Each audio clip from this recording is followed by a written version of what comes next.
difference between social media platforms and users, between us and our screens. Weeks of lockdown has seen the social media domain evolve like never before.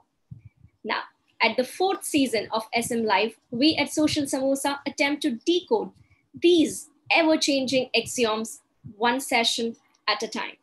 In making this event a successful one, we need your assistance, of course, our dear audience, your questions, insights, and inputs. That makes all the difference. As we celebrate World Social Media Day, we are simulcasting the entire event on our Facebook, LinkedIn, YouTube, and Twitter channels. And the hashtag for the event is pretty simple. It's hashtag SMLive. So keep your conversations going on all these platforms. Of course, we'd love to hear from you. Share your stories on Instagram and tag us. We will engage with you there as well.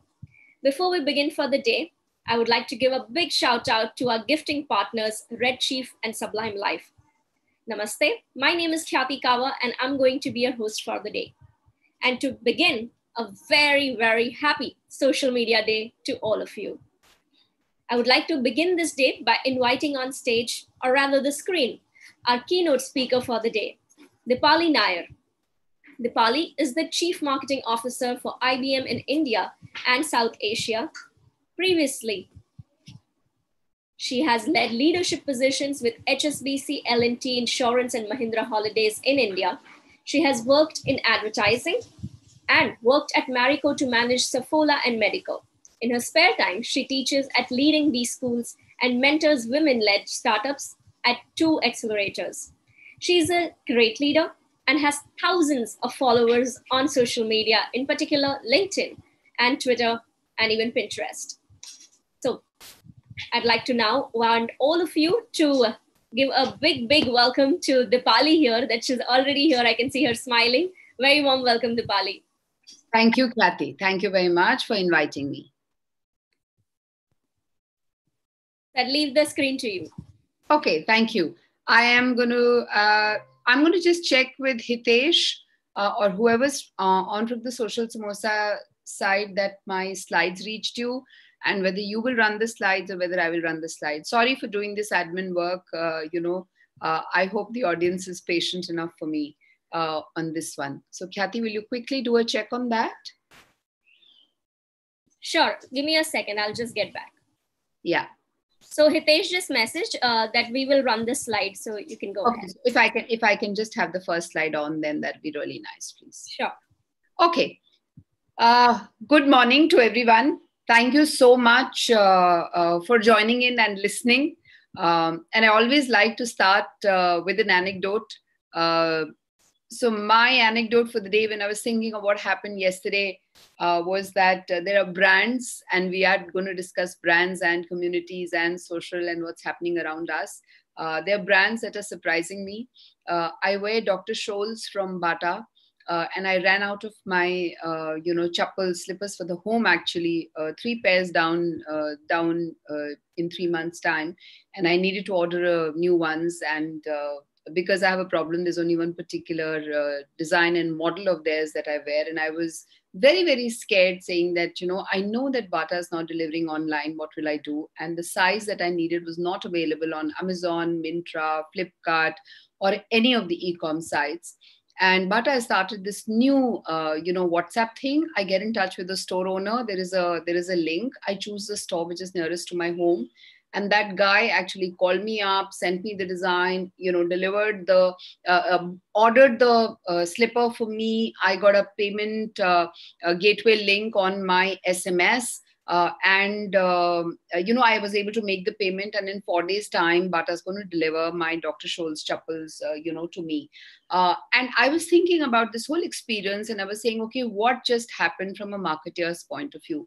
2 things. One is that I have much higher expectations from brands such as Amazon and Flipkart and all the e-commerce players who are there for them to stock and store and deliver as per my convenience. And I actually have lower expectations, from a brand like Bata. And they pleasantly surprised me, despite the process being actually not as easy as Amazon, but I'm actually delighted to tell this story today over here.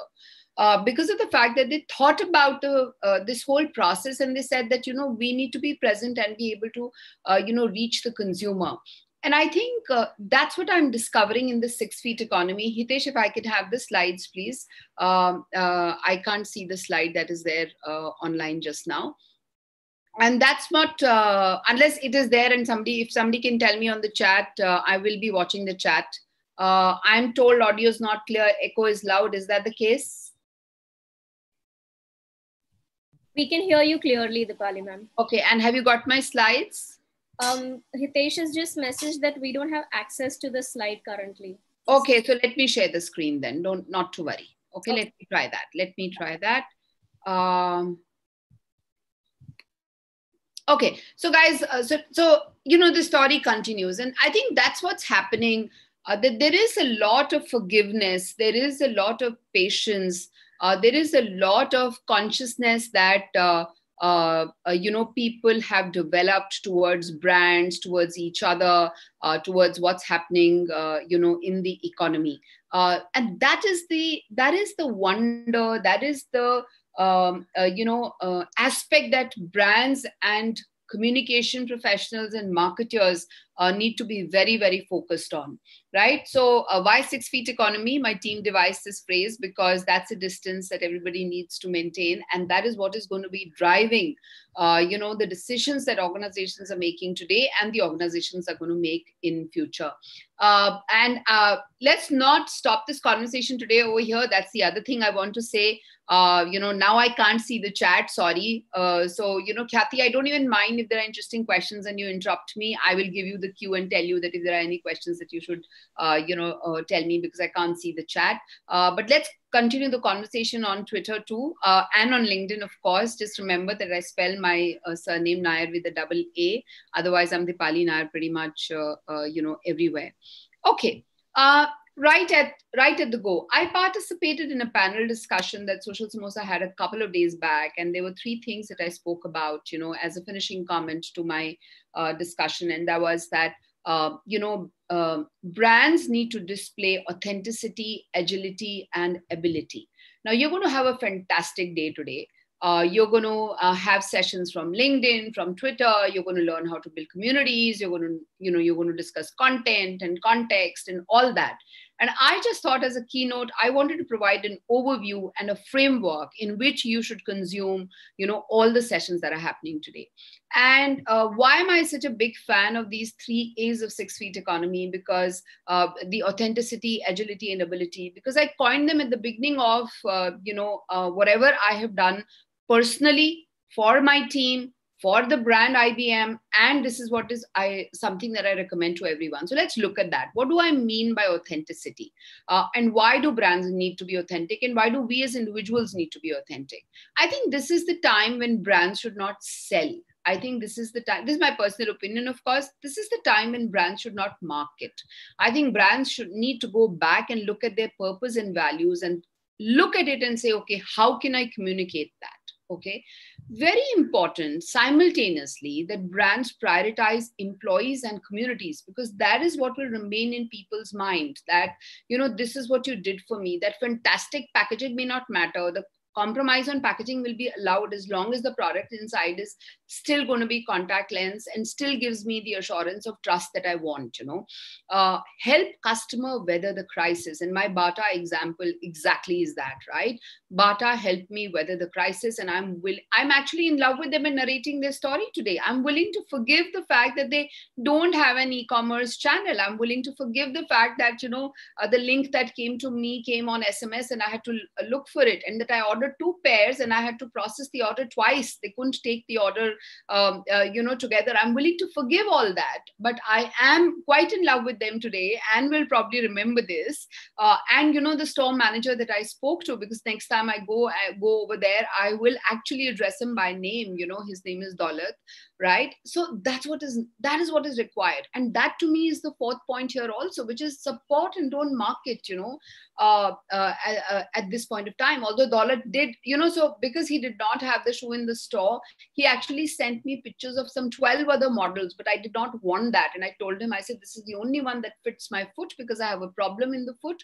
And he said, absolutely, Deepali, and he tried getting me the exact pair that I want. He apologized for the fact that they weren't available in 2 colors. It was only available in black. So I've ordered 2 of the black.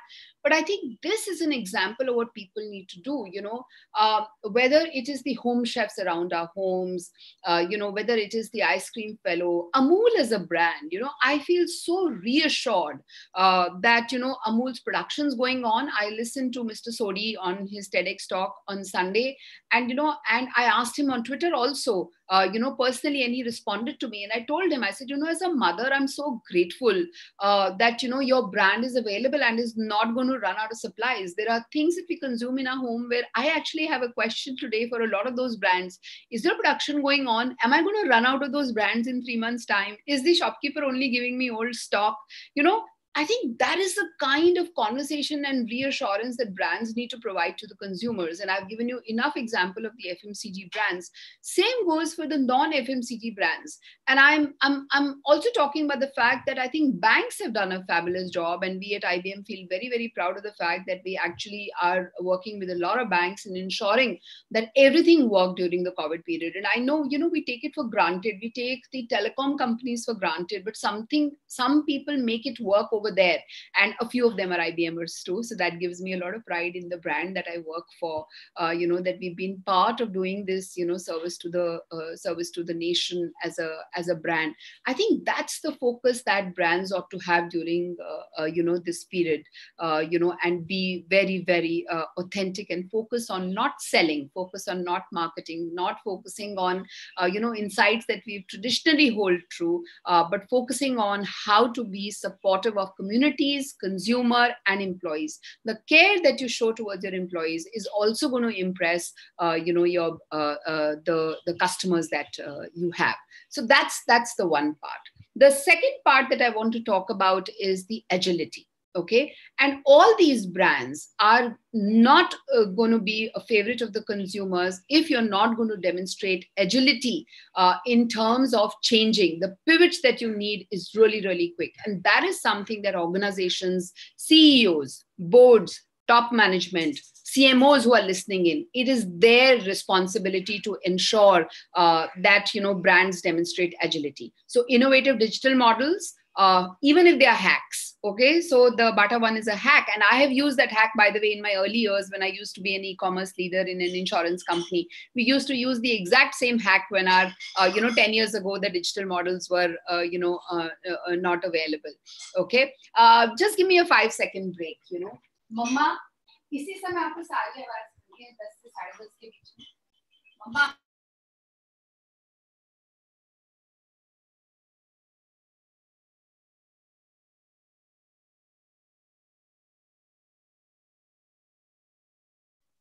Okay. Expand the home delivery options. I think that's something that brands need to look at as to what more can they do. Contactless operation. I feel very reassured when a lot of brands are actually, so, a lot of food deliveries is talking about it. And that's, I think, a brilliant move for them to talk about. And the last one, very, very important.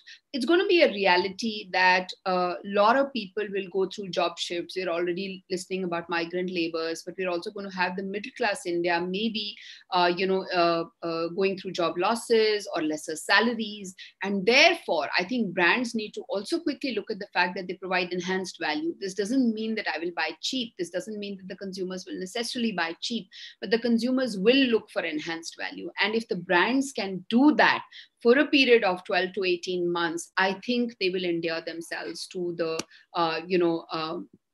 consumers that you are selling to. And the last bit, the last A is ability. And this is really future that one is talking about. There will be a new avatar for the brick and mortar stores, at least for the next 2 to 3 years. And what are brands doing to reorganize themselves and be ready for when the lockdown opens for the new kind of brick and mortar store? Are they thinking about it? So that's the ability that, brands need to add on to themselves. Use social media for market research. I think the social listening bit should be quick for you to provide inputs for your teams, for your supply chain team, for your operations team. And this is where marketing can play a big role. And, at IBM, my team is doing that. And I feel very good about it in terms of providing the intelligence from social media as to what people are wanting. And there's one interesting example that I was reading, that there is a company in China. What it did was, it's a rental company, and it said, 5 days, if you hire the car, the 6th day you get free. And that was a really, really nice thing to do. And they did it because of social listening. So for Monday to Friday, people hired the car for office expenses and office purposes. And the 6th day, they got it for personal usage. So it was a win-win combination that, the rental company arrived at. Understand failures better. There are going to be failures. So new things that you're going to try in the pivots that I spoke about in the second A is going to fail. Not everybody is going to succeed. Not every experiment that you do is going to succeed, right? But understand them better as to what failed really, over there. Pilot and scale. So which means start small, launch it in one city, and then scale it up if it is succeeding. Technology backbone is going to be critical. And that's where IBM also has a role to play, which means your infrastructure IT, which means your cloud computing, which means AI to be used for digital experiences, all that. And I will talk a little bit more about this a little later. And the last one, and my favorite, learning agility. Organizations, it's not just about learning ability. It's about the quickness and the ease with which you learn. That's one. And number two, what you learn in one situation, does your team and the individuals over there have the intelligence to translate and transport that into another? And I give my personal example always over there. A lot of people ask me this question saying, Deepali, how have you traveled effortlessly from FMCG to financial services to a holiday company to now a technology company? And I say, actually, it's simple. Marketing models remain the same. You keep customer at the center of all of it. Earlier I was selling to wealthy, Indians, financial products. And now I'm selling, technology products to CIOs and CEOs. And in a holiday company, I was selling to young Indian families. And if you keep consumer at the base of it all, it is simple, but it is also about the learning agility, that whether I'm able to translate the experience that I've had as a marketer, as a CMO in one place, and I'm able to not just copy paste, but copy paste with intelligence, as I call it, onto another team and onto another medium. That's one. And second, when I talk about learning agilities as leaders, are we able to lead teams better? Are we able to inspire them? That is also something that you learn everywhere. And are you able to adapt to different cultures? IBM, of course, will have a different culture from, a promoter-run founding, startup where I've worked, will be different from HSBC and will be different from L&T Insurance where I've worked. And that is also, appreciation of the culture. I gave these two personal examples just to demonstrate what learning agility means. I've recently written an article on learning agility. It's on LinkedIn. I would encourage you to read it, because I think at a personal level, each one of you need to think about, what it is. I provided the rock principle there for you to learn. I think if out of today's session, of course, we're discussing marketing and social media, but I think at a personal level, if all of you can go back into, learning, relearning, unlearning, which is the message of learning agility, I think is probably the most critical thing. And probably a more important message than, discussing marketing. Kathy, I don't know if you're getting any comments on that, on the chat, but I'm going to move on. I think this is probably the one slide that was the most important one, and I'm going to discuss a few more, aspects. I think the other question that is coming up to me these days when I'm participating in a panel or in personal discussions is to say that, is this the time to invest in marketing? Is this the time to invest in,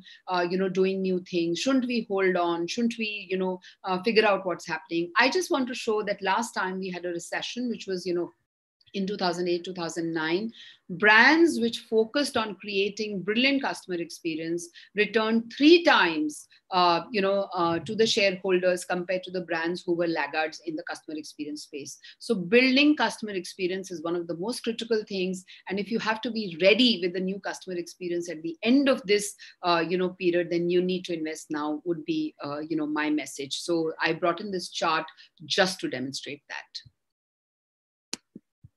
Okay, so the path forward, what are we really talking about? The e-commerce is not going to look exactly like what it is today. While Amazon's built the backbone, and I consider them absolutely to be the one company who's got it right in terms of what ought to do. I think they are the leaders. And if you enjoy the Kindle experience, then I think the Kindle experience from Amazon is even more superior, I would imagine, in terms of purchasing compared to Amazon. I think Netflix and Amazon Prime are also showing us what uninterrupted experiences are all about. I think gaming companies are doing an excellent job in terms of creating a differentiated e-com and experiences, and we will talk about that a little bit more, a little later. But think about, natural language processing, think about AI, keeping track of your personal choices, and, recommendation engines, which are even stronger. I think all that is going to be the hallmark of, e-com to come in future. Personalized experiences with AI, I already spoke about. So remember, that's going to be the hallmark, of all of it.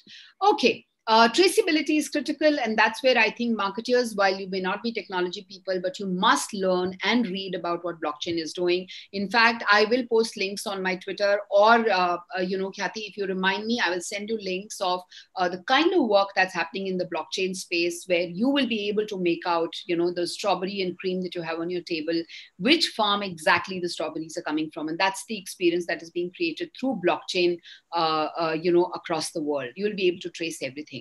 That's a technology that you should know about the usage. It may not be directly being used by marketers in the next 12 months, but your organizations, I think, need to build for future. New wave of innovation, of course, I think we know that, but I think what has happened and what I want to mention is that due to COVID, I think the innovation will get accelerated. This is something I borrowed from IBM, while the rest of the comments were completely my own. I think new kind of retail technologies, very quickly on these 5, you can take a screenshot of this chart. This was done in Economic Times a few days back by IBM. So contactless sales we spoke about, phygital we spoke about. For example, some of the stores' purpose may be just for people to go and pick up the things, and they may not be actually experienced stores, whereas some others may be completely experienced stores. Next gen AI and e-com solutions, AI and data, personal interaction, and supply chain. I think organizations will completely need to evolve and rethink supply chain, how they're done. Okay, Kathy, how am I doing on time? We do have time, ma'am, and we've got a lot of questions. So whenever you want to take them. Okay, so I'm going to run through this really quickly. So business will get reimagined. Just an example that struck me, and I thought it was a wonderful example of content and context. Both are very, very important. So this is a Dettol tie-up with Saudi Airlines, and in the world of sanitizing and cleanliness and health and wellness, I think this is a brilliant tie-up where Dettol is not just available as a product to the people who are going to fly, but they're enabling Saudi Airlines. And I think this kind of tie-up will do both the brands extreme amount of benefit. So this is what I mean by content and context. So while there may be an ad which is rightfully placed, but I think the context of what they've managed to do is brilliant. And I think you should wait for more such tie-ups. The burnout is a reality, and we must think about that as, for employees as well as for consumers. Open source solution and co-creating and building new business models we've already spoken about. Assisted development is a reality now, because not all consumers are in the same place. When you're reading data which says that in China, among us 45 plus age group or 55 plus age group, people are turning to e-commerce. They're not going to be as savvy as millennials. So assisted development, assisted e-commerce, phone call supported. You will have to look at the business model if you want to cater to the older generation. They're not as savvy. Remember that. Emerging edtech, and this is my favorite example, looking at a teenager who I have at home. That today what has happened suddenly to education, and the edtech was not really ready. That the teachers and tutors have turned to Zoom, but they are the same teachers, same tutors providing the same experiences and trying to do it digital online. Great effort by them. I'm indebted to my son's school. I'm indebted to my son's tutors for doing that. However, I think education needs to think like gaming. They need to be as absorbing as gaming. They need to be not boring at all. And that's when they'll be able to hold the attention of the youngsters. So that's a challenge the ed tech and the education space has. Can they be like gaming, which just absolutely occupies, the children? And my last comment today that, actually not the last, there's one after that, but I will quickly run through it. I think a CMO and a marketer is like a conductor. There are lots of pieces in the organization. There are lots of pieces inside the CMO organization, which is digital marketing and social and traditional marketing and OH and all that. And my job, is like a conductor to ensure all the pieces come together at the right time in favor of, like what I said, communities and employees. This is the consumer's left brain, right brain. Adarsh Pete in my team, has put this together. So complete credit to him. He says that, the marketers need to focus on both the sides. There was a lot of focus on this whole rational side, which is, the left brain. And now the focus will be a little bit more on the right brain when we're designing programs. And this is again something that he's put together for me. And I think this is brilliant. So the job of the marketer will be connecting left and right brain with the coolness of data, content, and technology in driving empathy, aspiration, emotion towards a brand. I think you guys should probably take a snapshot of this, or I will put it out on Twitter. But I think this is brilliantly said. And I'm done, Kathy. I think on that one, if you can just let me know what are the questions that you have for me. And I think I can also stop sharing and probably look at the chat myself. Yeah, Kathy, any top questions that you have for me? Yes, we do, ma'am. Actually, a lot of questions have come in. So I think I'm going to begin with the first one, which has come, which says, with all that's happening on the India-China front, how do you think this will impact the social media marketing sector, especially with ban on apps like TikTok? Okay, so I don't want to necessarily comment and do a crystal ball gazing of something that's happening just now. In fact, I would give the same answer that I used to give 2 months ago about COVID. People said, okay, what's going to happen? And I used to say two things. One, it is a black swan event. So it's unpredictable. And second, wait for 1st January 2022 and not 2021 for us to know what's going to happen. Whether India and China will emerge stronger in terms of relationships 2 months from now, depending on how this whole thing plays out. Whether the ban because of that has happened. Is there an Indian brand which is really ready to take that place and provide even better experience and use this opportunity to actually be available to Indian consumers? I can't predict that. But is it a change time? Is it something that we go back and think about the agility part of the A's that I've spoken about for brands in India? Yes, it's an opportunity for, brands in India to be agile and quickly look at, what's a changing scenario and what can be made available, to the consumer. Having said that, remember one more thing. We are not spoiled. We are spoiled with choices. We have too many choices as consumers. Okay. So it's all right. Yeah, is what I would say. Right. Okay. So I think moving from that same point, ma'am, another question is that, do you think influencer marketing is losing its efficiency with time? No, not at all. I think people need to relook, and this is another favorite area of mine on which I can speak for 30 minutes. I think you need to relook at the whole influencer marketing space, okay? I think we're too used to finding out that, can Mr. Bachchan tweet this out for me? And therefore, can I just, with that one tweet, get millions? Or can Miss Malini, do that tweet for me? So there's a role for that kind of influencers. But now look at two more models. Okay, there is a thumb rule that in social media, every average Indian will be able to influence 200 other average Indians. And there are two companies that I know in this space, and you can reach out to me and find out about them. One of the promoters is a dear friend who is doing exactly that model, which is influencer of like a network marketing influencer, right? So that's there.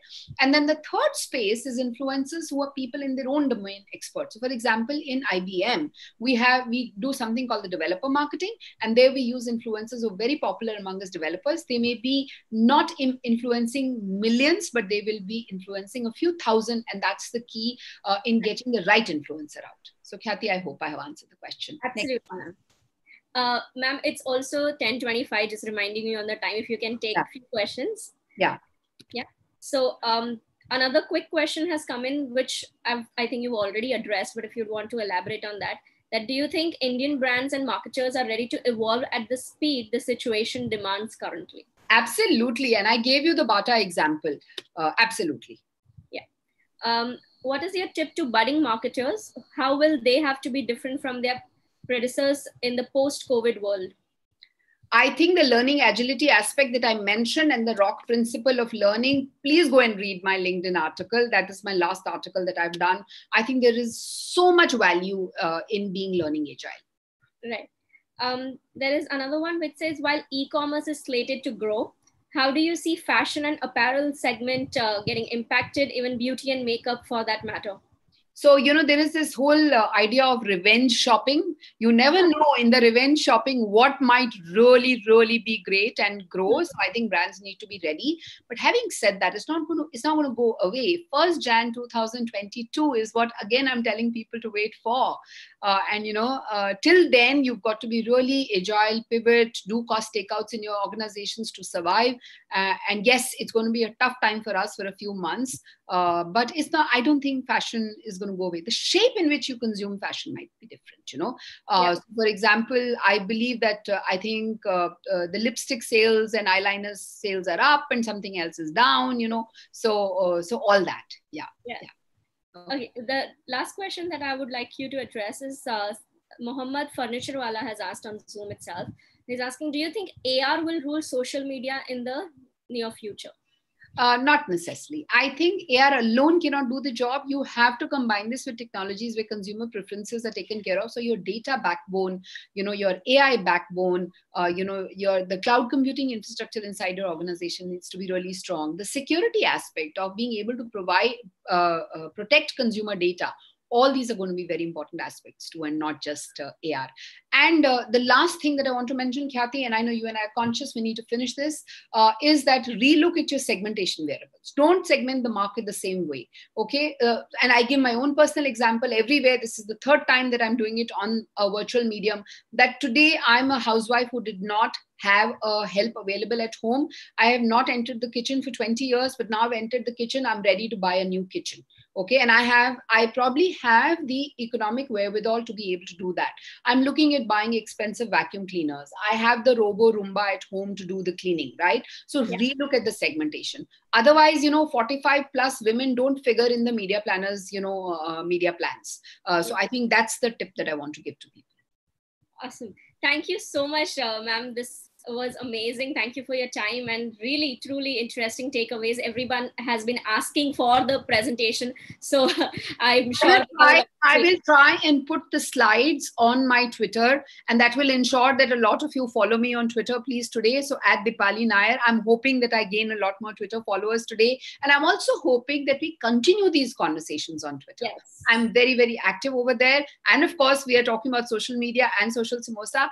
So thank you, Khyati. Thank you, Hitesh. Thank you, Social Samosa team. And I hope you have a great day today. Thank you so much, ma'am. You have my followership coming right now. So everybody out there, Twitter, she's with the name Deepali Naair, Naair with double A. So go and follow her. She will be putting out the slides that you've been asking. Thank you so much, ma'am, once again. Bye-bye. Bye-bye. Thank you. Your session has definitely helped us understand many aspects on the current situation, and I'm sure all of you had some great takeaways from it. And all those who asked for the recording of this session as well, let me remind you, this video will be available on our Facebook page and also on our YouTube for a rewatch for you later. So you can go ahead and check them out.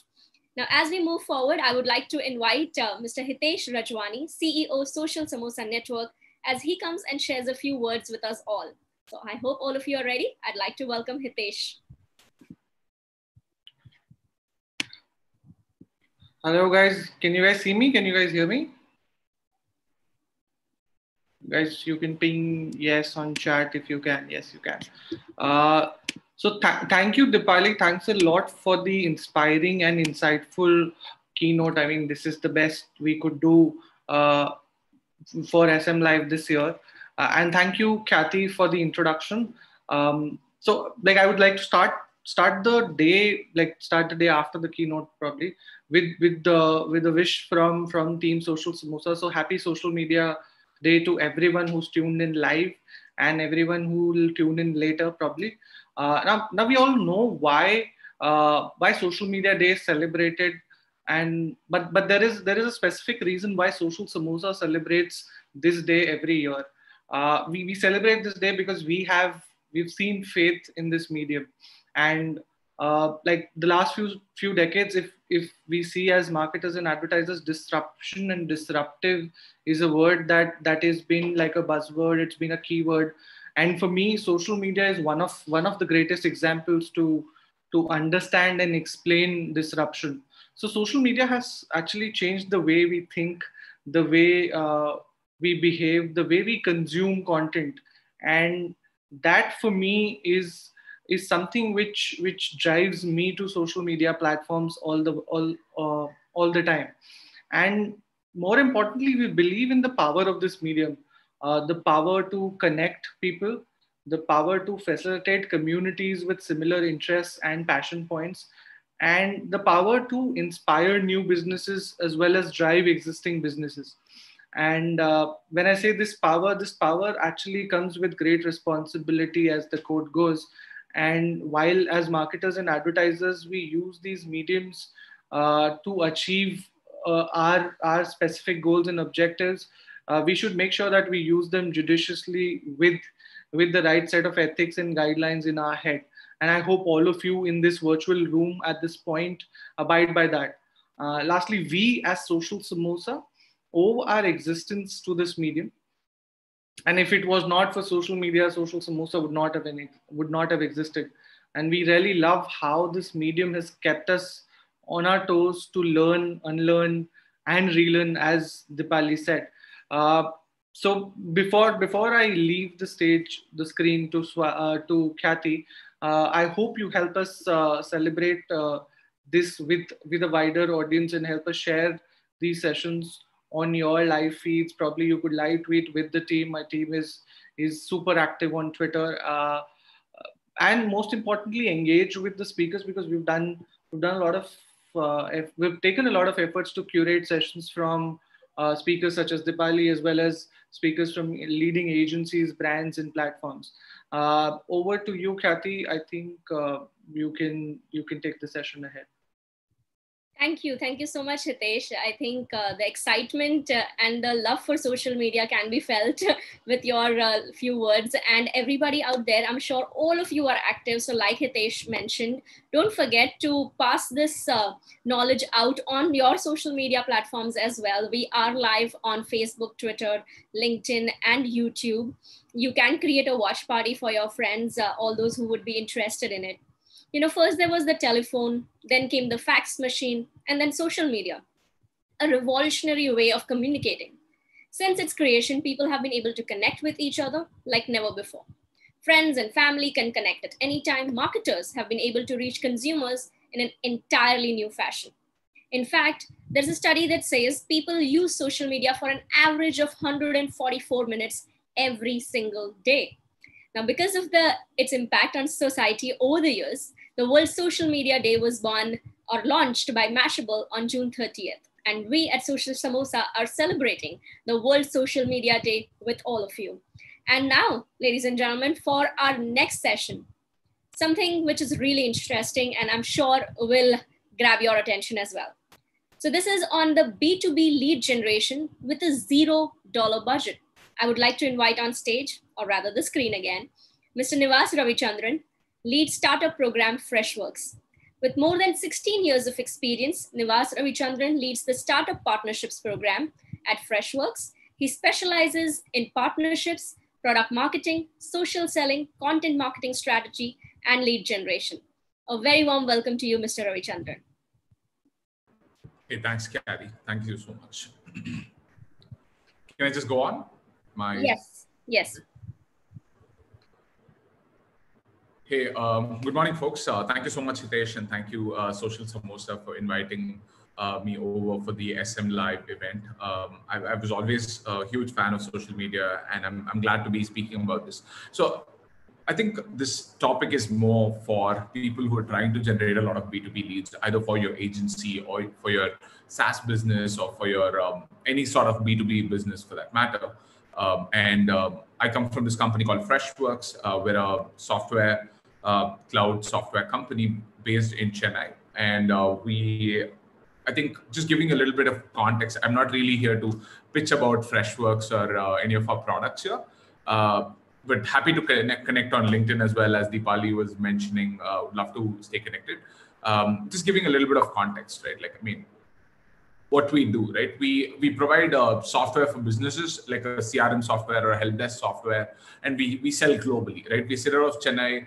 We have offices globally, and we also sell very globally. We have 250,000 customers globally from about 165 countries. And I run the startup program very specifically for early stage startups, where we're trying to provide free credits for some of these companies like AWS or Google Cloud, right?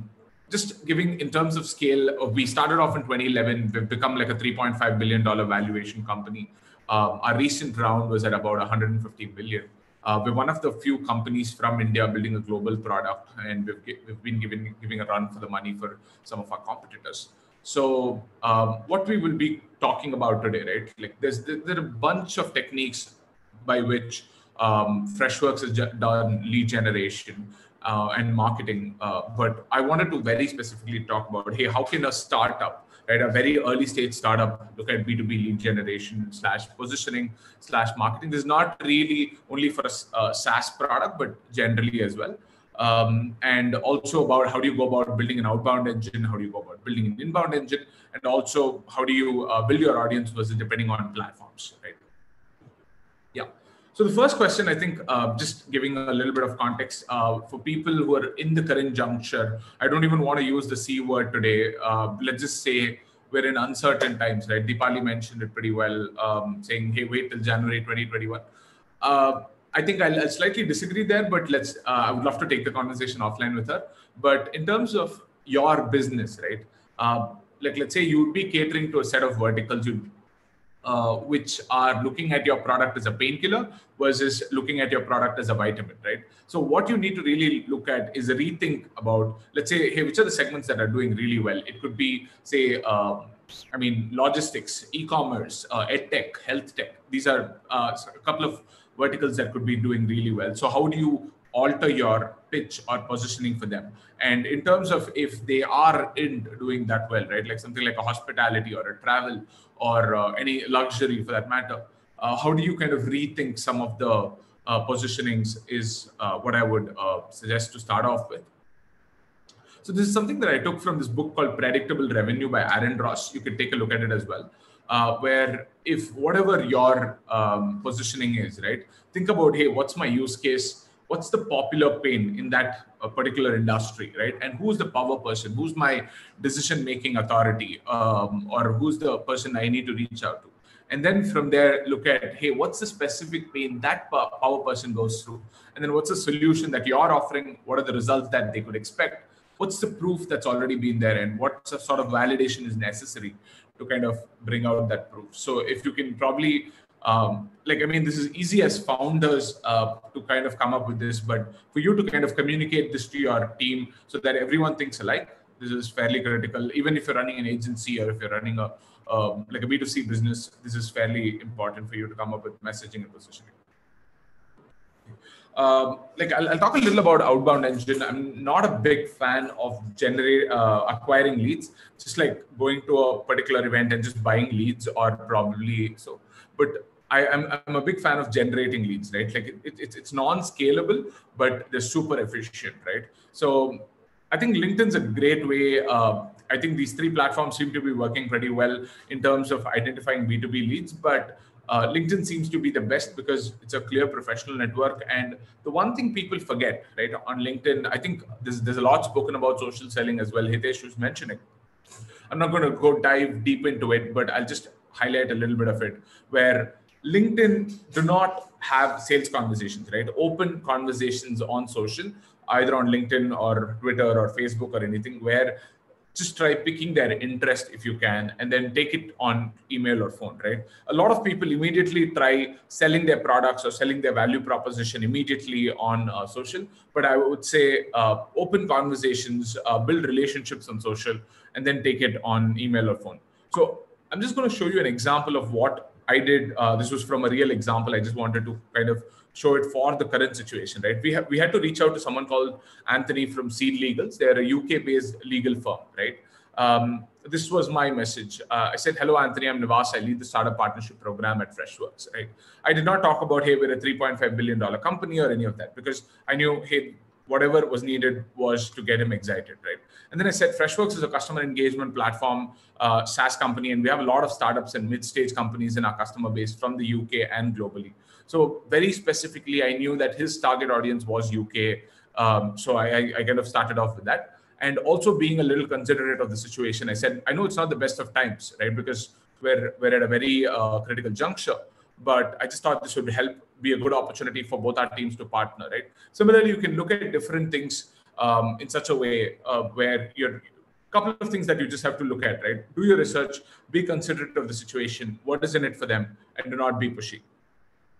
A couple of tools to accelerate prospecting. A-Text is a tool where you can actually expand your text quickly. Like it's a shorthand tool where if you type like a keyword, say NLC or something like that, it automatically becomes like a longer text of sorts. And DuckSoup is also a tool. It's a bot tool. It's not very recommended by LinkedIn, but the reason why I would recommend using it is because just to visit their profiles, just as a reminder, when you've sent a connection request or a message to someone like a prospect of yours, but they haven't responded, it's easy for you to drop a LinkedIn, like a view notification so that it keeps appearing, your profile keeps appearing on their screen. So I'm going to talk a little about identifying personas and all that. Right? Let's say if you're building a company that's going against Workplace by Facebook, right? It's a fairly large brand now. And this is being used by over 30,000 organizations worldwide. So let's say I'm building a smaller competitor, right? To Workplace by Facebook. I'll look at, okay, looks like Walmart is using Workplace, AirAsia is using Workplace, Booking.com is using Workplace. So I would probably look at, hey, who are the other AirAsia's competitors, right? The smaller set of competitors that I would want to go after. I'll make a large list of those folks, right? That's your initial set of target account book, which you could go after. Like, let's say if it's Heineken, then I would probably go after a Bira or a Simba or any of those sorts. Or if the Spotify, I'd probably go after, I know someone from Spotify is coming in today, but I'd probably look at, hey, who are some of the other folks that I could probably reach out to. The other way to also look at it, this is not just for a software perspective, also from an agency or like any sort of B2B business for that matter. You can also look at, hey, what is the competitor's name and hashtag fail or alternative, or looking for, like, for example, a lot of the times, if you're in a B2B industry where you're doing a services, right, they'd be looking for particular services, right? So they keep tweeting about it, or they keep posting on LinkedIn, or they keep asking for recommendations, right? So just generally keep a lookout either through this tool called Mention or IFTTT, and it keeps coming into you, and this kind of helps. The other outbound approach that you could also try is, this is a very SaaS specific example that I'm giving here, but it also works for others.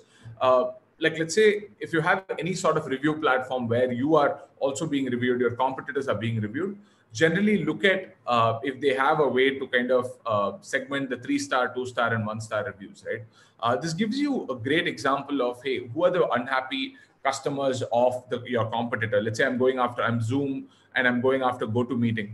I would probably look at what are the 3-star, 2-star, 1-star reviews to start off with, and look at, okay, so they are unhappy about these things. Can I pitch to them saying, hey, we have built something as an alternative to GoToMeeting just for this reason, and would you want to take a look, right? It could even be for like, let's say an agency or any business for that matter. Another very underutilized segment for outbound lead generation is groups/forums, right? Every industry has a vertical group. It could be hoteliers, it could be logistics folks, it could be hospitality folks.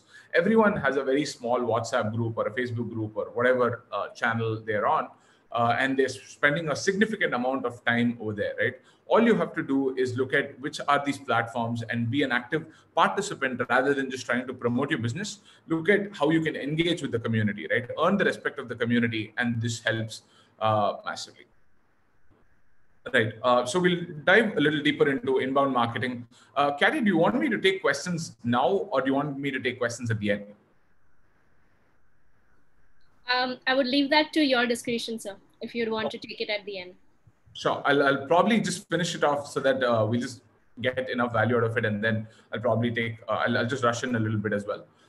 So if you're doing a little bit of inbound marketing, right, you're going after an existing vertical or a new vertical. It could be for any B2B business, for that matter. If you're trying to provide a new type of service, right, or if you're trying to provide an existing service, right? If you're providing an existing service, then leverage SEO pages as much as you can, because there's already search volume that's out there.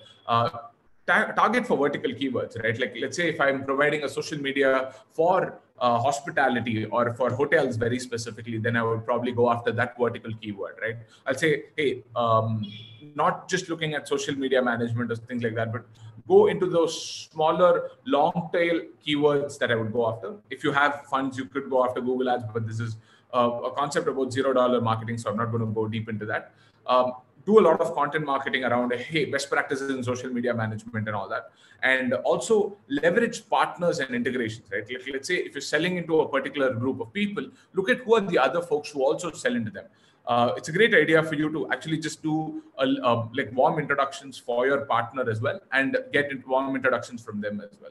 So if you're creating a new vertical, right, there's a lot of effort being spent on creating more awareness and also identifying avenues where they're spending time, and also other tools that your target audience use, right? Similarly, content marketing and partnerships also works. Look, so for example, if you're building a software or if you're building a thing, like let's say if you're selling to hoteliers, right? You're selling a service, and if you know that all of them are using a particular software, right? Go to that software vendor saying, hey, can you be a layer on top of them, right? That's a great way of partnership and looking at how you can target into them.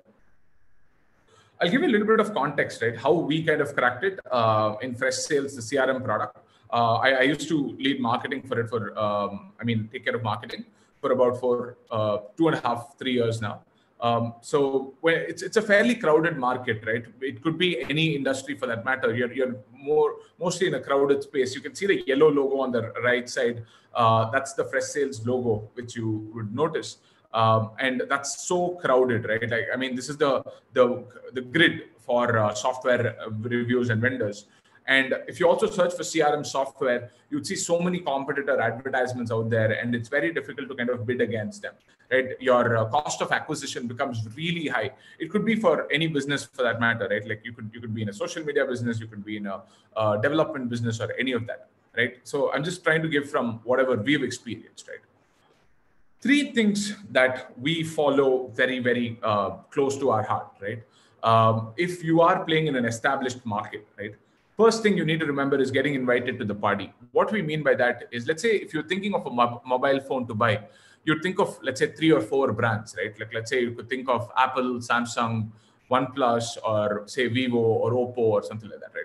If you don't get into that top 5 brands or top 5 considerations, right, for someone, and maybe why am I thinking of these 5 brands? Because they are of my range, right? I'm not thinking of, let's say, I don't know, some of the other brands out there. I'm not thinking of them. The reason being, these are in my consideration circle, right? So make sure you have to get into that consideration circle in your business, right? It could be, let's say if I'm thinking of implementing a social media strategy, I have to think of social samosa, right? If not, they're losing the battle then and there. And because you're playing in an established market, leverage search as much as you can and play a volume game, right? Don't think of, hey, 10 customers, 20 customers. So think of a volume game if you're playing in the established market. If you can scale pretty fast, it's great.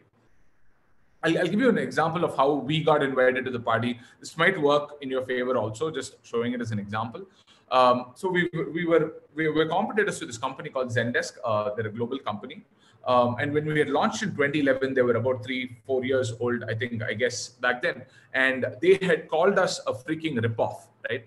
Because we also had the name desk in it, right? Because we were a customer's help desk software, right? We had Freshdesk and they had Zendesk. So they called us a freaking ripoff, right? We could have probably just let it go, or we could have probably taken it in a very ugly way. But what we did was we decided to systematically document this and put it out as a page called ripoffornot.org, right? Zendesk was definitely a leader in this space when we had just launched. And for us, we had zero visibility, right? We were just a startup which was recently funded back then. But what happened because of this, we put out a URL called ripoff-or-not.org. And then what we did was we started collecting feedback from all our customers who moved from Zendesk and started putting this out saying, hey, you know what? It's not we ripping off Zendesk, but our customers are actually ripping off Zendesk because they are liking Freshdesk more than Zendesk. And what happened is a lot of PR and a lot of press and a lot of media picked this up. And what it became of it was that a lot of companies who were evaluating Zendesk also started evaluating Freshdesk. And it just became a huge thing for us, right? So even if you're going after a large competitor in your particular brand, it need not be always a competitor. It can always be a practice also, right? I'll give you an example for that. So when we launched the CRM, we had to go against Salesforce. Salesforce is the largest CRM, one of the leaders in the space. And during their conference called Dreamforce, which is attended by about 150,000, we flew a blimp. The balloon that you see on the right side is by Freshworks. And we said #Salesforce, right? It was a fairly large take where we said, hey, you know what? There are enough companies which have slightly gotten bored out of your business, and they should look at more new, refreshing software like Freshworks, right? And but this is not really a $0 hack. But and what it led to was a lot of people started talking about it, tweeting about it, and so many media agencies started covering about whoever spoke about the event also spoke about it. You need not have to really fly a balloon to get this sort of a visibility, right? Like for example, I spoke about going against a concept, right? A lot of the CRMs, what they expect you to do is bring in integrate your phone, integrate your email, integrate your event tracking and all that when we had launched, right? So what we did was we said, hey, all the other CRMs expect you to do it this way, but Fresh Sales is a very different way. And we also took on one of our competitors saying your sales force needs a better CRM, right? There's a little bit of a wordplay over there. We've always been appreciated for doing some of these things internally as well. Also, another way to kind of bring in a lot of getting invited to the party, right? Bring in a lot of your thought leaders, right? Like functional leaders in your space. We brought in about 30 sales leaders from different industries to kind of come and speak in our webinars. And we did not spend a single penny on them. We just looked at what will excite them, right? I'll give you an example. I'll show you an example of how we excited Aaron Ross from this author book called Predictable Revenue. We wrote to him saying, we recently started a secret sauce to sales blog series where we interview sales leaders from different companies. Out of the 9 leaders we interviewed, 6 of them mentioned your book, right? And would you be interested in talking about this concept of the book in one of our webinars, right? And he was fine by doing that. And he also wanted to promote his next book, which became a benefit for us as well. Also, a great way to kind of build a lot of traction is to create listicles in your vertical, right? You could be running a hospitality industry, you could be running any industry for that matter. Create influencers listicles, right? Like let's say top social media influencers, top brands, top B2C brands, top B2B brands. It could be anything for that matter, and just keep creating some of these. And the best part is, before you hit publish, reach out to these people and ask them if they are willing to share it if you're publishing this article, right? Like for example, for this article, before we hit publish on this article, we reached out to these sales leaders and asked them if they were willing to promote it on their social. It worked like magic for us. Again, $0 spent. One of the things that I kept talking about was, hey, what is the one software or what is the one thing that they would do before coming to you, right? If they're a social media management, if they're coming to you, look at what is the one step that they will do before coming to you, right? There's a platform called Product Hunt where people hunt their products. And we knew that if they launch over there, then they are obviously going to need leads and they're going to come to Fresh Sales, right? Like a CRM product. So we put out a very long, very good guide saying how to generate leads on Product Hunt, right? And this became super popular. A lot of people started picking it up, and then they immediately kind of transitioned into our CRM product as well. Make as much use of review platforms as you can, not necessarily product review, but even services review. If you even get good testimonials, make sure you keep making noise about it. Like for example, even if we get small recognitions from different platforms, we made enough noise about them again and again on social media or on our blogs, because people have there's a short-term memory loss, right? So you have to really optimize for that. I'm 5 minutes away. I think I have like about 8 slides. So I'll quickly jump in. And also when you're doing case studies, right? I know every business needs to put together case studies. The one thing that we learned as a process was just do not write out the company name and say, hey, how this company cut cost by 50%, right? A lot of people wouldn't even know the name of that company, maybe because they're a small company, and you might actually lose business because they don't trust your thing. But rather, put out a very relative or a relatable quote over there saying how California SaaS startup shortlist, right? And when Flipkart was our customer, I mean, is still our customer, how we put it out was when they were the #1 e-commerce platform in India. We said, hey, how the #1 e-commerce platform in India uses Freshservice to optimize this, right? And that just became massively viral because everyone was just sharing it because it was about the #1 e-commerce company. So similarly, look at what is the one star element within everything that you put out. I think Quora right now is not allowing a lot of lead generation to be allowed, but you can still build a lot of brand presence, answer a lot of questions on Quora or Reddit. It doesn't take a lot of time, but it still keeps giving you great results. And the best part is Quora search answers appear on Google search. So it's brilliant in that way.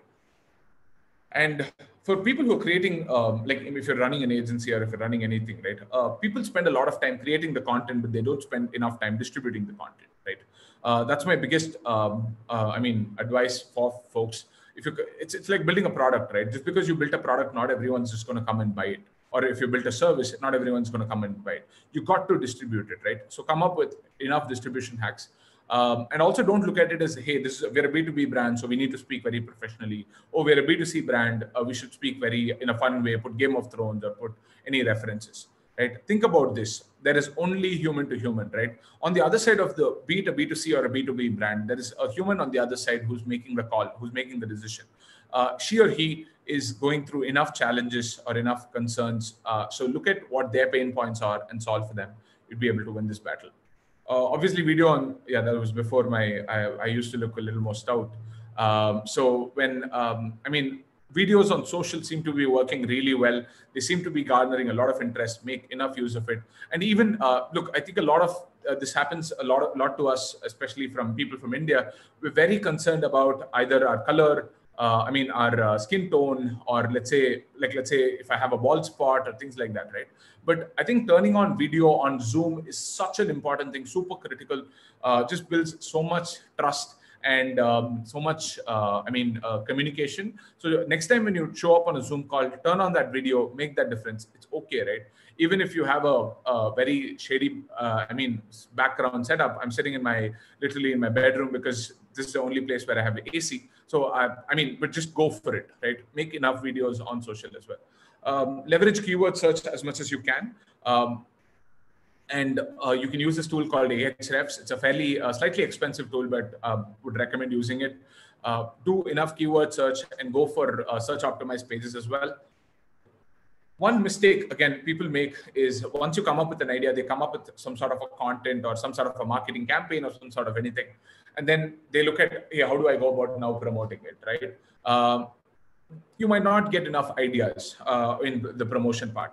Right? Instead, look at it this way, right? Come up with an idea and then take about, okay, how will I go about promoting this? How will I get 10,000 views? How will I get so many readers? How will I get so many signups for my clients? Right? If you can come up with that first and then work on the campaign or the content or whatever be it, then you would have more traction coming in, and you'll also think on how you could optimize for it, right? Another thing that I just quickly highlight, I know I'm running a little late on time, but how do you generate leads on, let's say if you're creating a webinar, right? A long 45-minute or 50-minute, like let's say this 30-minute presentation that I'm doing, there's a lot of smaller snippets that you can make use of, right? So always try repurposing the content as much as you can. So once you have the webinar, give it to an external agency or a third-party vendor and get a transcript of it. Optimize it for search and put it out on the internet, right? Make it larger than 1,000 words or 2,000 words, and it appears on search. The second thing is make shorter videos on YouTube. Like, for example, the How to Generate Leads on LinkedIn was a webinar that we did, and we broke it down into 4 other videos, right? One of the videos was how to use LinkedIn Sales Navigator and Duck Soup, right? The tool that I was mentioning about earlier. The Duck Soup, that video alone has garnered about 15,000 views for us, whereas the webinar only had like close to 700 attendees, 700 registrants and 200 attendees of such. and also get into as many deep dive blogs as you can so that you can add value and generate leads from them. Yeah. I think every vertical for that matter also has a lot of niche newsletters. Like, let's say if you're running in a particular industry, NASCOM has a newsletter, Social Samosa might have a newsletter. And if your audience is similar to Social Samosa's audience, you should see how you can get in front of a Hitesh and probably pitch to them saying, hey, you know what? We're doing this interesting content or webinar or whatever. Would you be willing to just share it on your, as long as there's value add for both entities, a lot of them are willing to openly promote it for your for their audience, and this just builds a lot of traction for both entities, right? I've spoken about a lot. This is my last slide.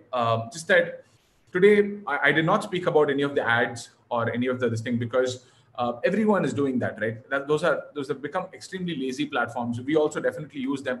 Just that when the most effective marketing strategies, some of them are the least scalable ones, right? You'd be wondering, hey, how many leads can I generate from looking at Twitter, looking at this, looking at that, right? But if you think about it, there are so many people who are doing so many of the more scalable things and not actually putting enough effort in the low scalable stuff, right? So put effort on that so you can just get into more effective marketing strategies. People are just lazy, right? So just make use of that. I'm just going to leave with this. I'm on LinkedIn, happy to connect. Just give me a personalized connection request, because if you've just sent me a general connection request, I might not have noticed it. But I'm on Twitter at Nivas Ravi. I'm on Facebook as well. But Twitter and LinkedIn work way better. I'm just going to stop sharing. Or I can just take questions, Kathy, if that makes... Yeah. Definitely. I just hope I was on time. I did start a little late, but I just think I went on time. Yeah. No, we have another 5 minutes for you to answer these questions. We've got a bunch of them. So I'm going to begin with the first one here, which says, as monetary pressure increases in the current situation, is it time to bring back cold calling, SMS marketing, etc.? Right. So I think those are also very overused platforms today, right? Like, I mean, no offense to the brands, but there was a luxury watch brand that sent me an email, a message. In fact, I don't even know how they got my number. I've never purchased anything with them, sending me something about buying a luxury watch, right? It's just you being more considerate about the situation, right? I stay in Chennai. There's a bar in Bangalore which keeps advertising to me, saying, hey, there's mango cider available. I'm like, dude, this is not really the time to be promoting this, right? Just be considerate of the situation. Probably just segment your audience better, right? Like if you can do that, look, okay, I don't really believe in cold calling, right? Like cold calling is when you literally don't have any context and call the person saying, this is like saying, calling up someone from Man Company or a Bombay shirt company calling you, Kati, and saying, hey, do you want shirts? Right? That's cold calling. Right? That's absolutely zero this thing. But someone's going to call me saying, hey, you know what? I saw you on a webinar. You were wearing a t-shirt. If you can take a look at Bombay shirt company, become a little more contextual, right? I'd absolutely love the brand. I've been impressed as well. Just that I've never, as long as you do your research and be more contextual, I think you can try out any platform. So absolutely. Agreed. So the next question is, how has the lockdown and pandemic changed the core DNA of B2B marketing? Where do you think the industry is headed? Right, great question. So I think what we've kind of pivoted, not really pivoted, but more inclined towards is we're trying to add value, because now we've become a fairly larger company. We've not seen a very significant drop in business. We've actually seen an uptick in some of the segments that we work in. There are obviously a lot of the segments which are being affected, which are kind of creating a cyclic effect. But what we're trying to do is try to deliver more value and be remembered as a brand rather than just trying to be remembered as products or features, right? So that's where we're being more, I think, more considerate of the situation. And we're spending less on ads because people are not searching for it, right? And obviously cold calling, another thing with respect to B2B, is not very significantly working today because very rarely do you get your personal phone numbers, right? Like it's the business number that you cold call and try doing any sort of jugaad to kind of get in. But that doesn't seem to be working. But apart from that, I think a lot of the more value-added marketing is working out very well. And new formats, right? Try out as many new formats as you can, folks. I mean, just keep experimenting, go a little wild. And try out, like, I mean, we did a panel discussion on WhatsApp, right? Think about that. That was like the fun thing that we did. So I would say just experiment with new ideas. Absolutely. So in fact, when you say experiment, our next question is something similar on that how can one get creative in B2B marketing? Can concepts like content and influencer marketing also be used in that arena? Of course. So I think all you just have to look at is, does your segment or vertical follow influencers, right? Like, for example, we were in the sales industry, and sales folks want to keep improving themselves, right? Sales is a very critical section within the company, and they have to keep iterating, or they have to keep improving themselves to kind of improve numbers. They have a gun at their literally their forehead to kind of improve some of these numbers. Yeah. So but think about this. Let's say you're selling to finance, or selling to automobile, or selling to say salons, right? Like, there's another brand in India which is trying to sell to salons. Do they really read thought leadership, or do they read? Do they attend webinars? Right? Those are questions that you have to ask yourself, depending on whether your segment is prone to adapting to that situation. But I would say good content can be delivered across platforms, right? Like, for example, if you're selling to an industry which does not come online that often, they're obviously going to be on WhatsApp. They're going to be on a specific set of things. Create social media cards that are very interesting, and share it on different things, and ask your folks to share it on groups instead of you promoting it yourself, and build some of your folks as trusted network, right? I think Deepali put it this way, the days of the actors and the celebrities doing influencer marketing is no more the norm, right? You get people you trust, you look at every day. Like, I follow so many, let's say, fitness brands, right? Or fitness individuals. When they say something, I'm obviously not going to immediately trust, but I'm going to be curious to at least look at the brand, right? That's the visibility. You obviously cannot track some of those things also. I'm not obviously going to click on the link that they provided. So you'll have to also experiment and try out whether it works for your segment or not. Yeah. Thank you so much, Nivas. It was wonderful having you here and answering these questions. We are short on time, but I would like to request everybody, if you have more questions, please reach out to him on LinkedIn or Twitter as well. I think he'd be happy to answer them over there as well.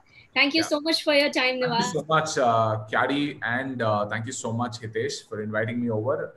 I've known Social Samosa for a while, and I'm so happy to be participating in this. Looking forward to just staying connected with a lot more folks. I just hope it was helpful. Just drop me a note.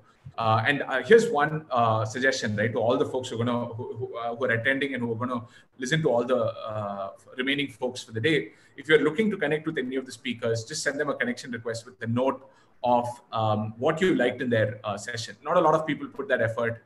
Stand out from the audience by just leaving them a personalized connection request, either on Twitter, put a tweet, or put a post on LinkedIn, or send them a connection request and say, hey, you know what? I really love this point you mentioned. They're obviously going to connect with you.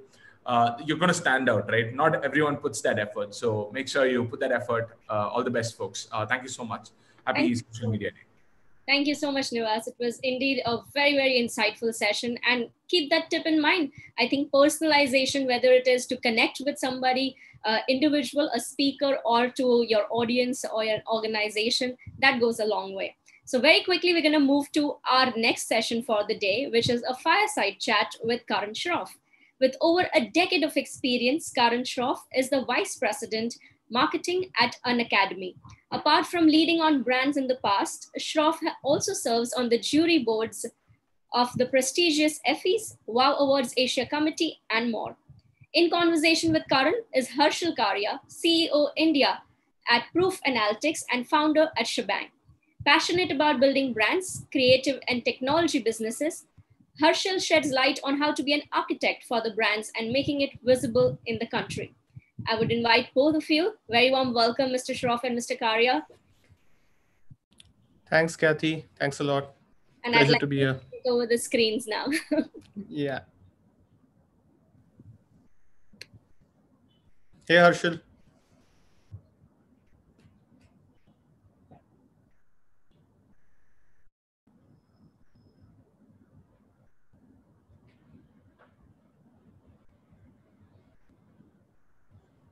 Hey, Karan.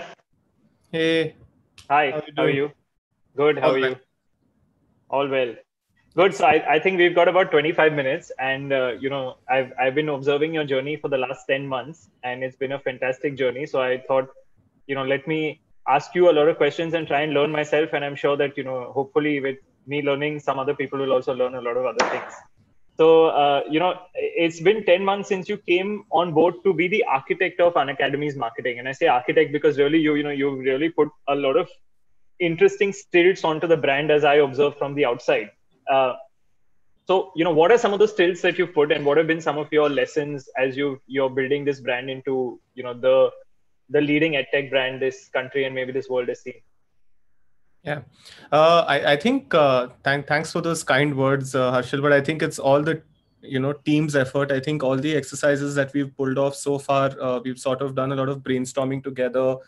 We've kind of dwelled on things in depth and tried to understand what the students or the learners expect from a brand like Unacademy, and then kind of actioned each of these campaigns. So it's been a collaborative team effort. We've had a lot of partners that have helped us through this phase. Schbang, of course, being one of them.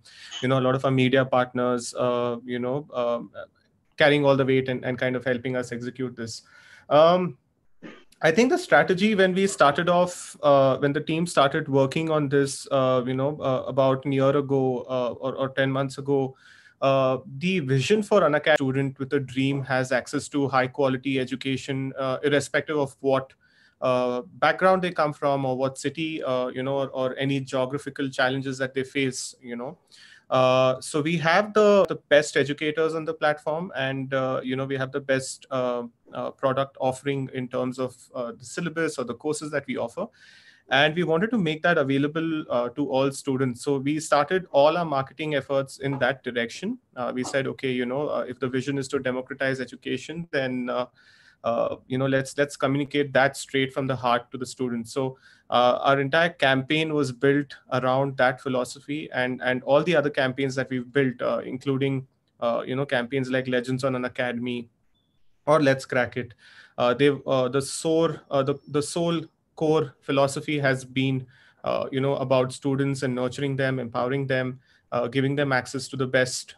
Like right now we have some of the great speakers that come to the platform that probably we wouldn't have access to on a daily basis in a regular life, but now they're teaching on the platform, and students sitting from tier 3, tier 4, tier 5, tier 6 cities have access to these guys.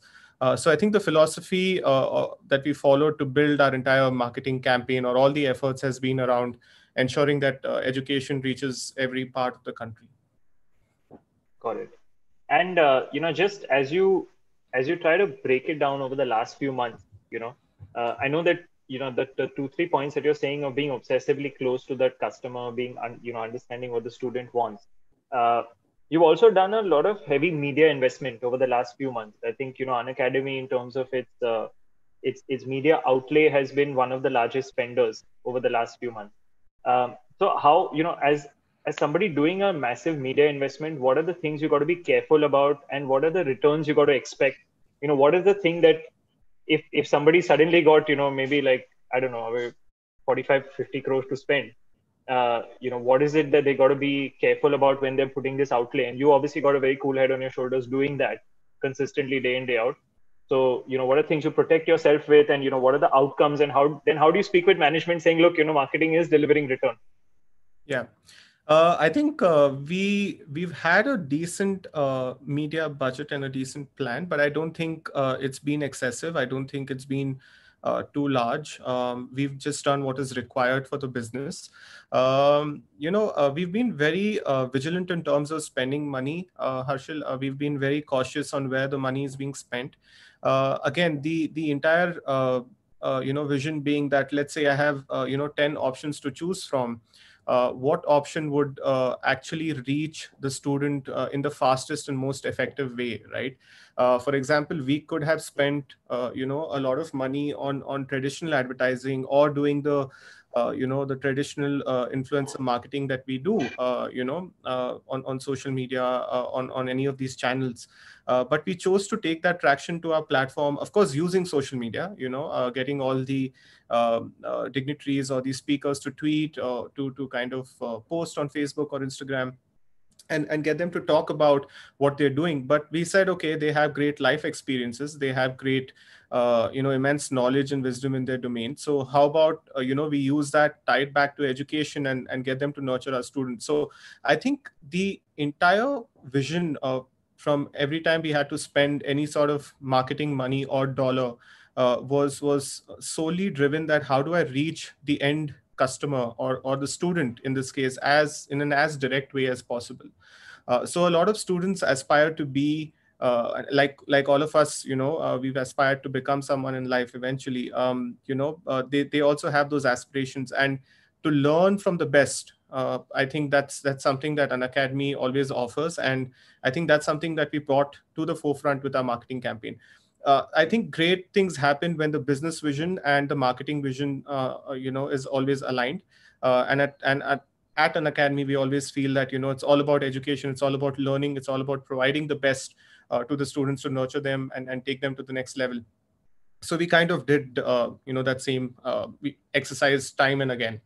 As for the marketing spends and how do you kind of cap it, how do you control it, I think we've always treaded waters very carefully. We haven't straight away kind of dived into rough tides. We've been cautious with our approach. We've taken baby steps. We've seen if it's worked, and we've also planned at the same time for a larger, campaign, right? So we did try, with a few speakers to see if things work. We did try with a small media investment to see if our, ad campaign worked. And the moment we saw results, the moment we saw that it's working, it's gaining traction, there's more awareness being built, then we kind of doubled down on it. So it's always been about being being tactical. It's been about being very vigilant on how you're spending money. At the same time, constantly monitoring. Every day we've set up those processes, and it's definitely not easy, but I think it's a lot of fun to kind of know the number crunch game overall. Yeah. Nice. And while we speak about the media side, Unacademy's growth in the past has been largely organic. It was a great platform that got discovered, and students found a lot of value in the platform. So what are some of your lessons from that, as you observe that part of the Unacademy journey? Because I'm sure there's a lot of listeners now who are, may not have the kind of investment that is there. So if they are at that juncture, what is it that they should focus on to build a platform that has stickiness? I think one is, of course, a market fitment more than anything, a requirement in the market. The Indian education system sees about 70 million, I might be wrong if these numbers have been updated, but close to 70 million test takers every year, right? And a lot of them come from smaller cities, a lot of them come from metros and so on and so forth. So we figured, Unacademy, I think the founders, Gaurav and Roman and Himesh, and the entire team figured that, this is an absolute need in the market at that point. So I think the product was built to help nurture and provide access to great education for these students. And I think that's been the sole reason, the brand has grown so rapidly. I think the offering, for example, we have the best educators in a lot of categories, right? We're present in about 35 plus categories right now. And in a lot of these categories, we have, the top educators from across the country available and teaching on the platform. Now, if you think about a student sitting in maybe a tier 4 town or even a village somewhere across the country, the kind of hardships they face, they have to travel to the city, they have to probably go to a quota or to another city and then figure out, education. Here, you have the best educators sitting out of maybe like a Delhi, Bangalore, Kota, or any of these cities, but accessible, available, interactive live classes. And you get to learn from the best. You get to learn from their methods, from their experience. So I think that vision, a proper market fitment for the product. And I think along with great offerings, we ensure that at all times our learners and students are of top priority to us. So everything that we do is about them and for them, so all our campaigns are also directed at them, right? So I think bearing that in mind, I think that led to the organic growth of Unacademy, a great product, a market fitment. And I think it was sort of very easy for us to come in and say, okay, we have these two things now. aligning with this business vision, just let's step out and tell everybody that, hey, here we are. We're a brand that believes in education for everyone. And, from there on, it was sort of easy to kind of build a lot of awareness. Actually, that's a great lesson for a lot of us, which is the first focus needs to be on brand and product fitment, and then marketing.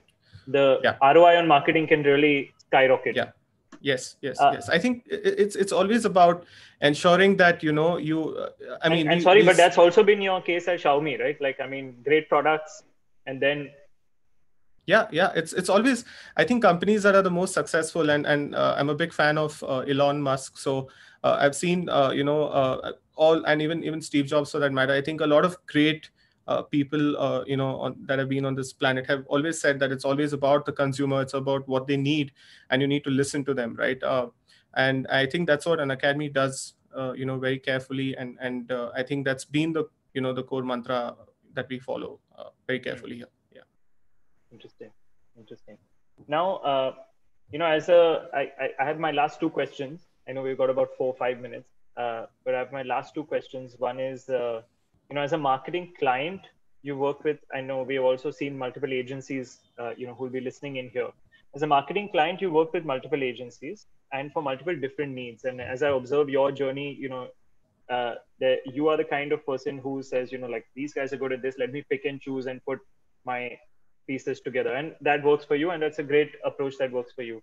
So can you talk us through your approach on dealing with agencies a little, and what's your take on, as you said, how do you serve your customer better? The agency's customer is you.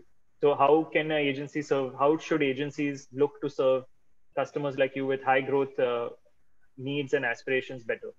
Yeah, I think one thing that I've sort of followed, Harshil, I'm a strong believer that the agencies are partners, and they kind of carry all the weight. I think all the marketing campaigns that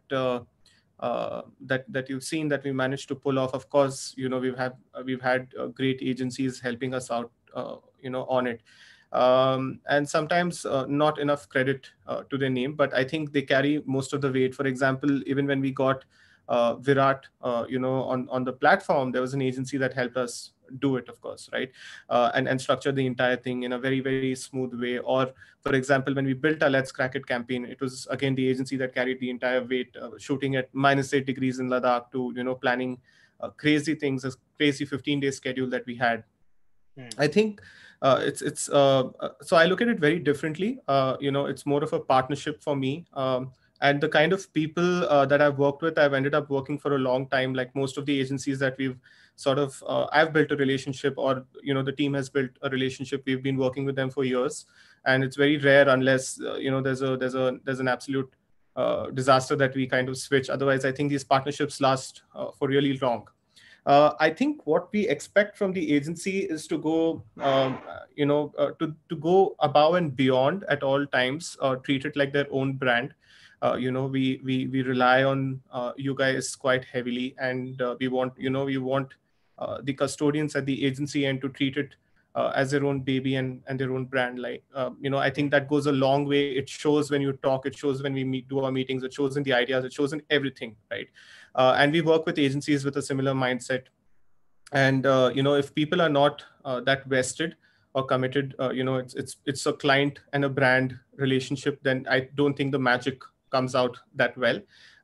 I think if it's treated as a partnership and something wherein, both parties are working, in a direction together, as a team, it's just an extension of the internal team. I think that's where the magic comes. One thing that we always focus on is the long-term game. We play that with the agencies. For example, a lot of times, a lot of brands don't give, a lot of vision or clarity in terms of the long-term plans for the brand. But that's not what we do. We kind of stay focused and kind of tell our agencies that, hey, we want to do this six months from now, 9 months from now. So I think a lot of long-term planning, a long-term game with the agencies where we know, there are trusted partners, and we know that, it's our information is confidential with them. We then entrust them with our campaigns and vision, let's say 6 months or maybe a year down the line. And then those kind of plans start to turn up and show, great results over the course of time. So I think it's more about a partnership than a client and customer relationship for us. The team is a strong believer of treating people the way they want to be treated. So I think it's more of a partnership. And I honestly feel that all the agencies carry a lot of the weight on their shoulders. So I think it's very critical that it's more a partnership than a client and vendor or customer relationship. Got it. Great lessons. And just finally, from this, I see that today you're bringing Jimmy Wales and you're bringing Randy Zuckerberg, and you brought Virat, Anushka, and I mean the list is endless. So how are you pulling all this off? What's the it's secret? it's not been easy for sure. We've been hustling. We've been it takes, I think the team does it again, Harshil, to be very honest. I don't think they stop at a no. They keep pushing. We also have Sudha Murthy coming in soon as well, which Wow. we haven't announced. But and we're also trying some really, really ambitious names that hopefully once we lock in. And I think it's a lot about pursuing it with a spirit of not taking no for an answer. I think initially it was difficult, but I think over the course of time it's getting easier. And we do reach out to a lot of people. Like if you see probably 50 people speaking across the year, we probably reached out to 500 odd. So I think they just keep hustling. They don't stop, and I've seen it happen. We even had Shri Pranab Mukherjee on the platform on the 26th of June, the former president of India, and he shared some great insights, for the summit that we conducted for civil aspirants. So again, it was an overambitious goal to get a former president on the platform. It's a big thing. It's a very prestigious thing. But again, the team managed to, pull it off, and I think they just don't take no for an answer. We start at a point where we say we'll never get higher than what we aim for. So we aim really, really high, and sometimes we fail, sometimes we win. So I think that's how it goes about. So you're living Let's Crack It. Yes, absolutely. We breathe it internally. Nice. Great. Karan, thank you so much. This has been, I think, fantastic to listen. And I hope that everybody listening took out all the important things, because a lot of important things you said. So thanks for spending your morning with Social Media Live. It's been a pleasure. Absolutely. Thanks. Kathy, over to you. Thanks. Thank you. I just wanted to check. I've got a few questions. Would you have time to just address one or two of them? Sure. Okay. So our first question here has come, which says, going forward, do you think online education will be taking lead over physical classes? And how can education brands stand out amidst this clutter? Yeah. I think it wouldn't be fair to draw a comparison. I think both would coexist, but there are a lot of benefits that you get in the online space. For example, you could learn from anywhere at any time. The class is left for you to revise later. You have access to educators from different cities and geographies. Sometimes the fear of being in an actual classroom is eliminated, for a lot of students. Yeah. So there are a lot of positives that are coming out currently, and the consumers are, or the students are getting a taste of it. So I think there will be, I don't think the intention is to ever eliminate offline at any point, but I think they would both complement each other. And I think online has its own benefits. It has its extremely positive aspects that kick in, and Unacademy wants to democratize education. It wants to provide education to people that probably did not have access, which online can do very, very well. So I think that's something, I mean, that would be my answer to this question. Yeah. There's also another question which says, what are some of the sessions or courses that especially picked up during the lockdown? We operate in 35 plus categories. So it always depends on what exams are around the corner as well. But I think at any point, all these categories have great offerings, but at any point, I think there are about 8 to 10 categories that see a lot of attention. As such, I think more than a specific category seeing an uplift, I think we saw an uplift in terms of learners on the platform. Today, we have close to 500,000 students learning daily on the platform, which is crazy, right? We have about 100,000 odd classes. I think we've almost doubled down, or maybe taken it to 1.6 to 1.8x of the number of classes that we were offering previously. So there's a sudden surge in the requirement of the number of classes that has gone up. Another interesting thing that we managed to do was we offered about 20 to 25,000 free classes through the lockdown, and even now we continue to offer that for the students across these categories. The sole intention being on kind of making education available to everybody. Great. So this is the last question that I'd like you to address, which says, any tips for students who wish to make a career in the A&M industry? Any particular skills and certificates that they should look at adding to their resume? I personally don't have any skills and certificates to add, other than I don't think when I started off, I thought I'll end up being a marketeer. But I think it's being passionate about what you do, irrespective of what industry you want to kind of thrive in. It's about being passionate. So I think one thing I figured was I'm very passionate about making films, about building brands, doing stuff which drives awareness for the brand and drives conversations for the brand. So I think it's, as long as you're passionate and 100% vested in what you do. Of course, there are a lot of courses to upskill you and necessary to kind of learn those things and trades. It helps you accelerate quite quickly. But I think if you are passionate, true, and honest to your work, at the same time fully vested, I think you'll have an edge over most people, because like I know, as a matter of fact, I've seen a lot of people that I've worked with, and a few of them are so vested and so driven, and I don't know where that energy and spark comes from, but when that happens, you see them suddenly grow in a matter of time and years, right? And I think consistency along with that, being that determined for a long duration, not giving up, I think that'll definitely trigger a lot of growth in any industry, be it A&M or any industry for that matter. Right. So thank you so much, Mr. Shroff. It's been lovely having you over here, and I'm sure all the participants who are here are enjoying this session. So thank you once again for your time and insight. Thanks, Kathy. Thanks, Harshil. Thank you. Thanks. And Harshil, I'll request... Happy Social Media Day to everyone. Absolutely, to you too. So Harshil, I'd request you to please stay with us, as you're going to be hosting the next set of sessions as well. I'd just like to put a context to what is coming up. Oh, so I'm hosting next one. I'm hosting yes, next? as I am told, Harshil. Okay. Yeah. So I'd just like to put a context to what is there in our next session. So gone are the days when one aligned their phone horizontally to see an ad or a short video. I mean, it's all on the go now. I myself don't do that. If there is something that is thumb friendly and vertical, that is something that I'd enjoy. Discussing the phenomena of vertical storytelling is our next panel.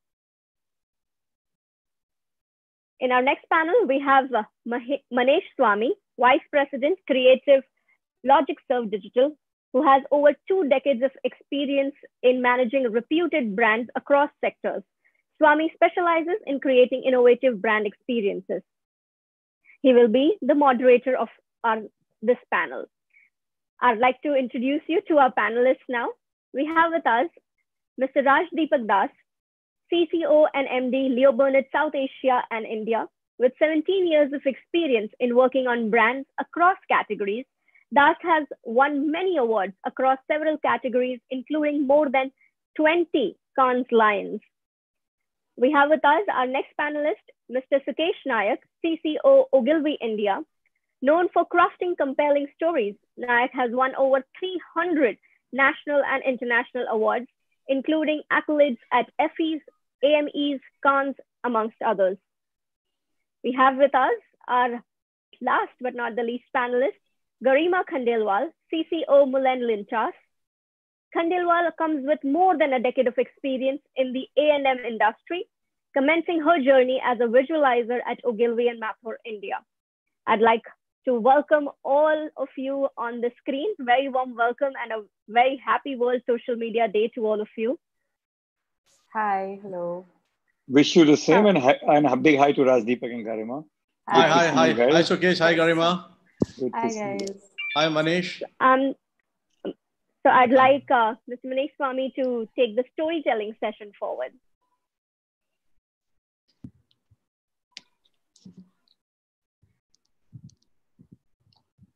I think Mr. Swami is yet to just highlight himself on the video, but very warm welcome to all of you. Till then, let me just remind everybody who's watching us on different platforms. We are live on Facebook, Twitter, LinkedIn, and YouTube. You can join us live over there if you drop out of the Zoom link that you are part of currently. And please, we encourage asking questions to our speakers.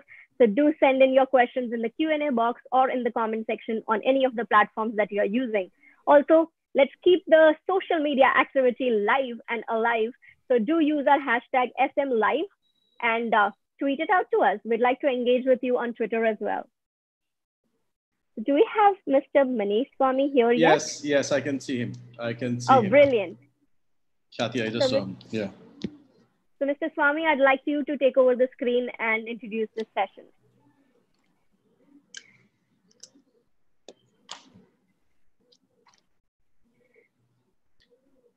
I think he's taking a lockdown break a little bit.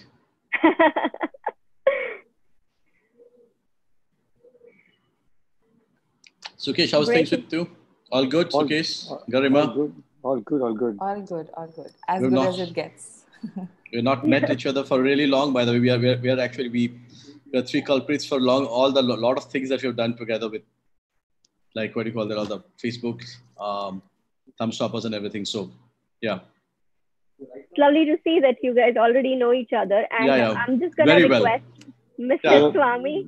We're a very small industry, which is very connected, you know. Yeah. That's lovely. So as we know, Mr. Swami is here somewhere. And yes, he's here. Hi. Yes. Hi, Manish. Okay, sorry for the the transition issue. I think we were still figuring out.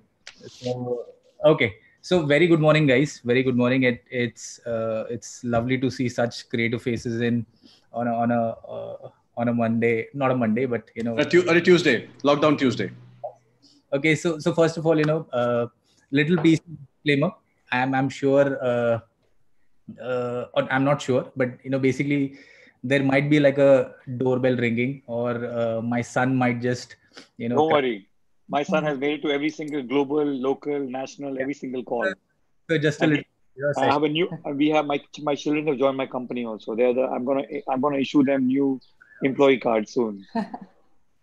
So great, guys. Okay, so first of all, thanks to Ritesh and the team for for the opportunity to share screen with some superstars from the advertising world. Okay, so I have high regards for Raj. I've known him for quite some time now. Sukesh, I've been following his work. Garima, of course, I know her by a lot of common friends. So very high regards for them. Okay, so today, the topic is quite interesting. I kind of really I really love this specific part of our content. Okay, so today we are going to talk about the vertical video, as it's a little used abused word, but it's kind of the talk of the town for the last 2-3 years, if I'm not wrong. And when Facebook kind of rebranded that section as the Thumbstoppers, okay, so every agency and brand wanted to be part of this new way of storytelling, right? And you guys have been judging the Thumbstoppers, if I'm not wrong, right? And suddenly this vertical video, it becomes like the big idea in the creative decks, when we kind of pitch it to our clients, right? So first thing, I just want to start off with, now post the unlock one, right? Slowly and steadily we are kind of getting into a mode where there are small film shoot, there has been production starting and stuff like that. Okay, so typically most of the brands and creative agencies, we've been creating content for the larger screen, right? And it's like we're being adapted to the social media platform, and hence now this new format of sort, right? But for as I already told, social media, film productions, specifically for digital, there has been a little restricted in terms of movements, safety purpose, and all that. And creating social first content is no more like a choice, I believe. It's become like a necessity, right? So what is your point of view on that? Raj, Garima, anybody. I want to keep this a little casual. Yeah. You guys can jump in wherever you feel you want to answer. So like I says, it's a very interesting question what you said, because I think everyone has been asking the same question. Like, are we going social first because there's no shoot happening, or are we going TV first because there's shoot happening in Delhi or Goa or Bangalore? Most of us are doing those Zoom call shoots nowadays. Part of, I think, I can see Garima smiling because I think she's middle of one other shoot also in the other computer. I think, Manish, the first and most important thing is things have not changed in very drastic way, because when we started looking at either we are using social media or a digital platform, we always look at it, what is the reach that you have. If we need to do TV, we have to do TV. If we need to do digital, we need to do digital. So there is nothing called digital first or TV first. First is idea first, reach first, context first, and content first. If you look at those 4 pillars, and whichever comes first, for instance, of course, I've seen like literally a lockdown time, there was the first 1 month, there was no TVC coming in, new TVC coming in, everything, and people are playing the old TVC or changing the voiceover and doing all this thing happening. But at the same time, I've seen work coming out from Sukesh's team and Kana's team coming out, a lot of work coming out, or we have started doing something either with Thank You Mom or Pampers coming out, or Tide commercial coming out, or I've seen good work coming from Hotstar, from DDB. You can see that it was not focused on very much TV centric. It's about content centric, because we can't be quiet as a brand. We can't be quiet. So we have to create things. Is the content good enough to be on TV? Maybe. If content good enough to be on digital, maybe. So it's always about the reach. You know what I mean? So I will not say it's digital first or TV first. It's about what you want to reach and what you want to say that moment. And we will find always a way to do it. Yeah. I think just the way people are consuming content today, right? There's so much intimacy with your phone screen. So it's really about how people are watching what you're creating for them. But I agree, like we have moved into phase 2, so to speak, of ad films, right? There was phase 1 of, self-shot videos that were going on. But now that shoots have opened up, recently we just did a shoot which the script was locked before lockdown, and we've executed now, during lockdown. So, things are evolving. We're learning. There are like new ways of, how to reach something that we thought was luxurious, right, before hand. But now is a great, takes a lot of tactics and brains to arrive at something which was taken for granted. But I agree, like, we're still consuming content the way we were. And, yes, we are. Maybe earlier on, there were adaptations that were really, being made. But now things are being thought of, how to really create something or execute something so that it's social, first. So, yeah. So I have a very different little take at it. Okay, for me, big screen, small screen. See, earlier, TV was never a big screen. It's not cinema, right? But the amount of craft, the amount of detailing that went into work, and I think it's very unfair to say that the digital screen doesn't deserve that kind of craft, that kind of detailing. It's very unfair to say that digital screen is cheap. I think it's very unfair. It's very a very wrong parameter that most people have. And when I hear this statement that kuch sasta bana do, I feel that pehle idea mein dam hai ki nahi. And don't get me wrong, we have never set out at least in my career, that we want to make a Hollywood production. No. Like Raj said, idea is first and the most important aspect of any solution to a problem. And then comes the expertise of what Garima was talking about. What have I learned and what has my team learned in the last 3 months? Upskilled to a different level of knowledge and ability to jugaad. Okay, the word is jugaad I would use. To how to make things happen in such a way that when my colleagues see it, they pick up the phone and call me, how did you do it, man? How did you shoot one part in someone's house and the other part somewhere where the laws are opened up? How do you do this typography work with studios locked up? And who did the typography? Actually, my art director said that, why can't I do it myself? I say, okay, please do it yourself. So what I have seen in the last 3 months, if you ask me personally, is that tremendous zeal by people who work with me and my team to upskill. And that is what's been the most satisfying part. So my answer to the question is that I find it very biased to say digital screen is really cheap. I don't think anything about cheap or expensive. Ideas have to be awesome. And if the ideas are to be taught for this medium, they must be put on the first slide of the presentation and not the last slide of the presentation. So I think if that changes, then it's awesome because all the work will change automatically because your first slide is what gets the maximum attention. And by the time, your tea is over and your biscuits are over in a meeting room and you're like, okay, let's get out. And if you come at the last slide, sorry, you won't get the attention. Sure. I really hope, some of our clients are kind of, listening to this. I hope they are. Very, very carefully. So we'll send it otherwise. Because we just spoke about, like a little visual, enhancements here. Yeah. So this was not part of my question that I was supposed to ask, but, something that I, felt the urge. Do you think, we might be experimenting, like when I say we, which is basically both brands and us, experimenting more with, say, animated content, 2D, 3D, and, stuff that can be, done within a confined space of sort. Will you see a surge of this kind of a content? But I'm specifically saying good quality content, not the typical. Yeah, if the idea is like I said, we have not restricted ourselves saying that, actually I find myself most challenged when I see myself hands and legs tied down to a different level. So the answer is that if the idea is permitting that, and if it makes sense to do it, why not? It's a great thing to work with. But I also want to add that some of the best 2D works takes the longest time to execute and they take longer than a normal filming process. So do not forget that, again, kuch sasta line drawing karke nikal do. No, it's not that.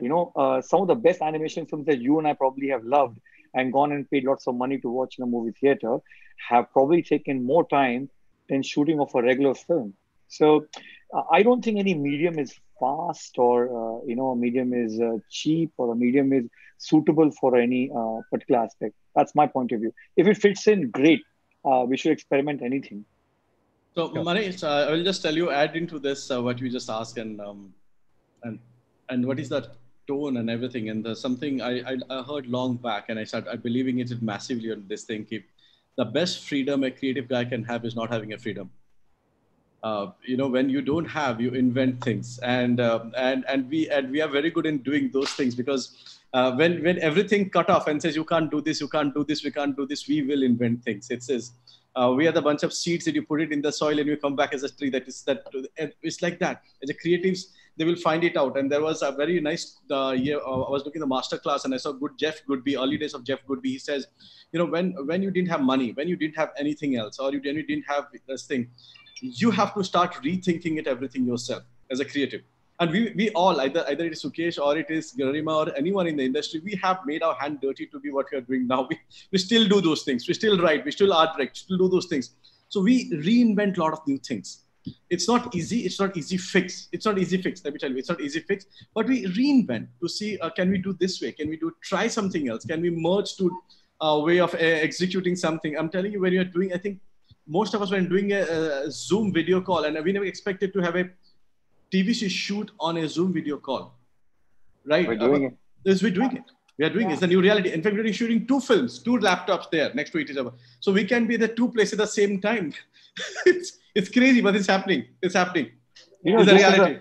I think just the way to, just the ability to surprise, right? I think just to give an execution that could surprise. I mean, I agree, Sukesh, like what you rightly put it, it's all about the idea. And it's not like we didn't have different execution styles earlier on. It's not like, we did do animation or whatever else, whatever was right for the idea. But now to really reimagine how, animation, really takes a lot of collaboration, which unfortunately that physical collaboration is not there. So you have to, move past it and figure out how else to do something, which is possible. So yeah, we are learning every day. I think that's the real takeout. Something very interesting I want to add here, Manish, is that a medium that at least at Ogilvy we saw and some remarkable work come from Bangalore office of ours on print. Okay, a medium that was just, I had not seen much innovation on that. Some of the work done on Hindu from our Bangalore office, I really looked at it and said, wow. And somebody, what the guy who wrote it said, I had the time. So I actually got the time to write it. So he utilized the time to write a brilliant print ad.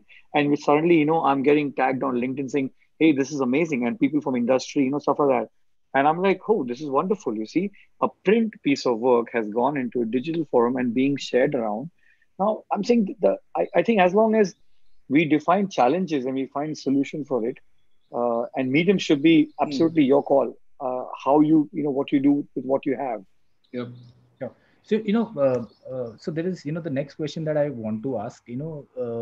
So typically like how this was basically a pattern, right? Like consuming a video in a certain way, okay, and then hence everybody kind of moved on to the 9:16 ratio kind of a format, right, where you see everything in vertical.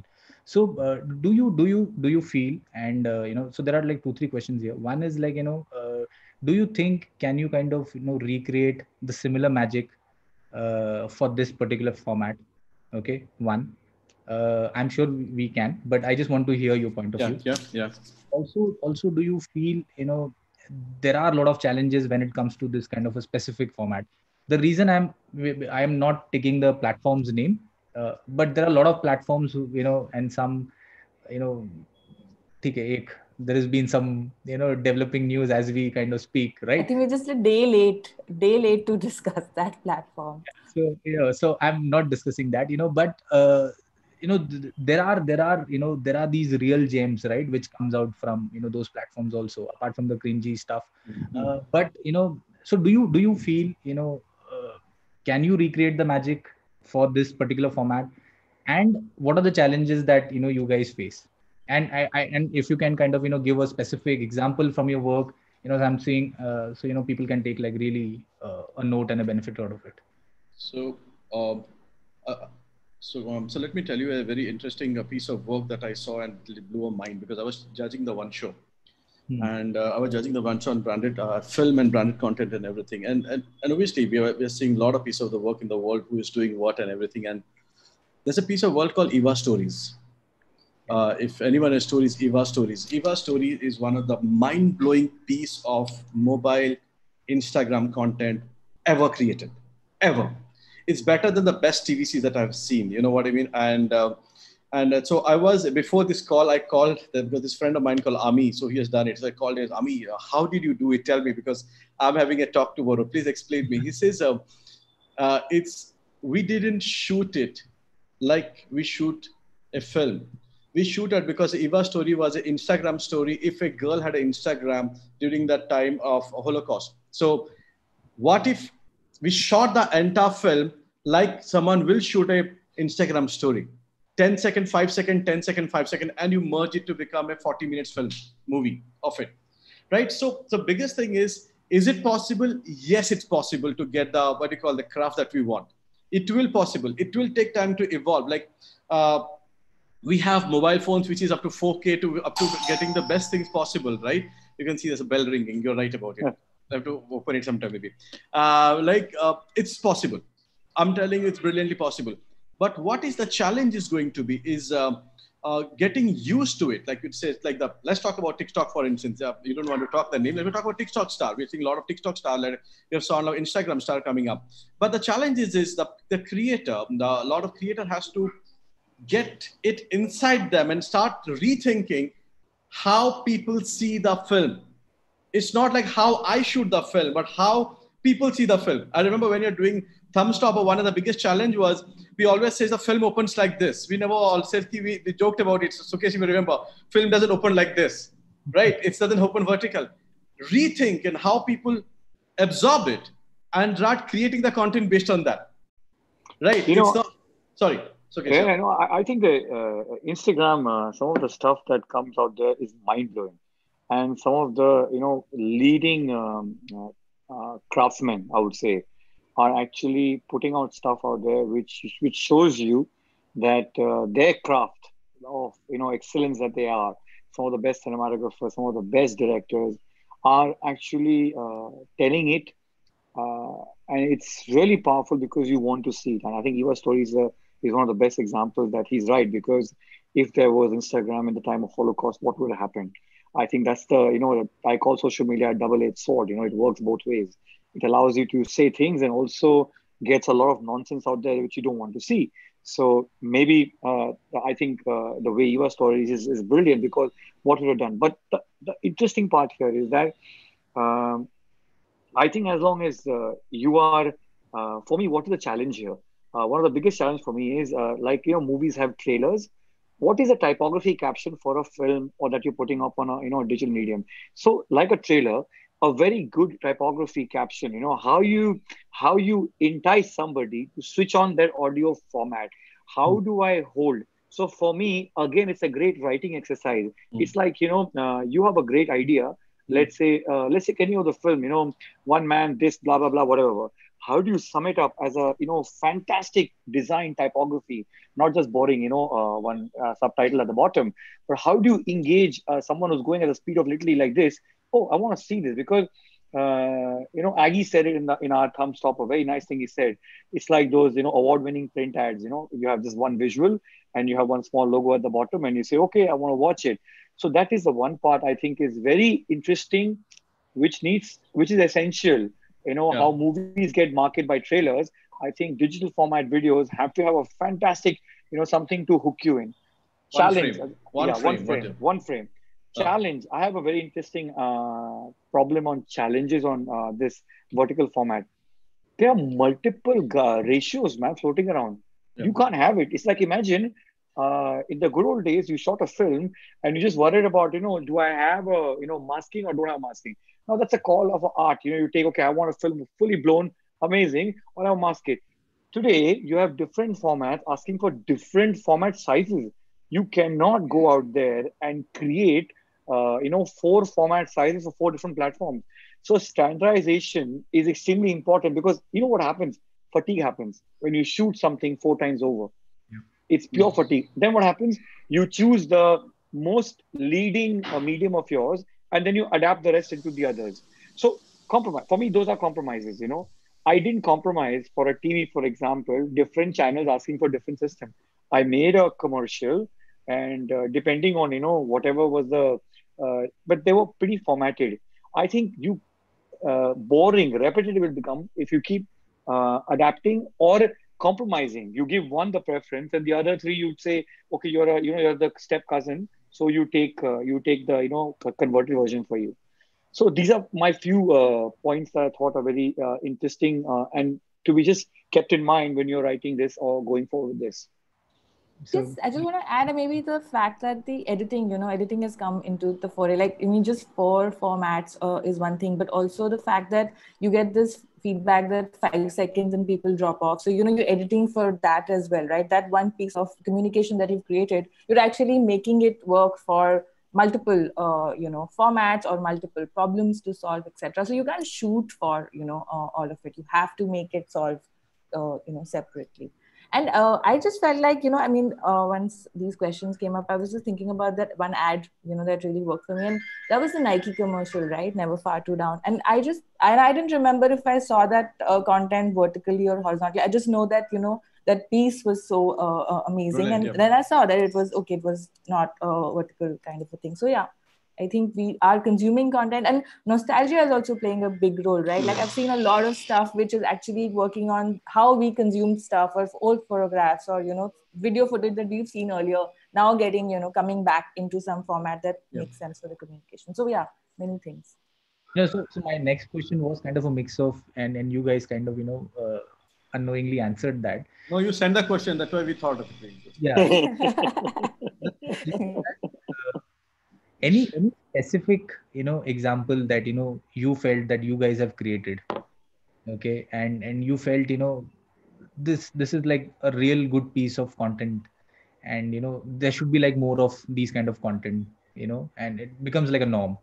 Do you want to kind of specifically speak about one example, and it can be your own work also, apart from the Eva stories, yes. Something like, because Sukesh, I think if I'm not wrong, you've been doing a lot of Vodafone work and stuff like that. Is there anything that? Yeah, so I think one of the first clients to, again, my another important challenge I forgot to mention, which was, I think I spoke on the stage also when we were on the panel on the day of the awards were given. Personally for me, that was a great journey. I went in there not really knowing what will I expect. And when we were judging, I remember us sitting in the room, and some of the pieces entered by some youngsters were really mind blowing. Okay. And I'll tell you the difference what I have. Solving a brand problem and writing any piece on sunset or sunrise, very different thing altogether. To try to solve a brand problem in 10 seconds with keeping the angle that every brand manager or a marketing head is looking out there, where is my story in this? And yes, the story has to be in 10 seconds. And yes, everything has to be. So what I felt was in some of the categories that we judged, some of the pieces of work were very, very interesting. And I think one of the first clients of ours who really took on this was Vodafone. And a campaign created by one of our teams in Bombay was really, really nice. Done in 10 seconds for, music on the go. It was really nice. When I saw it, I felt, I think the session that we did in Delhi, we played it over there. I think Kavita played it over there. And I'd say it was incredible because this is what I call a true, shift on our 10 seconds where the brand is there, the product is there, it's 10 seconds, it's beautiful. I want to see it like any other piece of content. It's not boring, it's engaging. So yes, Vodafone is one piece of work that I would like to highlight from our body of work that we have done post the session, and a great adapter of the philosophy. Sure. Garima, take a shot, or Raj. Yeah. I think for me, I think the work that what really helps, or what really encourages you is when your work comes back to you as popular culture. That something you've created comes back as a forward or whatever. And I think that's what happened with the work we did for Motilal Oswal. Where the piece of work, it's almost become content that gets traveled, and it wasn't made for any particular format, but I consume it as forward with those things. Somebody's actually spent time, made a video version of the commercial, and put it in that box thing and everything, and it's come back. So I think that piece of work really does seem that it's traveled. Yeah. Yes. So Manish, for me, I'll tell you there's just two pieces of work, two brands in fact. One is Shadi.com. I'll just talk about how we started making online marriages, because we never managed to do marriages live. We're doing online marriages. So we created a platform. I think it's not a TV, it's not a content or anything. We created a wedding online first. And then we realized we have 5 weddings happening online. And I think so a brand which believes in wedding and not happening to making those weddings happen live online and getting people. The bride was in, I think so, in Bareilly, and the groom was in Mumbai, and online marriage happening, online party happening, online makeup happening, tutorial happening, all those. I think that is nice. We have never done that. Come on, we are not wedding planners. We don't know. We have not planned our own wedding. I think I have not planned my own wedding. I'm telling you, it's my wife who did it. So, we're doing that, and it was crazy because you're creating a platform. So that was amazing for us. I say we experimental. We never did it. What to expect? But we see it was boom after that. Second brand I will tell you is P&G. Like either Thank You Mom, Tide, or Pampers. It's as a brand, it's one of the FMCG brand, but they are one of the very active brand. They're constantly pushing to saying what content we can create, what can we do, how can we on, because see, people are still buying those things. Pampers has been sold, Tide has been sold, Lidl has been sold. How can you do? I think also a lot of brands were very active because market was not here, like bunch of Vodafone and Airtel and everything. They're at it, or a lot of brands is lively happening now. So you have to create things, new things. It's very interesting what you mentioned, Manish. I think what we did a little after that with Cadbury's Purple Heart. Again, troll. Okay, it's a beautiful digital idea. It is not just a video. It is a way. It's a new way. It's an emoji that solves things. It's an emoji that solves things and solves for real. And a brand that stands for love, and the brand that stands for I've been your friend. In all your happiness. I can't leave you out in a time when you're getting trolled. How can I help you, or how can I help your friends help you? Now that is I think for me, again, the solution to a problem is beautiful digital platform. I would say not just a video. It is a mix of everything, and I know what it did, and I've seen the kind of feedback we got. So it was not. I mean, did it have films? Of course, it had films. Did it have an emoji? Of course. I mean, it had an emoji called Purple Heart. It was sitting on your phones. So it is what works for me on this format is that you can, like Raj said, it's like a whole world out there. You can create a farm bill. You can create the entire ecosystem for you. Yeah, anything you want to. That's the beauty of it. Sure. Interesting. So, I don't think how much time we have. I think we run out of time. Yeah, out of time. Yeah. Like we always do. We love to talk. Always Yeah. do. I'll just take one last question with you guys. And, so what do you guys think, will be, like the storytelling trend in future, what in the next year or in the years to come by? Like, what do you think? How will storytelling evolve on the specific medium of sort? Garima, go for it. This is purely for for people who's kind of Yeah, I mean, we saw that one montage of those videos, right? That came all each COVID ad ever kind of a thing. I mean, I think that's a nightmare, right? As long as that doesn't happen and everything becomes predictable, and it just seems like, I mean, you're talking about TikTok, and I think TikTok is really innovative, right? I mean, the kind of stuff that people were doing on it was surprising. I think if storytelling can just be surprising, we were so used to having two people in a room talking, in ads, and that's really a simple thing to do is, for this format as well. But how do we surprise with the format? Because we don't have that landscape of beautiful, storytelling that we earlier had. We have this, precise space, and let's just try to innovate in that and not create fatigue. For me the answer is no matter what, I think I tell my children stories today, and I'm pretty sure tomorrow they will tell, the stories will continue. And stories have to surprise you, like Dharma said, has to engage you. It has to it has to do something to you. If it is a copy, if it is a cheap copy of something, like knocked down version, it won't do. And I think one of the most this year Oscar is a great example of it. A story that no one thought would win an Oscar, went on to win an Oscar in a different language, not in a foreign film. It's incredible.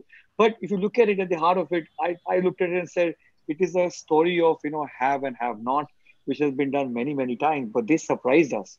They took the same plot. Mr. Bachchan has been doing, Superstar on have and have not. He made a history of it in the 70s. Today, someone from South Korea did a story based on that, rich and poor, and, wanting to have it. But I think it's the way you cut it, the way the way your characters are. What is surprising? And stories will be stories, because if you don't have, you have to tell it to somebody, you have to tell it in a way. That's what matters. And I'll just add to the last small thing to this, what he says, if it's a personal screen is just personal, you're watching it yourself and everything. It says, just one line I will say, it says, don't be what you are, but tell me what I am. Story that is what I am, not what you are. I don't want to listen to your brand. I'm waiting for Raj Deepak's code book. I'm going to buy a book. I swear. Please, I'm giving pre-advance for it right now. Raj's code. Dude, this is free for you. Anytime it's free for you. One coffee and we can talk that day. Okay, so I think we are way beyond our time. So, Social Samosa team, you can kind of tell us, shall we keep chatting on, or Thank you so much, Manish. Thank you. Thanks. Thanks, Manish. Thanks, Sukesh. Thank you, Raj. Thanks, Sukesh. Yeah. Yes, we are short on time. So thank you, all of you, for sharing these beautiful stories and insights. Thank you, Mr. Swami, for steering that conversation. I'm sure our viewers, participants have taken a lot of insights out of this. So thank you once again. Thank you, guys. Thank you, guys. Take care. Thank you. Bye. Thank you, Sukesh. Bye. See you. Bye. Later. See you guys. Bye. So you've just seen our speakers helping us decode the power of vertical storytelling. Now the day is just getting more and more interesting.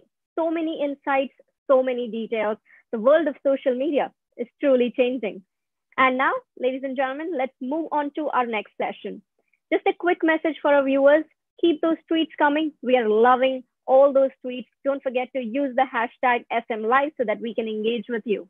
You can also catch the live stream of the event on our Social Samosa's official Twitter, Facebook, and LinkedIn pages. And now, I'm sure all of you are waiting for this session, because I am, definitely. Our next session discusses on one of our favorite platforms of the day. Speaking on Instagram, from passions to actions, we have Prasanjit Datta Barua, Vertical Head Technology, Telecom, Automotive, and New Business at Facebook India. Prasenjit's experience ranging from business development to media planning to social media and digital and more. He's always one of those leaders who take on new challenges, and of course, he's charting the uncharted territories.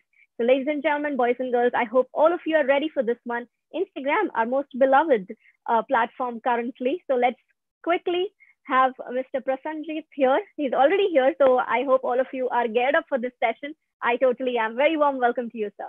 Thank you so much. Thank you. And it's a great pleasure to speak to all of you. And thank you for organizing this, Kathy, and the team at Social Samosa. I think you guys are doing a fabulous job so far. I've been following you for a long time, but thank you so much for keeping the social media flag flying high. My name is Prasenjit Datta Barua. I run a few businesses for Facebook in India, right from tech telco to auto to health and education. So it's been an interesting journey and good fun on how Instagram has been growing. And what I'm going to do today is of a lot of interest, I'm hopefully to all of you. So just give me a minute when I share my screen. So this is going to be, can you all see my screen? Just give me a thumbs up or just yeah, I'm assuming you all can see it. Okay, so today what we're going to do is we're going to talk about Instagram. And this is Social Samosa's SMLive Day, so I don't think I need to tell you about Instagram, but growing at a very, very rapid pace in India. And it is the home for passions and where people kind of discover and find more people with similar kind of passions. What I'm going to talk to you today is how brands have used this platform to convert passions to action. So that's the theme. And I'm going to go through this presentation in maybe 20 odd minutes and leave 5-10 minutes for question answers. So here we go. So just quickly. Yeah. So this is our mission. It's bringing you closer to the people and things you love. So that's our mission in Instagram, and we stand by it. And for people who use Instagram, I'm assuming most of you here, you'll understand where I'm coming in from. If I were to move to the, yeah. So therefore, the way we see Instagram, it is the home of passions, right? And Facebook is all about connecting to old connections, friends, etc. Instagram is the home of passions. And when we spoke to people and when we speak to our users, it's your own personal space for you to indulge in your passions. If you like cooking, you like fashion, and what have you, right? It's your own space. It's your feed. It's my feed, my stories, my Insta.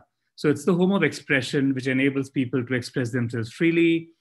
You can create a safe and supportive community, and also where passions can be converted to valuable business actions. So when you look at this Karan example on the right-hand side, that's a paid partnership with Godrej, which they kind of did a before and after, and it got the brand a lot of results. So that's one example. So expression, support, and interests. Some data points about how India lives on Instagram. So Instagram survey, we kind of surveyed across generations, and this is the split we saw. So 63% of the audience, 18 to 24, 51%, 25 to 34, 40%, 35 to 44, and 23%, 45 to 54.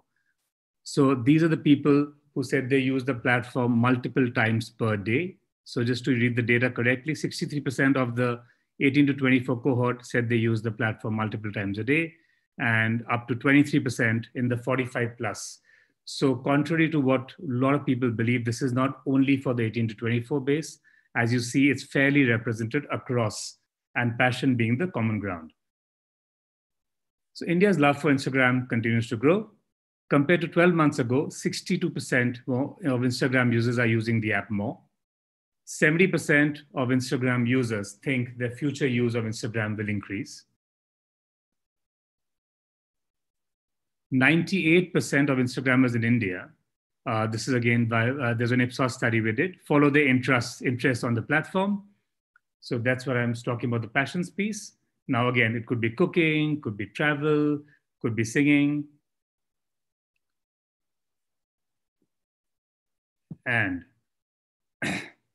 this is the way it's cut, right? So 63% of the people we interviewed said they follow technology, followed by fashion at 62, 58% music, and travel 54, with food and drink at 52. So they're the top 5 followed passions on Instagram. Now I'm going to segue on to how brands and how we use passions to actions. So obviously, for most of you on this call who are marketeers, digital marketeers, social media experts, people who consult brands on how to use social media, at the end of it, brands are very, very curious onto how to use and convert this huge amount of passion and interest on the platform into serious actions that can drive either top funnel or bottom funnel metrics for the brands, right? So when we did this survey, these are a couple of other questions that we landed up asking to understand, is it only about sharing passions or also about engaging with brands? And here you are. So 98% people said they took an action in the moment. 84% of the people surveyed said they visit the brand website or the app, depending on what the brand has up there. And 64% of the people surveyed said they visited a retail store after they saw the ads. So the way we see this is we have the 3 I's of Instagram, how passion inspire actions with Instagram. There's impact, there's influencer, and there's interactivity. So there are 3 I's that we call it. Now, what does impact mean, right? So impact, in impact, what they said is brands are a beloved part of their Instagram experience. So 2 out of 3 of the people said that they're interacting with brands is a reason they use Instagram. So they love interacting with brands. Obviously, I think the language you speak on Instagram has to be customized and tailored for Instagram. We just heard the previous session with Sukesh and team on how they do vertical videos. So that's one of the cues, but there are a lot of other ways of engaging with the platform and your followers on the platform. And 90% of the people said they follow a business on Instagram. Okay, so that's what we saw. And there are various businesses depending on what you like doing. Yeah, the other one, what we saw was Instagram creates authentic connections between brands and consumers. So 4 out of 5 Instagrammers associated brands on Instagram to be authentic.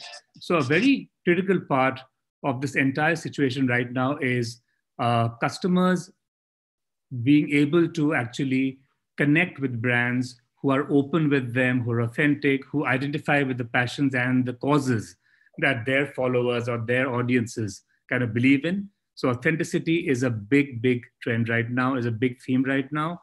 And 4 out of 5 of these Instagrammers associated brands who are on Instagram to be authentic. So that was an interesting way to see.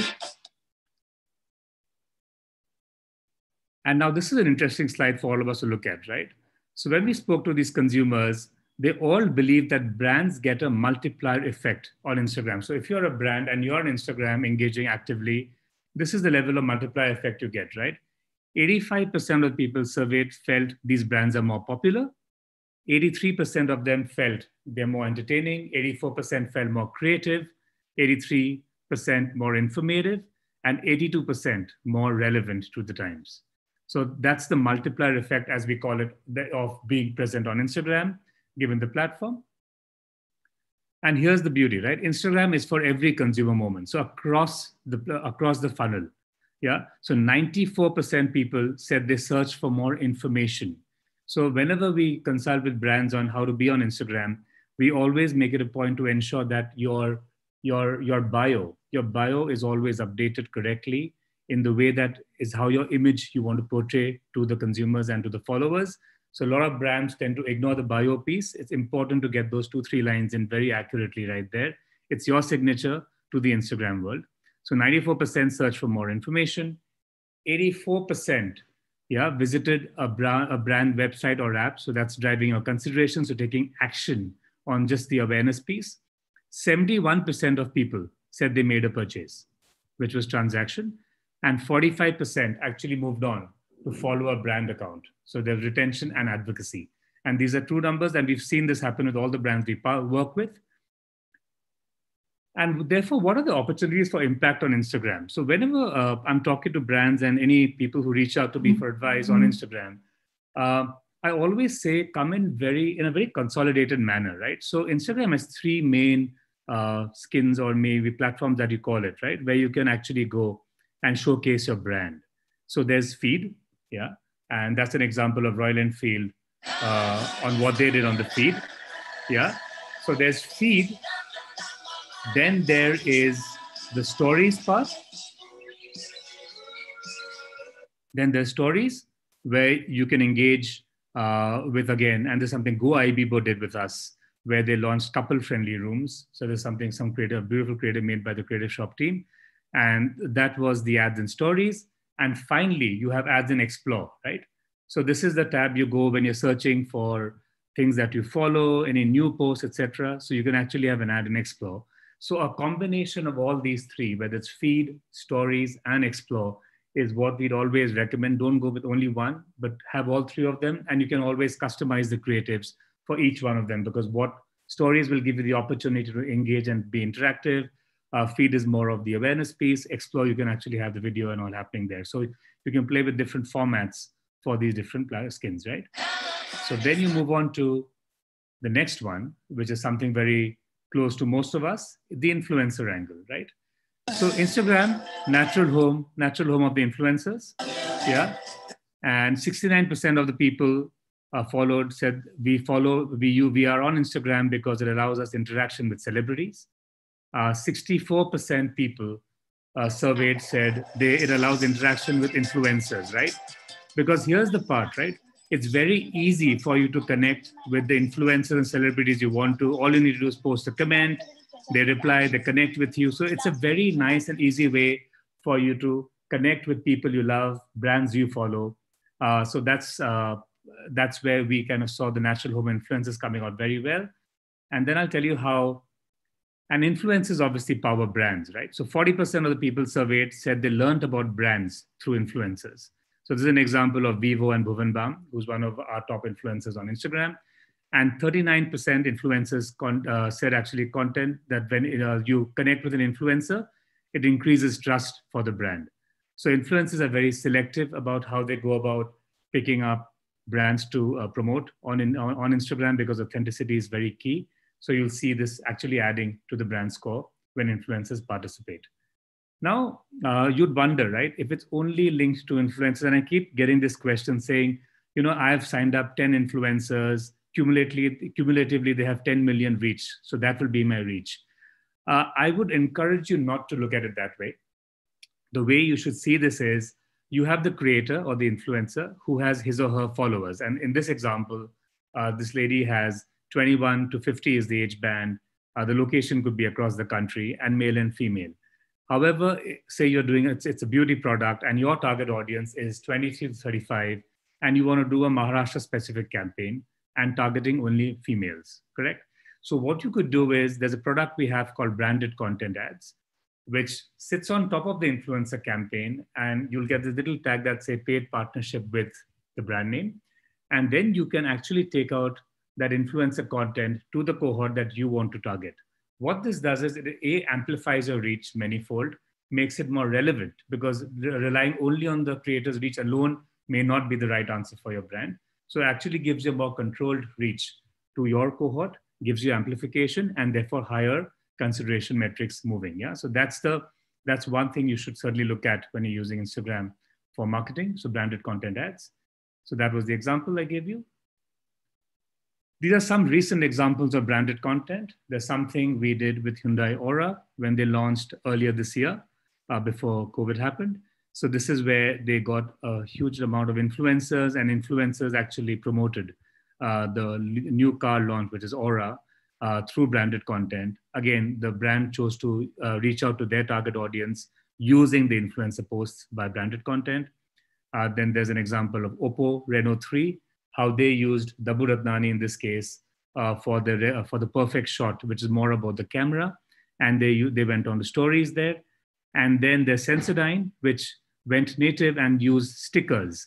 So again, that's another advice, another guidance we give to brands is have some fun with your brand, use the native kind of properties that are available on Instagram, because that's how the authenticity, the connect with the users come on.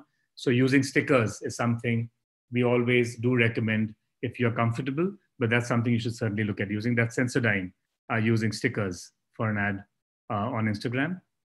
And finally, the last I, which is interactivity. Now, interactivity is again where it basically brings people closer to business, right? So 9 out of 10 beta campaigns saw increased 3-second views, and we had 40% more app installs when we kind of put this for a campaign there. And this was on stories. Yeah.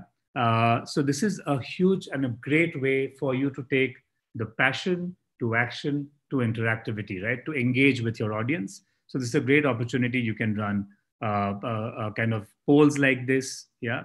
So this is one option for interactivity, polling stickers. So this is something beauty brands use very actively with us. So that's an example of Sephora in France on how they actually checked out the kind of opinion on 2 shades of lip gloss that this model is using. So crowdsourcing insights to inform product development could be one use case. You could gamify your communication, right? And there you go. So this is Joystick Studios, and you can actually play with this to a left and right, score a goal. What it does is it lets end consumers interact and engage with the brand, makes you more human as a brand, and almost takes you to a friend kind of a zone where people are more comfortable engaging with you. Or you can run a contest. So it's an example, a typical beautiful shot of a beach. And where could this be? Bali, Hawaii. You put a shot there, let people kind of guess, and then give prizes to people who get it right, or make it a sweepstakes, have fun there with the contest.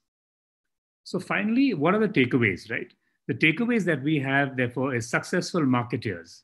So successful marketeers tell an integrated story on Instagram. So use all the 3 skills I told you about, right from feed to stories to the explore section. Get interactive. It's super important to get interactive. And finally, last but definitely not the least, leverage influencers for authentic consumer connections. So I think these 3, if you can keep these 3 things in mind, integrated, interactive, and influencers in that order, you will have a successful campaign on Instagram. And I would encourage all of you on this call, especially people who are advising brands or brands themselves, to take a shot of seeing how you can convert India's passions to actions that mean a lot for your brand. Thank you. With that, I end my presentation. I'm now open for question answers. I'm going to stop sharing so I can see all of you. Thank you, Karia. Thank you so much, Prasanjit. This was wonderful. I think I myself have taken a lot of takeaways, and I'm sure all the participants and everybody watching us on different social media platforms, including Facebook, are taking a lot of notes on this. We have a couple of questions that I'd like you to just address. So this first question which is very relevant even now, because in lockdown, there is just a splurge of content that has come out on Instagram as well. So with so many creators and pages on Instagram, it is very difficult for a newer Instagrammer or content creator to find footing. So in spite of their great content, what will be your tips for people like that and who want to come up on the ladder of influencers? Got it. A great question. Kathy, so the way I see this is, again, stick to the simple philosophy of passion and being authentic, right? Yes, you would be seeing great content creators who have a lot of followers, but they started sometime and nothing happened overnight. So they didn't hit 5 million, 2 million, 1 million, 100K, whatever numbers overnight, right? They also worked hard for it. So it is, I think if you're serious about your content creation and you stay at it. So whenever we've spoken to all our influencers and content creators, right from a Malika Dua to a bunch of these people, right? It's a lot of hard work.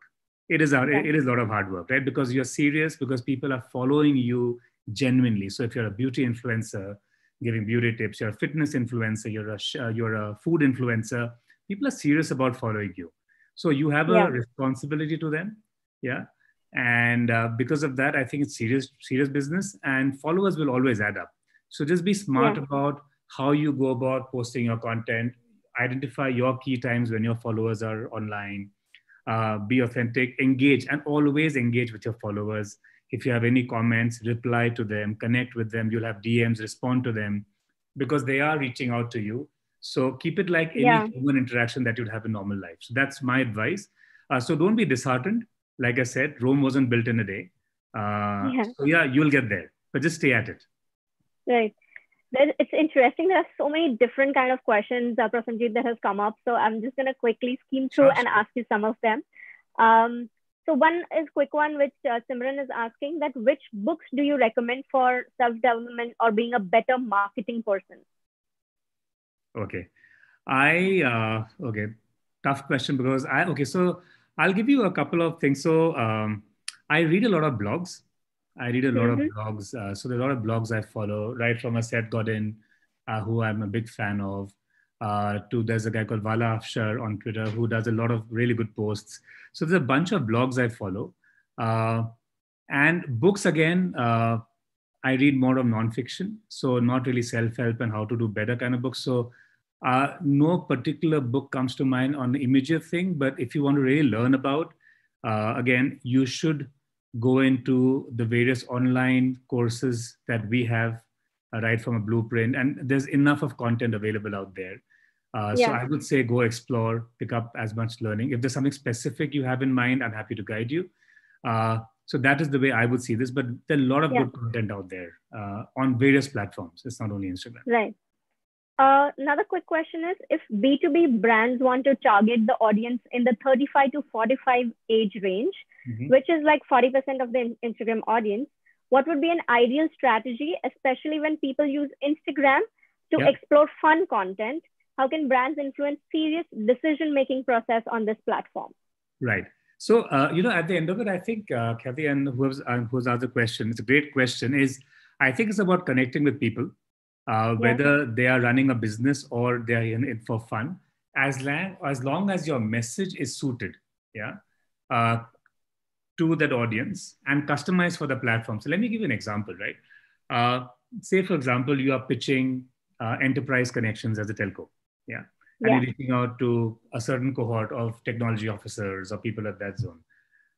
What I would do is I would use the nativity of the platform that will make it interactive and engaging on how your product is better than the other. So it could be connectivity. So it could be about if as Vodafone or Airtel, your end user is a gamer, how gamers love speed, how gamers love speed, and therefore the enterprise connectivity, how it drives that. That could be one use case. So you could make it a B2B2C kind of a communication.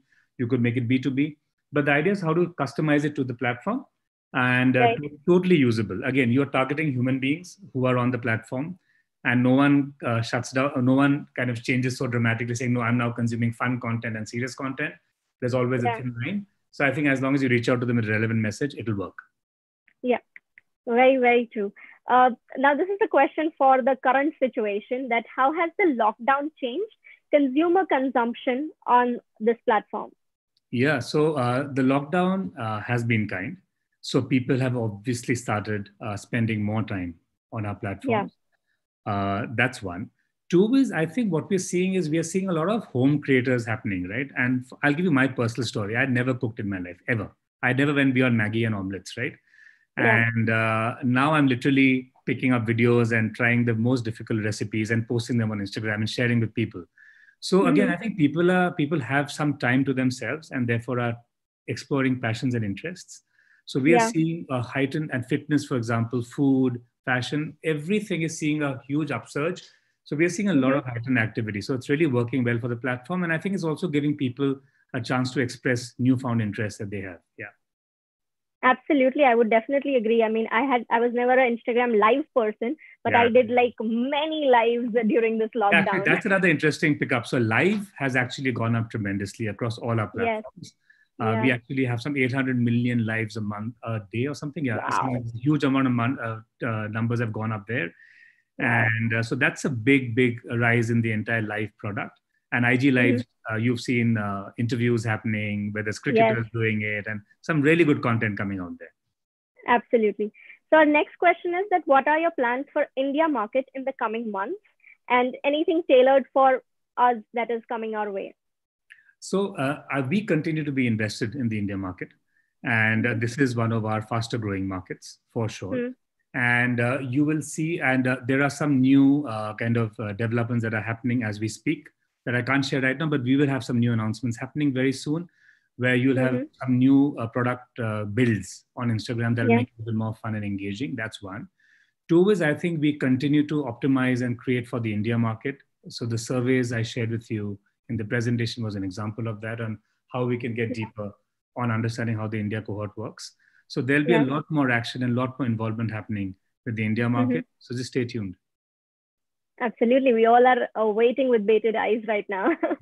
So another quick question is, when compared with their global counterparts, how are Instagram users in India different, and any particular trends that stand out? Not dramatically different, to be honest with you, because at the end of it, they all follow passions. Again, they would be specific to countries. So that's the only differentiation I'll have. I don't think there's a dramatic difference in that piece. So they are pretty similar. And I think what one unites every Instagrammer across the world is the ability to follow passions and live in the moment. So that's one. In India, we obviously see a lot of fitness is a big trend here. Technology is a massive trend in this country. Fitness, technology, food, music. So I think it's in the same zone. But I think people are more open to experimentation. At least that's what I'd like to believe in this country, and trying out new formats. So it's great fun to actually be an Instagrammer in India. Our next question has just come up, which says, how can small business enable shopping tags on Instagram? This is the new feature that we've also kind of discovered very recently. Yes. So there is, and I'm happy to share details more with you, but tags are open to all brands now. It's a simple fix at the back end on your ads manager tool. And I could share a link with you separately. But it's and what do shopping tags do, right? Shopping tags will basically give you the ability to literally list your pricing on the product on Instagram, and makes it more immediate. And the next one that is coming is shops on Instagram. That will also be coming in very soon, where you can literally create a shop front on Instagram. So that's the other one that will happen. So it's very easy to do that. It's a fix at the back end that you have to add on to. Brilliant. So I'm just going to take a quick look at, we have some more questions that have come in. We have 5 minutes, sir. 2-3 minutes more. Okay. So insights on Instagram are very complicated and tricky as compared to Facebook. Will insights be made more simpler and available for wider dates? Okay. So, by the way, I'd love to take a direct question on that. So I think what I shared today was, when you say insights, do you mean the insights I shared today? It's a clarifying question, or is it overall insights? Let me ask. Bhagyashree on Zoom has asked this question. So Bhagyashree, if you'd want to clarify, do you mean the specifics of the presentation, or in general, what is the question? So till then, we'll move on to the next question. Now, again, this is relating to the current ban of Chinese apps. So with ban of TikTok, do you feel that Instagram is going to be the next app for those kind of content as well?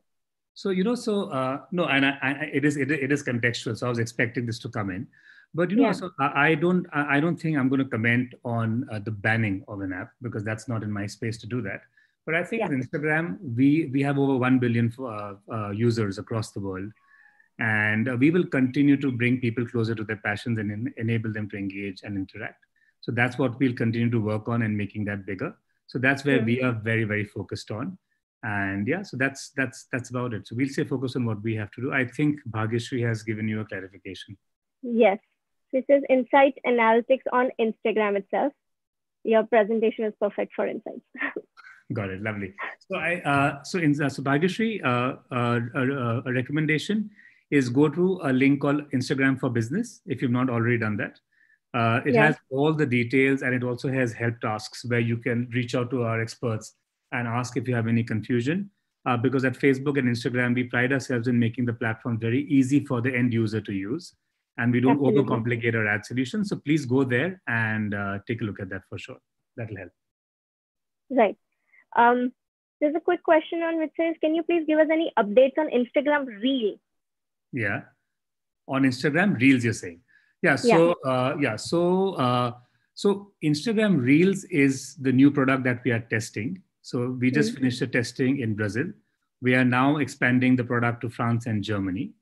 What this product does, it gives people ability to create and edit short form videos, which is how more and more people are enjoying and creating content nowadays. So the details on the global launch aren't clear yet. But the moment it comes out, you guys will be sure to be the first people to know about this. So we don't have that clarity yet. But the testing, has happened in Brazil, and now it's going to France and Germany, and will be a global launch soon. But we just don't have the exact details yet. And I just want to add a couple of things on, because I think someone asked me a question on how are people using the platform, right? So in addition to the use of IG Live that has gone up tremendously, and Kavya, you spoke about that. We also see a lot of people using the AR effects, the AR filters, and it's interesting how we've seen brands like Vivo and Samsung using these filters to unbox their devices. So all of you are tech geeks right on this call, and you know what unboxing is. I don't need to explain that to you. So you actually can unbox your new device on an AR filter, and Vivo V19 was the first off the block, followed by Samsung. So brands are using the AR filters, people are playing with AR filters, and you'll see one thing with Instagram is we'll always first study how the consumers are using the product and then open it up to brands. It's never the other way around. So it's always how people are using it and then open up to brands. So AR filters is another one that's a very, very big thing that people are using currently. All right. With that, thank you so much, Prasanjit, for this wonderful session. The comments and questions are still pouring in. But by the way, no, but thank you so much, Kavya. I enjoyed it. Kathy, I really enjoyed it. And just one thing, I just want to leave one note. And this is something that we are doing because we spoke about how what we're doing in India. In India, we have a program specifically for Indian creators called Born on Instagram. This is targeted to people who are literally building content for Instagram grounds up. And it's a huge base of people run by our partnerships team, where we connect with them, coach them, train them on how to get better at creating content, driving engagement, and answer all the questions. If there are any creators on the call, do reach out to the team. So Born on Instagram is the program to kind of reach out to. It's meant for creators, all sizes and shapes, because I know the first question was some people already have 5 million. So get on that program, get to know how to get better, and get it. No, that's lovely. Sir, if you may tell us that, is there an email ID? Where do they reach for this program? Where can they reach out to the team? Yeah, so I think you should just give me a second. Let me just double check this and maybe let you know right away if we have that. Okay, so let me, Karan, do we have an email ID we can get them to write into? So just give me a second, right? If I can give you all the email. No problem, sir. So this is a great news, actually, sir, for letting everybody know. There are a lot of creators also who are watching. So this is a community that you must join, which is Born on Instagram. And it's funny because, sir, I use my hashtag as Born for Stage. So definitely I'm going to become a part of Born on Instagram very soon. And for all you creators. And Kathy, I just heard from him. So so we have a common email ID. Karan, who's my colleague, will share it with you and the team. And so just one quick sign off. Be conscious and cognizant about the trends. The current trends, like I spoke to you, is food and fitness, the various challenges. Don't rush into challenges, but it is a trend. AR effects we spoke about, and use multiple surfaces on Instagram. Don't limit yourself to only feed or stories or explore. Try out with all three of them. Just get that going. Be authentic to your followers. Respond to them. Connect with them. And all the best. All the best. And thank you all so much for your great support to the platform and for being yourself, being your authentic self on Instagram. We love you and we love being part of your lives. Thank you so much, Prasanjit. This was wonderful. A lot of engagement. People are still coming on board and asking and commenting on the session. So thank you so much for your time and all the insights and tips that you've given us. And definitely there are going to be a lot of people who are joining Born on Instagram. And yes, moving forward, ladies and gentlemen, I'd like to welcome now for our next session. I'm sure that you've found this session very interesting to see how Instagram ecosystem has been bridging passion to action. So I just want to know from you quick on comments that how is it going so far? Are you enjoying it? How has the session been? Please don't forget to tweet live using our hashtag SMLive. And it is a World Social Media Day. So how is it going for you? We'd love to know. And keep those comments pouring in. We're loving the conversations and the engagement that you're bringing to us. Next on the agenda today is our session on conversational commerce, driving transactions through conversations across popular messaging apps. Speaking on the topic, we have Neil Barman, Chief Growth Officer, Yellow Messenger. Neil has over 16 years of experience in SaaS and direct-to-customer sales and marketing processes. Neil also comes with over a decade of experience growing and scaling companies in India and the APAC region. A very warm welcome to you, Mr. Barman. Thanks, Kathy. Thank you so much. So I'd leave the screen to you. Thank you. Thank you. So good afternoon, everybody. Hope all of you are staying safe and doing well. So I'm going to quickly start with a brief presentation. I hope my screen is visible to everyone. That's the most common question that's fluttering around these days.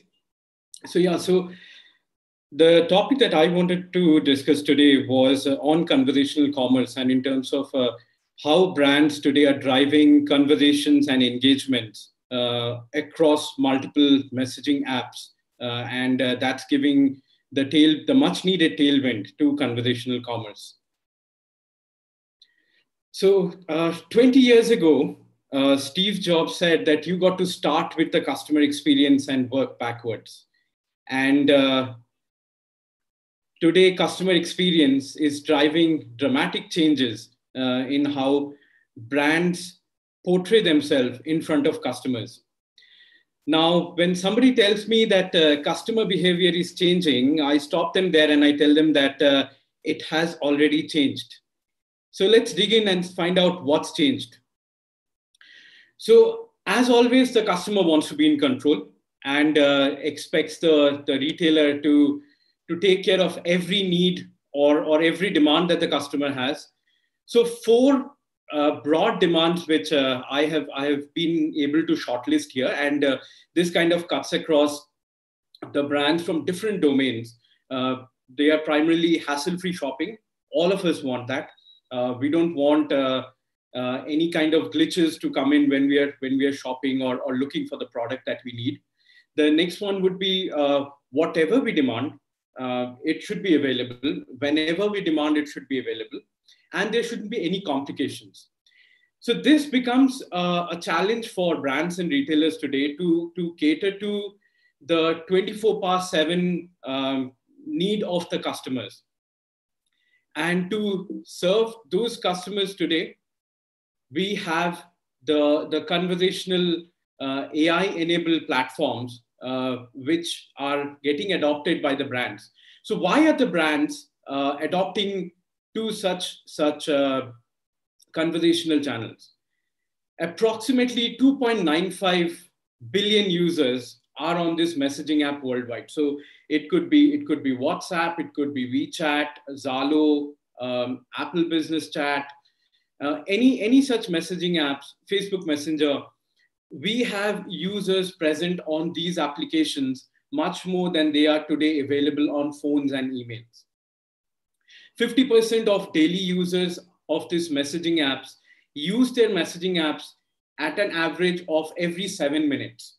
And that's a very intense platform for any brand to touch base with its audience. The launching on social media today is comparatively low tech. And because of all this, the direct relationship that needs to be built with the consumers is becoming more and more easy for the brands when they're doing it using a digital mechanism like this.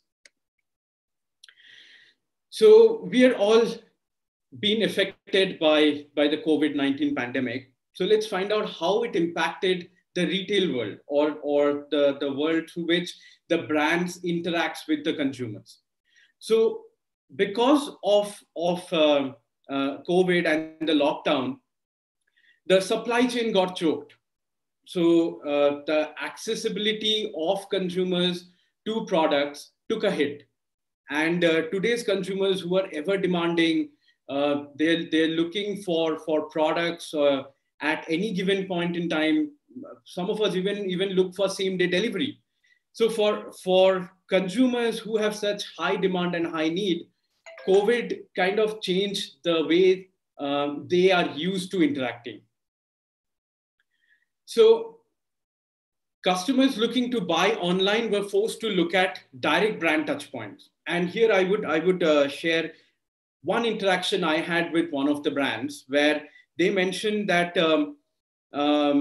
we want to go direct to consumers. We want to touch base with our customers directly. A major Indian FMCG brand.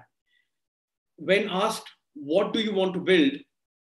They said, we want to build something like Big Basket without having to own the digital asset or the app. And the next question was, is it possible? And how soon can it happen? So we made it possible in a period of 7 days, and the entire platform was built on Facebook Messenger and WhatsApp. So, and the adoption was also much more quicker than it was anticipated by the brand. So due to this lockdown and this supply chain choking, retail outlets being shut, the brand started adopting to channels which were already adopted or were in higher usage by the consumers of today. And today, what we are seeing is we are seeing the trend of brands interacting with customers and customers reciprocating on these channels. It's much more seamless for a brand to push out a product to customer on these messaging apps. So here I've narrated what the scenario was like before COVID. So it used to be brands to a distributor channel, then it used to be the local retailers, and then it used to be the kiranas or the mom and pop shops that we are all used to. And this is the reality post-COVID. It's brands and the consumers. And this is bridged by the different messaging applications that are available today. So let's find out how does this work. Let's take a couple of use cases, and we're going to touch upon a consumer use case and a supply chain use case here. So because of the brands directly controlling the conversation with the consumers, today the recommendations that used to happen from the consumer to the consumer through the brand or through the retailer used to be a passage of data that used to be, the collection of the data used to happen at the retailer's end, and then that used to be passed on to the brands, and then the brands used to get into certain marketing tactics or marketing activities in order to target the consumers. Today, with the consumers being directly interacting with the brands, recommending the products is becoming much more precise. Product discovery has improved.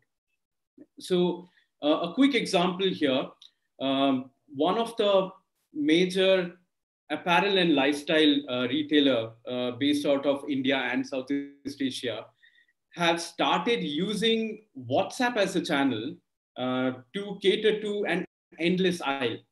So in retail, an endless aisle is making the inventory available to your customers while the inventory is not necessarily available at the store.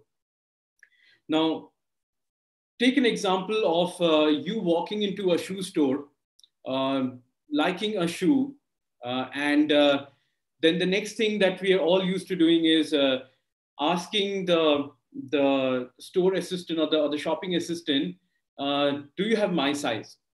And then the store assistant goes away for about 20 minutes and then comes back and says that, no, your size is not available. That's a churn moment for the retailer. Now I'm giving you the scenario which can be adopted by brands in a digital assistant environment. So let's think about the same scenario now. While I walked into the store, I like a shoe, and there's a small QR code in front of the shelf.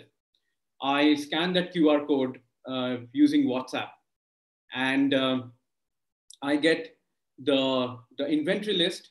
It tells me the sizes that are available at the store.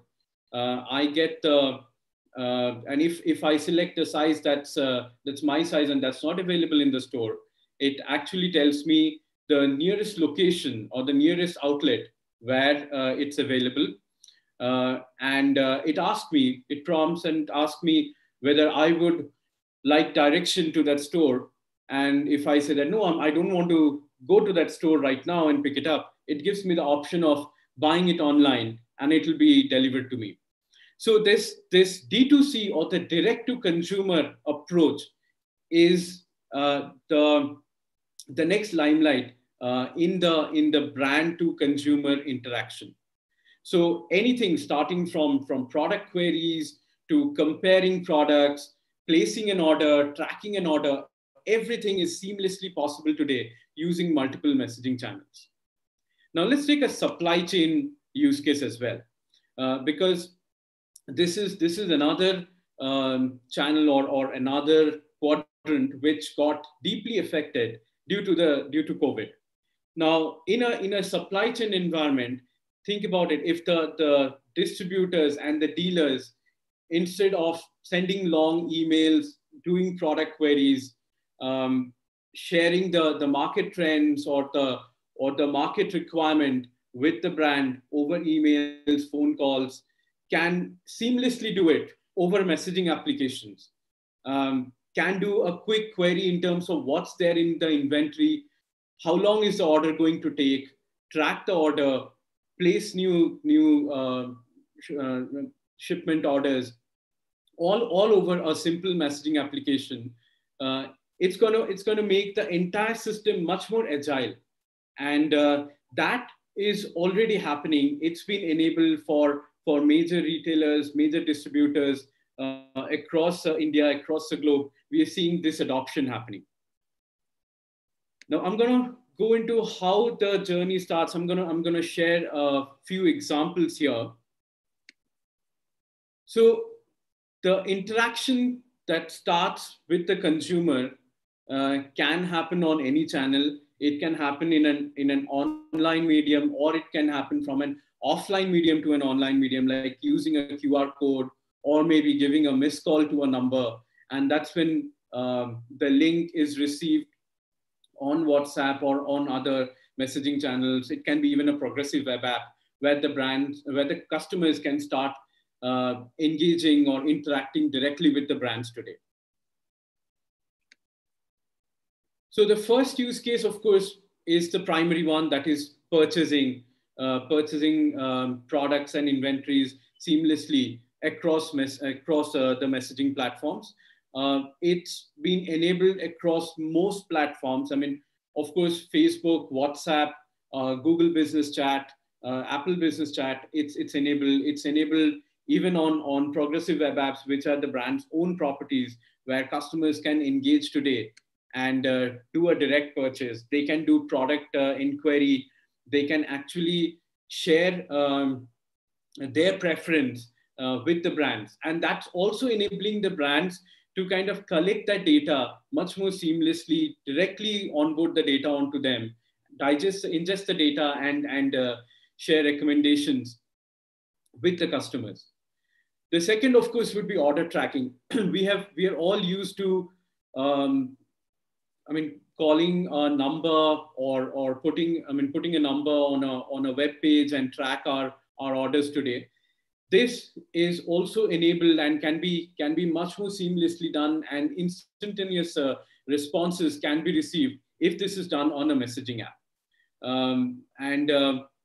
It goes through all the checks and balances that's required. I mean, there is an authentication that's required, or if there are certain requirements where you want to delay the order, you want to cancel the order, everything's possible. It can all be enabled on a messaging application today. The location discovery, in terms of as a consumer, where your products are, where you can direct your customers to who are looking for that product, that's possible today. And it's possible on seamless applications which the customers are familiar with and are easy to use by them. Push ads using the cognitive capabilities of this conversational platforms. So we have seen this, and I'll come to that later as well, where brands are actually redirecting consumers from different ads to a conversational platform. It's bringing more ROI to the media spends that's happening everywhere. And today it's been made possible across any space where the media buying is happening. It can be a Google Display Network approved space. It can be a Facebook banner, Facebook ad, Instagram, LinkedIn. From anywhere, the consumer can be directed to either a WhatsApp business account, a Google business chat, even to a progressive web application. So the days where you see an ad and then there's a click rate that happens on that ad is changing. Now think about this scenario. You have a Facebook ad, you click on that and you land on WhatsApp. So the moment you're landing on WhatsApp, you're not a click to the brand anymore. The moment you're landing on WhatsApp, the brand has your phone number. So you're immediately becoming a lead to the brand. And immediate opt-in happens the moment you land onto WhatsApp, you're opting in. The brand can now start engaging with you, can start pushing notifications to you, recommendations to you, and can continue this engagement unless you choose to opt out. The next one is the stock updates. Now this became very, very relevant in the lockdown period, and once the lockdown was over, is the understanding that the brands wanted to derive in terms of what is a stock update, what's there in the inventory today, how soon can it be circulated, which are the closest location where it can be circulated.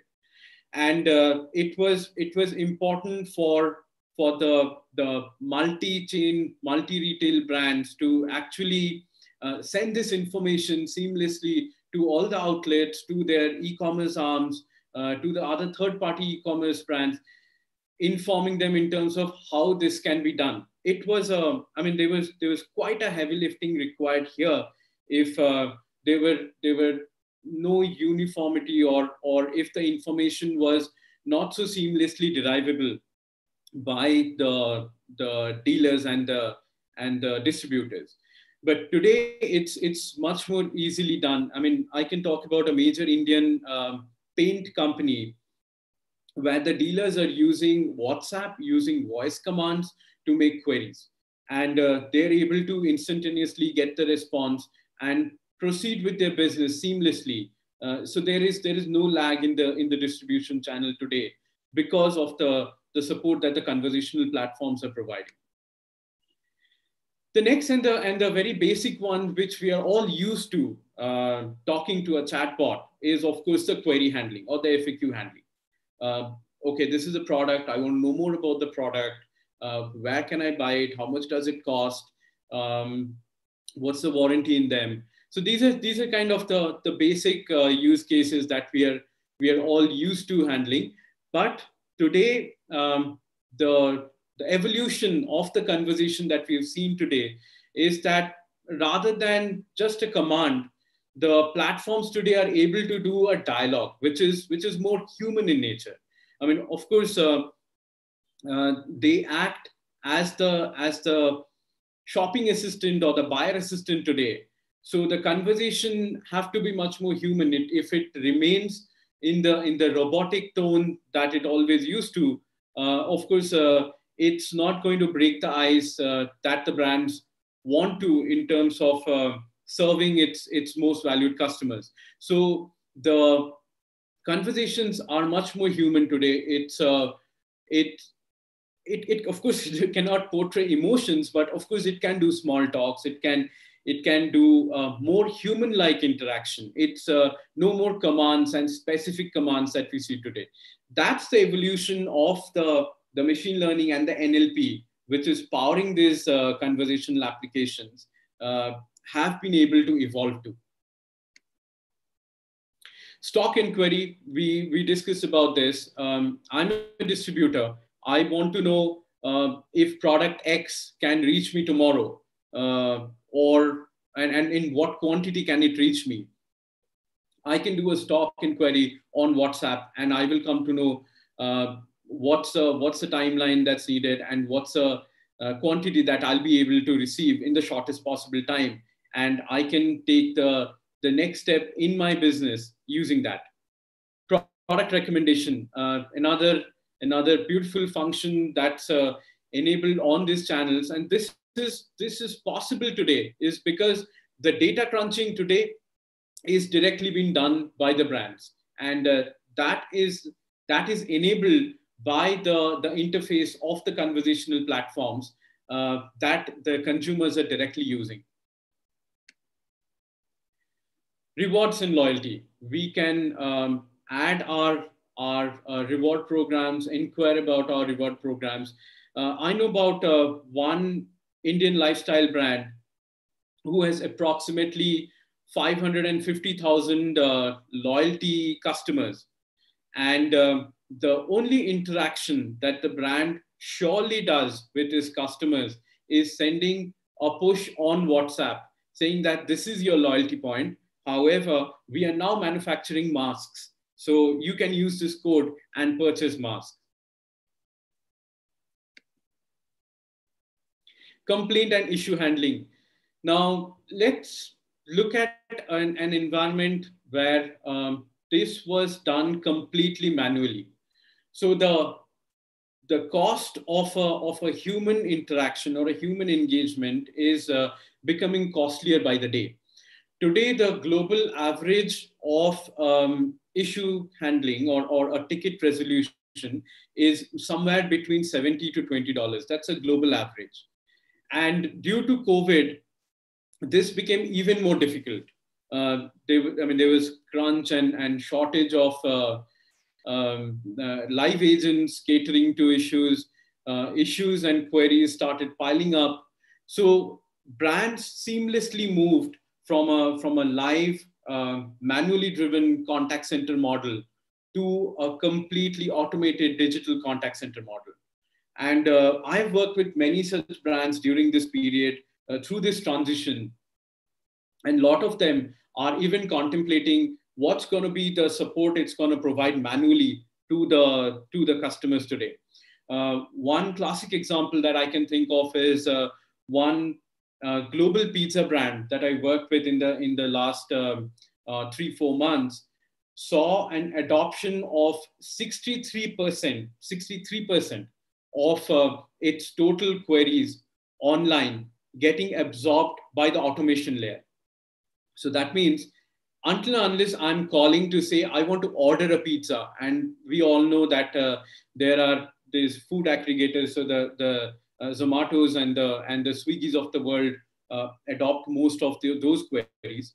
So until and unless a customer is calling to say, I want to order a pizza, anything and everything else will be consumed by the automation layer until and unless the customer is specifically asking for a live agent.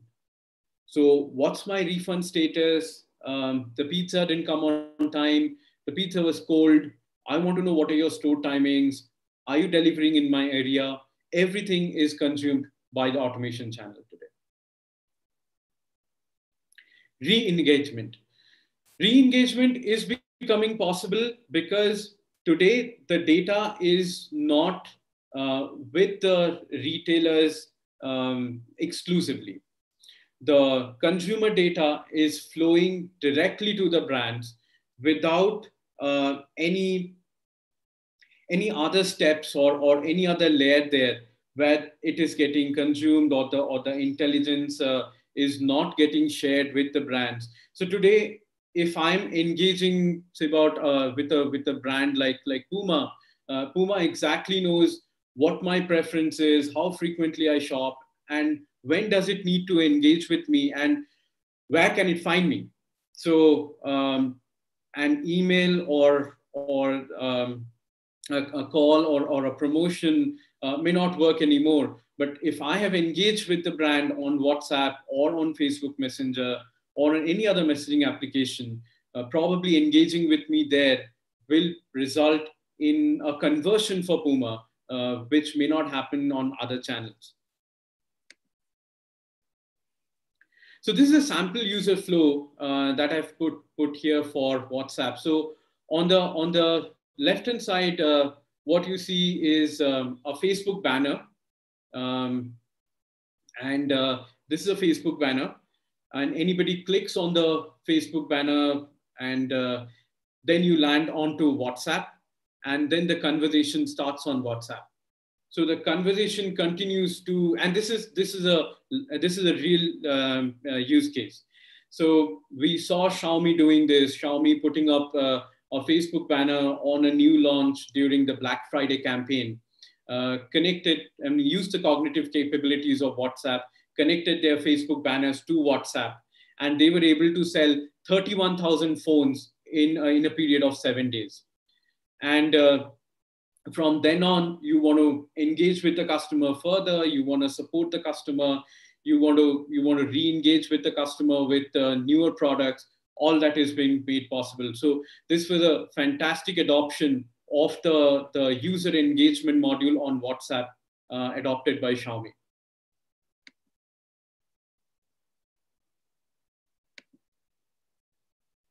So this is a distributor management use case. How is a generic distributor management happening in the COVID world, where the brand is, of course, at the heart of it, and it's tracking and enabling everything, starting from placing an order to managing the necessary documentation that's required for processing the order, tracking of invoices, complaint management, to a level where even product updates are possible.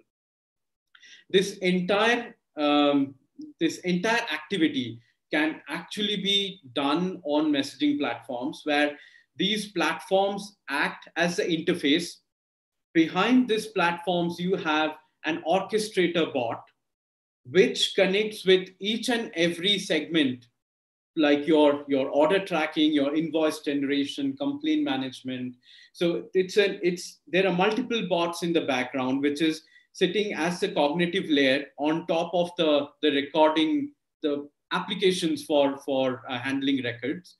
And all this is linked to one orchestrator bot. That orchestrator bot is then being interfaced by these messaging applications. So it's one application that's on the surface. Any kind of engagement on that application can get this entire complex activity completed seamlessly. So the impact that this is bringing in a direct-to-consumer model, or the way the direct-to-consumer the direct-to-consumer module has seen traction.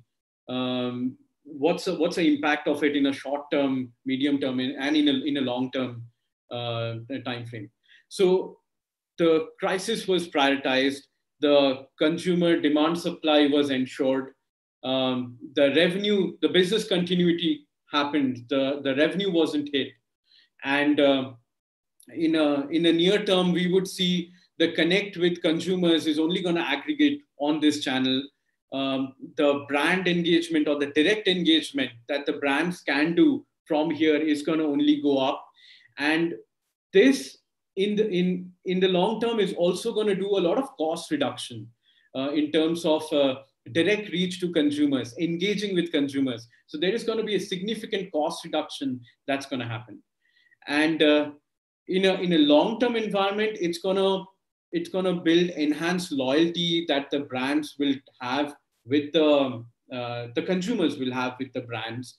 So loyalty today is, as we all know, is very different from how it used to be even 10 years back. I mean, it's not about the pricing and promotion anymore. It's about the convenience that the brands offer. So the brands who will come up, at the tip of the spear and going to do it on priority, of course, is going to offer that kind of convenience to the consumers.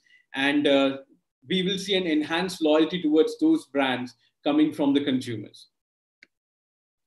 So let me share a few videos here in terms of some of the live direct-to-consumer channels that's available. So this is one on WhatsApp enabled for. This is enabled for the lifestyle product. You can choose your product on WhatsApp, and you can even go to an extent of making a purchase. So it's not about engagement and conversation anymore. It's moved further than that. So today, it's moved to a level where you can actually do conversion on the messaging application itself. So this is one. This one is ordering alcohol beverage on Facebook Messenger. This was done in Mumbai, I think about a month back or 3 weeks back, and where brands can click on certain media and then they land on the Facebook Messenger page, and there is an age gate. All the norms are followed, and you can actually order for beer on Facebook Messenger itself and go to an extent of completing the transaction.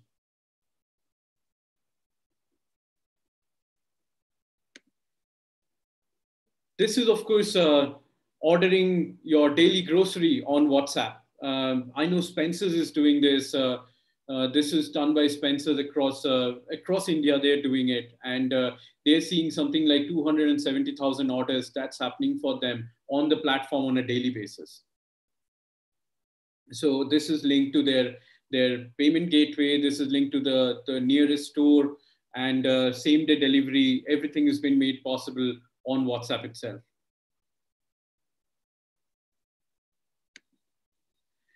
So this is how ads on WhatsApp, and this is the Xiaomi use case that I spoke about. So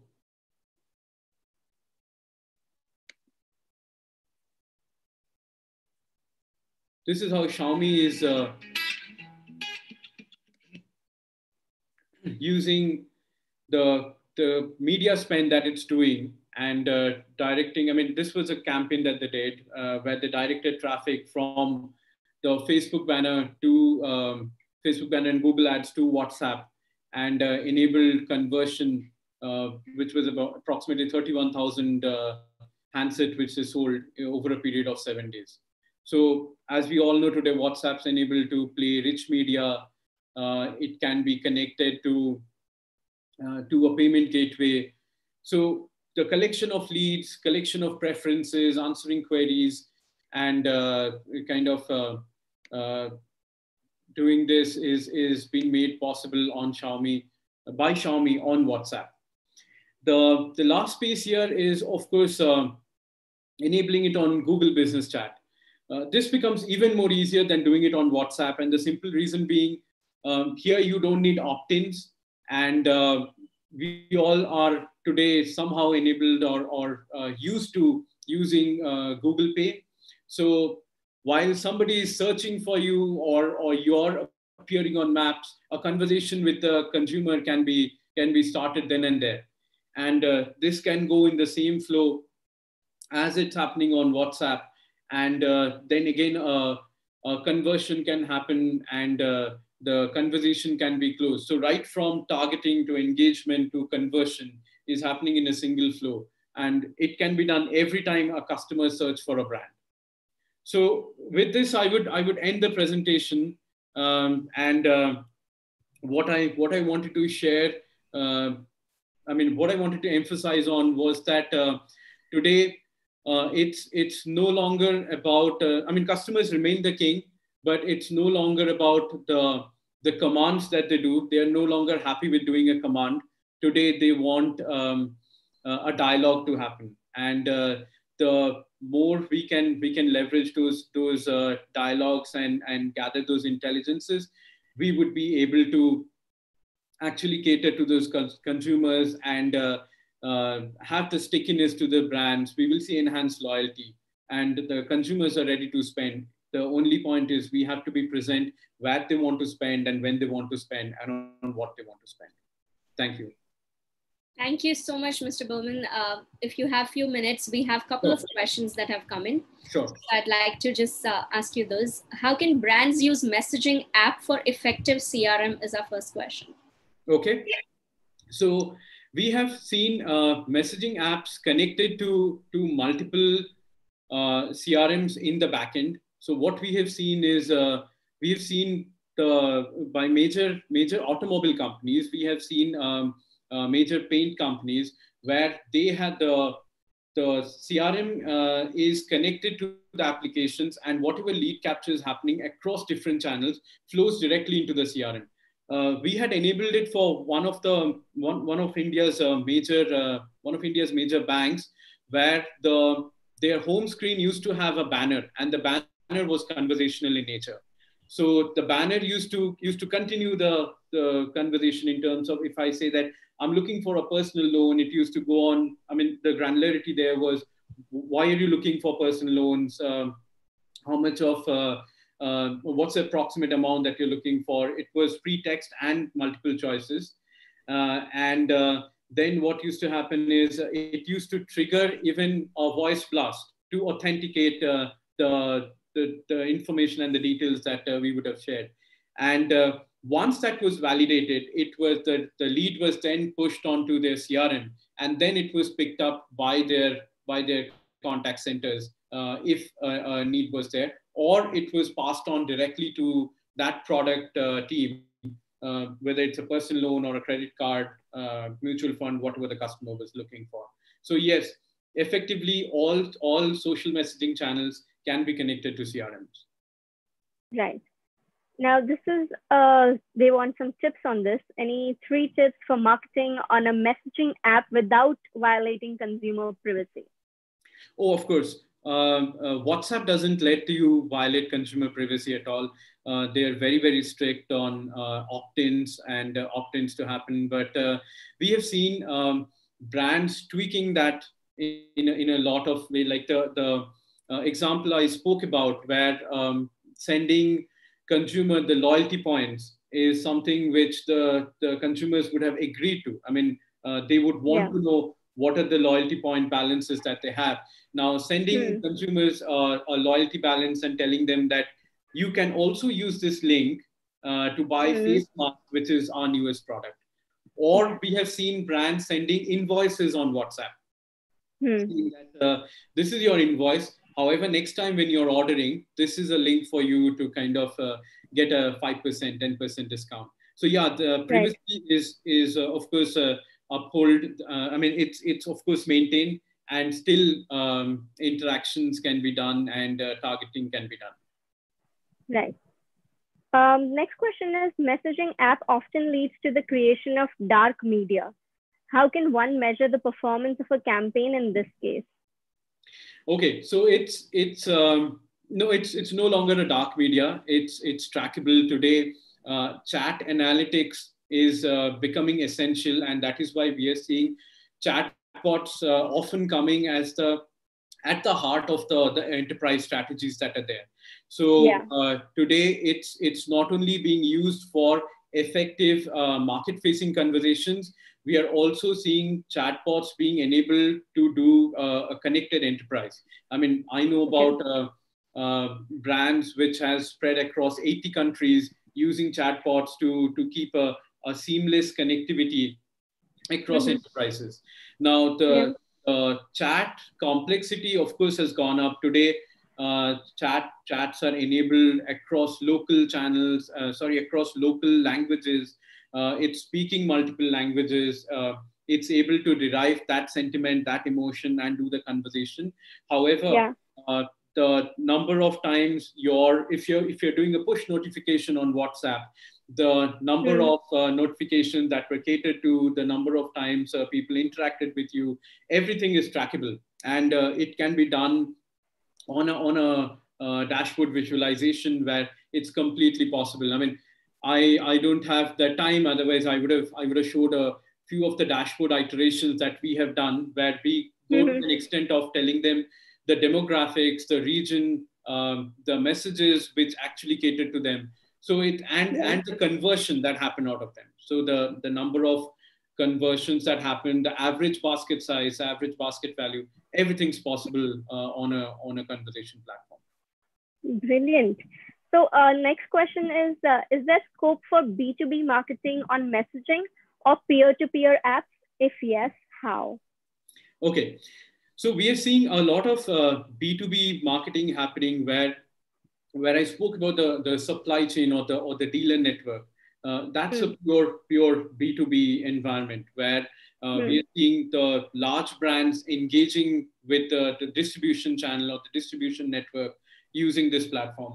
We have seen major D2C brands, which can be from IT, ITES, engaging these platforms to cater to its investors, cater to its clients. That's also been made possible today. And all these conversations are tied and connected to the application that it needs to connect to. So the manual intervention here is minimalistic today. Automation has taken over most of it. And because of that, the efficiency and the time spent on completing a task or an activity is getting more and more minimized day by day. Okay. Thank you so much, Mr. Barman. I hope all of you have got brilliant insights out of this presentation. Thank you so much for your time. And yes, do connect with him on Twitter as well. He's available there. So if you have any more queries, we'd like you to take it up as well over there. Thank you so much, Mr. Barman, one more time. Thank you so much. And ladies and gentlemen, I hope all of you are ready for our next session. Again, one of the sessions that you would definitely do not want to miss. And let me remind all of you, if you've dropped out of Zoom, don't worry. We are live on all our social media platforms. You can go to our official Facebook page, Twitter, or LinkedIn. We are live there as well. And keep this engagement going. If you have questions, please post them. We'd also like to quickly give a shout out to our gifting partners. Ladies and gentlemen, let's not forget, they are our gifting partners, Red Chief and SMLive. Thank you so very much. And like I said, don't forget to mention in our tweets the hashtag SMLive so that we can engage with all of you. And now moving to our most awaited session, which discusses on the most popular marketing concepts of this age. I'm sure you're familiar with it and wondering what else can this marketing tool do for you. So a panel of experts is here to discuss influencer marketing, taking the leap from content to commerce and performance. I would like to invite first the moderator of the session, Mr. Praanesh Bhuvaneswar, Chief Executive Officer, Qoruz. Praanesh comes with more than a decade of experience continuing to empower brands and teams. We have with us on the panel, Schreshtha Mathur, Head of Digital Marketing Luxury at Tata CLiQ. Schreshtha has a decade of experience in spinning the digital wheel in 360 degrees for brands and campaigns. On panel, we also have Mr. Tushar Bajaj, Senior Vice President, MSL Group, experienced in crafting integrated communication solutions for clients across industry spectrums in both private and public sectors. Tushar leads on the Delhi branch and the digital team of Social Hive for the MSL Group. A very warm welcome to all of you. I don't see Tushar and Schreshtha yet, but very warm welcome to you, Mr. Bhuvaneswar. Thank you for joining us. Hey, thanks, Kathy. Let's look forward to Schreshtha and Tushar. Yes. Is there a glitch? No, I don't think so. Let me just check with the team. Yeah, they're here. Tushar is here. Schreshtha will join us in just a bit. Very warm welcome to you as well, Tushar. Hi, good afternoon. Hey, Tushar, good afternoon. Hi, Praanesh. It's good to see you after a long time. Likewise.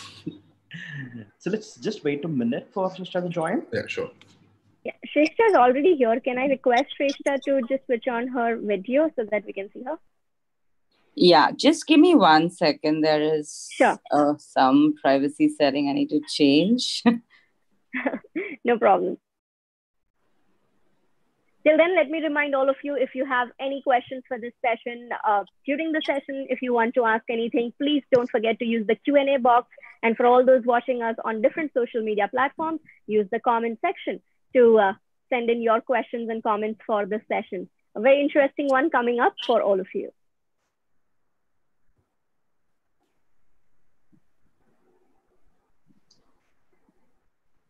So are we also working from home or have you all started going to office yet? No? Not yet. No, still Not working yet. from home. Yes. Great, great. So while Schreshtha switches on her video, I just wanted to quickly have a chat with both of you. That personally, how is the lockdown going on? Like, what is the feeling that you're feeling currently in this situation? So, with respect to the lockdown, it's like having work from homes forever, right? I mean, like, you used Hey to guys, can you enjoy see the me fact. now? Hey, Shreshtha is back. Yeah. Yeah. Hey, So Hi. let me not take Hi, your Karan. time. Hi, Shreshtha, very warm welcome. So, Mr. Bhuvaneswar, I'd like you to steer the conversation forward. I'll leave the screen to you. Sure. Thanks a lot. Hey, Shreshtha, thanks for joining us. Thank you. Sorry for the delay. Hi, Long time after, like, I think we meet. So Shreshtha, actually, I was in a conversation with Hitesh. Hitesh wanted to put together like a panel on influencer marketing. So apparently, considering the changes which social media realm is going through with respect to platforms, content, and performance, we thought like we would rather want to talk about like how to adapt into the post-COVID world, what will change in terms of performance, how will strategies change, what are the new methods which are going to come up with respect to influencer marketing. Right. So, I mean, of course, like, you may have read about Tushar already.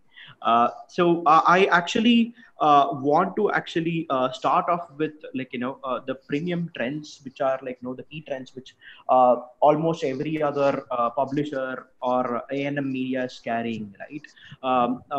When it comes to the race of like where it's heading towards, the first thing which comes to mind is like, how shoppable content is gonna like roll out, and like what is gonna change.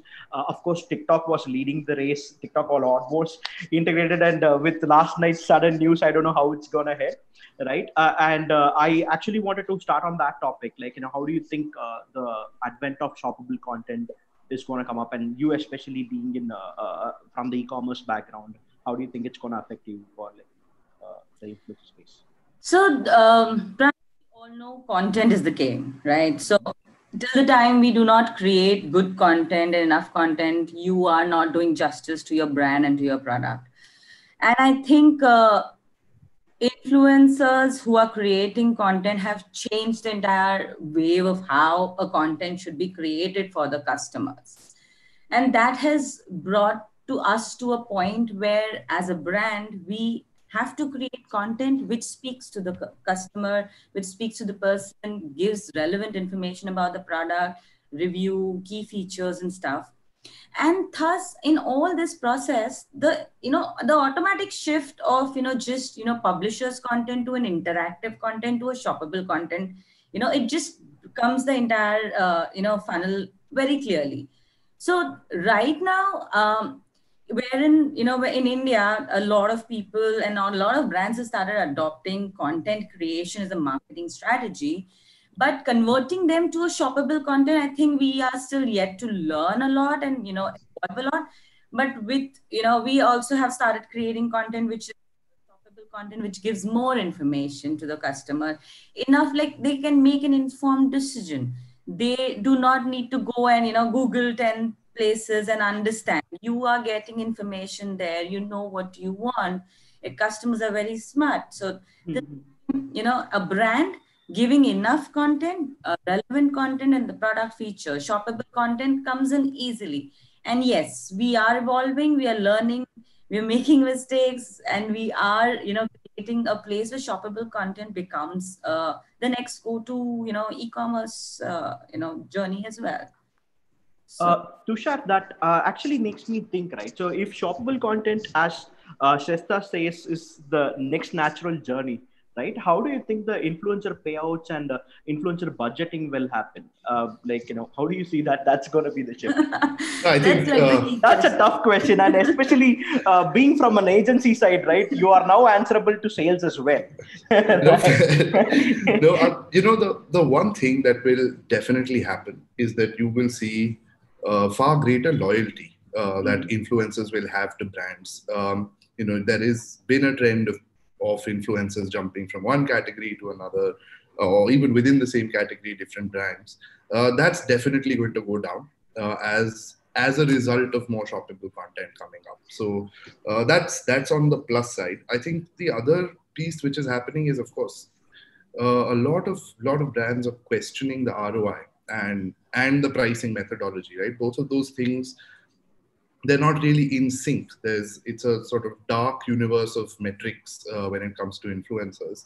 So with shoppable content, what you start to see is that brands will want to will prefer some of that, and in certain categories, not all types of products can be sold through shoppable content, using influencers in particular. So some movement to that side where, almost the equivalent of an affiliate marketing universe will come up. And it will also result in more long-term arrangements with brands. So, that loyalty will lead to long-term arrangements as well as a per sale type of model that will kick in. I don't see that happening very quickly though, for various reasons, where a lot of back-end infrastructure, I don't think we're entirely set up for it. But the lockdown has accelerated this move, and we'll see more and more brands ready to go this way.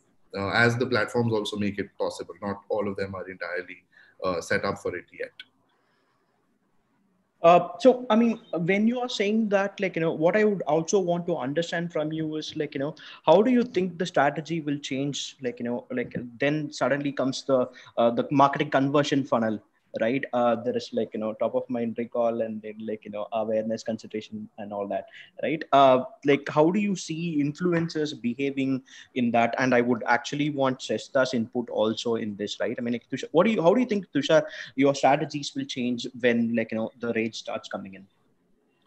I think influencers are used at various points in sort of the marketing funnel, right? There is a universe of the celebrity influencer, which sits essentially at the top of the funnel, has some impact lower down as well. But then you have the experts, you have the reviewers who sit further down. And that's after there is some sort of intent, does that content really become important? And so category by category, that will vary. And you will find that people who are closer to conversion in the funnel, so the reviewers and people of that nature, they will move towards shoppable content much quicker than those right at the top.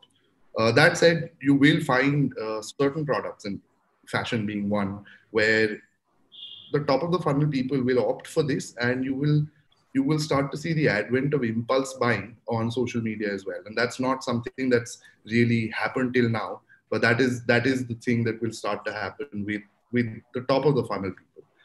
And the only balance to be maintained is, especially if you're reviewers, is to ensure that you are authentic while you stand to make money on certain types of recommendations. Your authenticity and credibility has to be maintained, and that balance is really what influencers will have to strike continuously, ensuring that they maintain the trust of their audiences. Otherwise, they'll lose relevance as influencers. Got it. Schreshtha, now I'm going to open the Pandora's box, right? So now, considering the marketing conversion funnel, and I know that you want to talk a lot on this, right? Now it's up. Now I want to see, from a being in a performance-driven world, or being an e-commerce marketer, right? How do you think a conversion-based strategy will look like, or does it even make sense? So Praanesh, I think right now the entire world has changed, right? So we are now talking about, that every marketing penny needs to, give some ROI to the business. But I think for most of the companies, they have understood it, long ago. And they already started questioning that how does influencer marketing help in our entire funnel? So there are, like how Tushar was just mentioning, influencers sit at every stage. But how do we as a marketing team, we create that funnel which drives business and helps the business grow as well as drive an ROI? So in the the first level of discovery as a funnel, yes, there are big influencers who sit there who can talk about your products or the brand, but what is right now missing is that nobody knows how to measure it. Nobody even is measuring it. We're just saying, okay, XYZ person is a celebrity, so we will pay Y amount. Why? There has to be some, even if they have to run their own business, they will also understand that every buck they put in, they will have to, get some ROI. So in the discovery section, it not be directly related to the sales, but it has to be, coincided with a metric. It may be a reach, it may be engagement, it can be anything.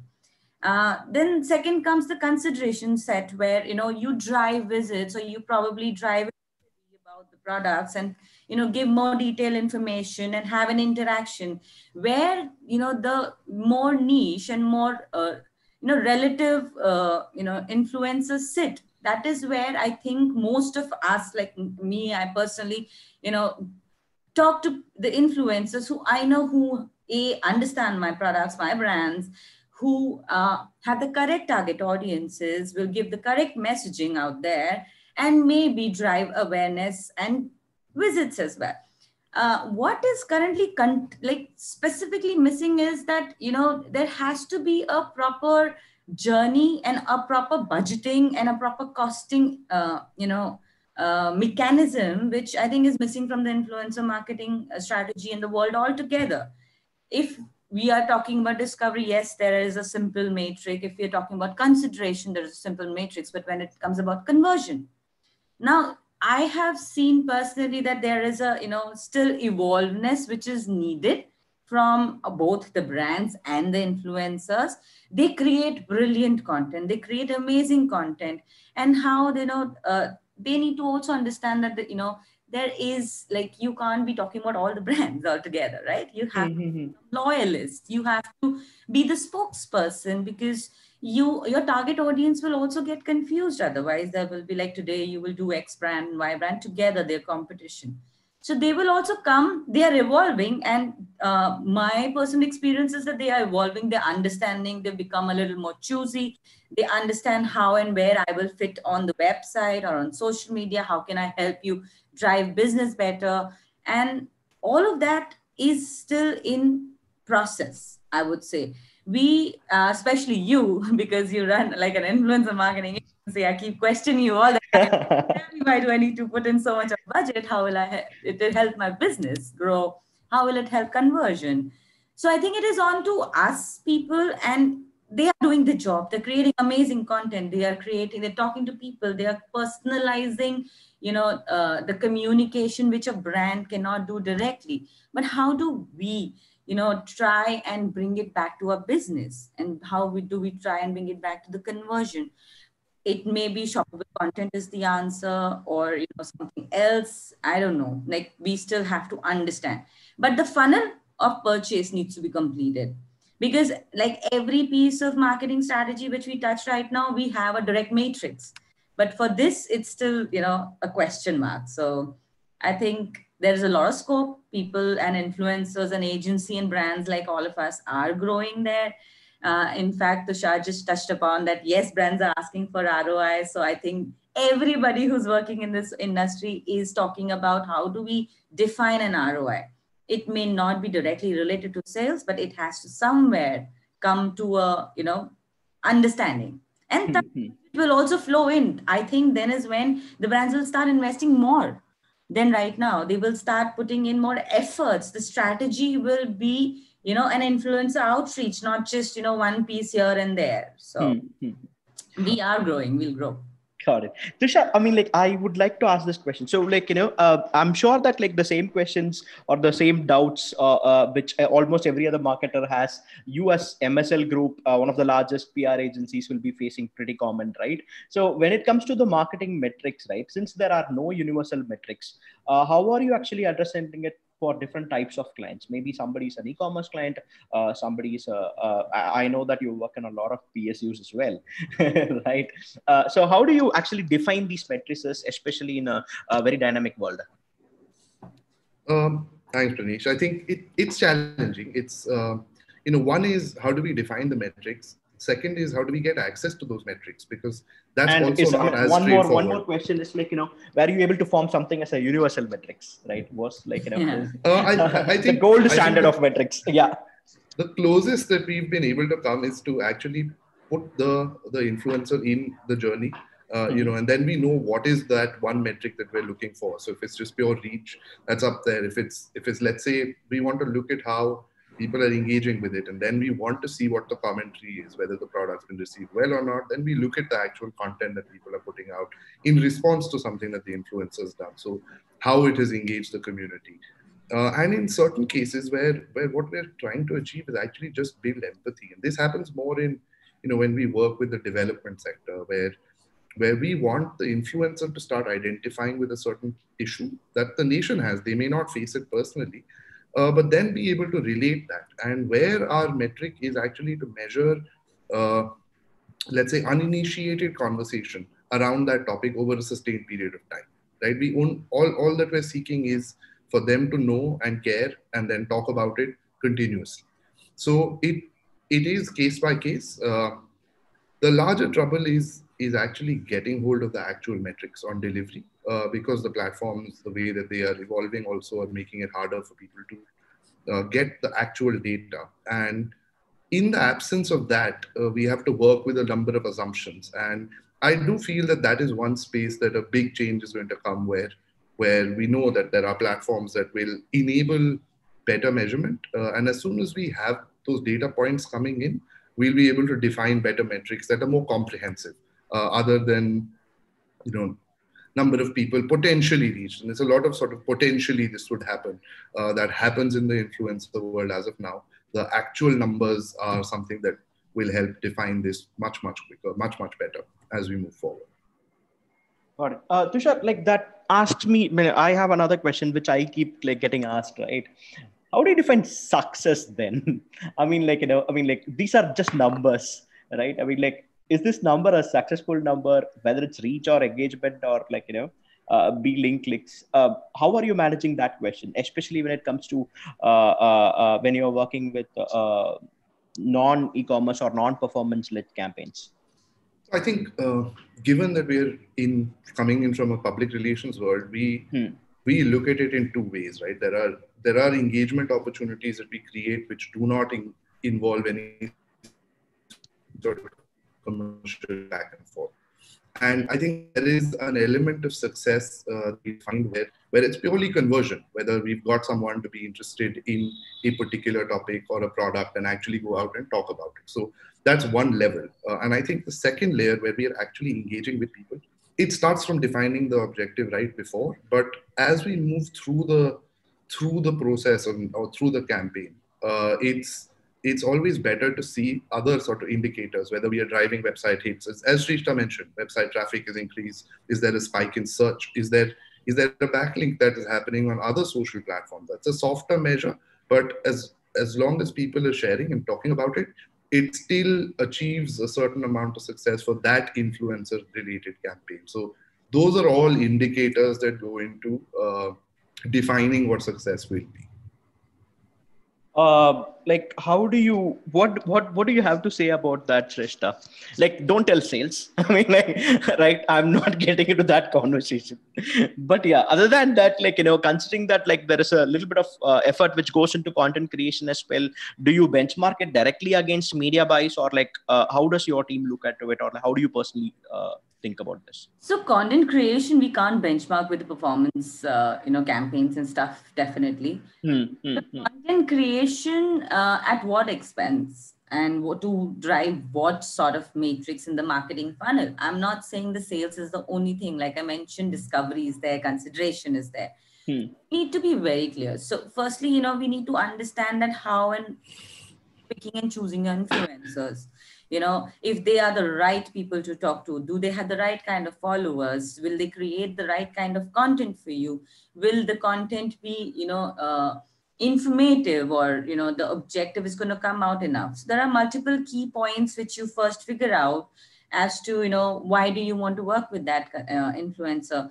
But when you talk about, influencer, driving a matrix in terms of in any funnel, maybe like Tushar was just mentioning that, backlink for the search and stuff like that.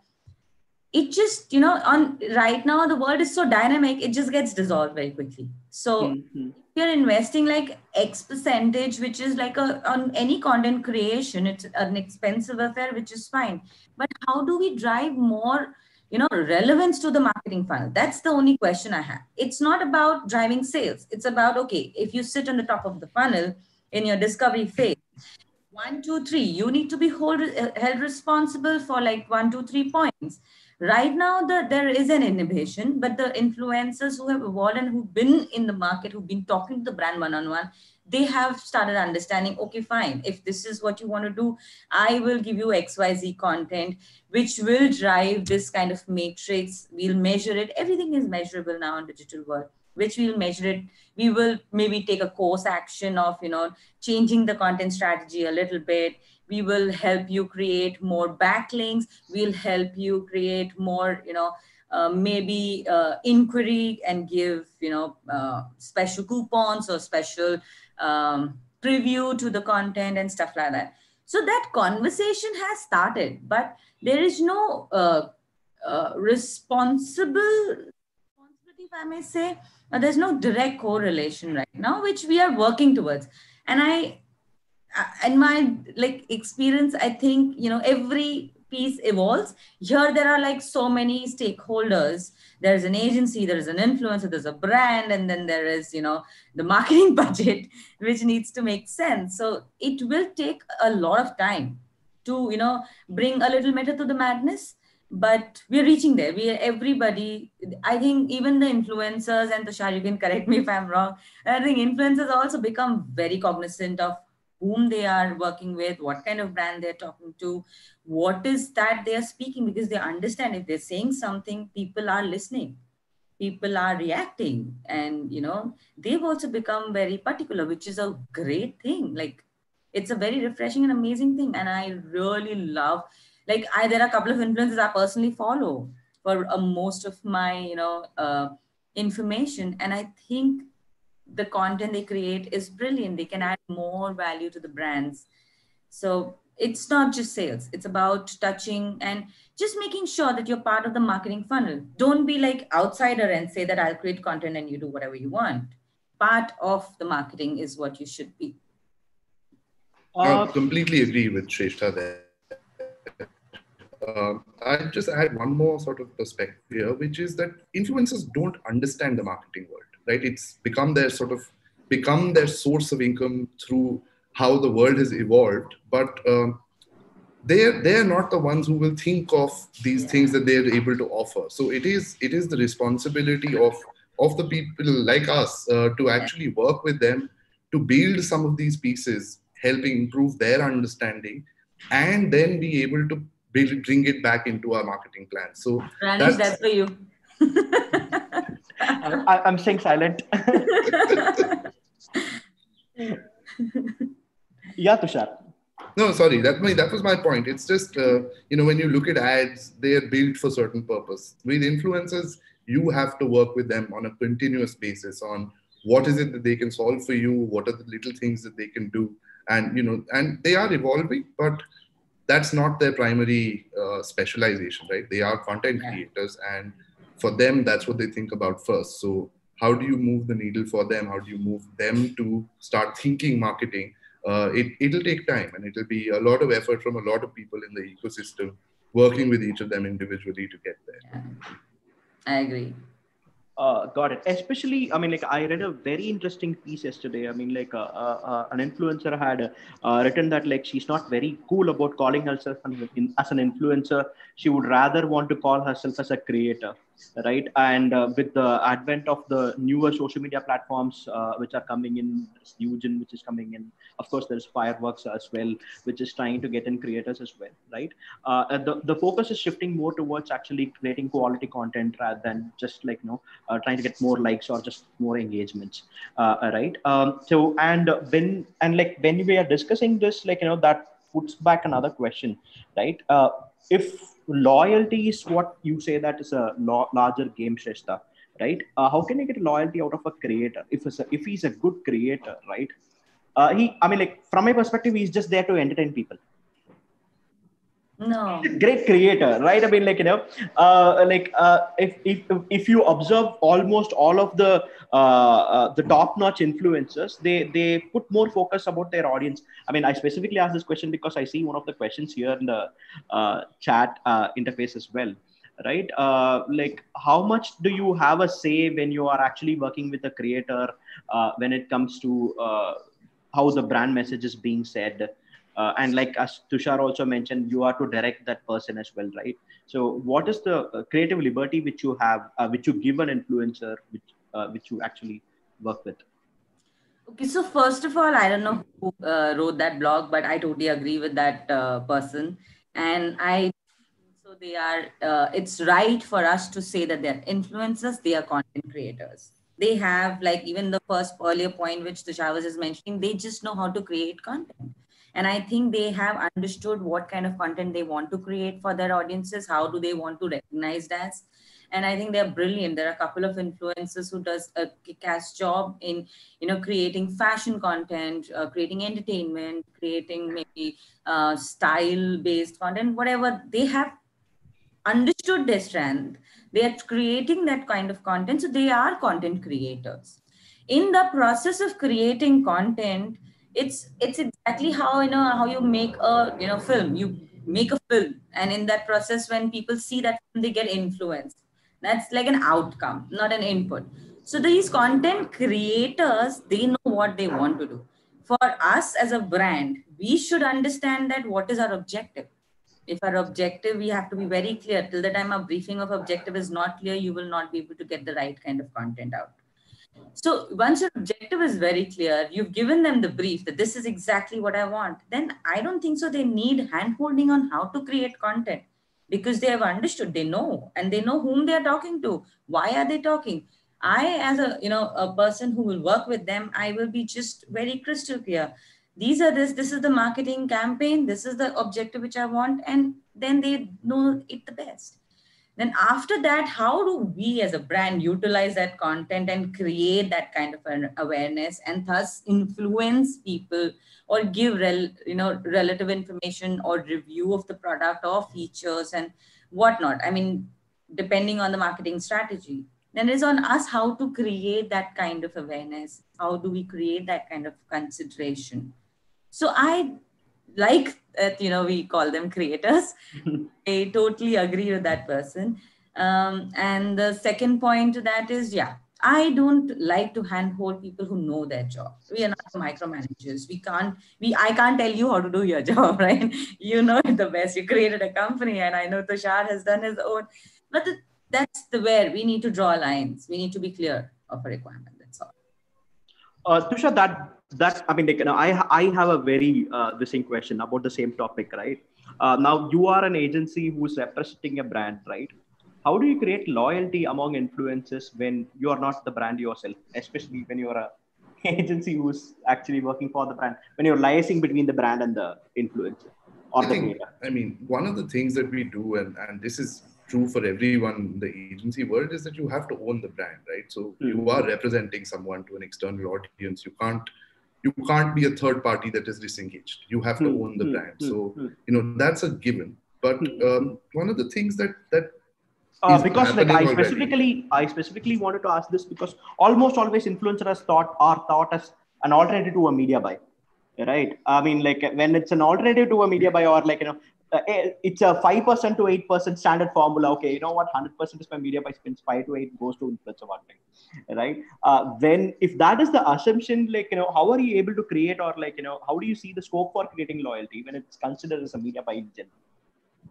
I think there is room for change of that mindset, and as we move from a campaign by campaign model to longer associations, almost like endorsements, which are actually going the other way, and they're sort of becoming campaign by campaign. But with influencers, we will see longer term associations that will come up, and it has to move out of a pure sort of media buying mix. Yes, the pool of money is the same, but the objectives have to be aligned, and it has to move out of that sort of mindset.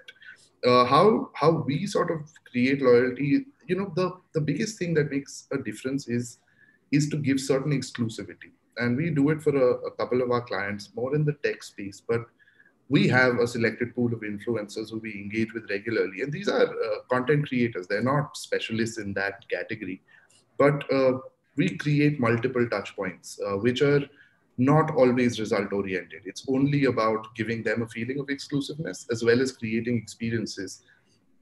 And almost inevitably, out of each of these, we see that there is a lot of organic conversation that these influencers have driven. So that commitment from the brand side is important. They they need to be in a relationship with these influencers per se. It isn't one-sided. It isn't a commercial transaction. And that's what is really going to show impact over a sustained period of time. And all the metrics, all of the conversation that we were having before this, all of that will follow if we're able to convince both sides to actually think about this as long-term relationships. You'll get a greater emotional connect from the influencer towards the brand. They will be able to then relay that same passion with that same passion to their audiences, and it'll improve the metrics for the brand as well. So it's an evolving journey. I mean, as Schreshtha also mentioned, things will evolve, and we have people that who are just starting out who want to just test the waters by doing one little thing here. But then you have others at the extreme where they are investing both time and resources into cultivating these long-term relationships. Got it. I totally agree. If that's what you wanted to know, I totally agree. I mean, I know that. But Kirti, I mean, like, I'm not able to see the questions. I mean, like, can somebody from Social Samosa read out the questions if there are any questions?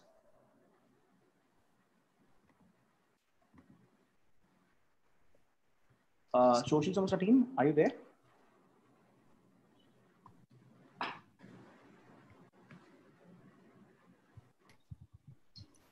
So, hi, Praanesh, we have, I can give you one question, but because of the paucity of time, we can't take too many questions right now. Please ask it to Schreshtha or Tushar. I'm not getting into this. Okay, sure. So this is something that has come up many times. So we're just going to ask you this: celebrity versus influencers. Is there the comparison is valid, or it's like comparing pears to peaches? Tushar, do you want to say, or should I? I mean, I'll give you my perspective. I think, there was 2 years ago, celebrities had a different place in the influencer world, and there were influencers who were creators who established their own presence. That sort of dissolved. You have celebrities. Today, celebrities also have to create good content for them to be relevant on social platforms. So the way you engage with them will be very similar now. In terms of, which you pick, actually depends on brand, category, where in the funnel you want to put them. Everyone has a role, and it's best to find the right mix. One-offs don't really have an impact. It's ideal to bring it together so that you can create a big spike, but you also have a sustained tail of the conversation, because that's where actually most of the brand metrics will start to come through. Not just from the spike, but as you have a longer sustained engagement or conversation going on. Schreshtha, I mean, like, when it comes to celebrities, I remember that one particular incident. Yeah, I mean, like, you have to have your say about celebrities as well. See, the thing is, celebrities are great at what they're doing. I'm sure that's why they're celebrities. They're actors, they're models, they're cricketers, all of this. But how and what kind of impact do they have on, the brand or the campaign? I think it justifies only from the kind of content they're creating. So I don't think so we can create such a difference between online,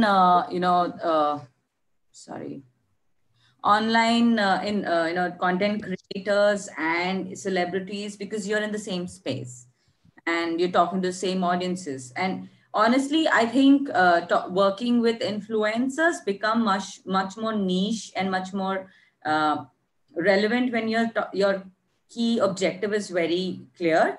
But when your objective is just mass awareness, I think celebrities do the job. So they are, on the same platform. So we need to give them the same respect and same understanding. And yeah, I totally agree with what Tushar said, that it's the same content.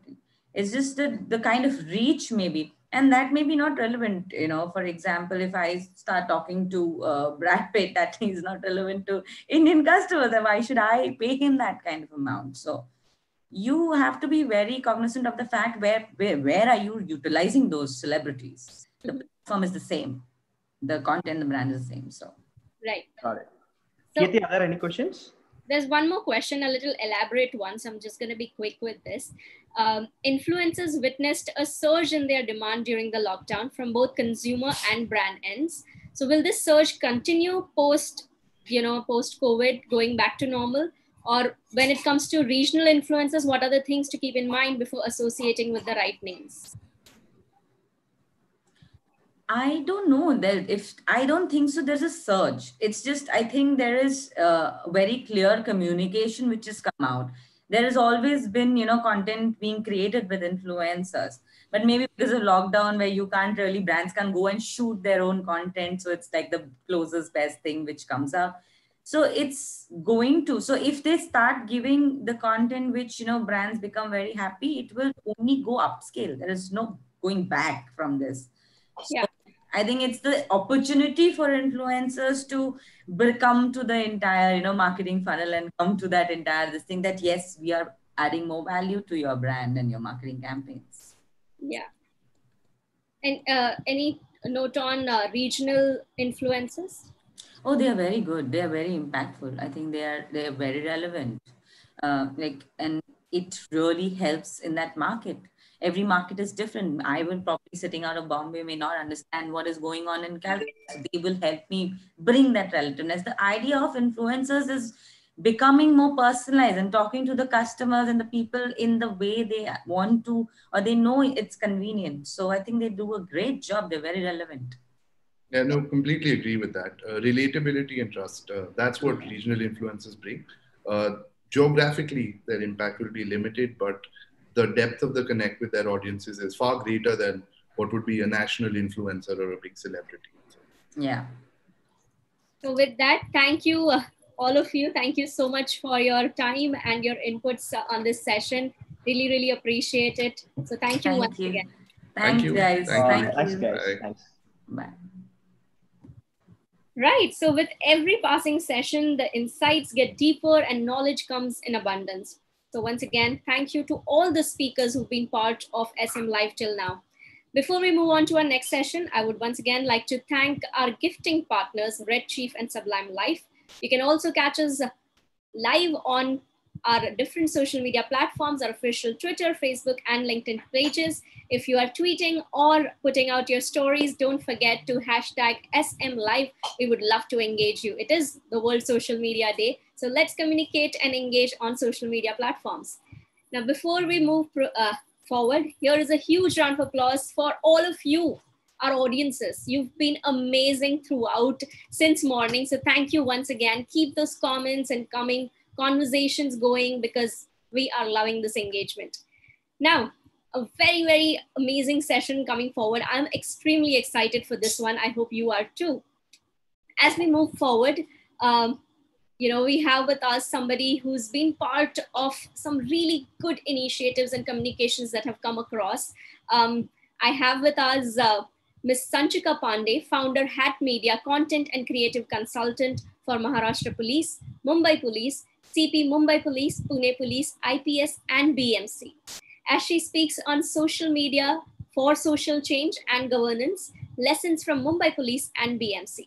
She has over 15 years of experience.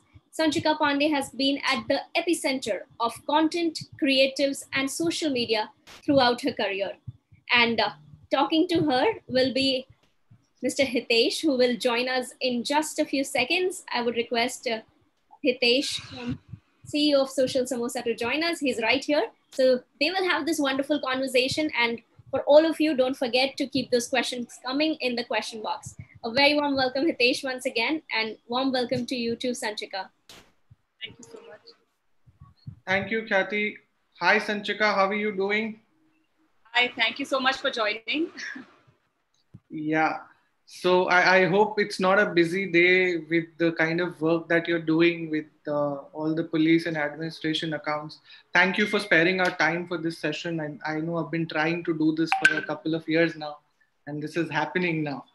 Sanjay, I'll get straight to the point. I'll tell you, like in the past, the kind of content we share and curate on Social Samosa, there has been a lot of appreciation, like genuine appreciation and demand for people to know what goes behind some of the best campaigns Mumbai Police and BMC has been doing in the past few years, and like what does the team at Mumbai, like the social media team at BMC and Mumbai Police look like?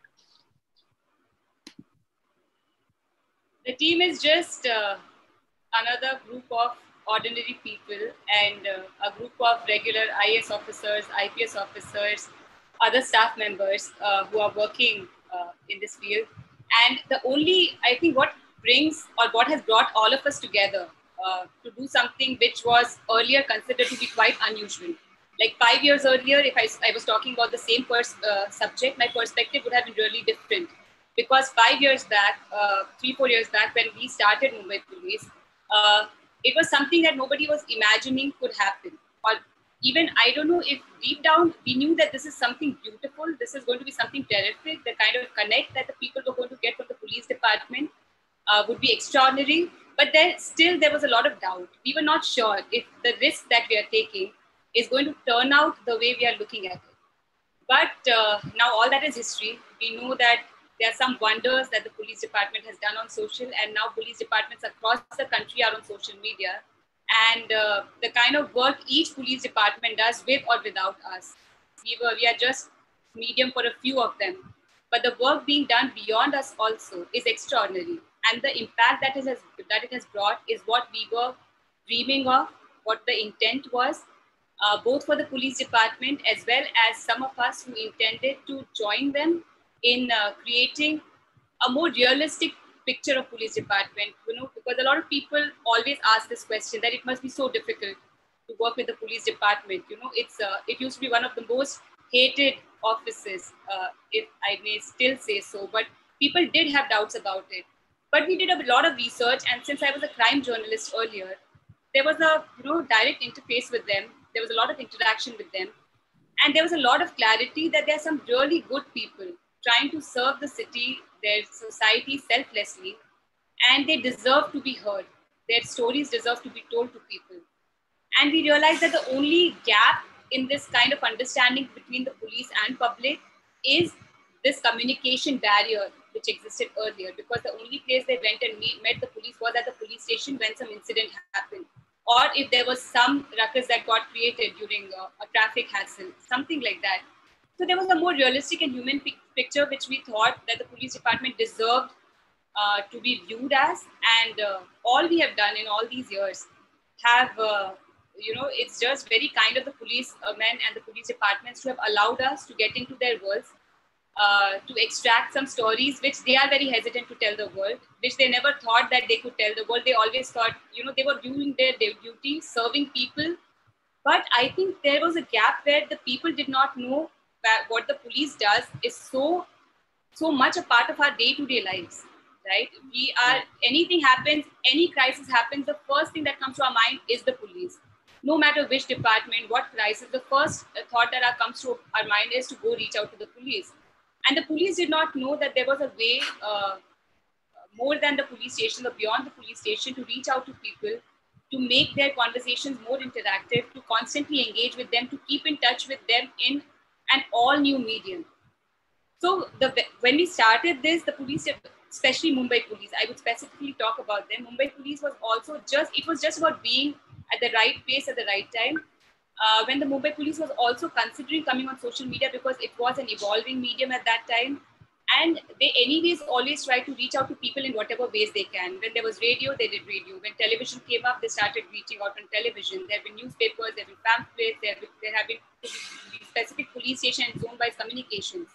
So now this was a new medium coming up, and they were also very curious, and they were also very keen on understanding this and doing it right. The only concern that they had was that this has to be done in a right way, because they were coming on social media with a good intent of reaching out to more people, of helping more people, but a little bit of error here and there could have led to unnecessary misunderstandings, or if I may say, an extended misunderstanding with which we were always judging the police department.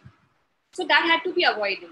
So there was a lot of communication, conversation, discussion, brainstorming that went on, and all the senior officers, several staff members in the police department, they were like long meetings. And that is the time when we also got to discover, in spite of being a crime journalist for about 6-7 years, I knew there are great people in Mumbai Police, but their creative inclination was something which we realized during these meetings. And it was wonderful. They are so well-read, they are so informed, they are so aware, and they are so keen on exploring new mediums to serve people, to keep in touch with them. So it is a department of, like I said, people connected by the same intent of serving the society. All of us, even beyond police, who work on these accounts for BMC or for the police department or for any public service kind of setup, all of us, it is very difficult if you do not have that thing deeply within you that, no, this is for a purpose and I'm working for a purpose. There's a goal which is in larger good that I want to reach at. It can get difficult to sustain and to stay on these accounts. So you really have to believe in what is being done by various government organizations, several figures also for that matter. We just have to understand that, just to say it very simplistically, every office has its problem. Every office has politics. Every office has consequences on the lives of one another around in office or around it. So the police department is the same, has the same kind of setup, just that they have a larger impact on our lives. And we have a lot of access to kind of critique them. So I think anybody looking at any of, we have really opened up to looking at every department which is providing public service with a much more open mind now. Before we critique them, before we judge them, before we pass a comment, I think everybody in my team now thinks a lot. And we have developed a kind of, I won't say a feeling for them, but all of us are more conscious before we make any comment about an individual in that respective genre or any incident that happens. At least we have learned not to generalize anything. We have a more objective perspective to it. So I think we have also developed, evolved as human beings by doing this work. So this team is just a group of people who are together to serve the society, to make the perfect use of social media, because I think keeping every negative thing that we see on social around, I think such departments and services are doing the perfect use of social media and really utilizing it for the purpose that it was possibly created or meant, to connect people, to bring goodness together, to bring good practices from across the world on one platform so that we could learn from one another, right? More than criticizing each other, commenting on each other, it is more about a global learning that we get to see here. We see the police departments across the world, how they behave. Is it relevant to India, not relevant to India? There's so much learning happening on social. And it's wonderful to see the police officers and staff take so much interest in these platforms, which was never there on their radar earlier. Got it. And that actually summarizes how you guys work and how you guys operate. Sanjika, there are a couple of comments wherein they're saying probably there is a glaze on your camera. If you can just check. Okay. Does this help in any way? It's on the camera, I think. Yeah. Yeah, just trying to see what it is. Let me try and fix this. I think I can be heard, which is good enough. Yeah, that's it. So yeah, is it better now? I think it's still the same, but it's fine. We can continue the conversation. Yeah, so, sure. So one of the things which people really love about Mumbai Police, or even the BMC account for that matter, is the kind of responsiveness that comes to the table, and at the same time the kind of meme game that you guys bring in. So whether it is the Liverpool winning EPL after 30 years moment, or something that you guys do around drug abuse or against drugs, so that kind of content really picks up and it goes viral across marketing circles. So what is the kind of thought process you put in when you look at including memes as a part of your content bucket at Mumbai Police and BMC accounts? So I think this... to add to it, how do you get approvals on these? Because usually clients on the brand or the client side, it's really difficult to get approvals on something which is real time, which is a moment which might be controversial as well, which might not, which might have boons and banes, which might have pros and cons as well. So how do you get approvals from authorities on posting this kind of content? We don't just get approvals, we also get ideas directly from the cops. So I think this is a myth that needs to be busted right now, that you will be amazed at I would not even call it memes, but I would just call it relevant content for the particular day or time. And the kind of sensibility that they have for it will give you complex a number of times. The kind of command that they have on language will give you complex sometimes. But this was a protocol which was set right in the beginning when we started content. I'll come to Mumbai Police first again, because the idea was that what can we do on social media, which is absolutely unexpected from the police. So there was a lot of discussion on what do you think when you hear the word police. So there was fear, and there was court cases, and there jhanjat of police station, of going to the court of law and getting your matter solved, traffic problem, and all these things were coming. So then that is when the then Commissioner of Police had mentioned, and he said that, how about we bringing smile to people's faces in some way? Because the last thing that you think is that you will meet a police officer or you interact with a police officer and you will be smiling or you will be enjoying that conversation. So maybe we should do something which will bring people closer to us and maybe a lot more warmer than what we are assumed to be. And so this was the first opening discussion, and that is when we got a lot of clarity. And when you're talking about, there can be controversy and all of that. So these protocols have to be really very neatly decided before we start campaigns on any such platform, whether it is BMC, whether it is the DGP Maharashtra, any police department, any government office. These are places which are a lot more sensitive because people have already, there's a kind of inbuilt critique that we have for such departments. And at just one mistake, people can just go all out in expressing their rage and anger and disapproval of what the departments are doing. So you have to keep your rules very clear.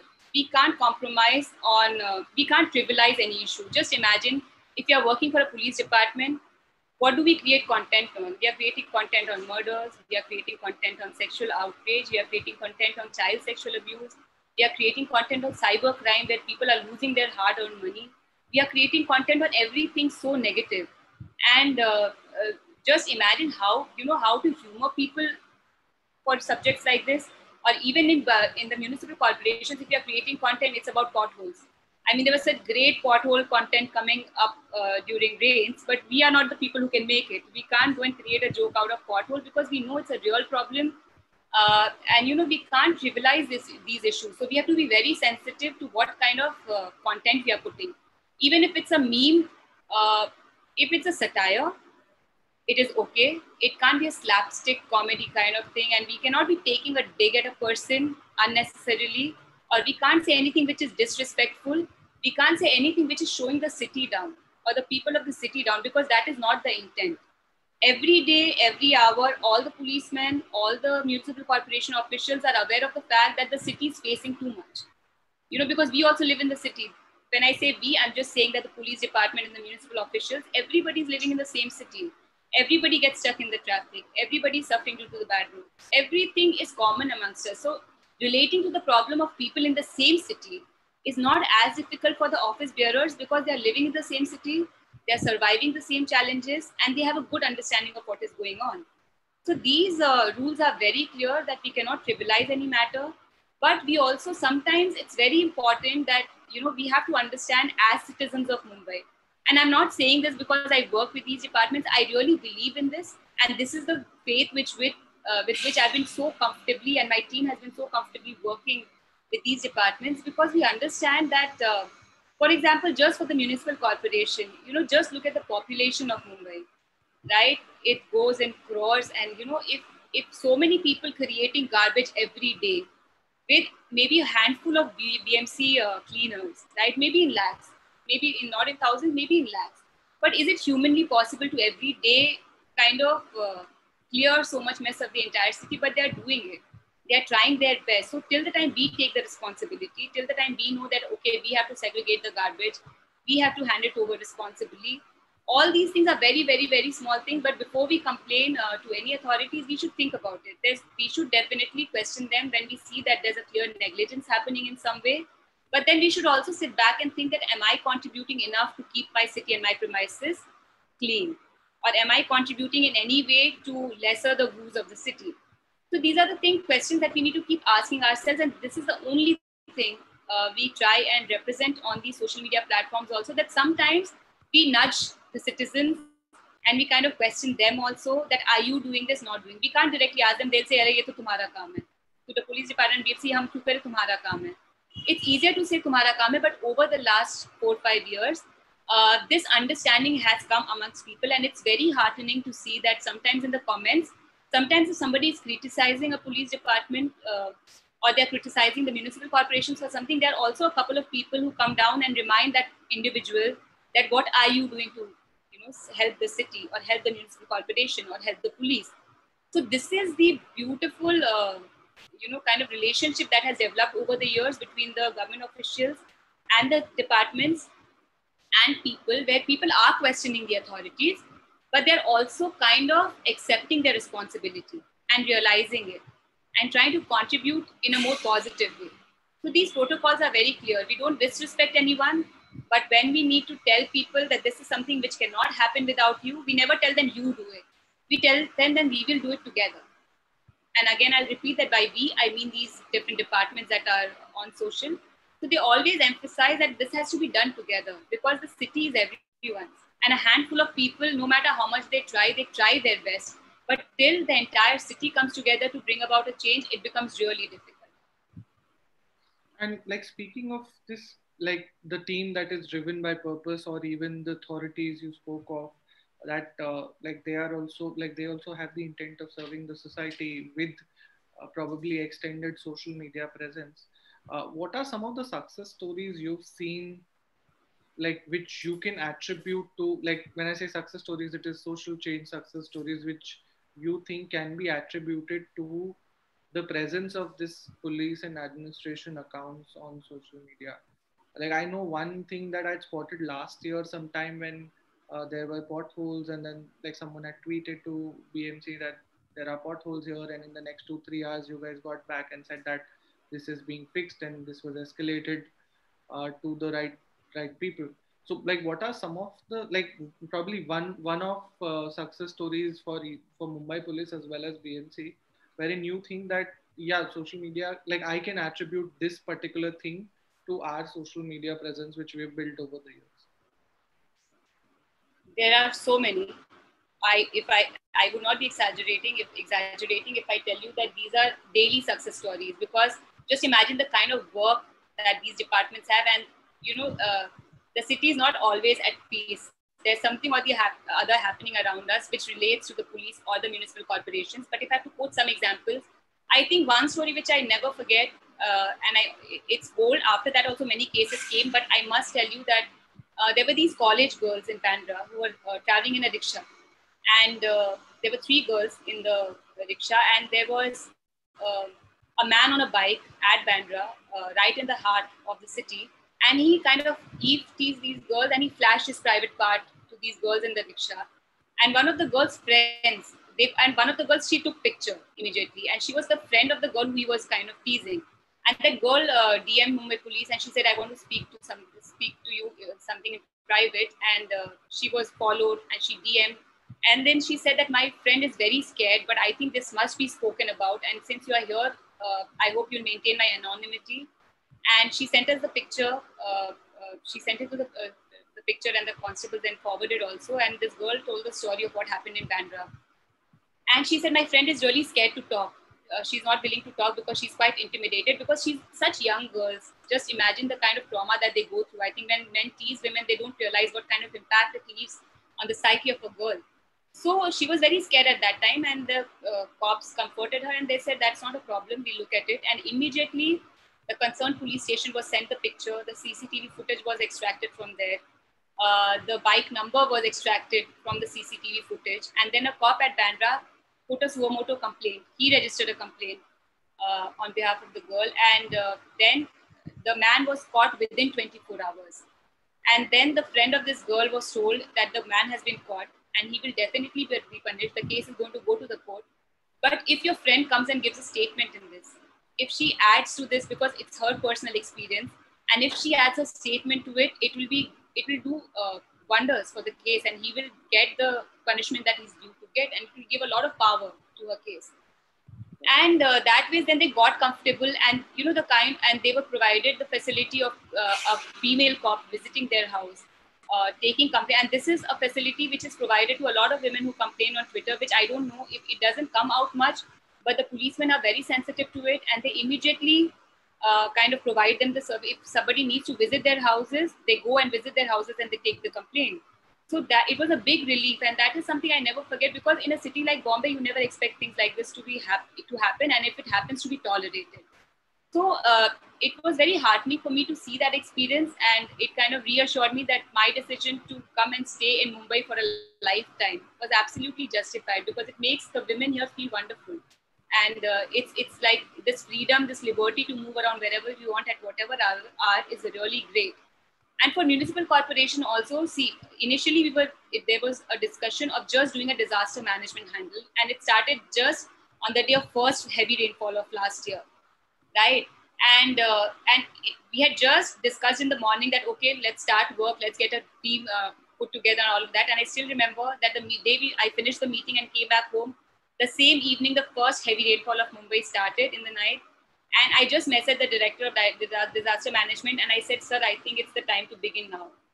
And that gentleman, the director of disaster management, he was awake the entire night, sitting and replying to the messages that were coming. And the city was also taken by surprise, because BMC's handle was suddenly active, and people messaging, they were getting responses, they were being provided information about where they can go for a shelter or what they can do for support and all of that. So that beginning was outstanding, and it also left us with a lot of positive feeling that this is the kind of change this medium can bring, and this is what the BMC being on social media can help.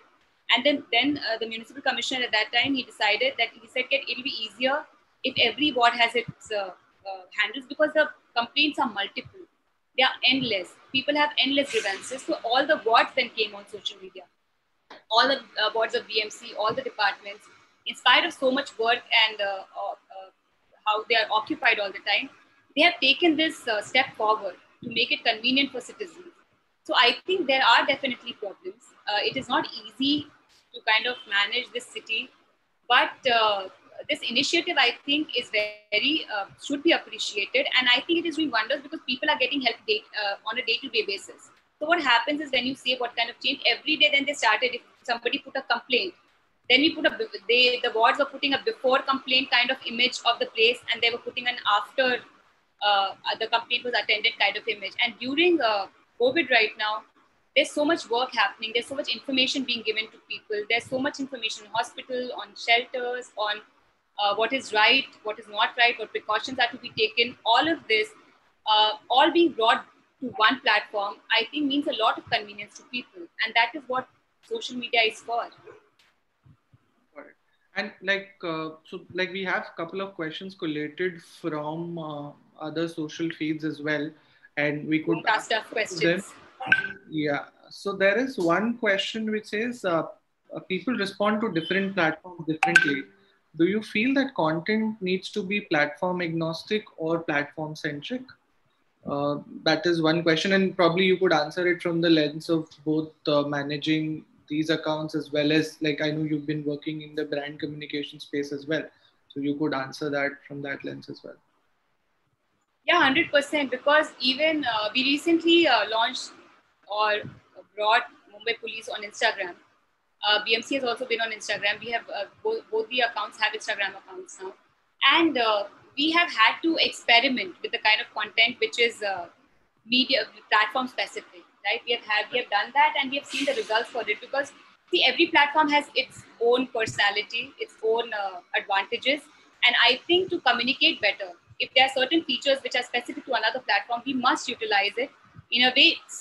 For example, for Twitter, we are mostly using it for the real-time conversations, because it's a lot convenient there, a lot more convenient there.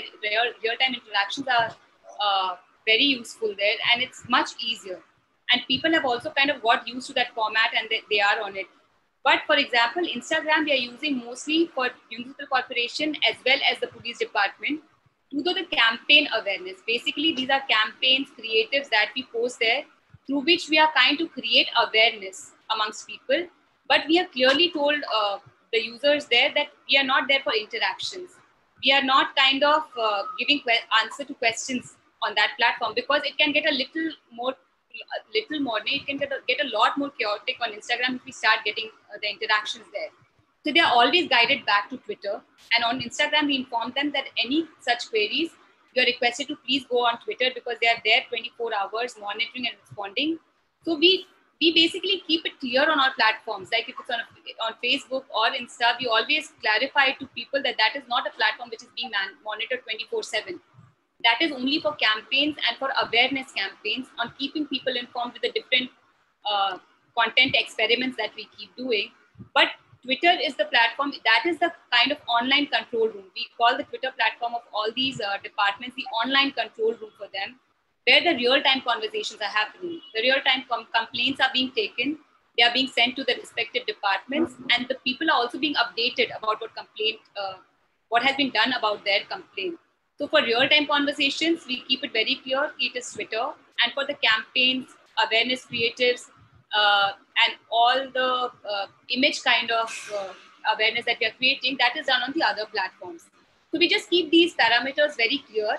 I think the only thing we need to do on all platforms or for whatever social media communication is to keep the communication very clear. Once you tell the people that this is what we are doing on this platform, which may not be done on the second and third platform, but this is what this platform is meant for. This is what this handle is meant for. This is what you can come to us for here. And, for example, we had to clarify to people initially, now it's much clearer, of course, that these platforms were not FIR registration destinations. For an FIR, you have to go to the police station. We can tell you which police station to go to. If it's a woman and if she's reluctant to go to the police station, or even if it's a man and he says he wants his anonymity to be maintained, then they also extended a helping hand in terms of sending somebody to their home, or making a phone call and calling them up, making a phone call and talking to them and making them comfortable. So these are the exceptions which we keep making on different platforms as and when needed. So right now we are not absolutely closed on other platforms to take grievances, but we always make sure that we communicate to people that we are forwarding this, but you'll have to go on Twitter and kind of tweet to the police and ask them what you're supposed to do. So I think we just have to keep the guidelines very clear, and that is what it helps. And of course, we obviously optimize the different features of various platforms, and we should understand the kind of audience that platforms also. That's also very crucial, because the people I have on Twitter, we may not have them on Facebook as well as Insta, or maybe the youngsters who are there on Insta, who the Commissioner of Police, Mr. Paramveer Singh, insisted that we come on Instagram now because he wanted to reach out to the youngsters because he came across several stories where he was told that a lot of bikers are out and there are kids playing cricket and they're out there playing cricket, they're getting together in groups and all of that. So he got very concerned. He also has young kids. So he had his own discussions, and we were anyways in conversation that maybe we should come on Insta also. So that is why we went there. And the first, because he wanted to reach out to the young crowd also and tell them how important it is to kind of take a lot of care during the Corona crisis. So we utilize different platforms for different reasons, understanding what kind of target audience we have there and what are the goals we can kind of meet on such platforms in terms of communicating any kind of awareness that we're trying to meet. So we're falling short of time, but probably you could quickly wrap up the session with with some of the lessons you would have for brands. Like, what is it that they can learn from Mumbai Police and BMC's work that has been done on social media? Is there some concrete learnings which you think brands can take and improve on what they're doing? I think the most important thing is, no matter how big you are, learn to be humble, and your communication and your campaign should not reflect any kind of, it should just be very humble, because the police department, the municipal corporations are this is the richest municipal corporation of the country. This is the most popular police department of the country. But there's so much humility. I always say that we need to learn to be grateful for whatever we have got. or whatever we have. And that kind of humility, if it reflects, see, any story which reaches your heart for any brand campaign, that always does wonders than any fancy campaign that you may plan. But whichever story touches your heart and makes you feel one with the story that is being told is always the one which works better. So all that the police department and municipal corporations have done is that they have been very humble. They have never shown off their position or popularity or power. And they have also accepted mistakes. Everybody makes mistakes. And when the biggest police department of the country or the municipal corporation is not hesitating in accepting their mistakes and reworking on their approach on something, I think none of the brands should worry about it. I think just keeping it real, keeping it relatable is very important, because the best stories or the best reaction that we get on any of these accounts is when it's real, about a real person, about their real struggles or achievements. I think that's my biggest learning, because stories always work wonderfully. And especially if the story is real, it always does wonders. All right. Thank you, Sanchika. Thanks a lot for your time. Thank you for taking us through the journey of building these two iconic, like I would say, brands in the public sector space. Yeah, I was avoiding the word all through. What? I was avoiding the word brand all through because... Yeah. No, but then for a consumer like me, like it is a brand, and I love interacting with the kind of content Mumbai Police or BMC creates. I think even our audiences at Social Samosa really love what you guys do, and that's why we keep sharing a lot of your content. And like there are times wherein we get DMs. There are times wherein we get DMs where people say that you guys are the fan club of Mumbai Police or the fan club of BMC. That's there. But thank you. Thanks a lot for your time. This was very insightful. Over to you, Kathy. Thank you so much, Hitesh and Sanchika. I think I can't agree more with you, Hitesh, that we are fans of these accounts. And I think for this period, especially, it is the authentic content that we get from these accounts matters the most, all the information that both these accounts put out. So thank you once again. And ladies and gentlemen, moving forward, next in the agenda, I know we are moving quick forward because we are short on time and we don't want to disappoint you at all, because we have some great content that's coming up. The next session is going to be on building your community on LinkedIn, the platform that optimizes and epitomizes B2B marketing, holds endless potential. Speaking on the topic, we have with us Mr. Manoj Rijwani, Head of Online Sales India LinkedIn Marketing Solutions. Get those notepads and pens ready, because the next session holds a universe of information. Having commenced his career in the IT consulting and program management space, Manoj has spent the last 15 years in the digital industry and has worked at organizations of varying size and shapes. A very warm welcome to you, Manoj. Thank you so much, Kathy. And thank you, Hitesh and team, for having me for SMLive. I'm really privileged to be here and to be able to be part of this event. What a wonderful session it was, the one before this with Sanchika. And I think it sort of segues very nicely into what I want to talk about, because in essence, what they have done is actually built a community online for the BMC or the Mumbai Police. And that's exactly what I'm going to talk about, but probably with slightly more focus on LinkedIn. So as Kathy mentioned, I lead ad sales for LinkedIn for the mid-market and SMB businesses. That's what we call online sales within our company. And what I'm going to really talk to all of you about today is three things essentially. A is the why of building a community online, right? So why do we need a community online? Why is it important? And then the other two are actually, hows, right? So how do you create the community and how do you create engagement with that community?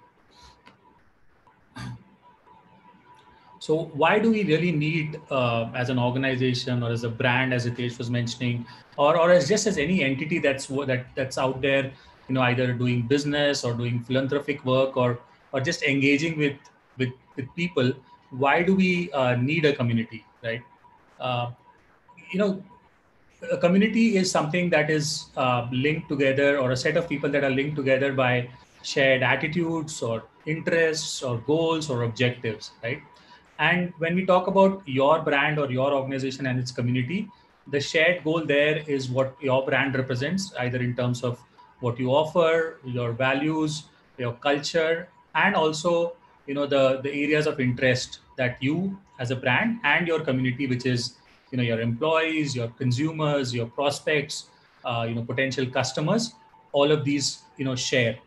So it's essentially bringing together people who share a common interest, right? That's what a community is. And they professional communities are obviously, as I said, comprises of customers, advocates, prospects, ex-employees, right? I was at Google for a long time, and there's a very thriving community of Zooglers, right?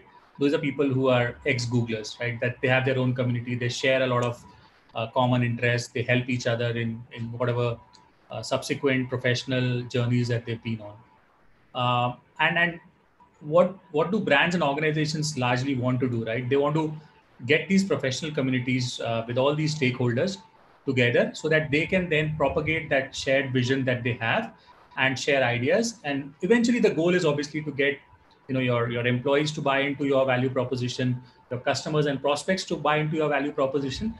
But it's a very important bridge to get there, right? So the objective is not, you're not really selling here when you're creating a community. You're creating a community of people who can identify with your brand, with your goals, and your vision, your mission, your values as an organization. And I think obviously a little bit of self-promotion here, but LinkedIn is obviously the world's largest professional community, right? And a community for a brand is where your prospects or your stakeholders can get to learn, can network, and they can feel included, right? So they identify with the brand or the entity in some way, right? Depending on what role they are playing. This is what our vision is, to create economic opportunity for every member of the global workforce, and this directly links to the idea of community, right? Because to build economic opportunity, you need to belong, or to leverage economic opportunity, you need to belong to various communities, right? You need to belong to your social community, you need to belong to a professional community, depending on what sort of profession or line of work you are in. So the idea of communities is very, very central to what LinkedIn's vision and mission is, right? Which is around creating economic opportunity. A few years ago, Jeff Inner, sort of, who's our ex-CEO now, came up with the idea of the economic graph, right? And the economic graph is essentially a digital representation of the global economy. And these are various, facets or elements of it, right? So, members are professionals, right? There are companies who post jobs, and these professionals are looking for those jobs. Members are developing skills which will help them get better jobs, which will help them get better professional opportunities. And there are schools, colleges, institutions who help these members upskill, right?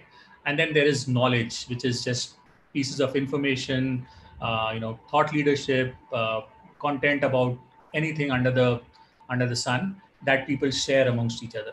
So this is what LinkedIn today represents, right? So you can see some big numbers there, close to 700 million members or professionals, 90,000 schools or colleges or institutions represented, almost 50 million companies, several million jobs posted at any given point of time, and obviously humongous amounts of knowledge or content being shared amongst these members and the various other entities that are there. So in that sense, we see LinkedIn as this master, community of professionals, within which is then hosted several million communities that each brand, each organization, each institution, each school, create around all their stakeholders. So we talked a little bit about the why of having a community, right? Let's talk a little bit about how do we actually create these communities, and again, with reference to how do you do it on LinkedIn. And the real gateway of the community you want to build on LinkedIn is your company page, right? That's the sort of the magic, gate into this world of community building. And, obviously I'm assuming a lot of you would have, who are part of organizations who have company pages. Some of you might be, running or managing these community pages. So this might seem familiar, but essentially it's your window or your presence to the professional world on LinkedIn is what your company page really is. And I think this is actually this data has actually accelerated more in the past few weeks because of the environment we are in. But we've seen massive engagement in terms of companies or brands or entities or organization building communities, right? And some of these stats, right? So 8 to 10% increase in brands or pages that post on a weekly basis, right? So they post, at least once a week or more frequently. Number of 10% increase in the content shared by pages. Video, just like every other platform or the way we consume anything today, whether it's entertainment or education or any of that, all of that is through video, and we are seeing a similar trend about video becoming more and more central in terms of the kind of content or the content format that is used by brands to build their communities. And then thought leadership, right? This is again central to the idea of knowledge sharing. If you're a brand who's in a particular area of service, it's not just about what you offer, right? You've got to have a voice in the larger conversation around that topic. And that's where thought leadership comes in. That's where, leveraging your senior leadership who are experts in that area, sharing either their own content, their own thoughts, or sharing high quality third-party content, right? So all of these are trends that are very clearly showing that this whole process of community building is accelerating at a very rapid pace. So let's start with why is it really that people come to a professional platform like LinkedIn, right? Why do people engage on this platform? So the single biggest reason is relevance, right? I'm not going to engage with a brand or organization or content that is not relevant to me, right? For example, I might not want to engage with content around space exploration because A, it's not my field of my professional field, and B, I might not be interested in it as a side interest or a hobby either, right? That's just a very random example, but similar, examples about why relevance is so important, right? So the biggest reason why people engage on a platform is relevance. Secondly, I should learn something from it, right? I think we always talk about the content or the context in which we consume content being very important, right? So there are platforms where the context of consuming content is all about entertainment, right? OTT platforms, for example, right? You're not necessarily looking to learn things there. In some cases, you might be, but by and large, you're looking for a useful, utilization of your time in terms of being entertained or being, stimulated. But on LinkedIn or a professional platform like ours, it's all about being, educated, being informed, and being, in a better position to understand a topic or a subject that I might be interested in post my consumption of the content. Brands obviously is important. And again, it's not just important from, especially if you talk in the B2B context, for example, right? Brands are important in terms of how they can provide you the right product or the service at maybe some point in the future, right? Because all of us are, both sellers and buyers of products and services, in many ways. So knowing about brands, knowing about what they're talking about, what changes they're bringing about is equally important. And then there are other things like, it being inspirational. A lot of people, consume content that helps them make those, right career changes, right? Or understand what's the latest trend, so that they can then pick the right skill that can, enable them to make the next career jump that they're looking for, right? So whether it's, for example, hot topics these days are, data sciences, for example, right? Or AI or ML, right? So a lot of people are looking for inspiration that can help them take that leap in terms of skill development to take their career to the next level. So, largely it's all about what the individual is looking to do, right? He's looking to engage in certain topics. He or she is looking to engage in certain topics. He or she is looking to make sure that he's better informed post-consumption of the content. And he or she is looking to, looking for opportunities to either improve their professional journey by upskilling or being inspired, or finding, various sort of brands or discovering brands that can help him or her, do their job better, right? So that's just a summary of why do people engage on platforms. So in terms of how to build a community, right, there's this very sort of great tool that we have, which, some of you might know, some of you might not, but it's essentially content suggestions, right? So what you can really do is on your page, you can use various filters in terms of location, in terms of job areas, or what sort of jobs people are doing, and it'll tell you what sort of topics are these sort of groups of people interested in, and it also let you expose you to that content, right? So you can figure out which articles are trending for that topic. So you can also, as I said, cut by by location, by job function, but also by the type of stakeholder, right? So do you want to figure out what your followers are interested in, or you want to figure out what your employees are interested in?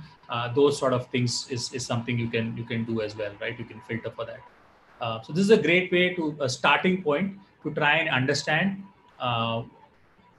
what sort of content should I start contributing, so that my community that is already there engages, and I also grow my community in a more relevant manner, right? So that's discovering content. Hashtags, again, it's social media day, so everyone knows about hashtags across platforms. But I think the way hashtags work on LinkedIn is probably slightly different, slightly more nuanced. But essentially, it helps you tell your brand story, right? So by posting with hashtags, or engaging in hashtags, or following hashtag feeds, or contributing to hashtag feeds that are relevant to your community, your brand, your values, you are building that engagement with your community, or you're growing that engagement, right? So as an example, right, if you look at a hashtag that we had used, that's LinkedIn Marketing Solutions had used, and we were talking about a live broadcast around that topic, which is called Live with Marketers. And then, that conversation sort of went from there. We responded to something that one of our colleagues posted, and then that led to another question that somebody else, some member posted, which we responded to. So you can see that there is a very organic way of building a conversation, right? Leveraging hashtags, because that then becomes the sort of common thread around which you are engaging, or a set of common threads around which you are engaging with your audience or your community. So once you have a community, once you build a community, once you have people who are relevant for you in terms of stakeholders, you figured out the kind of content they are interested in, how do you actually now grow the engagement, right? What's the next step? And the idea, the central idea is connection, right? So when you're engaging with your community, you want to feel connected, and that's just in any context, right? So even in our personal context or our societal context, it's all about building connections, right? The same holds true here. And then there are three pillars when we think of connections. It's culture, storytelling, and leadership, right? So culture is what your organization represents, the values that it represents, and it also sort of is a way of bringing all your employees together, right? What's the common theme that you are unifying them around? The second is storytelling. Everybody loves a good story. There's enough and more research content that says that stories stick. Stories are probably the most effective way of making a message stick, right? You've been trained and taught about this right from school, right? And then there's leadership, right? So how does your leadership, your senior leadership, build that connection or further the connection that your brand has with its community to inspire, right? So leadership is largely coming in from two aspects: inspiration and thought leadership, right? That's where they play a big role. Let's look a little bit more into how each one of these plays out and with some examples, right? LinkedIn, obviously great. We believe we have a great culture. We have this sort of family days that we keep hosting, where we would just host. One of the things we did was host a sing along, where we got all of the, not just the employees but their families and their kids as well, right? In this virtual world, we can't do anything, any sort of physical engagement, but that was something that we did, right? Or other brands like Rakuten or the Lego Group, right? It's using various virtual methods to communicate or demonstrate what the company culture stands for, right? For us, our employees are like our family, and that's why we chose that, for example. Storytelling, again, there's been a lot of examples in the recent times about how various organizations are doing so much more beyond just what their core, products or services are, right? They're doing philanthropical efforts. They're helping migrant laborers, brands like, Zomato, Uber, Ola, who had a large sort of, not employees, but, contractors working for them, ran, campaigns to raise money for them, etc., etc. And they told those stories on various platforms, right? Here also you have examples of, ICICI Bank, for example, doing mobile ATMs, right? To help people or help their customers during this time, or Alibaba talking about empowering research right around this time. So many examples, right? And the idea behind storytelling is to sort of humanize it, not make it very well, the idea is to humanize it and use various formats, right? So it could be images, videos, long form posts, and I think the storytelling comes to life if it's centered around a real person, right?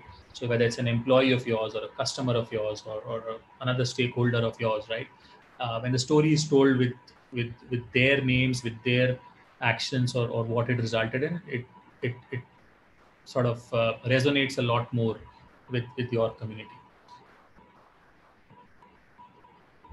And then the last is leadership. I think a lot of us saw this video. It came up, during sort of the early days of this whole pandemic that we're going through.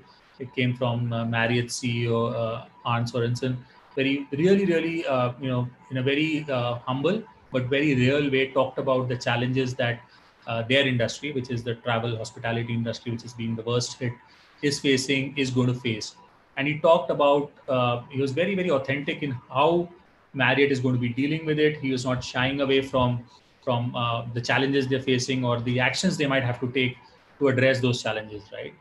But at the same time, he talked about how they are going to be in it together with all their employees, all their customers, and all their franchisees as well, right?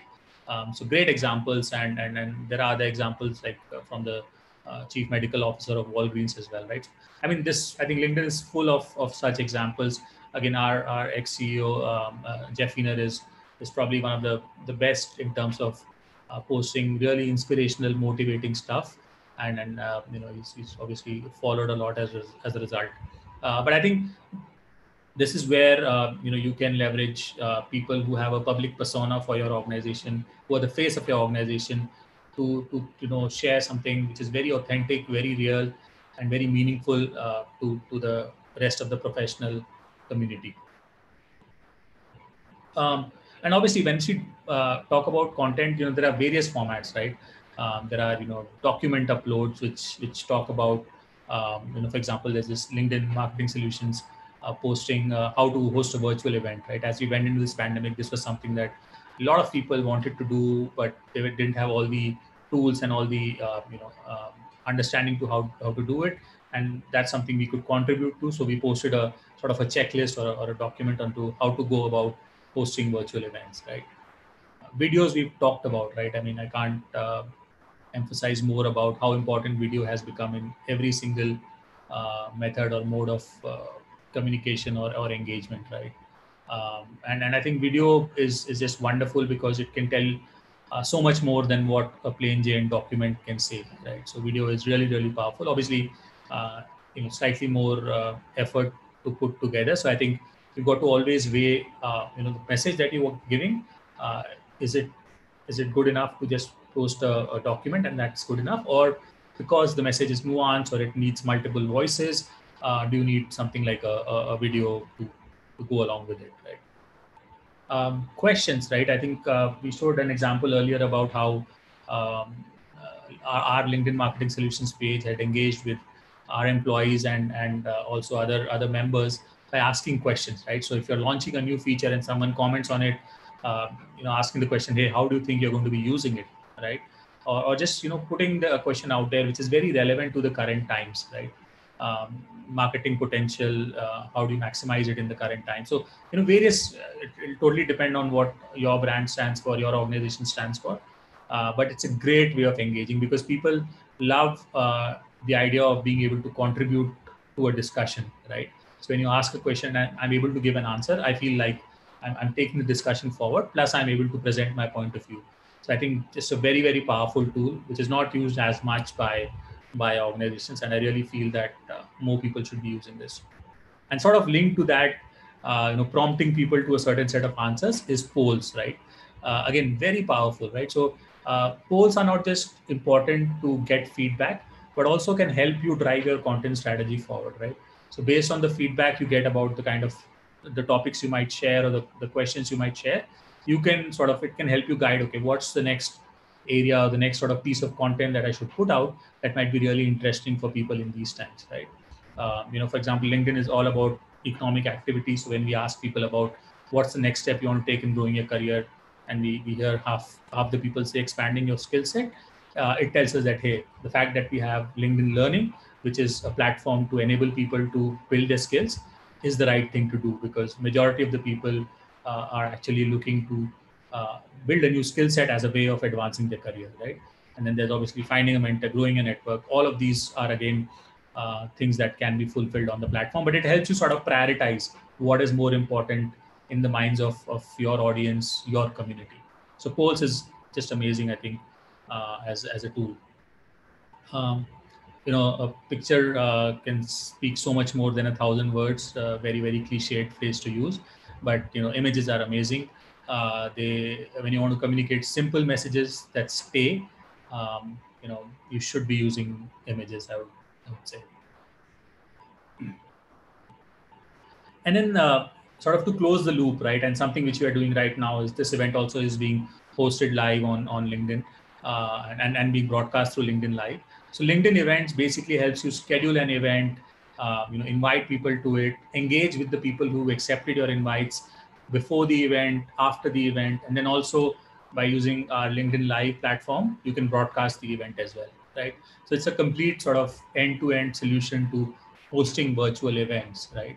And I think it couldn't be more relevant than in today's times, right? Where who knows when any of us would be attending the next physical event anywhere, right? So I think again, lot of this is something that's relatively new and it's still evolving as we speak. But I think it's at a point where it is definitely usable by brands, and we're going to keep adding more nice and shiny features to this, but it's there today, right? So definitely would encourage all of you to explore this and figure out how you can leverage this, right? It's a great tool to drive home a message or post a event around a particular topic. And then, this is a little bit about what we talked about a little bit earlier about culture, right? So you can actually push notifications to just your employees, right? So, I mean, obviously, a lot of people have their own intranet. People share notifications through email, but especially in companies that are, distributed both geographically, functionally, or large conglomerates, I think this is a great way of making sure a consistent message goes out, right? So, making sure that what you want to share as your company's values and culture gets pushed out to all your employees in a very consistent manner. Employee notifications is a great way of engaging that particular set of stakeholders in your online community. So I think I know I went really fast. It's hard to modulate your pace when you're not getting a reaction from audiences. But just to sort of summarize the key takeaways, communities are basically ways of getting people together who share common interests or common areas of what they want to be engaging with.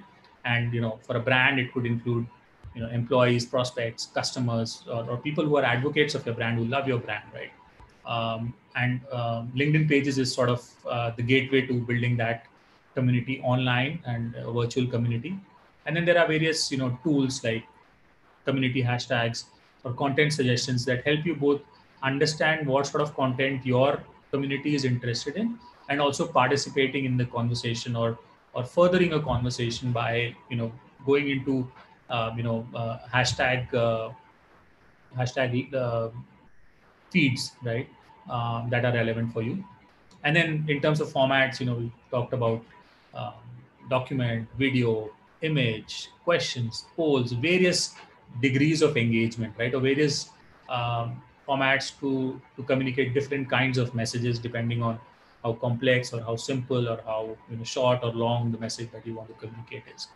And then closing the loop by using live events, live streaming that can be done on the platform. And lastly, making sure that you engage with possibly the most important set of stakeholders in this whole community, which is your employees, people who advocate on behalf of you on the platform, making sure that they get a very consistent message around what your culture, your values stand for, and you can use employee notifications for that. So that really very quickly was all about online communities on LinkedIn. I'm happy to take any questions, or feel free to reach out to me later on LinkedIn, and I'll be happy to answer any questions you might have. Kathy, over to you. Yeah. Manoj, we've got some questions that we've filtered out. Would you have a few minutes to take them right now? Yeah, sure. Yeah. So the first one is that mistakes that brands tend to make when using LinkedIn for marketing and communication. I think one of the more common mistakes people make is they start at the bottom of the funnel, right? So they believe that they're already at a point where people know about their brand, understand what their brand stands for, and then they just want people to take an action in terms of either submitting a lead or showing interest in the product, right? I think the process has to start much up the funnel, right? So you can't expect a community to know everything about you, right? You've got to educate them, you've got to engage them, and get them to a point where they are interested before you expect them to take an action. Right. Our next question is, where do LinkedIn influencers stand in the scheme of things when marketing or engaging on the platform? Yeah, that's a good question. I think unlike other platforms, it's not something that you can choose to be, right? You can't choose to be an influencer on LinkedIn. Our editorial team, which is a very sort of independent, objective team, looks at people who are, engaging large volumes of people in a meaningful way, are, moving conversations forward around topics of interest. And then based on that, they decide or mark or activate people as influencers, right? So I don't know if Nikita is on the call. She's from our marketing team. Nikita, if there's anything you want to add to that, if you can. Can she speak, or am I the only speaker? I'm not sure. Can you turn on your mic, Nikita? Then maybe it will be possible. Anyway, that's fine. But yeah, I think so. Influencers are important on our platform, just like other platforms. And I think there is some people who are marked as influencers, but I think there are so many more who might not be marked as influencers, but are really making a difference in their areas or the areas of their interest, right? So definitely very, very important. These are the people who create conversations, drive conversations forward. And we really, really value these people and the brands or the organizations they represent as well. Right. So the next question is, LinkedIn as a platform is extremely different from other social media platforms. What are the things to be kept in mind while creating a plan for marketing on LinkedIn? I think, the fundamentals don't change, right? I think the fundamentals of marketing on any platform is, finding the right audience, finding them in the right context, and hitting them with the right message, right? Those are the fundamentals of doing marketing on any platform. I think the same exists on LinkedIn. But I think what you need to know about LinkedIn is that it's a platform which is highly trusted, right? So you will rarely hear about or never hear about, all the kinds of, hate speeches or trolling or all the other stuff that happens on social media platforms, because I think the biggest difference is that it's a platform where everybody has voluntarily disclose their first party information, right? So there are we do have fake profiles, but it's a very, very minuscule percentage, right? And we take care of it proactively. So everybody is and hence everybody who's on the platform trusts the platform because they know who the person is who they're engaging with, right?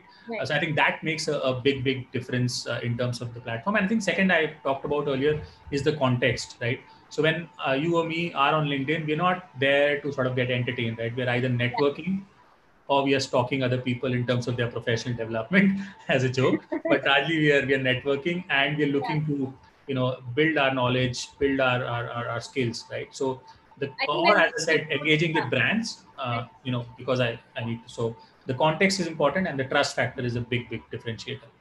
Absolutely. And I think people do understand that LinkedIn, while being a social media platform, it is a professional platform. So all the content that is there is more sensible, informative, and educational. Yeah. I think we have Nikita here. I'm not sure if she can get on board. I'll just like Nikita to raise her hand if she can possibly address that question. But I'll move on with our next question till then. Yeah. Which is, do Indian brands understand the potential of LinkedIn for marketing? Yeah, which is why all of us have jobs. But no, absolutely. I don't think that Indian brands are in any way, less advanced or in their understanding of how to leverage professional social platforms like LinkedIn. In a lot of cases, some of the startups that are coming out of here, you had Yellow Messenger earlier. They are a brand who's leveraged our platform a lot. But some of the startups that are coming out of India are ahead of the curve, I would say, in some senses, in terms of understanding the platform, understanding who they need to reach out to. So I think I would definitely wouldn't agree with that statement at all. Definitely Indian brands are aware of what they're doing, and in a lot of cases they are setting the trend as well. Right. I think Nikita has not been able to be here, but I'm just going to quickly move on to this next question. Is the option to create a company page not available on the mobile app? Wow, that's a it is. I'm pretty sure. Okay, I'm here. Hi, this is Nikita. This was really Manoj putting me on the spot. I wasn't ready to do this. So I'm going to stay on mute. Not ready to be around here, but you definitely can make a company page on using your mobile app as well. And we're trying to make the admin experience even more smoother in the future. So Campaign Manager, which is our advertising tool, is also going to be available on in a light format on your mobile in the future as well. But when you're starting off your journey, I would recommend that if you can start off on a desktop experience, because it gives you access to much more features as it would on a mobile. So our recommendation is that you use your mobile on a daily handling page, posting, responding to comments basis, as opposed to setting up your page, whether it is a member profile or a brand profile. Right. Manoj, do you want her to add any point to the question that we had asked on influencers? Nikita, would you want to add a point on that? Yeah, I hope I answered it, but yeah, yes, I think Manoj did answer it perfectly well.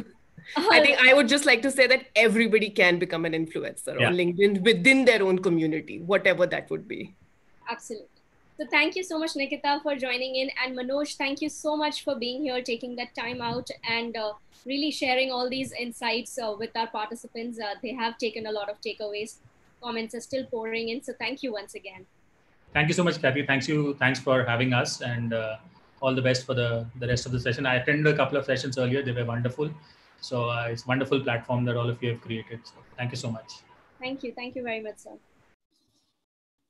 So yes, SMLive 2020 is buzzing with your participation. Keep it going, viewers, because it is only getting to get more and more interesting. We are giving you a deep insight into each of the social media platforms that we love so much, that we use every day in our lives for different reasons. So I think what we have gauged till now is that every platform has its own contextual status that you need to take care of, customize your language, and utilize and optimize that platform to the fullest. Moving forward, I hope all of you are ready, because I want you to put your hands together virtually as well, because we have with us Kanika Jain, Audience and Formats Lead India, YouTube India, as she speaks on staying connected with consumers. She has spent the last 11 years in the digital space on brand solutions, media, and creative strategies. So I hope Kanika is already here, because all of us are super excited to talk about YouTube now. Very warm welcome to you, Kanika.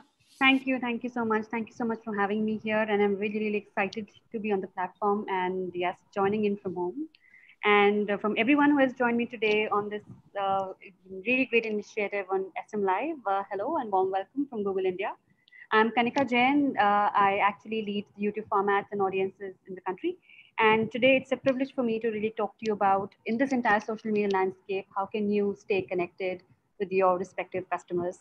So while I pull up my slide, I'll just take a few seconds to really thank you all, to be very safe and sound, attending all of this from your homes, being attentive to the sessions, great line of speakers, I've been on and off being part of some of the sessions, and the last one around LinkedIn just prompts me that I need to be much more prompter in terms of how I am really using the platform. It's something that I really should be using very well. And a very big thank you to also Khyati, Hitesh, and the entire social media team, which is actually Social Samosa on the background, who's really powering the feed for the day. So in terms of what we're going to talk to you about, apologies, I'm not very comfortable with Zoom. I'm usually using Google Meet, but I will try and really make the best of ensure that you are able to get the best out of what I have to say to you guys. Just give me a second and I'll bring this thing up. All right, so I hope all of you guys can see my screen. So today, the entire discussion has been about being on social media, being connected. And now when it comes to being connected with your consumers, what can I talk to you about when it comes to Google products and being helpful with Google is how I'm going to spend the next 25 or 30 minutes along with you. And I would love to hear from you in terms of is it something that you want to know more of? And is it something more that you would want to have questions about? And when it comes to Google, all that I'm going to talk to you about will be leveraged heavily on YouTube, but I would still love to give you some nuggets when it comes to search, display, and the entire gamut of YouTube. What I'm going to talk to you today about is 4 things. First, how is the world coping digitally? Second, I'll very quickly, briefly talk to you about how brands are responding. And then I will move also in terms of how brands can connect customers and what can I really give you some kind of a tidbits or some kind of a cheat sheet that you can use. And the fourth is some of the tools that you can actually use in order to talk to your customers, and what are the tools that can really help you leverage when it comes to the Google's brand of business. So all of us are adapting to the evolving consumer behavior. And before we get into the entire nuance of being marketers or being clients or being agency partners or being what we're doing for respective customers, we're all consumers first. And we can see all of us, we are really evolving in terms of how consumer behavior is. Most of us are working from home with some kind of an opening up happening in some markets. I'm based out of Mumbai, and the entire lockdown situation, I moved back to my hometown because I wanted to spend more time with my family because I saw this as a great opportunity. Social distancing is a norm. There's a limited domestic international travel. Everybody's trying to manage household chores. I'm pretty sure all of you guys, through the course of the day, you will be really running around to get out, bartan dhue, khana bana, everything is being managed or not.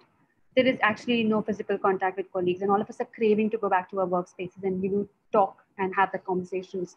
Even doing this virtually is something which is very surreal. We are used to being in physical contact with each other and talking to each other about it. It's all about having those social media connections in real life as well.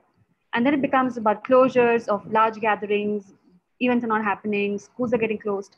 So why all of this is important? Because understanding how the consumer behavior is evolving is extremely important for us to understand how we are going to respond as marketeers as well.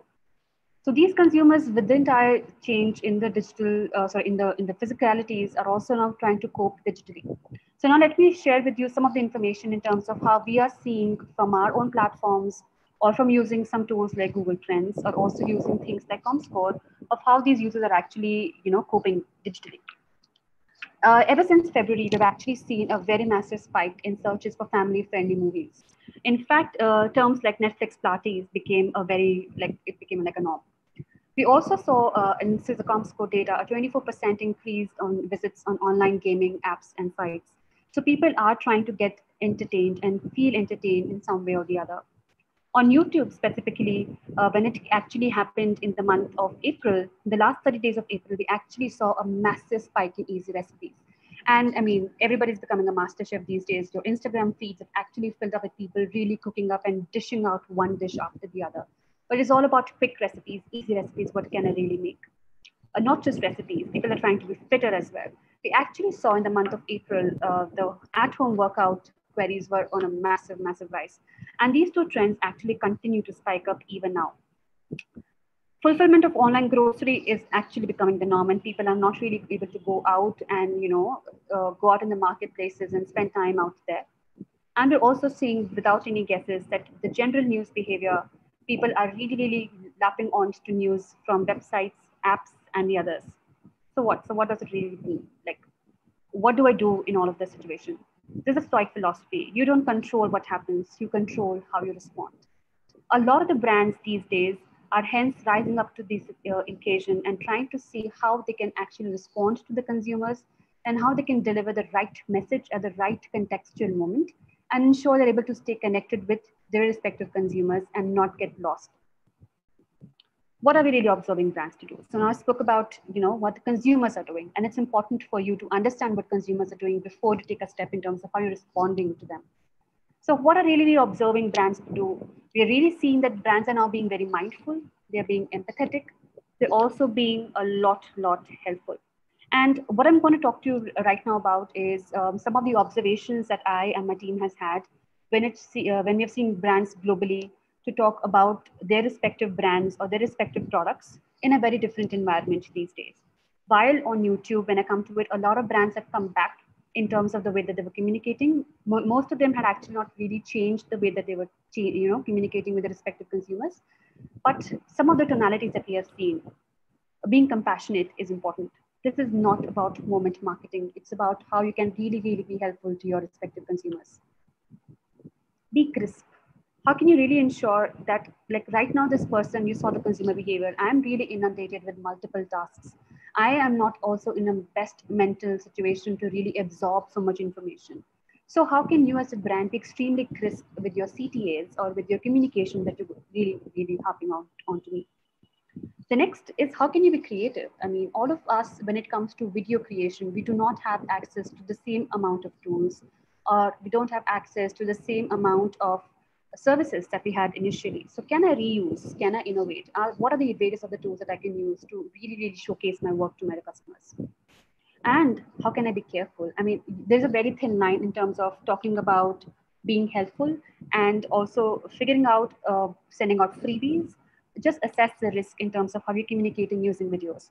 And video can be an extremely powerful tool when you're trying to connect with the consumers specifically right now. Let me showcase to you some of the examples. Some of them are global examples, and I'll talk to you in terms of how they are talking about their respective communication and how are the various principles that they've been using to ensure they were mindful or they were empathetic and they were really helpful to their consumers. The first one on the left-hand side of my screen, what you will see. How can your brands be having optimistic messaging? So when I say optimistic messaging, how can you actually be helpful while talking to your consumers about this whole situation or even post the situation? The case example is that of Netflix, and what they've actually done is instead of really crafting any new information, they actually used images and videos from some of the very popular past content buckets, and they used those to really talk about the messaging of you should wash your hands and stuff like that. The other one is about discounted offerings or donations. Some of the brands are using digital platforms to talk about how they can really reach out and really help the people, or to really thank the people who are actually the frontline workers, and talk about those kind of situations, and they can attach themselves to a cause as well. The third leg that we have seen is how brands are really adopting to this new consumer offering. Like we talked about in the beginning, that workout videos are on a rise. People are not really stepping out. So some of the brands we are seeing are really evolving their entire, the way that they were conducting businesses.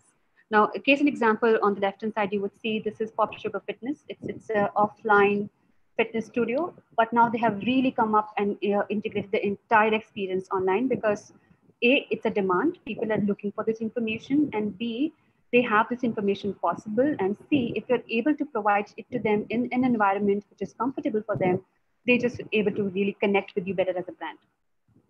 And then lastly, some of the brands who are going and doing things are actually also going above and beyond their regular businesses. So a case in point here is an example of a beverage company who is now moving into sanitizers. So try and think about, is there a way, I mean, if your business can really move up to creating some other needful buckets. So when I say these different buckets, I'm not to say that these are the only buckets that you need to really adhere to.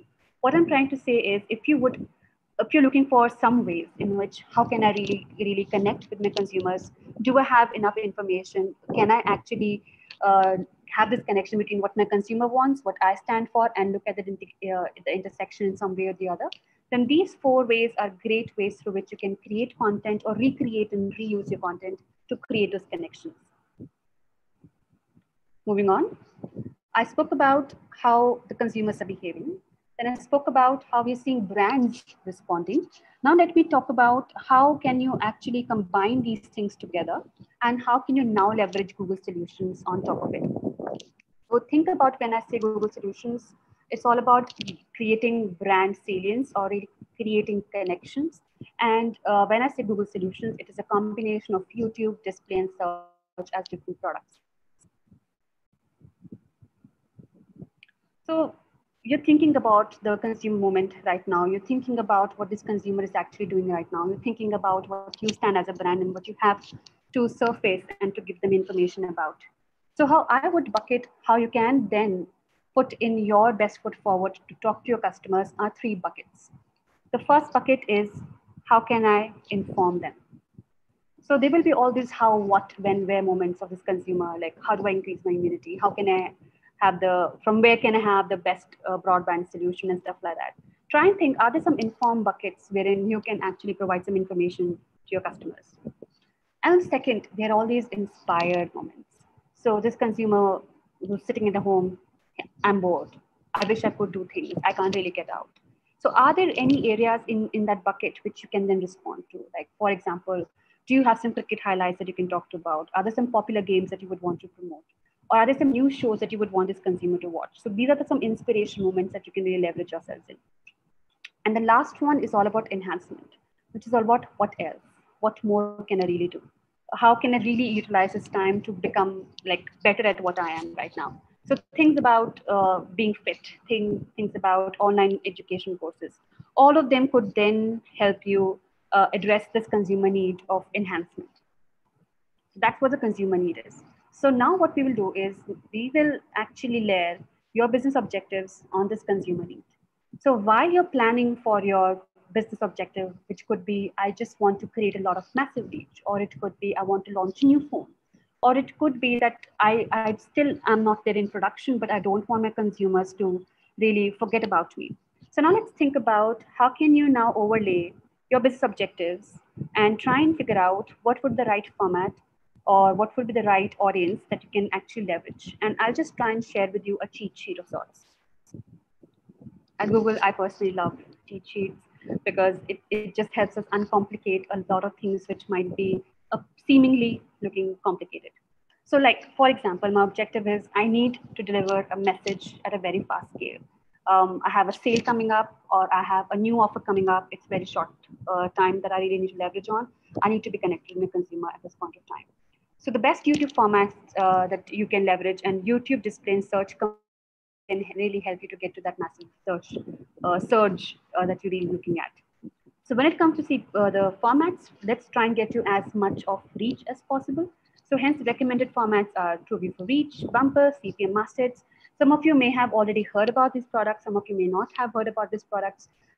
Hear about any questions that you have towards the end of the day. Again, when you complement that with display, it also recommending some of the formats which are most adept at getting you mass awareness scale, because they work on lots of publishers and allows you a lot of scale.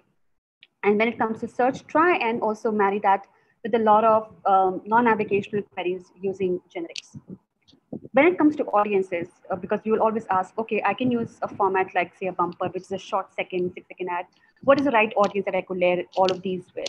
So the recommended audiences are use demographics, which is getting you broad scale, or use affinity, which is interest. So if I'm looking at fitness, for example, from the previous example, I will look at people who are fitness enthusiasts, who are 25 plus, and then give them information around that. My second objective could be that I want to engage with them. I want my consumers to connect with me and spend more time with me. So herein the formats slightly change. So instead of optimizing to get you users, let us optimize and get you more viewers.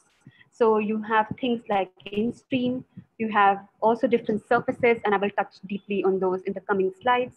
And again, on display, there are lots of engagement formats, which are more interactive ads, or you could have engagement via add to calendars and stuff like that. And when it comes to search, you move beyond the generics of branded queries, and you also add coverage in terms of how queries, or how to do that, what to do when you're XYZ.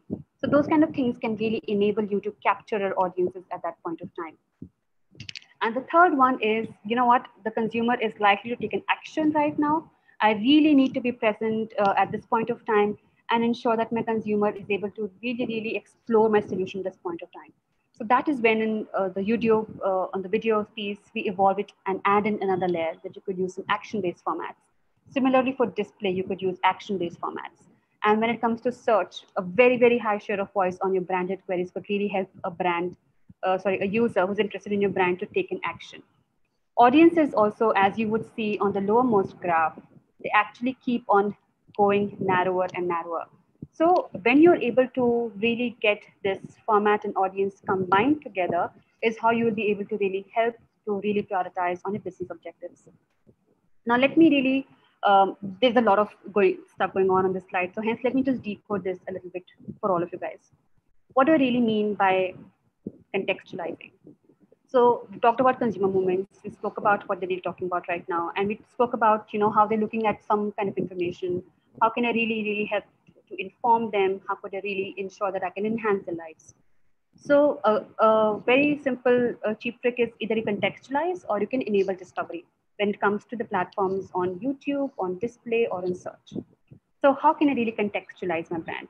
So ask yourself, what context is really relevant for my brand right now to communicate in? Again, going back to the format that we spoke about, you can inform them, you can inspire them, or you can enhance them. So when you're contextualizing your message, think about the content that you can leverage on. So for example, I want to inform them around health and hygiene. So you can actually look at a lot of health and fitness content on YouTube. Similarly, you could look at a lot of health and fitness site packs on display. Similarly, when it comes to inspiration, I'm looking for entertainment. I'm looking for how can I be useful? How can I create a spark of joy? Or how can I ensure that when someone's looking for the gaming hacks, I'm there. So contextualizing your message there as well. Similarly, when it comes to enhancing education, I want to learn new skills. So just contextualizing on those specific queries. When someone's looking for a new course, how can you really surface that information right there and then? So these are some of the moments that we figure out were really, really seeing a lot of traction, specifically ever since April. And the numbers continue to rise there as well. So contextualizing on the moment using the content levers. How can you enable discovery now? When it comes to enabling discovery, ask yourself, how can my brand now be discoverable in the relevant user moment? So think about going back to the point, this person is at home. This person may be looking for some more information. What is this person doing? They may be co-viewing a lot of things on the television devices. So think of ways through which people are looking for solutions or ideas. Also, people are watching content in a leaned-in mode. I mean, a lot of you guys may have also now started spending a lot of your time on feeds. When you're browsing content, you don't know what to watch right now, but you're looking for more and more suggestions.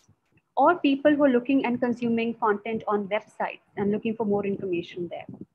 Let me show you some examples. How can you be discoverable in relevant use moments?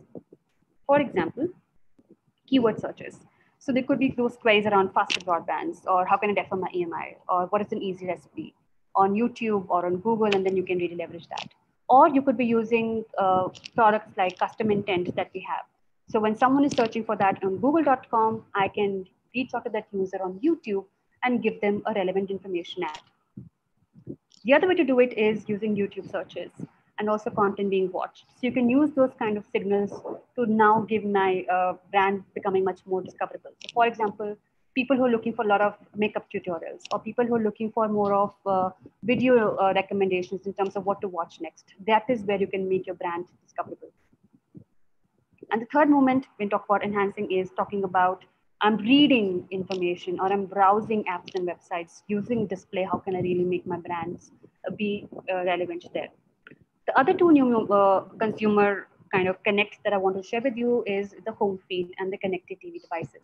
So when it comes to home feed, and specifically when it comes to India, we're seeing a rising consumer behavior because a lot of people are now spending time on the feeds themselves.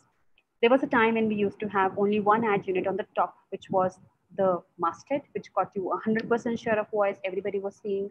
But a lot of people now are really discovering new content via the feed. And you would also notice that the feed is extremely customized to the kind of content that you have been watching in the past. So I'm more likely to be leaned in terms of what is getting recommended to me when it comes to the feed environment.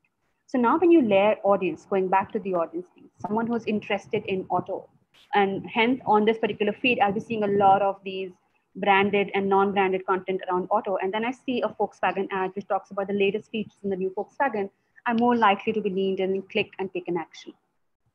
Similarly, coming on connected TV, in fact, post-COVID, we have seen a massive surge in the kind of watch time. It's been 45% plus when it comes to connected devices and people streaming YouTube on those connected devices. So now think of the experience. Suddenly from a 3-inch screen, it is going to a 21+-inch screen. And that is where your ads can then be visible. It is much more like a TV-like experience. And we've also seen the surge extremely go in a positive way ever since COVID break up. Because if you're staying at home, you're more likely to watch family movies together. So think of ways through which you can enable discovery for your brand on these two new surfaces as well. So those are some examples when it comes to feed and connected TV, health and hygiene content, or think about how you can stay at fit. Think about specialized retail customers. You don't have hoardings anymore that you really would want to advertise on, but a big screen space coming on connected devices can really help you to connect with the customer in a very big way. So we spoke about the consumer moments. Then we spoke about the second segment, which was all about how brands are leveraging consumer moments and delivering their content.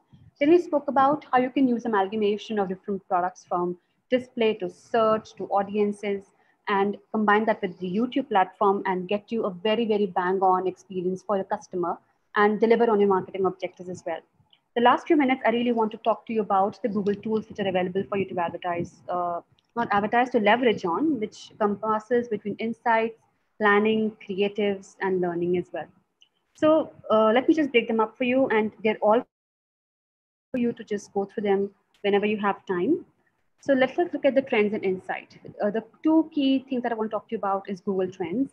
It is a completely anonymized tool which helps you get you a lot of analysis in terms of what is really trending up, what is really going down, how am I compared to my competitors, and etc. So a lot of the insights that you saw in the very first section were actually from Google Trends. Another real-time search tool is actually autocomplete, which gives you an understanding, how users are really looking for certain things. As a marketer, one of the very strong tools that you have is actually Google Analytics and keyword and site reports. So look at those kind of data in terms of what is the user behavior, how has it changed, what kind of site pages are they visiting more of right now, what kind of information are they looking for right now. Do you need to now hence tweak the way that you are giving messages out, or do you now need to tweak the way that you are doing the media planning?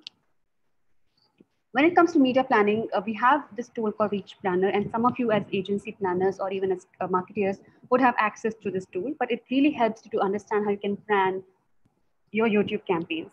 Now, it also will help you understand how you can reallocate budgets. Probably right now, your objective is not just mass awareness, your objective is efficiencies as much as possible. So how can I now tinker with my product mix to get me as efficient CPMs as possible, because my marketing objective has right now changed. So leverage this tool to really help you create those kind of, what I would say, hypotheses, and then validate that with numbers. The third is creative tools. Now, this is extremely becoming important, specifically in these times when creating video may not be as easy as it was before. While I've seen some really innovative work coming out from some of the brands in the recent times who have used stock home images, who have used stock home footages and created videos out of it. We have this tool called Ignition Labs. It's a team based out of India and other CA markets as well, wherein we do give this white glove solutions to all our respective customers here as well. But for those who are not yet advertisers with the platform, can also leverage tools called Video Builder, which basically helps you create grounds up using simple video templates, a specific video that you can run for your campaign. We also have bumper machines. So you could have your past video assets, which are like 30-seconder, 20-seconder. But right now, you know what, I'm looking for more efficiencies. So I'm looking for a very short snippet out of it. So bumper machine can actually use AI and machine learning to snip out your 30-seconders or 20-seconders into smart 6-seconders in an instant.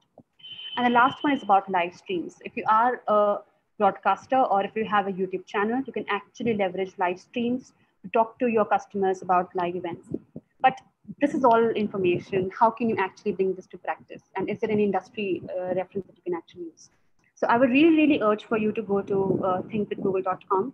And right there are these 4 brilliant articles which talks about specifically in these times, how can you leverage Google tools to ensure that it gets you the maximum ROI from your campaigns. Inside Google Marketing is an interesting tale which talks about how we at Google are using different tools to really get into marketing in these times. Event marketing is an interesting read which will help you understand how you can leverage tools and Google tools specifically for event marketing, live streaming, specifically in areas where you do not have a physical presence.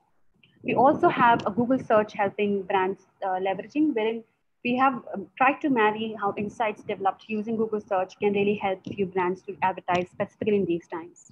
And then we have the last one, which is about YouTube and deep dive on terms of how are people turning onto the platform, and then how is the consumer behavior revealing all things about them. So yeah, this is like, again, going back using my most popular word, cheat sheet. Just try and see how these specific areas can really help you to connect better with your consumers and really just help you get maximum ROI. And just to end, I would love to say that we're all in this together. We've been working on this together. And if there are any questions that you have specifically from the Google's perspective, I'm happy to answer them right now. Or you may also reach out to your Google representatives from different verticals who will help you out. So that's it from my side. Thank you so much, Kanika. That was a wonderful presentation. Most of the questions you already answered, but I have one specific question that I'd want you to take. Is about shoppable ads are fast becoming a rage. So how can brands make sure that their content is commerce friendly? Any tips on those? Yeah, that's a great question actually. And when it comes to commerce, it's actually a very new kind of a user experience as well, in terms of, making your video more shoppable is something people always ask. So again, just try first step first, put yourself in a consumer shoe. That is the first that I would really urge you to do. Is like, how will a consumer react to it? We have very simple principles of A, B, C, D, which is how can I attract my consumer? How are we making your first 5 seconds really, really sharp? B, which is all about branding. How are you placing your brand out there so that it really, talks about what you're talking about in a particular video? C is connection. What do you really want them to get from a particular video? If you want them to purchase, am I able to make that connect with that person? Am I using the right audience targeting to ensure that connect will happen? So if I'm a shoes buyer, if I'm a makeup seller, so am I using the right signals to get to the right connected audience or not? And D is direct. I want you to buy. Am I talking about where you can buy? This is where you need to click. This is where you need to go. Just go on to shop.com or something like that. Am I asking this user to do some action? That is your D. So if you're going to make your brand more shoppable, just ensure that your A and your D are extremely, extremely more powerful so that user is watching your content and taking an action. Thank you so much. That was wonderful, Kanika, and a very elaborate presentation. I think I personally have learned a lot, and all our participants have some great takeaways from this. So thank you once again for your time. And yes, I hope to see you again very soon. Thank you. Thank you so much for having me, guys. Yeah, thank you so much. Thank you. And now, ladies and gentlemen, we are moving towards our next session, which is building a brand entails a lot more than just marketing and media. It involves connecting with your consumer and understanding them better. So here we are speaking on the recipe for building brands that you love. We have with us Benjamin Soubies, Managing Director JPAC at TalkWalker, as he joins us from Luxembourg in conversation with Pragati Basu, Marketing India and Rest of the World, TalkWalker. Attempting to drive business results comes naturally to this leader, which is Benjamin. With almost a decade and more of experience, Benjamin Soubies has worked across multiple industry sectors and different countries throughout his career. Ladies and gentlemen, we have with us Benjamin Soubies and Pragati Basu. Very warm welcome to both of you. Hello everyone. Good afternoon. Thank you very much. Pleasure to be here with you today. Pleasure is all for having us. Thank you so much. So Pragati and Benjamin, I'd leave the screens to you for the conversation.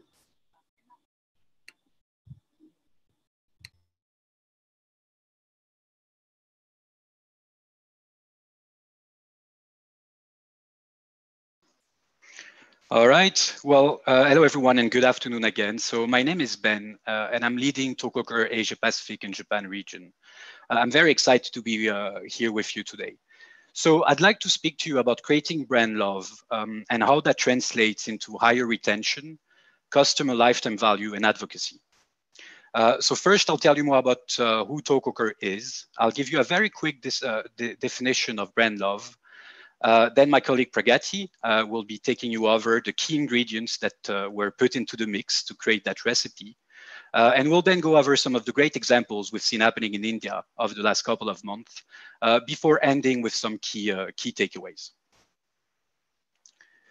So first, a little bit about myself. So I've been with Tokoker for more than 3 years now. And I started out in Luxembourg at our HQ, spent a couple of months also in the US, and I relocated to Singapore to lead the operation for Asia Pacific.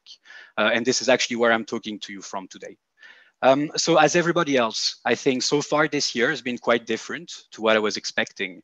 As an employee, I changed quite a lot the way I was working. As a manager, I put even more emphasis on employee well-being, having them comfortable and safe.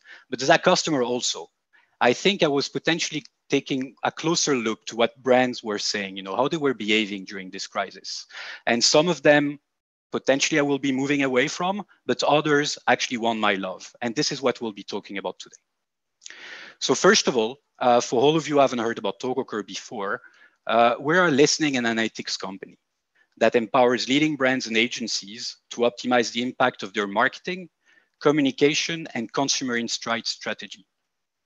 So our conversational intelligence platform provides our brands and agencies with easy-to-use solutions through our PMP framework that helps to protect, measure, and promote brands worldwide by leveraging AI across media, customer, consumer, and market data. So we have today 6 offices around the world, not in India yet, but we're quite close here in Singapore, which is our HQ for APAC. And we know we're globally with over 2,000 brands and agencies. All right, so without further ado, I'll jump right into it. So what is brand love? Well, it's really the connection that people have with your brand, right? It's also the validation, if you want, of all the efforts you've made to keep your customer base happy, and all that throughout the years. It can be summed up pretty well, I think, by this quote, right? So people don't buy for logical reasons, but they buy for emotional reasons. And so it's your job as a brand, to connect to those emotional triggers and potentially sway those customers. So it's really important to form a real connection with your target audience, right?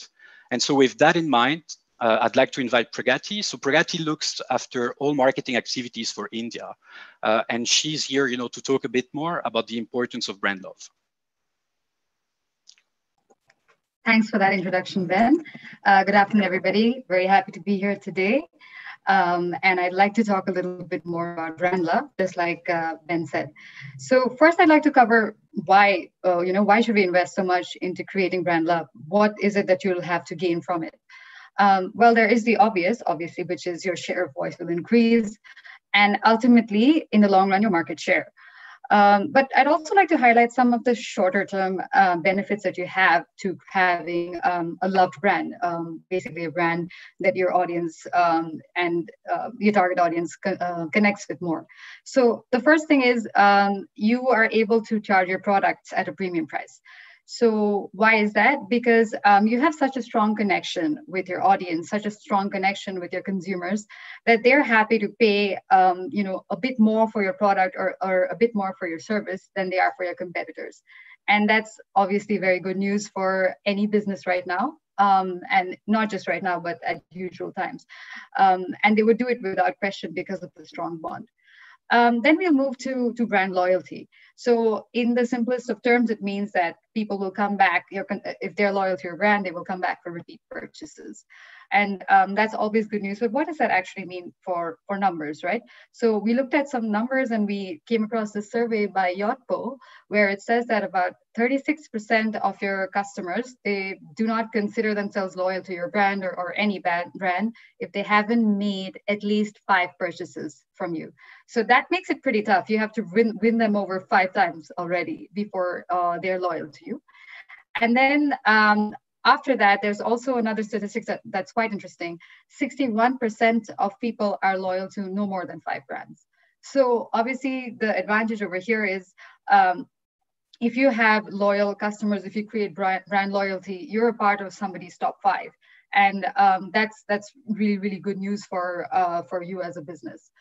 And then that brings us to the next stage of brand loyalty, which is brand advocacy. So if you have customers that love your products, that have had a really good experience with the product, they're going to act like a little tribe of influencers, and they will talk about your product to their their nearest circle.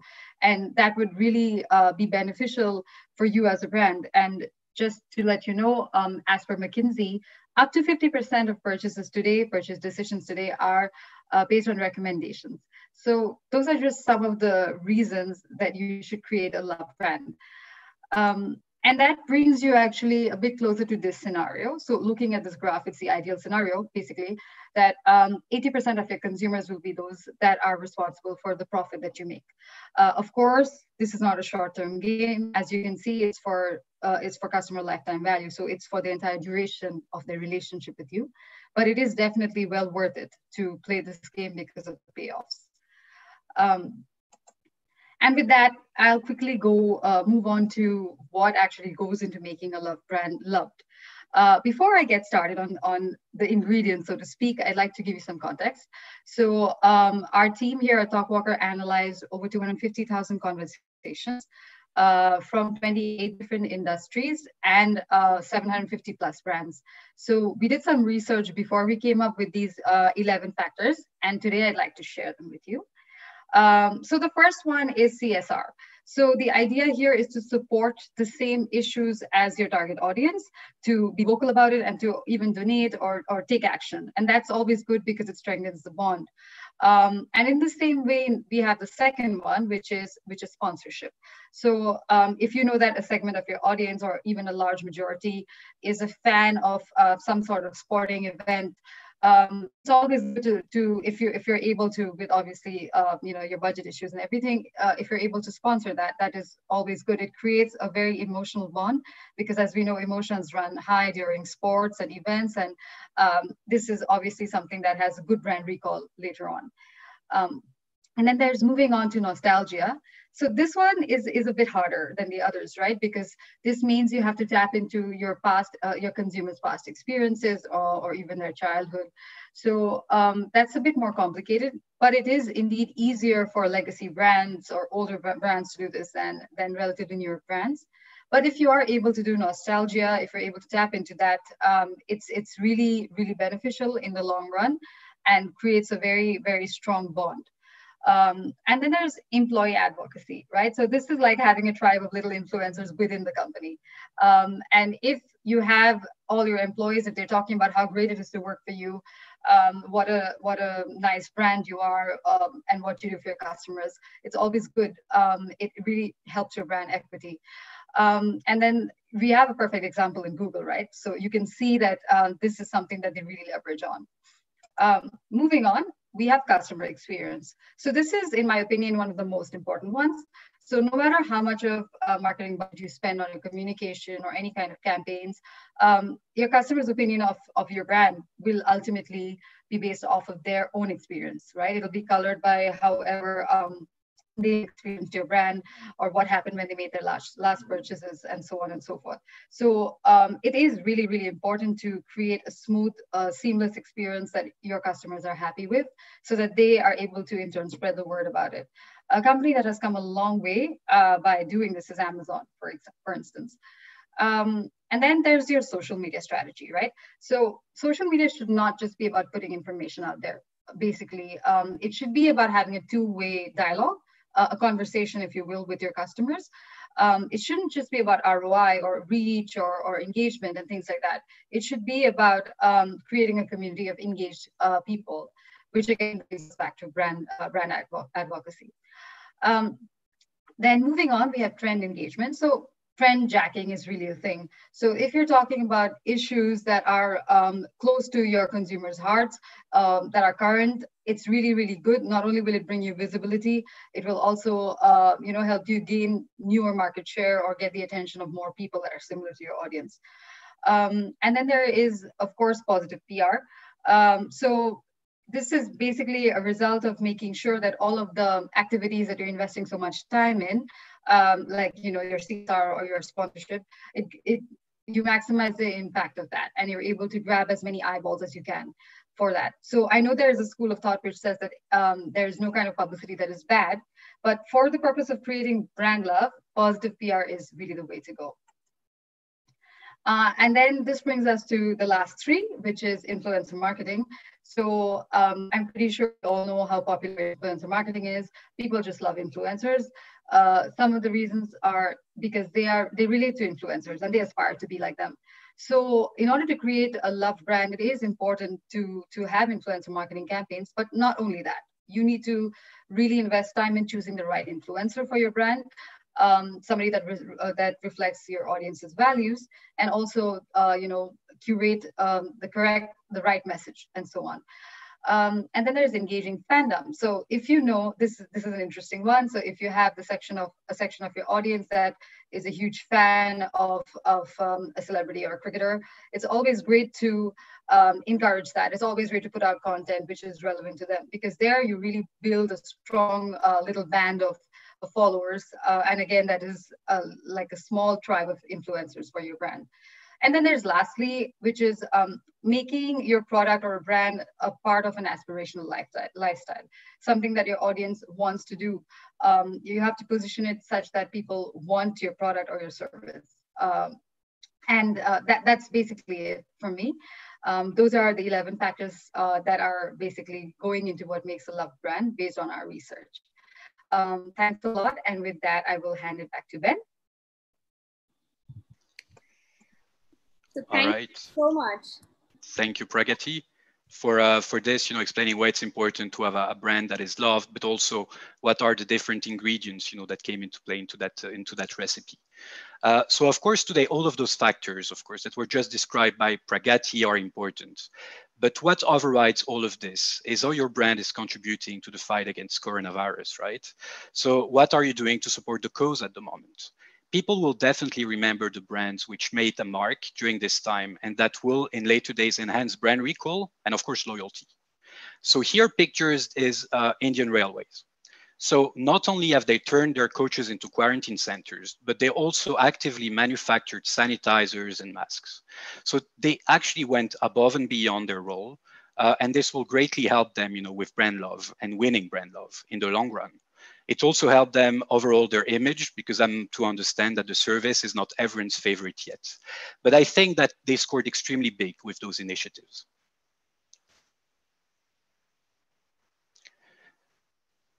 And yeah, and here we'd be looking at, highlighting some other examples, of brands that have done a very good job of winning brand love in the recent month. So going back to some of the factors mentioned earlier by Pragati, let's start by looking at CSR. Right? So here highlighted is the Taj Group. And so why did we do this? Well, the Taj Group had volunteered to provide accommodation for frontline workers at several of their hotels, right? And if you remember, that's at a time where these people were actually being turned away from their homes by scared neighbors or landlords, if they were even close to their home and not, blocked in another state. But these hotels have come out in recognition of all their hard work and are repaying them with their generosity. I think this has really helped their CSR strategy.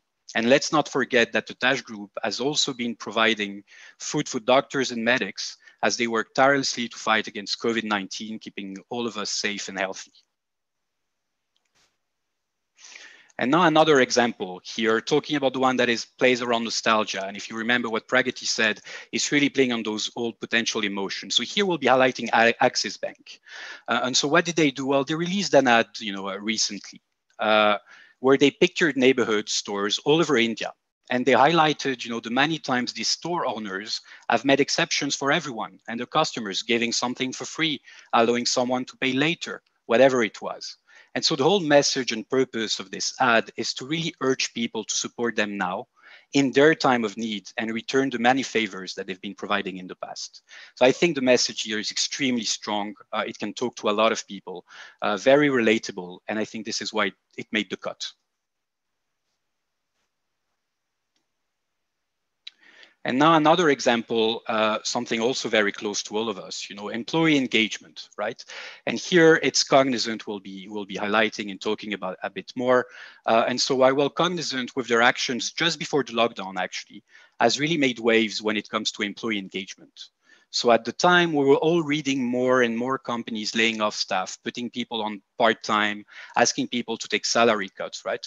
Well, Cognizant did completely different. They stood out by offering a double-digit raise to 2/3 of the workforce in India and also some of the workforce in the Philippines. I mean, completely different from what most companies were doing at a times where people were actually becoming extremely concerned and scared.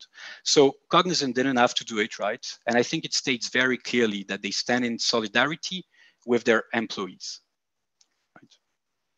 So all those examples were highlighting some of those key ingredients or factors that we've described to create a brand, a brand that is loved, right?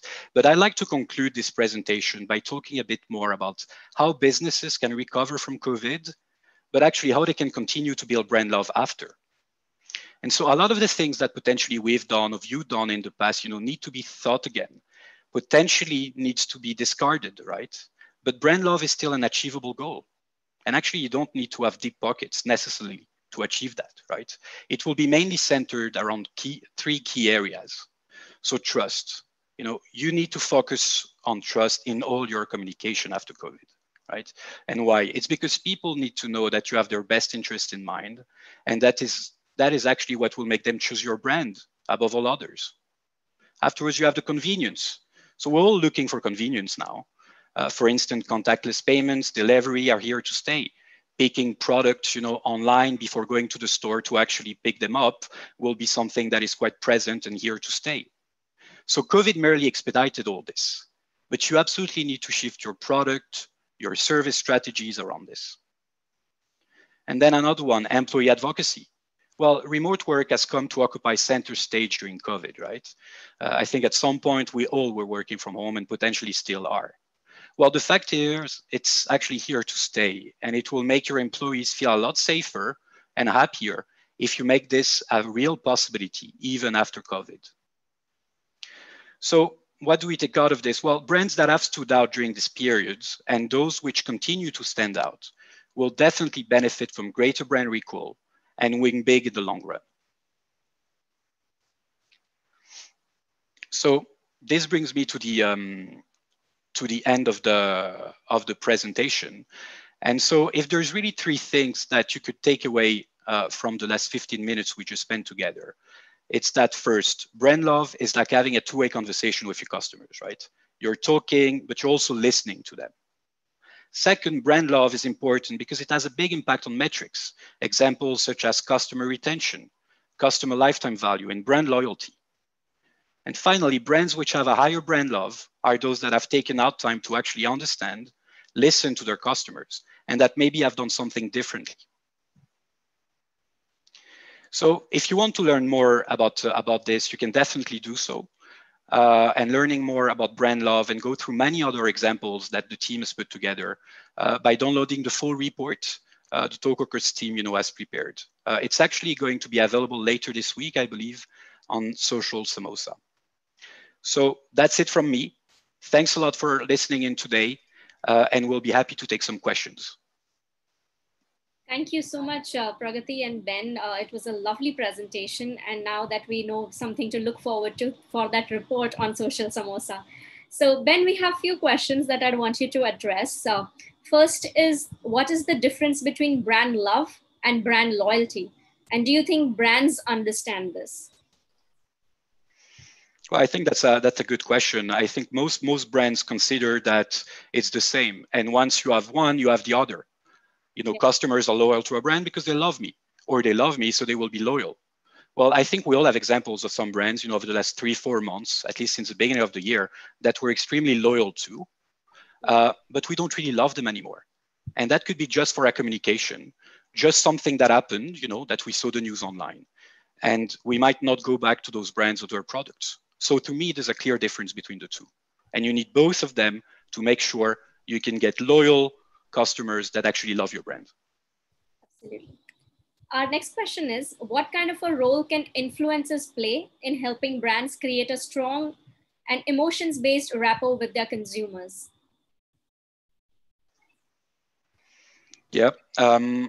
So here again, it's influencer marketing. Pragati mentioned it, is extremely important. Everybody knows that. I think India, as a market, even more potentially than others, right? But again, it comes to who will you affiliate to your brand? You have to be extremely careful into who will be representing your brand. So first, there's the influencers that you choose, right? The one that you will pay, and that's based on what you feel they could bring to your business.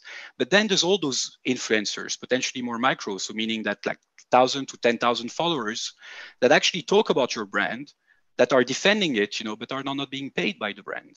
And all of them, and in India, there's a lot, believe me, people actually voice their opinion a lot, and brands absolutely need to be on control of that.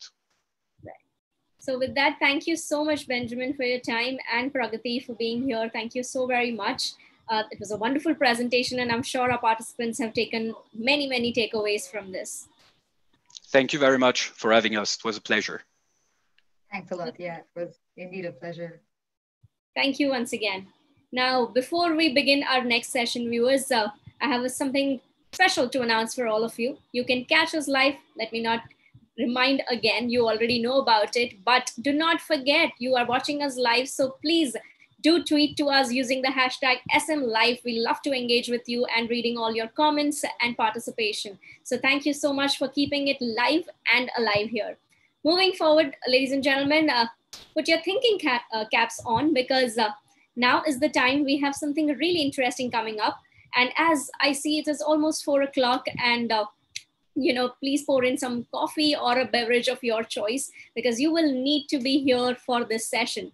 It's about to get very interesting. Inviting our next guest here on virtual stage, Ms. Neha Ahuja, Head of Marketing for India Spotify, as she talks about the Thinking Cap client agency platform, learnings from Spotify India's Twitter play.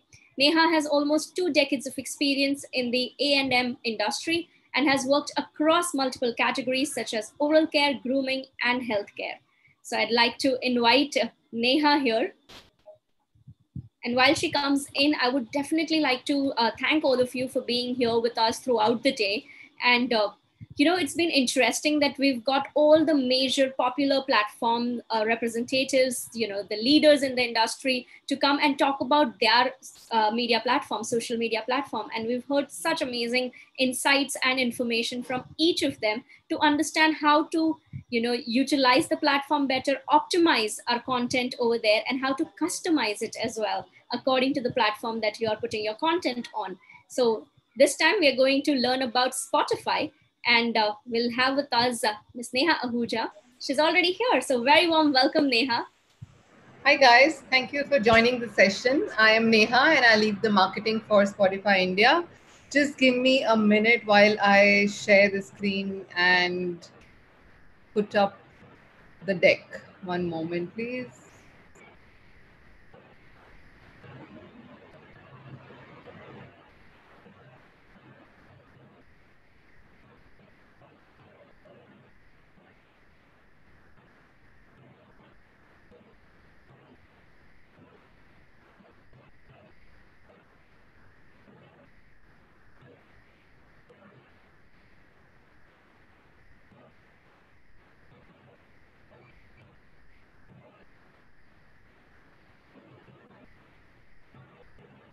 Can we all see the screen now?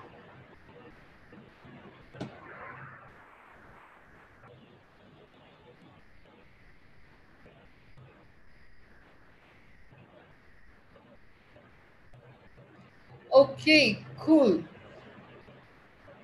So like I said, that I head marketing for Spotify India. And what I want to talk about is my favorite thinking hat, which we call the marketing thinking hat at Spotify. And this is actually a combination of 3 things: the client, agency, and the platform.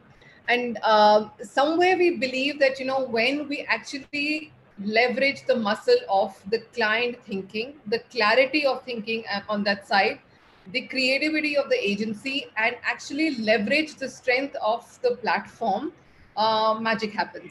And I will share with you one of the examples that, that we very recently worked on. I'm sure you would have in some way touched that. on Twitter in the last 1 week or so. So let's quickly dive into that. So like I was saying is that, it's very important that when we start working on any initiative, it is the combination of these three that come together right from day one. So typically what happens is that, there is a challenge or there is a, business problem. We start thinking on it. We will involve our creative agency. There is, a creative route worked to sort of tackle that challenge. And then we loop in the platform, or we loop in actually a media agency that will then say, okay, this is the media plan for, executing this particular initiative. But what has really worked for us is that when we actually bring in people from, the platform, we bring in people from the agency, and of course, take our internal teams and sit together and jam on what really is the challenge and how should we approach it, to tackle it not step by step, but bring in the muscle of each at stage one, right? So what we do is that lay the challenge and the consumer insight very, very clearly from the client side, and bring in the agency and platform at the same time into the room from day one. The example that I want to share with you is something that we did recently on the World Music Day. Just to give you a bit of a context, why this and why World Music Day and what we did. Firstly, I mean, it's no news, right, that we are a generation which is most comfortable expressing our feelings through emojis rather than words. We see it all the time happening on platforms like Twitter. The second, not insight, but the second fact is that music is also all about emotions, right? And Spotify has a playlist for every mood and moment. In fact, Spotify actually has, believe it or not, 4 billion playlists. So no matter what mood, moment, or a combination of mood or moment you are in, there is a Spotify playlist for it. And we pretty much played to that strength. And on the World Music Day, we actually let the world discover music in the language that they're most comfortable in, which is when they express in emojis, we throw back a playlist which is most suitable for them to sort of, either gear up for that mood or to tackle that mood that they are in. The campaign we called, the campaign that we sort of put up on Twitter was called Musicons, because it was a combination of, bringing music that you love, that you would like to hear, catering to the emotions that you have expressed via emojis. So how did we go about doing it? The challenge that we had in hand was that, we had to break the clutter. There is a Father's Day, Yoga Day, Solar Eclipse Day, a lot of conversations happening around that. How do we stand out? How do we make a mark? And specifically, the World Music Day was something that, we thought as Spotify, where music is so intrinsic to us, we should literally own the conversations, okay? The insight that we used is that, and this is a common insight that we use for all our campaigns actually, is that music is a grease. It helps you sail through every situation. There is a kind of music that helps you, live through that mood or situation that you are in. It definitely, sort of acts as a grease, like I said. And of course, I mean, it's a well-known fact that it's enjoyed by everyone, right? So it's a universal language. So what we did when we sort of, worked with the creative agency or the social agency in this case, was that we took the insight, the challenge, and married it with our core strength. And our core strength, we believe, lies in playlists. Like I said, there are billions of playlists on Spotify, and we know that there is a playlist that exists for every mood and moment. That was pretty much the premise of the creative route that we sort of established, right? We worked very closely with Twitter and understood that how best can we leverage their technology, the consumer behavior on their platform, and bring this to forefront, right?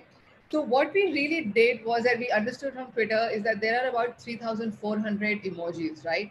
That that exist on Twitter, and basis which then we actually mapped all the suitable playlists on to these emojis, and sort of worked with Twitter to ensure that their backend engine works smoothly, so that every time a user puts forward emoji, there is an appropriate playlist that is thrown back at the user, which will help him sail through that moment or that mode.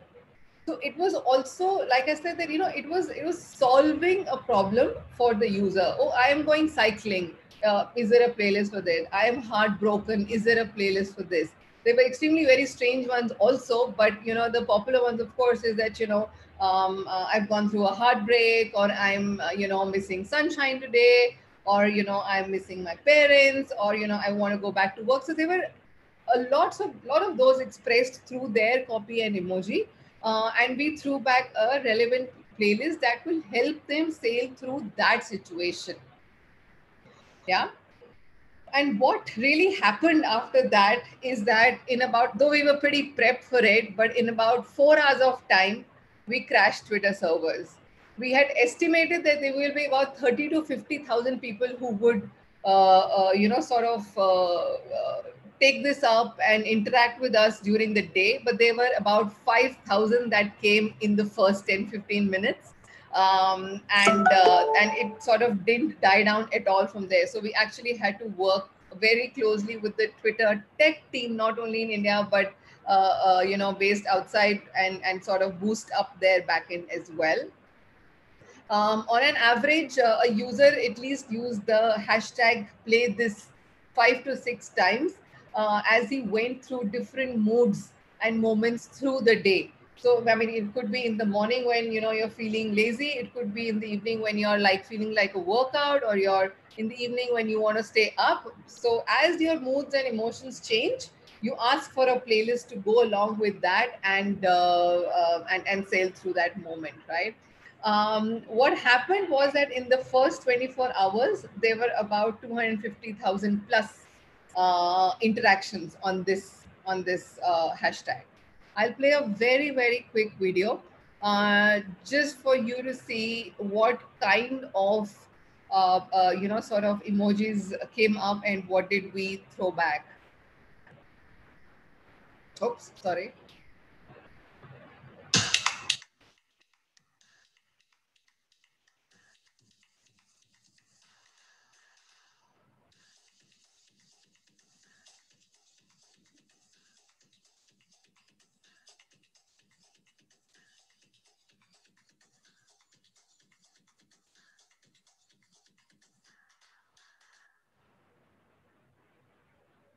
Okay, so some really wacky ones that make me smile every time I see this. What happened after running this for a week is that it was actually the longest trending hashtag on Twitter globally.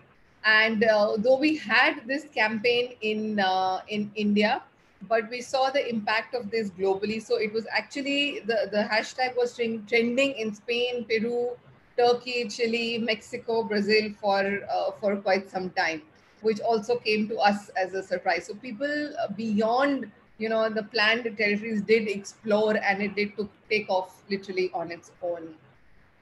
We also saw that obviously, because of all these conversations, our share of voice on social media just sort of exploded. I mean, we were at about 80% share of conversation in the category during the week. I needn't even call out that brand love, not only from users, other brands, a lot of influencers, a lot of music artists just sort of poured in.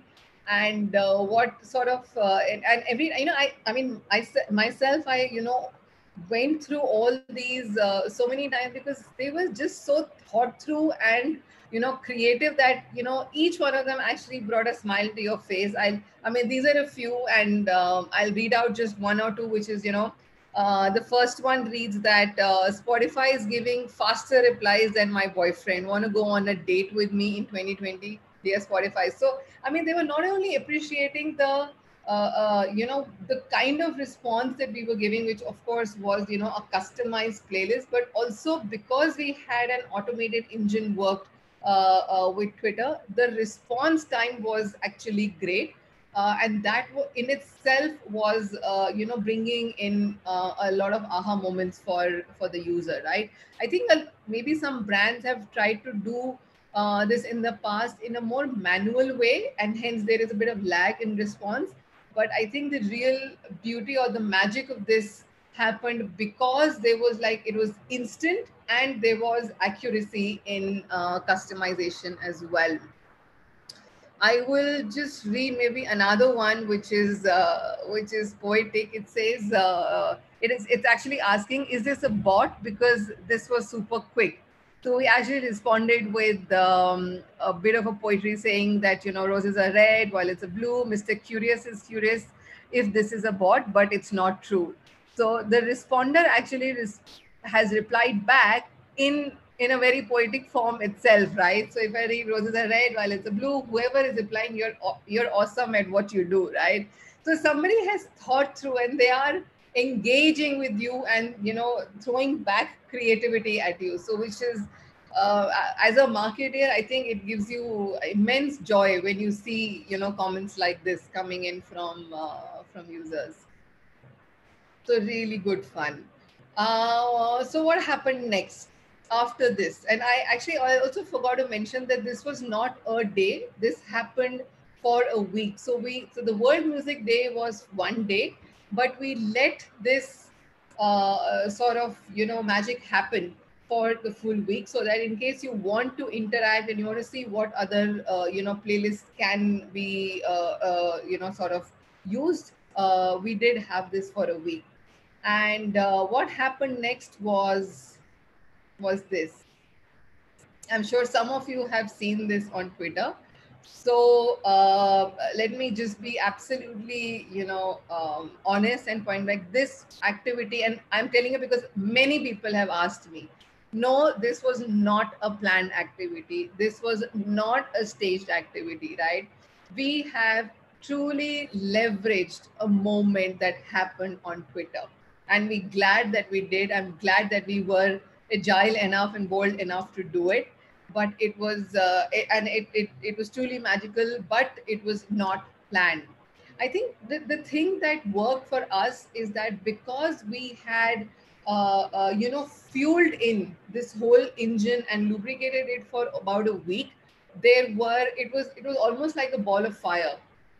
It was waiting for something big to happen, right? So there were conversations around Spotify. People were coming back to your profile and checking out what the other playlists have been, what they've thrown. So when this happened and we changed our profile picture to a Good Day biscuit, it again just took off, right?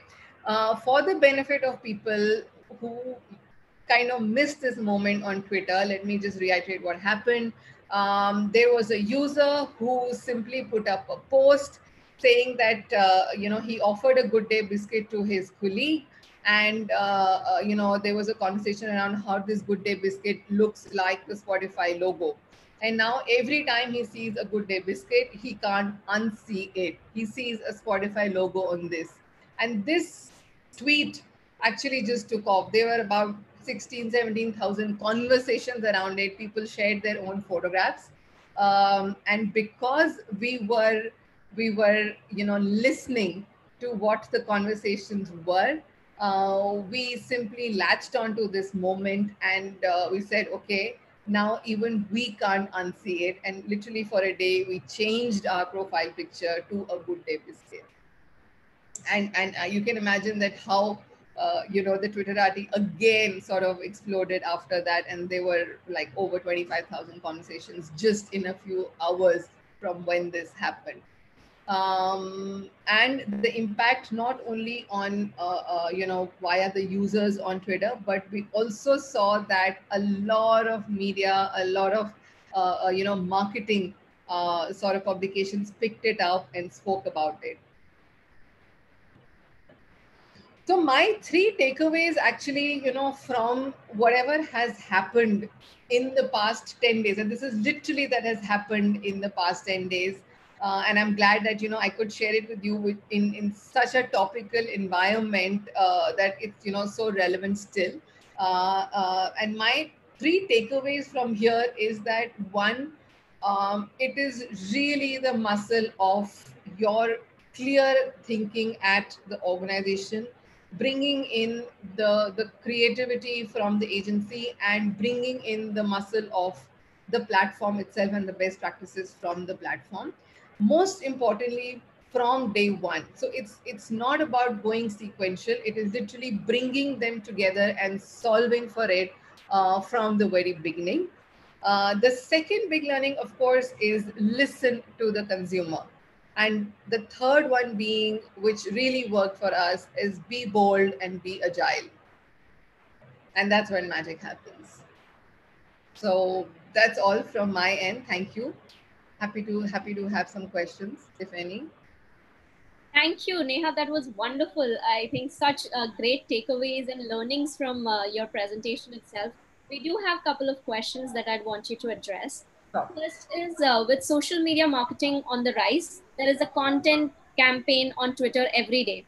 How can one make sure they stand out and reach the right audience? Yeah.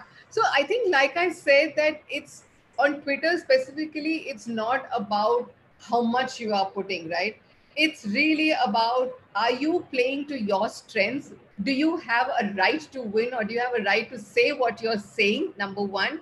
And then marrying it to the topical moment, right, at Twitter. And I mean, on Twitter, it's really, the moment is pretty short-lived. So you need to be very, very agile and have a bias for speed. But I think for me, it's not about jumping onto any conversation and trying to leverage it. It is where you have a right to win and you have a right to say something. That's when you need, it actually is the right moment to intervene. Can't hear you now. I'm sorry. So what are the best parameters to measure ROI on Twitter marketing, and how to go beyond the vanity metrics?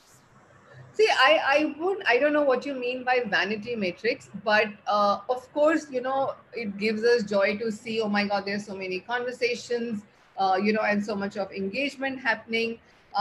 So it's definitely the number of conversations, but I think as a marketer, whether it's coming from a user or another brand or an influencer, when you see that kind of brand love, I would actually not call it vanity.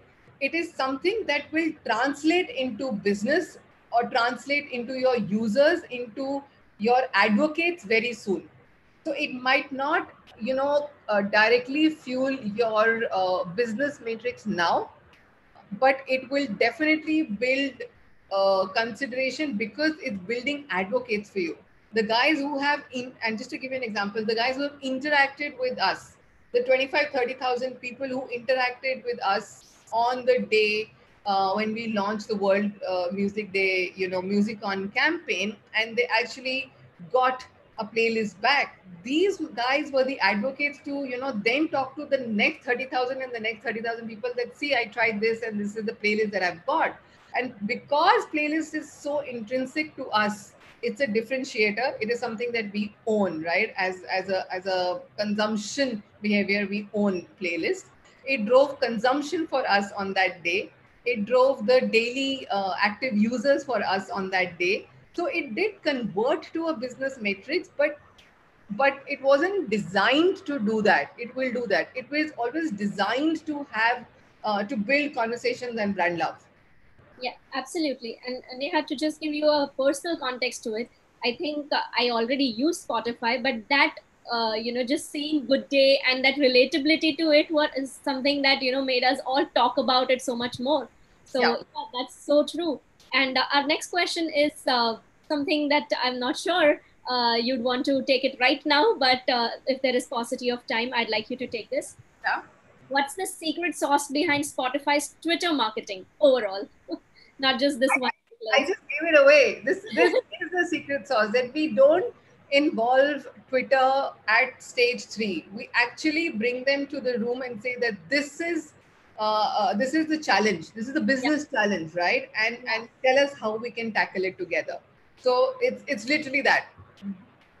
Thank you so much. On Twitter, sorry, just to add, and Twitter, like I said, that it's not about how much, it is about how quickly you can be sort of reacting. So agility is very important. Absolutely. So thank you so much, Neha, for this wonderful presentation. Really great insights out of this. Thank you so much. Thank you, guys. Take care.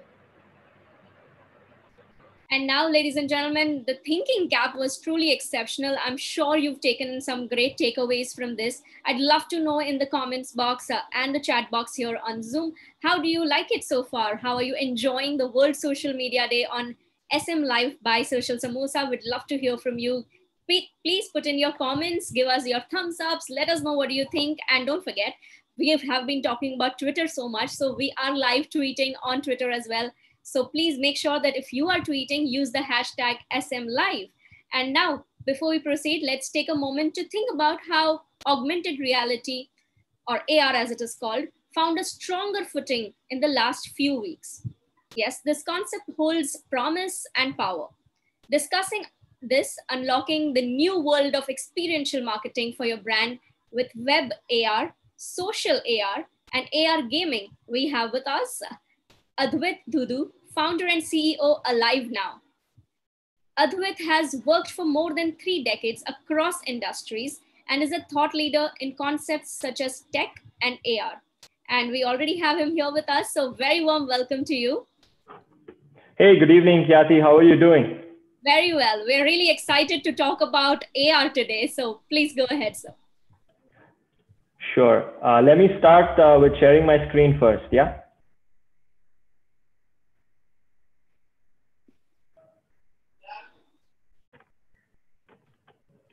So while the screen sharing happens, let me remind all of you, if you have any questions, please post it in the comment box or in the Q&A box here.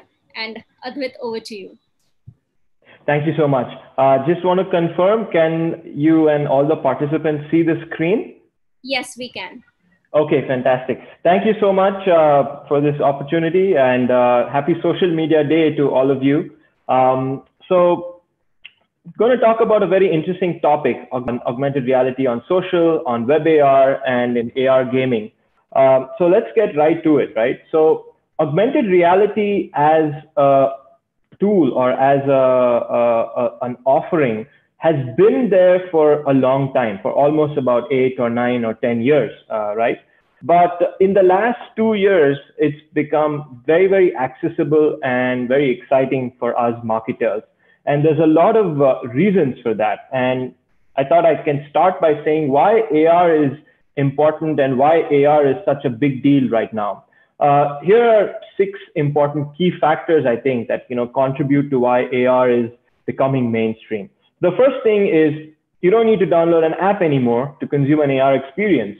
3 years ago or 4 years ago, if you had to consume an augmented reality experience, 90–95% of the time you probably had to download an app. Obviously, thanks to Facebook, Instagram, and Snapchat, you can now consume augmented reality on these apps itself. Even on websites, you can now consume web AR. So your smartphones have become more powerful, and your browsers on your smartphones have become more powerful so that you can consume AR on the web. The second reason, like I said, democratized AR thanks to social platforms.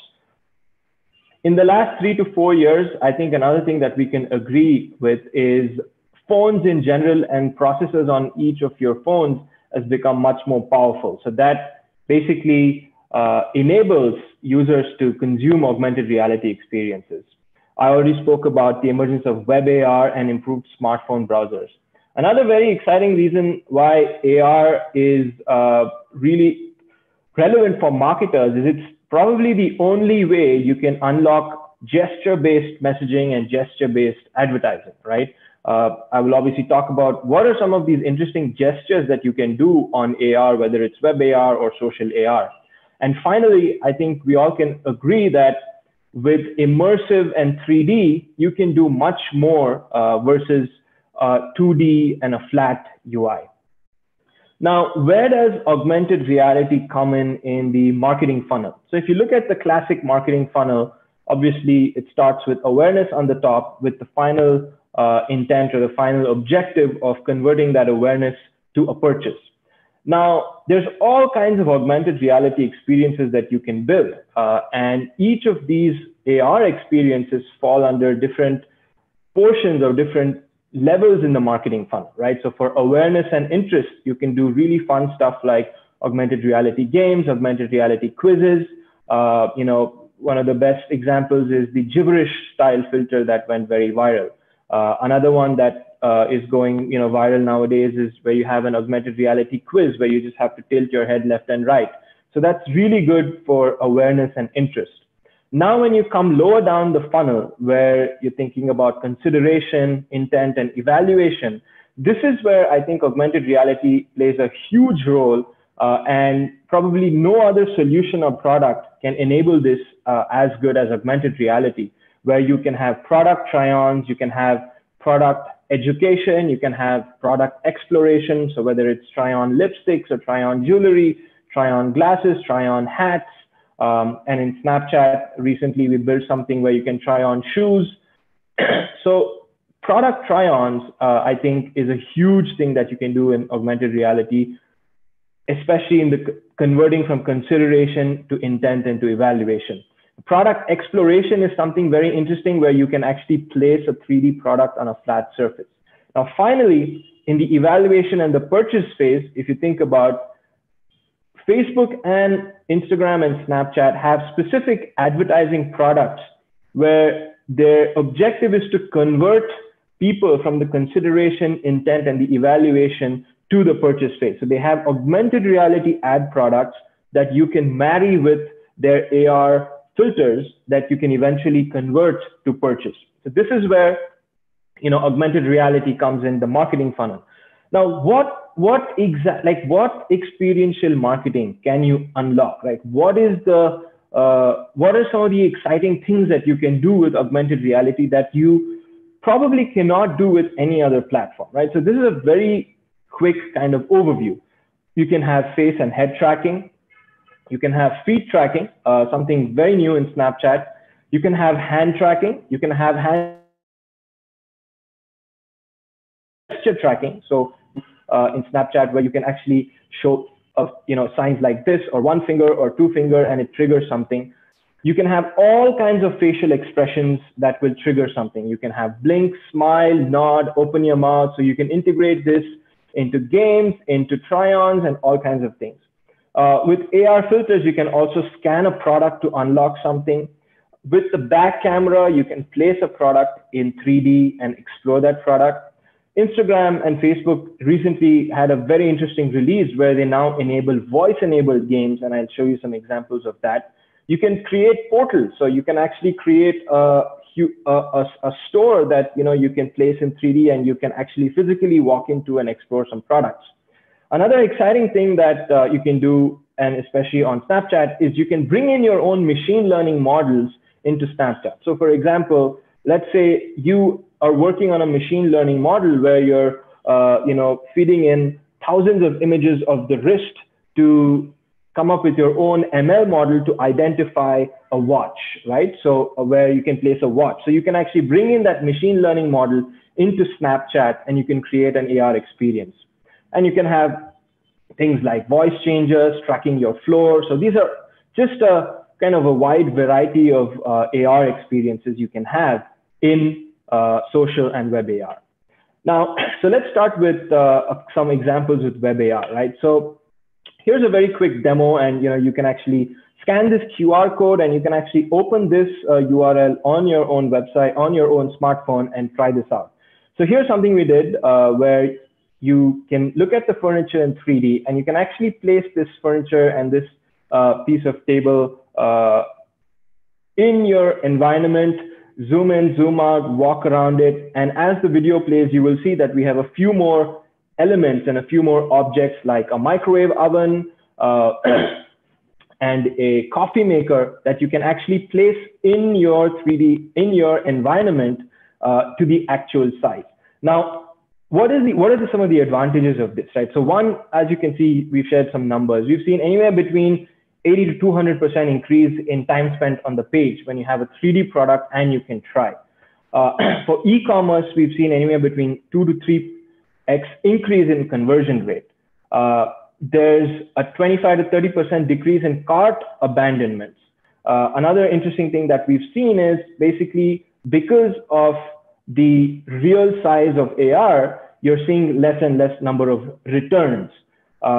And as you can see, we've measured things like, how does this increase purchase intent? So product visualization, both in 3D and in AR, we've seen increases purchase intent anywhere between 60 to 100%, right? So this is the coffee maker that I was talking about. And you can see the attention to detail, it's really, really good. So you can actually scan the QR code and try this web AR experience on your own. So next, I'll go on to AR on social, right? So on social, there's tons and tons of things that you can do. So I share about 8 or 10 examples, basically giving you an idea of different kinds of social AR that you can do, from games to front camera filters to back camera filters to product try-ons and all kinds of things, right? So let's start with this one. So the first one is an interesting game that we did for Bayer in the Middle East during Ramadan, where you have things falling and there's face tracking and mouth tracking where you need to actually catch the food. The next one is something very interesting for Pepsi, where you actually have to scan the Pepsi can and you unlock a dance. All of these have audio, and I've just muted these so that I can speak over my presentation. So you have a boombox, and then you have the brand message that goes around the Pepsi logo, and then you have a person dancing.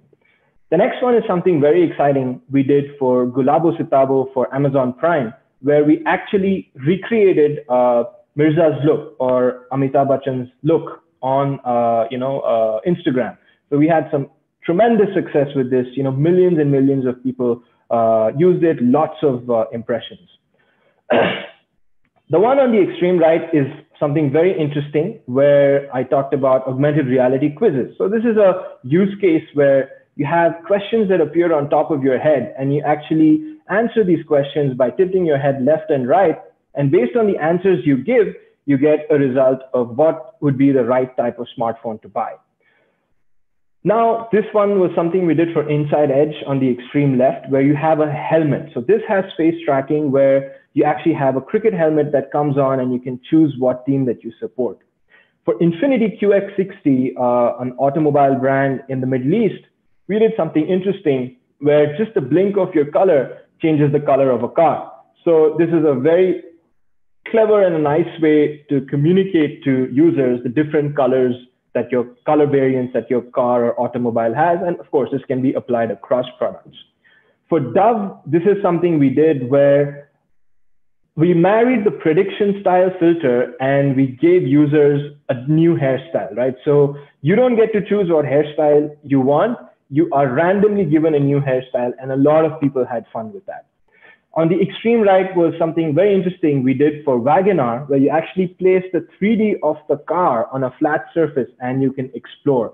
So this was actually activated on AR on Facebook, and also married in with a print ad in the Times of India that users could scan and place the Wagoner in their environment. The one on the extreme left now is a brand new AR experience that we've launched, which is a shoe try-on. So Snapchat has feed tracking and it has ML models, where we basically built a shoe try-on where you tap your heels and the shoe that you're wearing changes. So this is very cool. You can have a look at that as well. Now, this is another interesting quiz that we built for Snapchat that actually recognizes your hand gestures. So you use your palm for one answer and you use this sign for another answer. So we actually have 3 other hand gestures that Snapchat can track, which is 1 finger, 2 fingers, and a fist. So there's very interesting things you can do there as well. The next one was a very fun game that we built for Instagram and Facebook, where you're actually controlling the car by moving your head left and right, right? So the objective is to get coins and you finish the game. The one on the extreme right is something that we did. It was similar to the gibberish style filter, but it's more like guess the movie, guess the Bollywood movie. So we show an English translation, and then we have to guess the Bollywood movie. For Big Boss for Viacom 18, we did an Instagram experience that basically took them to a whole new environment into the Big Boss house. So that is something interesting that we did as well. Finally, this example is brand new. It's a fresh AR build that we've created with some of the new features of Instagram, which is voice enabled. So I'll keep quiet for 30 seconds, and you can see that every time I say something in this video, the character jumps.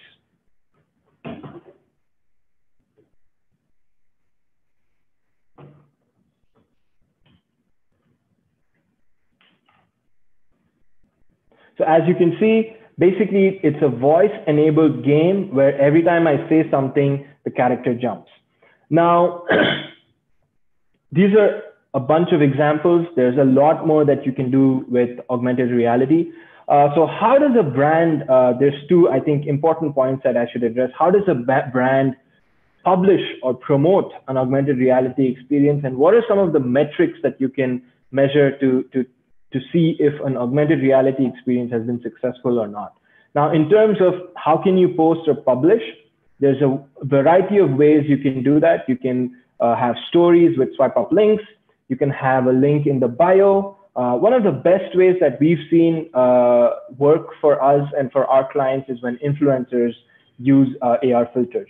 Now, in terms of metrics and what metrics work and what are the metrics that you're supposed to be measuring, I think it varies based on different campaigns. So for example, if your objective is someone has to try on a product and then eventually reach to the bottom of the marketing funnel and purchase, so you measure how many impressions, how many times a product was tried on to how much e-commerce sales were driven. Let's say the objective is more reach and frequency and engagement. Maybe if it's the OTT platform.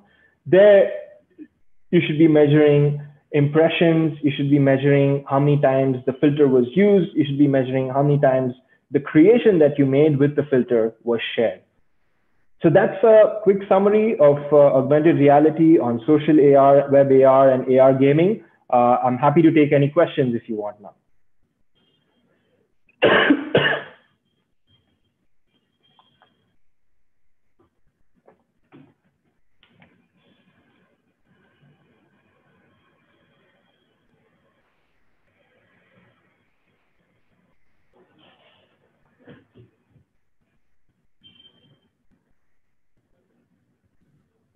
Hello. Hi, Kathy. Yes, I can hear you. Yes, great. So I have two questions here that have come up. Okay. First one is, what are the top things a brand should keep in mind while going forward with augmented reality? Okay, I think the answer to that question is it primarily depends on what is your objective, right? So if your objective product exploration, you have different things to keep in mind. If your objective is product try-on, it's different. If it's AR gaming, it's different, right? So based on what the objective of your augmented reality experience that you want to build, I think that is what is going to determine what a brand should keep in mind. The second thing that I'll say is, I think more and more people want, the first thing that comes to mind when somebody says augmented reality is obviously they're looking forward to an experience that's immersive, that's top quality, and that's really good. So I think, do really good stuff with your 3D designs, use really good UI and UX, and make sure that you test on all kinds of devices to make sure that your AR works. Absolutely. The next question is, actually, we got a lot of them suddenly. Okay. What challenges do you see in the future of augmented reality? I think the challenges that I see in the future of augmented reality is, I think consumers will more and more want almost a realistic experience, right? But then you do have to realize that, even with our clients, we have a joke that we say is, hey, keep in mind that AR is not actual reality, AR is augmented reality, right? So we always tell our clients that because, many times they feel that it should be as close to realistic as possible. So I think, that's going to be one of the biggest challenges, which is phones will improve, processor speeds will improve, 3D designs will improve, everything will improve. But at the end of the day, consumers have to realize that it is augmented reality and it's not close to actual reality. But I think maybe 5-10 years, even that might end up being that, it's almost 99% realistic. Right. So can you cite any example of using augmented reality in B2B businesses?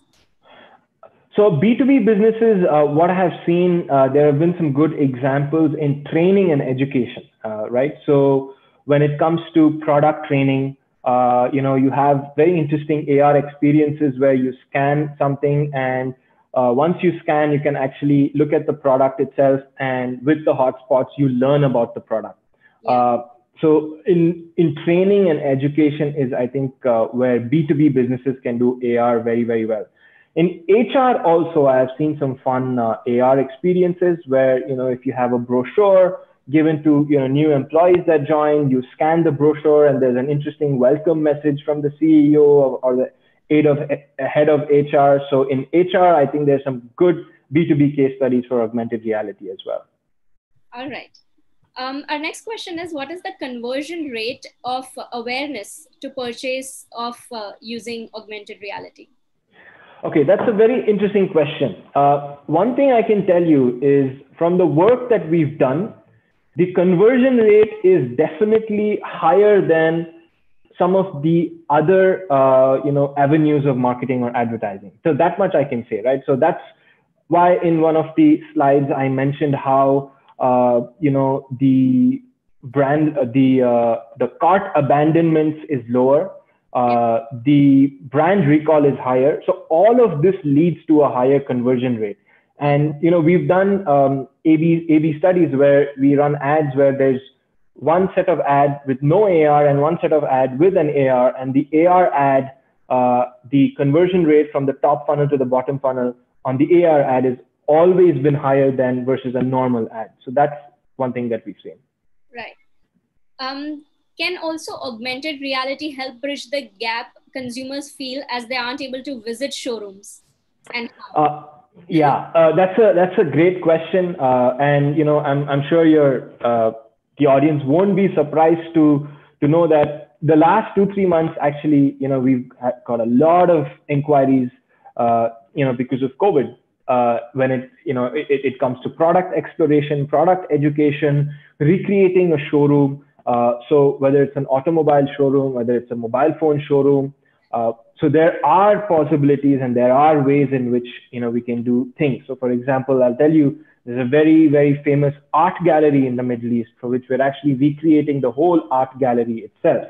So it is possible, but I think that is one case where it's very difficult to give an almost 100% showroom-like experience, because at the end of the day, your smartphone device is limited by what it can do. But compared to 3-4 years ago and now, we can recreate a showroom-style experience for sure. Right. Our next question is, how can EdTech startup make user fit, or rather FinTech as well, if you can just talk about both of these industries? So I think both for FinTech and EdTech, one of their eventual objectives, if you think about FinTech and EdTech, is to get the user to download that app so that they can use that app and do transactions or learn. So with that intention in mind, we have to come up with campaigns, whether it's an educative campaign, whether it's an engaging campaign with augmented reality. And like I said, you marry that with the ad products that Snapchat and Facebook has, where the objective is user experience augmented reality, and it drives purchase or it drives app downloads. Yeah. All right. Our next question is the magic mirror concept failed miserably for retail, but post-COVID, they're guessing that it will really work. Do you have any suggestions? That's a very interesting, point. Yes, post-COVID, things have picked up, especially with the whole magic mirror concept. One thing I have seen, because we've been doing the whole AR thing for almost 2 to 3 years now, there has been no software or platform or even a marrying of a software and a hardware where body tracking has been done accurately. Almost all AR platforms have, perfected tracking of the face to the smallest detail of lips and eyes and all of that. But when it comes to body tracking, full body tracking for trying on clothes, trying on, accessories and all that, it hasn't reached perfection yet. So I don't think it can fully replace, but there are probably maybe 3 to 5 years from now, I think it might be possible. I mean, I'll give you an example. A lot of the retail clients in fashion get excited about AR when they come to us, thinking that, we can do full body, transformation with trying on new clothes and all that. And, they do get disappointed when you say that full body tracking is not yet there, probably will be there eventually. Yeah. Yes. So we still have a lot to look forward to. Yes. Right. Our next question is web-based augmented reality need hosting platforms. Is that right? That is correct. Yeah. And which are they? And can we make augmented reality used FB ads that run on Facebook? Okay. I think so. That's 2 questions. I'll split it up. So when you create a web-based AR experience, there's 2 ways to basically host. You have platforms like 8wall,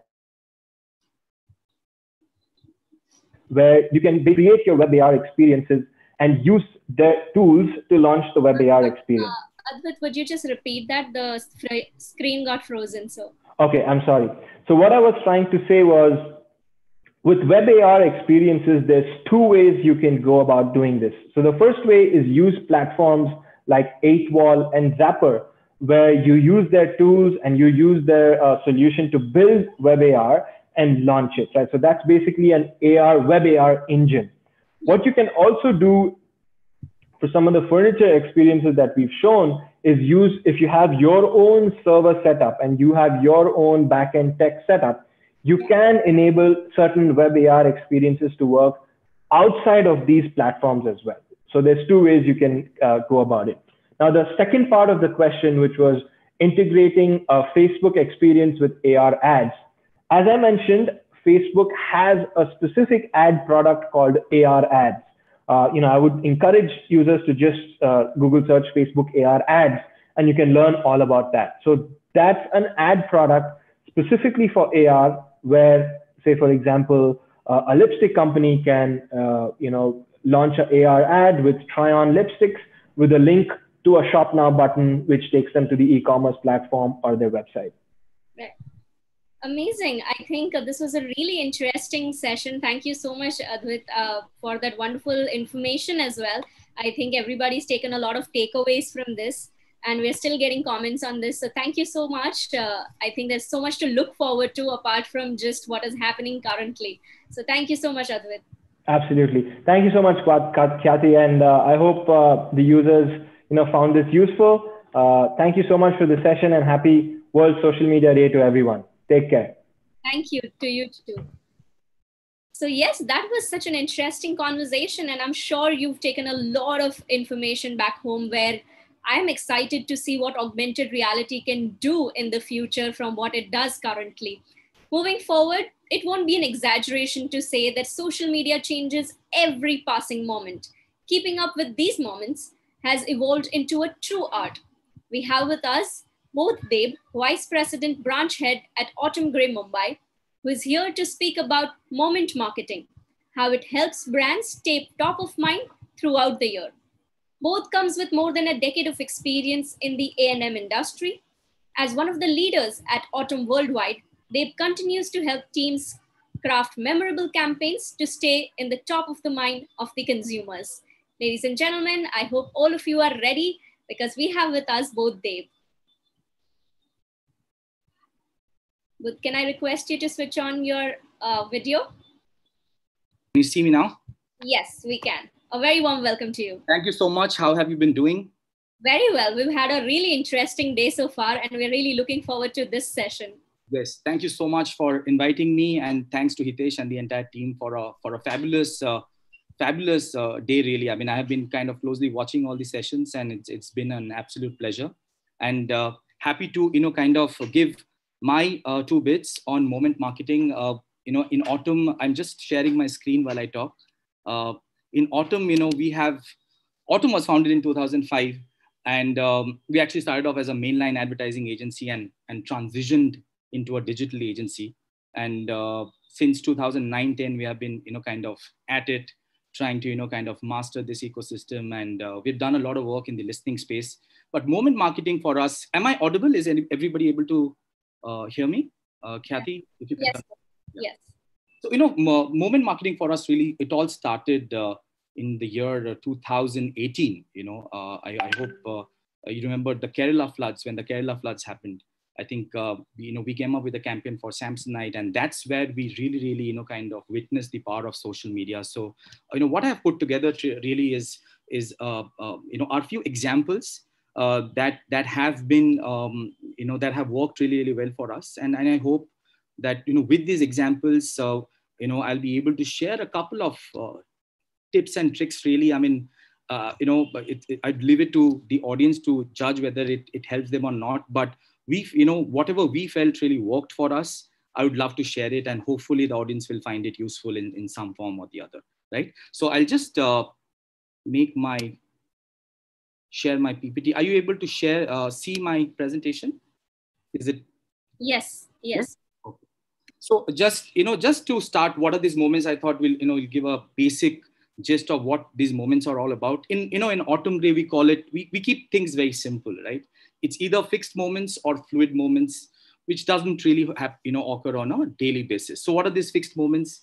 We all know Diwali is a pan-India festival, which is probably our biggest festival, and it comes once in a year during October, November. So that is what we call a fixed moment. Valentine's Day or Father's Day, Mother's Day. These are all fixed moments that we all know. It has a fixed date. We can plan for it, right? We know that Valentine's Day is coming up on 14th Feb, Mother's Day, Father's Day in June, Mother's Day in May. We can all plan for it and crack some really good insights and ideas, and hopefully, probably do some clutter breaking work in advance, right? But there are also fluid moments, right? We have seen what happened in Kerala during 2018, something that, none of us could imagine. And it all happened in a sudden, and then, after something like this happens, how can a brand, kind of do something about it, is something that we'll see in this session. Also, another fluid moment is the whole demonetization that was announced by the government on 8th November. It was again an absolute shocker, right? We were not ready for it. Everybody, all of us were taken by surprise. Again, following after this whole event happened, we realized that there are opportunities that brands can leverage. And some agencies and some teams have been extremely smart about using this opportunity, right? So going forward, what we'll see is how can brands really leverage this fixed and fluid moments. I'll take you through 10 examples and really highlight 10 pointers that can really be helpful, right? So 10 effective ways and 10 impactful references is what I would like to believe, but I would leave it for all of you to judge. So the first one would be, to identify a worthy purpose, and then this is in reference to the Kerala is Open campaign. When we got a brief, we actually got a brief for a post. In fact, Hitesh knows about this story, and we had a long discussion about this whole brief. We actually got a brief for a post for World Tourism Day, which was coming up, and we were really, ironically, we were not able to crack a post that was working. The client called me up and they were really pretty upset about the fact that we were not able to crack a post, and that's when as a team we got together and said it's a great opportunity for us to really look at what was happening in Kerala, and there were a lot of brands trying to kind of help the cause by driving donations and a lot of those kind of campaigns. And we said that as a travel company we can do more, and we did some quick research. We have a fantastic data listing team which has been at it since 2009, 2010, and they gave us these some great insights about how Kerala is actually kind of getting better. They are kind of on their feet now, and we all know that when it comes to Kerala, majority of their population really depends on the tourism industry, and unfortunately, while the whole world was going about helping Kerala in terms of donations and all of that, nobody was really, kind of thinking, how can we do something to, help Kerala get back on its feet in terms of livelihood, right? Even the media was talking more about donations, and after a point of time, the media also got silent. So we just said that, Samsonite being a legacy brand can really, kind of come in here and spread a message and a worthy message of asking people to, come back to Kerala, because, our data team also told us that a lot of people were actually canceling their tickets, their hotel tickets and their airline tickets. So that's where, we pitched this idea, and, I leave it for the audience to judge. I know I'd love to play this film. Just let me know if you are able to hear the audio. Yeah. Are you able to hear the audio, Kathy? Yes, Bodh. Okay. One Mr. Nambiar from Alibi has glanced at his door for the 23rd time today.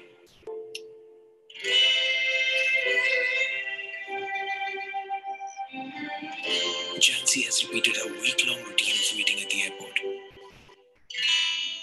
and then going back home. The veteran Mr. Naair can't seem to reach for the colors he longs for. And Fatima's legendary curry mean fry is missing its secret ingredient.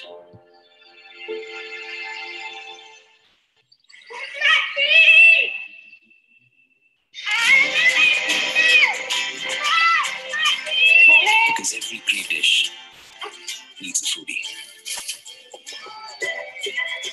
Just like an artist needs an audience. Like a driver needs a destination. And after all these difficult weeks, what Kerala really needs is you.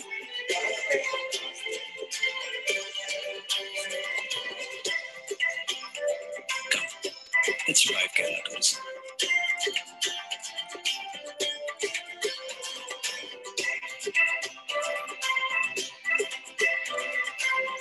Kerala is open.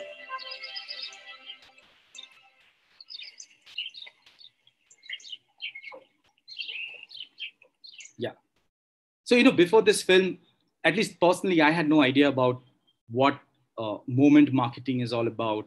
We would struggle doing 90 posts a month, sometimes 100 posts a month. And really, I mean, in client meetings, client would say, yaar, kuch viral karke do, yaar, we need a viral ad, give us something viral. And, beyond a point, you'd get irritated.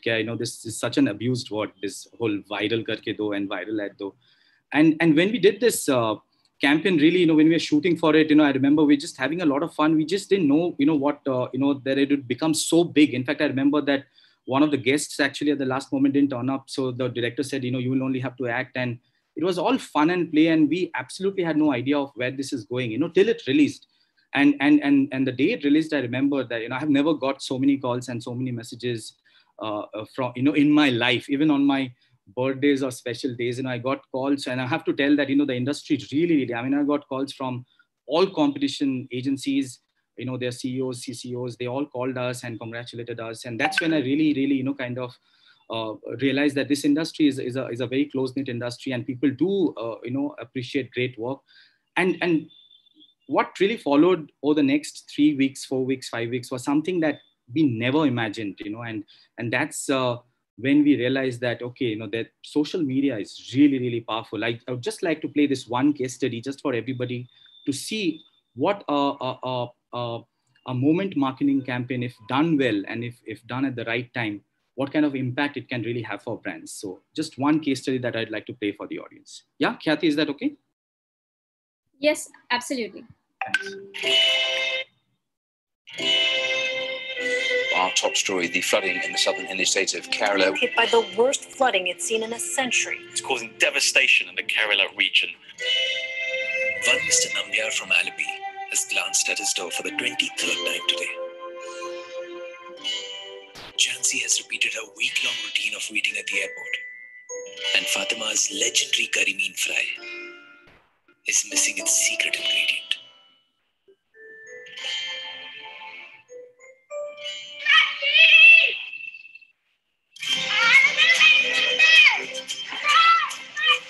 Because every great dish needs a foodie. Just like an artist needs an audience. like a driver needs a destination. And after all these difficult weeks, what Kerala really needs is you. Come, let's revive Kerala tourism.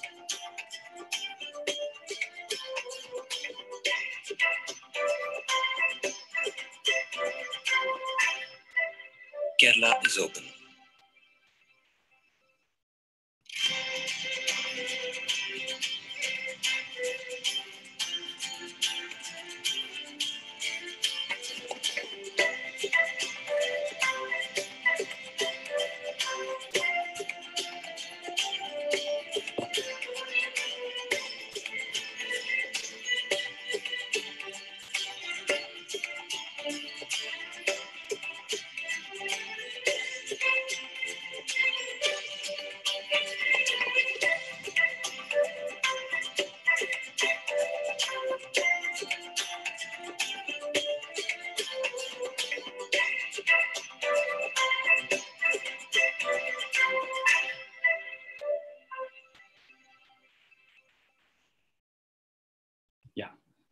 I remember when this film campaign released, the writer of this film is somebody called Nishan Anantharam, who had actually come from the radio background. And Autumn Grey was his first digital, stint and digital agency. And really, I mean, it also showed that, when it comes to campaigns, not just inside an idea, but great writing is very, very important. I am a client servicing guy, and honestly, if I could write like this, I think, I would have been in a happier person. But credit goes to the entire team, Nishan Anantharam, who wrote this film.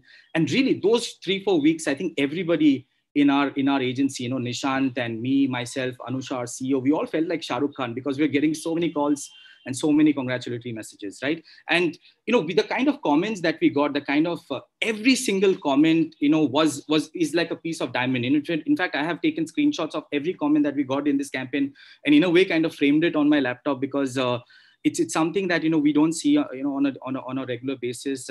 We got comments where people said that you've got a customer for life. I'm going to buy. I'm going to go to a Samsonite store right now. Somebody wrote that, I was driving a car and I was going to another store, but I am now steering, my car to another direction where the Samsonite store is. People really, really connected, and people really appreciated the fact that a brand is, doing something, saying something that has a purpose, right? And this is something that has been really, this is where it all started.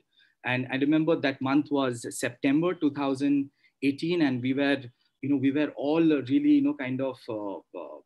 really, really excited with the response that we got for this campaign. And in just a month, our Gurgaon team from our AutumnGrey Gurgaon team, they, came up with a campaign that really, in a way, connected with the entire nation. Diwali being a festival that the entire nation comes together and celebrates. And I think it was October, November 2018.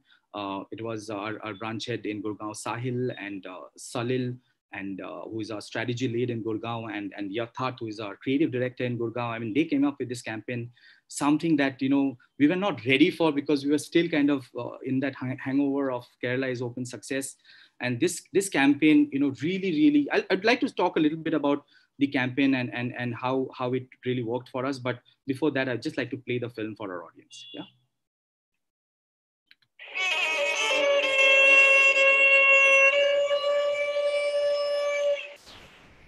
निकले जो तुम आज घर से फरमाइशों की फेहरिस्त साथ लेके, बटुए में बंद करके वो नोट 1000, तुम निकले भरी दोपहरी खरीदने बाजार। माँ दिए? हाँ जी ले। इस चकाचौंध इस धक्का मुक्की में शायद तुम लेना भूल गए, ये कच्ची मिट्टी के पक्के दिए तुम साथ ले जाना भूल गए। अम्मा दिए देना।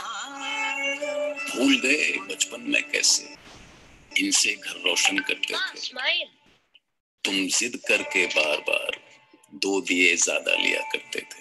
हैप्पी दिवाली। अरे लल्ला, जब तक ये सब बिक ना जाए काहे की हैप्पी दिवाली। अरे तू रहने दे लल्ला, अब तू मेरी छोड़, खुश रह। ये ले ये दो रख ले। थैंक यू अम्मा। और आप फिक्र मत कीजिए, सारे दिए बिक जाएंगे। बाय। इसी आस की मिट्टी लेकर मैं आशा के दिए बनाती हूँ और हर दिवाली जर्रा जर्रा मैं इसी बाजार बिखर जाती हूँ।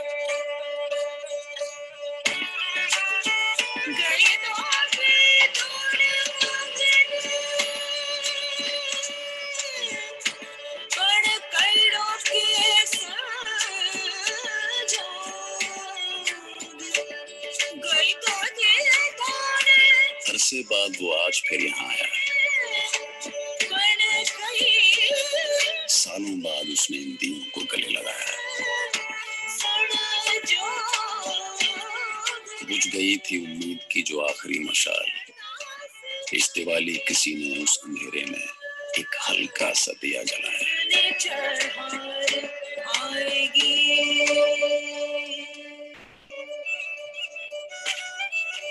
अम्मा दिए। अरे अब एक भी दिए ना बचे लल्ला। कहा था ना अम्मा, सारे दिए बिक जाएंगे।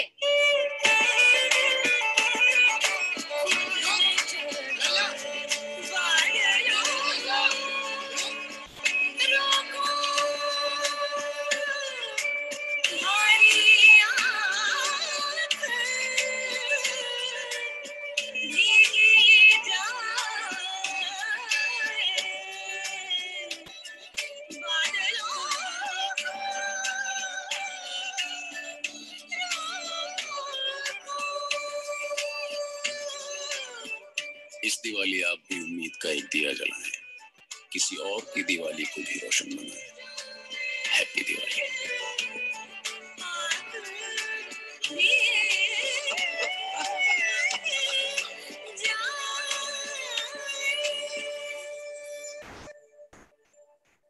So, I mean, right, currently our PM Modi has been talking about, going local and supporting local vendors, right? And it's, this campaign, I feel, is relevant even now and more than ever before, really, right?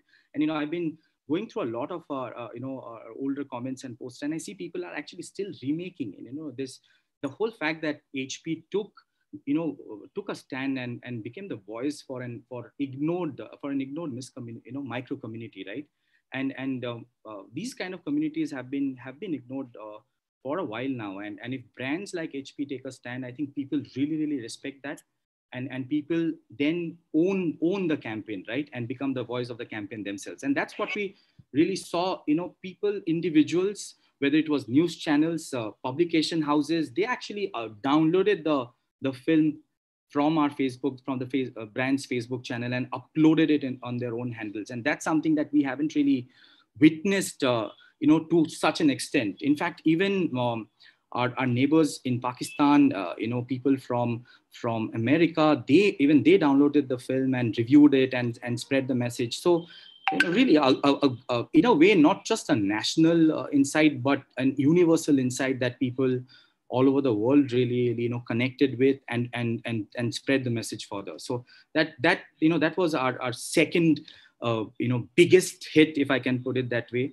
And these two campaigns really set the ball rolling for us in Autumn-Grey. It gave us a lot of confidence for people like me, my team members in Bangalore office and Bombay and Gurgaon office. It was like that, a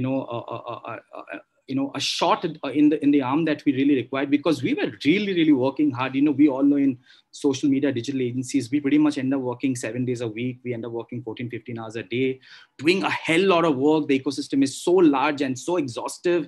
A campaign, a couple of campaigns like these can really kind of help all of us with a lot of confidence, and that is what it really did.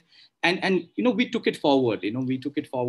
We followed this for Samsonite. We have been doing quite a few campaigns back to back. We did something for election because we realized, again, election is something which comes once in 5 years, but at the same time, a very momentary occasion for our nation as a nation, as public. It's something that is of extreme importance. And we just said that we need to be very careful. We have to be very careful, in terms of how to kind of plug in a brand.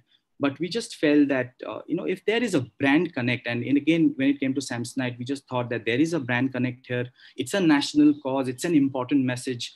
why not? So we took a risk again, and we came up with this campaign. I'll talk a little bit about it once I play the film for our audience.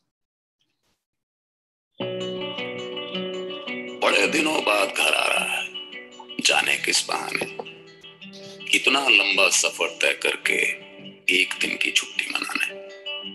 घर लौटा है आज, जाने किस बहाने, न दिवाली न ईद न क्रिसमस, बस एक दिन की छुट्टी मनाने। चाचा,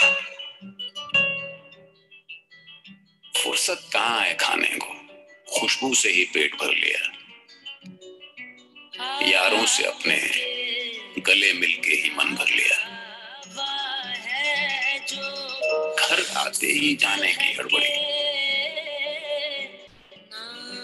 क्योंकि इस छुट्टी का मकसद कुछ और है, मंजिल कुछ और है।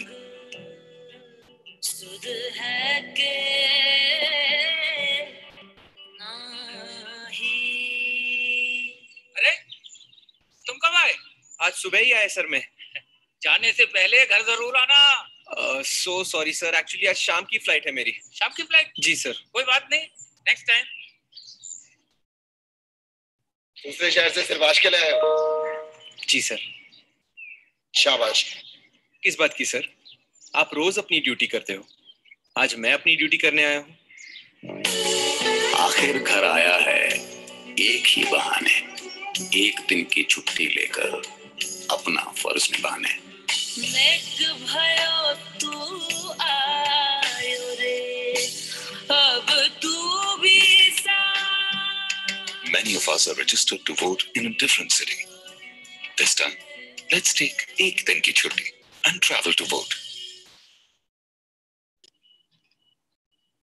I remember during this campaign, there were a lot of debates. Again, this was written by our creative director, Nishant Anantaram in Bangalore. And, we were not happy with the casting. There was discussions that, this guy looks, this guy should have looked a little different. And, it was about ek din ki chutti. So why is he carrying such a large suitcase? And we were really, really scared. We thought that we're going to get trolled and people are not going to leave us. And we were petrified. But the kind of response that we got, that's another thing, in creative people, in digital agencies and social media agencies, we need to understand that if we get the insight right, and if you get the soul of the idea right, if the intent is right, then people don't really care about the nitty-gritties. They look at the intent. And the kind of response that we got, again, publication houses, so many people, kind of made this campaign their own. People, went out to vote. They tagged Samsonite. They tagged the campaign. They took pictures of them voting and put it up. And it was just such an enthralling experience, that something that we thought might backfire very, very heavily because it was a controversial one. It could have easily backfired, that, we are riding on something, and it's elections is about politics and something that brands generally stay away from. But, I have to give credit to also our clients. Sometimes, at the end of the day, campaigns are really, great campaigns are really made because great clients, brave clients back it, right? And I have to give it to the Samsonite client, that they have been the bravest client, and at least in my career, always, kind of backing sharp ideas and brave ideas. So just a moment to thank all our clients who always backs us and supports us. I'll move on to the next one. And this was, again, a very unique opportunity.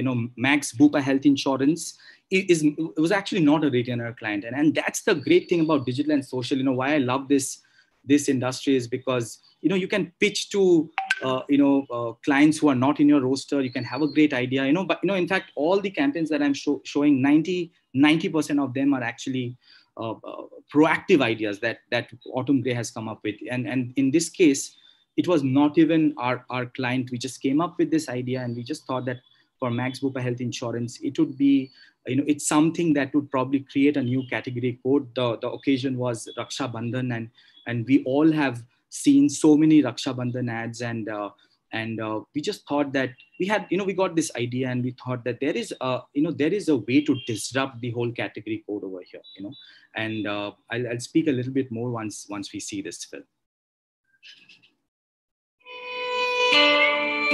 हम हर साल नई राखी खरीदते हैं, पर इस बार मैंने उसी की बांधी हुई वो स्पेशल वाली राखी बचा कर रखी है।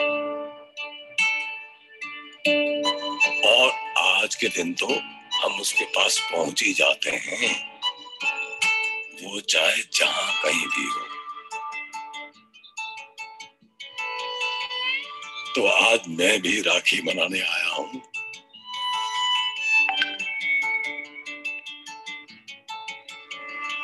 अपनी उस सिस्टर के साथ।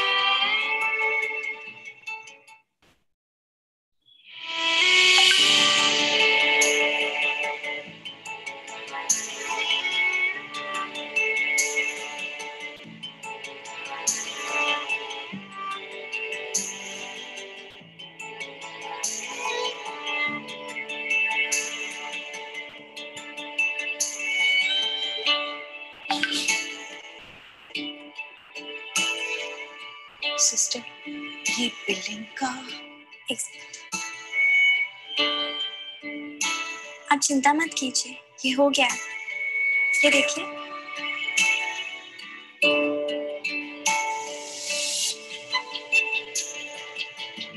तुम्हारी बांधी हुई राखी अभी भी संभाल के रखी है। Happy Rakshabandhan. Thank you.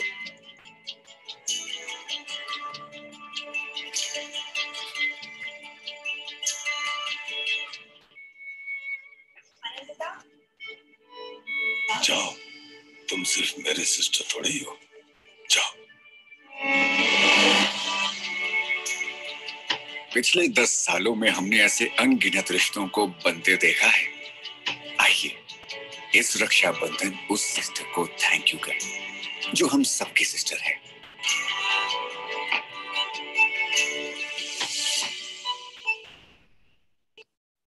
You know, Kathy, today as a nation, we realize that how important our sisters are, right? And when we talk about Raksha Bandhan, the first thing that comes to mind are our own sisters, our cousin sisters. But we all have this one sister, right? And today, what they're doing really day in and day out, risking their lives out there. I mean, it's really, I mean, in a way, it's like this film is a tribute to all of them. It's just that, we realize that, their importance in a long time back. And we did this campaign in 2018-19. And today we are seeing, that, they're sisters. Without sisters, we won't survive today, right? We won't exist. So again, a campaign that really was very well received. The client, which was not our client, was extremely happy. They got a lot of great mileage and great PR out of this campaign. Max Bupa Health Insurance also has Max Hospital. So they're one group, and they kind of took this campaign forward on ground in their hospitals. And it was a great campaign, something that was really well appreciated in the category and even outside the category, and really did very well for the brand. And something, that's it's still doing well. It's still doing the rounds, which is great for the brand, right? Moving to the fifth example, sometimes what happens, I feel that, especially we guys in digital agency, we are sometimes too caught up about how is the product integration coming? Is the brand, is the brand integration solid? Is the product integration solid? And especially we face this pressure from the clients, and rightfully so, right? I mean, finally, if you're making a campaign for the brand, the product integration is very important. But, there's a fine balance. I feel that we can always, look at a fine balance and look at simple, subtle, seamless product integrations. What is more important though is storytelling, right? And storytelling has to lead the whole idea, the insight. And this is one example. This is one campaign that we did last year for Diwali for Samsonite. Again, a very simple insight. Is more importantly a great story. I thought it was again the Max Bupa film, which was again written by Nishant Anantharam, and even this one, our creative director Nishant Anantharam from Bangalore. So much great stories, well written, great crafting is something that really makes a lot of difference, right? And this is a good example of a great story, told really well and crafted really well and executed really well, where product integration also plays a role, but a subtle and seamless role. So we'll just see this film together.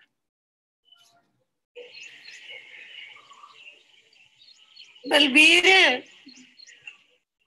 तेरे इस बार भी घर नहीं आना तू।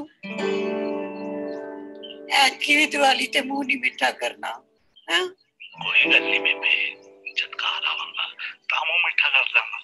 दिवाली में पूरा India अपने घर जा रहा है, पर बलबीर नहीं।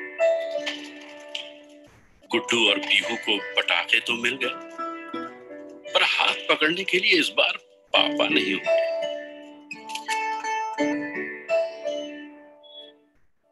शादी के बाद की पहली दिवाली स्निग्धा को दूसरे साल मनानी होगी, और दिवाली की फैमिली फोटो में मिस्टर भट्टाचार्य इस बार भी मिस हो रहे हैं। दिवाली में पूरा इंडिया घर जा रहा है, पर ये नहीं, क्योंकि ये हमें घर पहुंचा रहे हैं।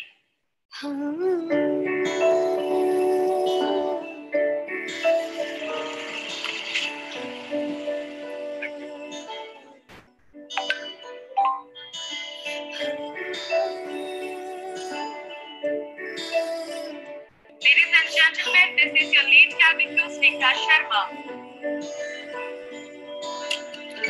दिवाली तो इनकी भी है, पर कभी-कभी हम ये बात भूल जाते हैं।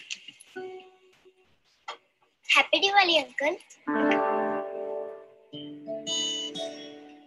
हैप्पी दिवाली पुत्र। हैप्पी दिवाली।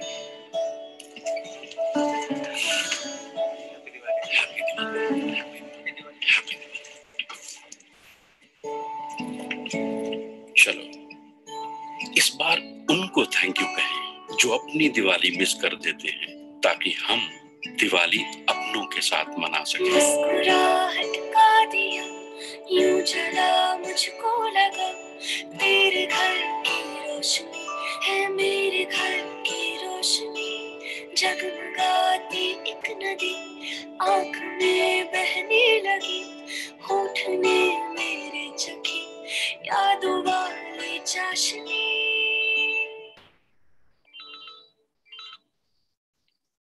हाँ पुत्र, क्या पुत्र? मुंह मिठा हो गया बेबी, मुंह मिठा हो गया।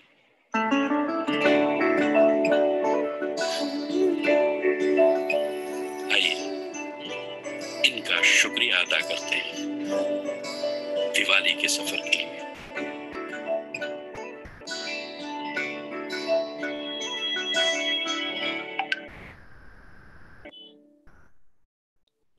You know, Khyati, this was again one of the films that we thought won't really do well, because we thought it's kind of a simple insight, but really the way the story was told, and after the film was done, we started kind of getting that confidence, we were again astonished because the people of India really loved the film. It's one of probably the most shared and loved Diwali films last year, and again something that took us completely by surprise. We were not really hoping this kind of appreciation from our audience, and again reiterates the fact that if you have a good story and if you tell it really well, with subtle and seamless product integration, it always works for the brand. And again, the kind of responses that we got was fabulous, completely unexpected. Client was over the moon again, So again, all these campaigns worked really well for us. One of the key points with moment marketing, when it comes to fluid moments, moments which we don't really plan for, it just happens. You can't plan for these moments, right? With these moments, I feel the best way to crack an insight and idea is when you look at your personal life instances, your experiences. Try and get inspiration from there, because it can't get more real. And this is one campaign where it was for Axis Bank, and again there was no brief. We were just thinking what to do, and we realized that last year Diwali was actually before 31st, before the salary day. And we were all struggling, and our creative director Nishant said, I have to buy so many gifts, and I don't have money, and I'll not get salary before first. So, and he just came up with this idea, and he said, why don't you do something about it, and why don't we make a film and do a film about about asking companies to give, to see if they can give salary before Diwali. And we just suddenly realized that it's such a powerful idea, because it's not something you can plan for. It's just that Diwali happened to be on before 31st. And we said, we jumped into it. Luckily for us, we were not sure if the client will accept it, but client was extremely excited. And we actually did this film in over a week, because we just had that much amount of time. I remember we didn't sleep for 7 days at a stretch. I don't know how we, survived. But I'll just quickly play this film, because it's again a very different film, very different script. I hope all of you enjoy it. Job मिलने के बाद पहली Diwali, helicopter से घर के आंगन में पैर रखते ही माँ के दिल में बजेगी एक नोटिफिकेशन। स्लो मोशन रनिंग, माँ का turning, background singing, grand entry और अब एक सिंटी डायलॉग। माँ, मेरे आने से पहले तुम्हें कैसे पता चल जाता है माँ? बेटा, लॉन पे अगर हेलीकॉप्टर लैंड करोगे तो पता तो चलेगा ही ना। अरे ओ मिडिल क्लास के श्रवण कुमार, गिफ्ट्स तो निकाल। दादी का चश्मा, कुकी के हेडफोन्स, माँ की नई साड़ी और पापा का सिल्क कुर्ता। ये सब देखकर पापा इमोशनली ही बोलेंगे। अबे उठ, अबे उठना यार। सुन, याद से बिजली का बिल भर दियो, आज लास्ट डेट है। चल मैं जा रहा हूँ, बाय। इस बार दिवाली है 27 को और सैलरी आएगी अगले महीने की 1 तारीख को। इसका रियलाइजेशन तो होगा। इन 3, 2, 1 ले। बिजली का बिल 2000 रुपए, यानी सेविंग से 2K cut. Sorry cookie. I knew it. ऊपर वाला जब देता है तो छप्पर फाड़ के देता है और जब लेता है ना,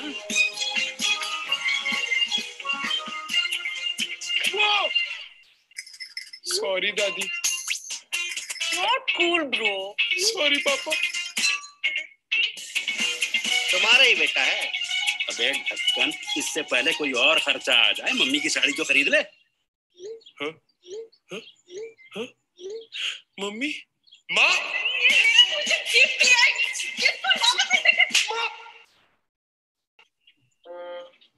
बॉस से एडवांस मांगू क्या? भाई रेपुटेशन की तो सोच। अबे ओ, रेपुटेशन गई भाड़ में। सर, यस सर, वो एडवांस की बात। What advance? Advance. Happy birthday. Lunch में नूडल्स खा के, पार्टियां मिस करके, बाइक न्यूट्रल में चलाकर पैसे बचा, फिर भी घर खाली आ जाऊंगा। सॉरी मम्मी, सॉरी पापा।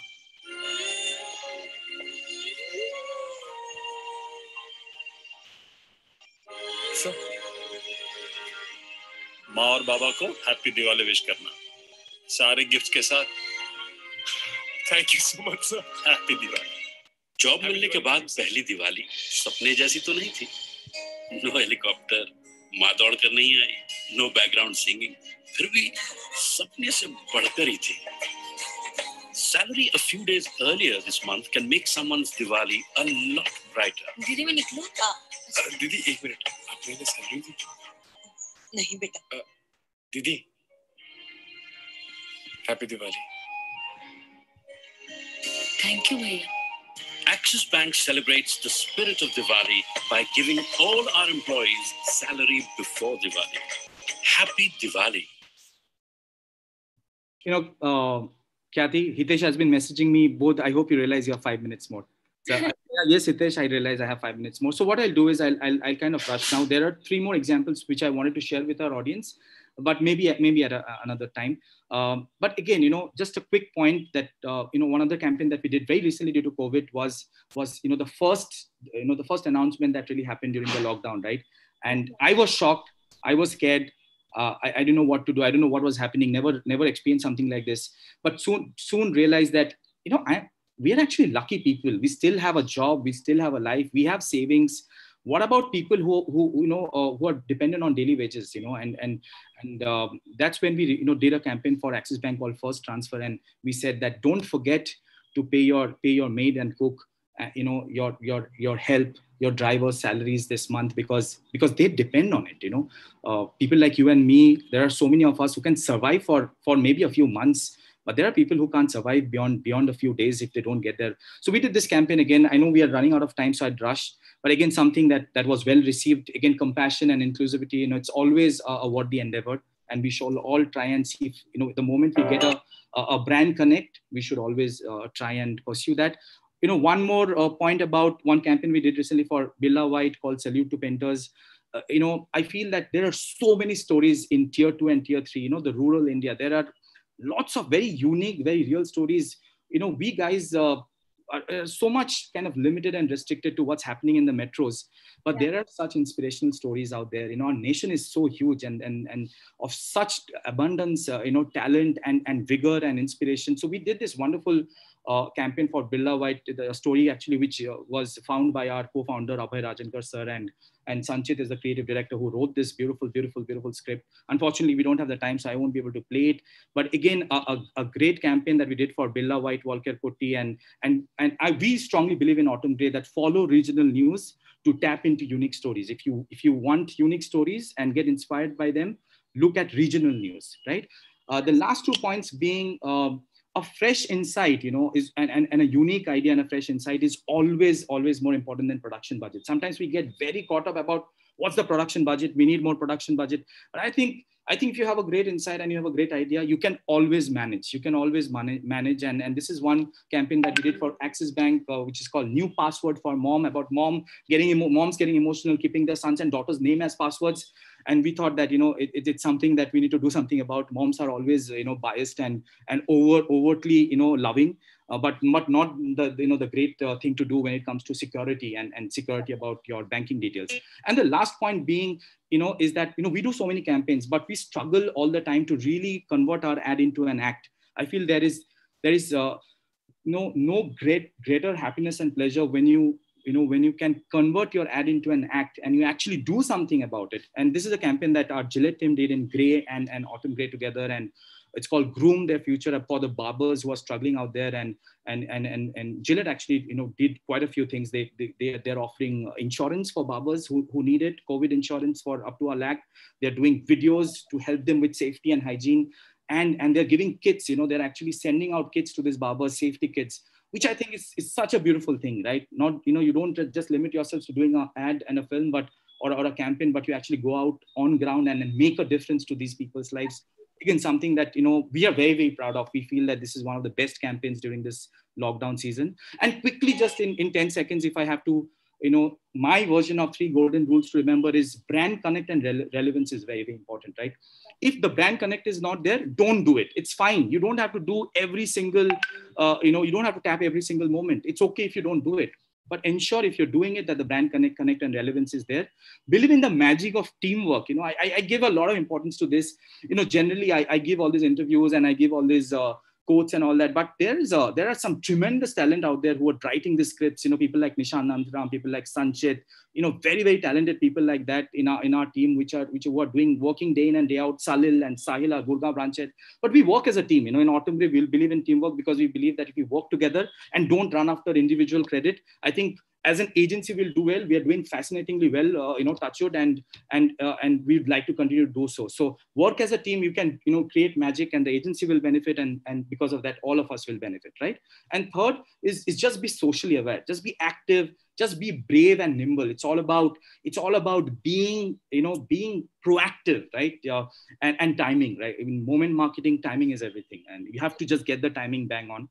So these are my 3 golden rules, and I hope this session was of some use to somebody out there. I'm not really sure though, but I thought it's okay. Let me just share whatever I have learned in my last 14 years, and hopefully somebody would benefit. So Kathy, I don't know if we have time for questions. We've completely run out of time.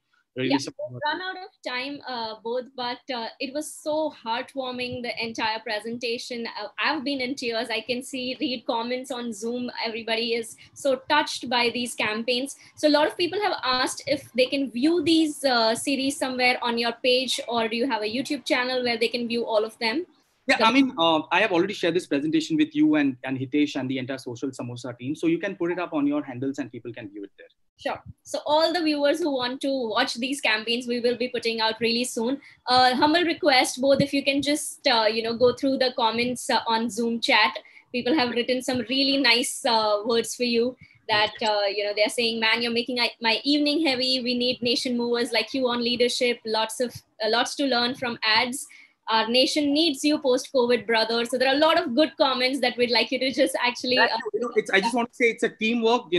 I may be the face, but there are some great people, and who are working day in and day out in our agency, in many agencies. And I just want to make one last comment here that I really have a respect for all the people who work in this industry. And I know how hard it is. It's, we end up working 16, 17 hours a day, sometimes 12, 13, 14 hours a day on Saturdays and Sundays. And it can get a little exhausting sometimes. But I just want to say that, don't give up hope. There's a lot you can do, through social media and digital. And, there is a greater purpose with digital and social.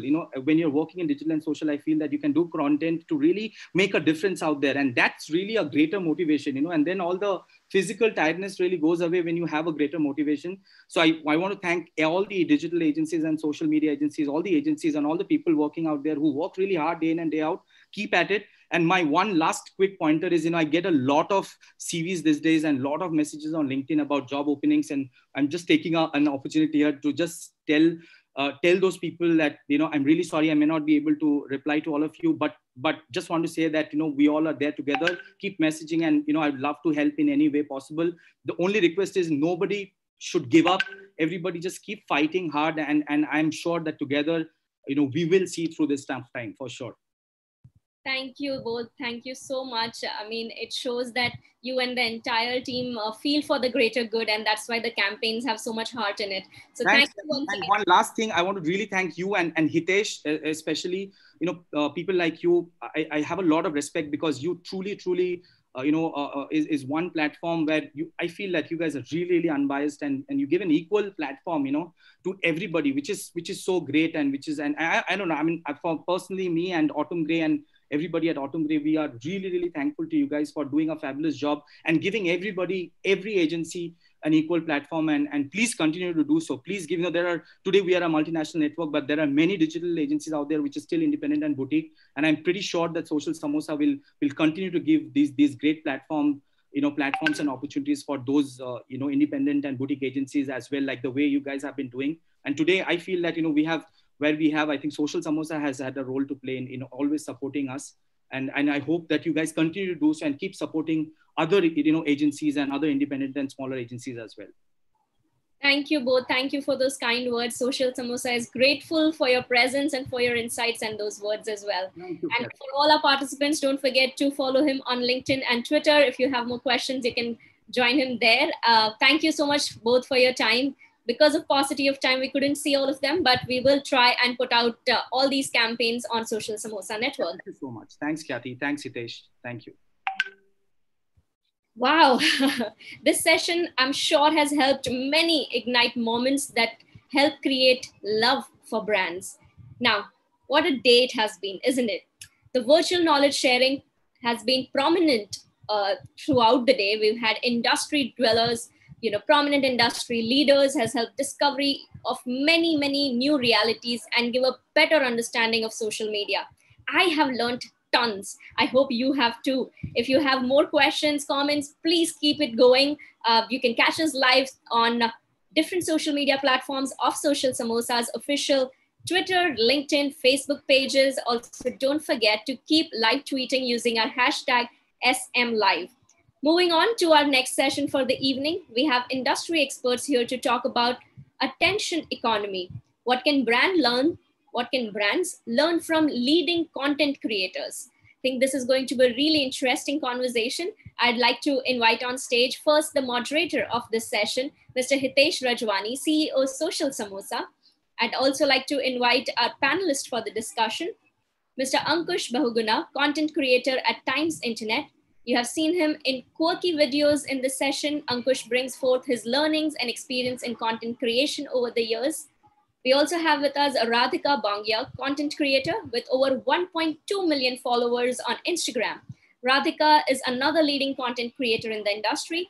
She recently enthralled us with Sara India with her latest video. I'd also like to welcome our panelist, Sakshi Sindwani. She's a content creator at Style Me Up with Sakshi. Touted to be a body positive model and aiming to enthrall the audience by spreading optimism and fashion tips, Sakshi Sidwani is going places with her Style Me Up with Sakshi. Also, we have with us Dhruv Shah and Shyam Sharma, co-founder Fun Show, leading on comedy and entertainment with their channel, Fun Show on YouTube. Dhruv Shah and Shyam Sharma have captivated the audience with their quirk and humor over the years. So we have a very interesting content creators panel and Hitesh moderating the whole session. So I'm sure it's going to be really interesting to hear. So hope all of you are ready. Don't forget, keep live tweeting with our hashtag SMLive. Hitesh, very warm welcome back again. I don't see our panelists yet here. Do you want to? Hi, this is Ankush. I can't figure this out. Wait, I don't think you can see me, right? No, you just need to put your video camera on. Yeah, one second. I can't see the option here. Let me join back. On the left bottom corner. 1 second. It's not. Hello, guys. Can we be seen? Yes, Shyam and Dhruv, we can see you. Hello. What's up, Kathy? All right. If our other panelists are also here, I'd like you also to please switch on your camera so that we can see you. Hi. Hi. Hi. So yeah, how do I see the grade now? Wow. Okay. Okay, yeah, I can see it now. Hi, Shyam and Dhruv. Hi, Hitesh. Hey, Ankush, what's up? Hey, Ankush, what's up? Oh, good. Hitesh, your mic is on mute. Can you unmute it? Yeah, I think I'm unmuted now. Hi, Ankush. Hi, Dhruv. Hi, Shyam. What's up, Hitesh? All good, man. I like your beard. I mean, this is amazing. I wish I could have. Whom are you addressing this to? I'm sure it takes a lot of patience. Both of you, yeah. I mean, someone today, like when I started the session today in the morning, someone pinged me saying your white beard looks great. I'm like, acha, nice. Yeah. So I think we'll wait for Radhika and Sakshi to join in. But how are you guys doing, Ankush? How are things back? They're different every day. I think like there are days when I'm like losing my shit, and then there are days where it's fine. Like it's been 3-4 months now, so I've kind of come into a routine, a lockdown routine of my own. But yeah, there are some days when I feel like extremely clueless. I don't know what's going on. Nice. I think we're all sailing in the same boat. How's it going? How's it going for you guys, Dhruv, Shyam? It's almost the same. We're learning how to make content indoors. The schedule has changed totally. Like रात को जागते हैं और दिन में सोते हैं. This is Ninja Live, guys. I think Sakshi is here. Hi, Sakshi. How are you? Hi. Hi. How are you? Good. Hey, Sakshi. Hi, I'm Shyam. Hi. How are you all doing? Great. चल रहा है. चल रहा है. कैसे content बन रहा है घर पे? Boring. Exactly what I mean. Like the moment we start the conversation, you guys are talking about content ban raha hai ghar pe. Like how's it been? I mean, last 3-4 months creating content. I mean, you guys must have tried all possible hooks, bartan dhona, jhadu pocha, doing other household chores. What is it that you find now? I mean, what is new for you guys? Actually, there's so much love for you in comments from my team, actually. Yeah. Hi, Radhika. How are you? Radhika, we can't hear you. Can you unmute?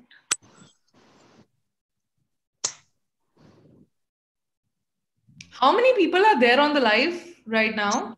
So we have about 90 plus participants on Zoom, and then there'll be more on Facebook, LinkedIn, and YouTube as well. Acha, okay. Yeah. So I think I'll quickly dive into the topic. Radhika, can you just check your mic once? I mean, we can't hear you yet. There's an option to unmute on the bottom left. Thanks, Mridu. I just read the comment. Thank you so much.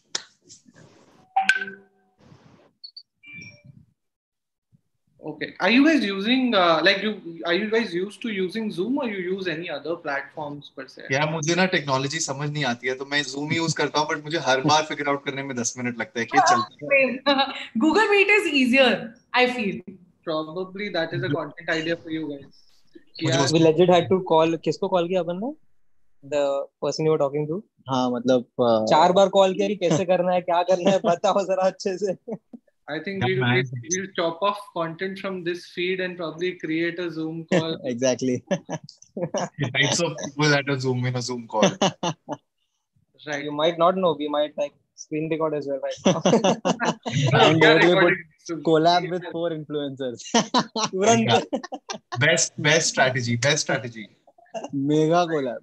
I think Radhika, can you try unmuting again or try logging? Stuck. I see like her screen's frozen. Right, the same thing. So probably we'll start the discussion. We'll wait, we'll see if, when she joins. So I'll introduce the topic, like the reason why we thought of this, because this is World Social Media Day, and there is as Social Samosa, we report a good chunk of what brands and agencies do, but we rarely love the kind of content creators also create. And we were trying to draw a parallel between brands and creators at large. So for us, brands are creators, and creators over a period of time have managed to build brands.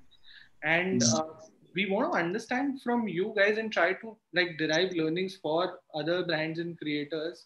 So to start with, Ankush, I would like to ask you a question, which is again a cliche, which is a cliche conversation that happens in a brand or agency's boardroom, but I would like you to answer this. So what's your secret sauce to create content that breaks through the clutter? And breaks through the clutter is one thing which every brand manager wants to do, and wants to create content which goes viral and gets as many likes and comments and engagement. So what's your secret sauce to create content like this? See, I feel we at ILN has a bunch of talents like me, and I think we all work on a very similar ethos that way, that when we're creating content, it has to be authentic before anything else. I mean, just because one kind of humor is working for 3 other content creators doesn't mean that I have to do it. The thing is that internet is such a vast place that there is an audience for every kind of content. And you just, as long as what you're creating is not problematic or it's not harming anyone, you should just go ahead and create what comes very naturally to you, because that way you will attract the right kind of audience that is meant for you. For example, there are so many people on the internet, not everybody would relate with me, but what I hope that I've managed to do is that I've managed to collect an audience of people who relate, who find the same things funny as I do. So I feel that there's no one formula. It's just that you need to find the right people to push your content to. And that can only happen if you stay true to what your sense of humor is, what your experiences have been, how you derive humor from daily life experiences. And I don't think chasing a formula will ever help, because I've tried it. I've personally looked at people and I've been like, acha, ye wale videos aajkal chal rahe hai, ye bana. But they don't work because, beyond a point, beyond one funny video, 2 funny videos, people want to see you as who you are and what you stand for and what is your brand as a content creator. For example, I know that people know that stories may, if I'm not sleeping at night, agar main sleepless hu raat ko, I will just spam on the internet and I will say random stuff that doesn't mean anything. And people just relate to that. That's not really content. That's just me being myself. But there is an audience for that out there. And they relate to that part of me. So I feel that, you have to be authentic more than anything else. Okay, and you think brands are not authentic per se? I mean, at times they just try to follow a formula, and that's the reason why they sort of have lesser engagement as compared to creators? No, I feel that a brand is always creating content with an agenda. So they will probably never have as much engagement as a content creator, because not every video that I put out is going to be branded, right? And not every video that I put out will have a call to action ki ye jaake ye khareediye. But a brand works differently. A brand's motive is different. A brand's motive is only sales.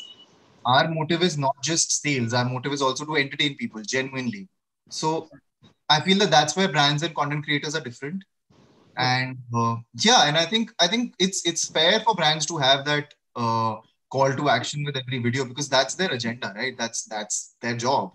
They're not content creators. They're selling a product. So by the end of everything, the bottom line is that they are trying to sell you something.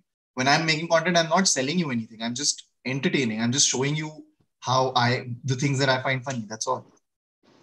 Got it.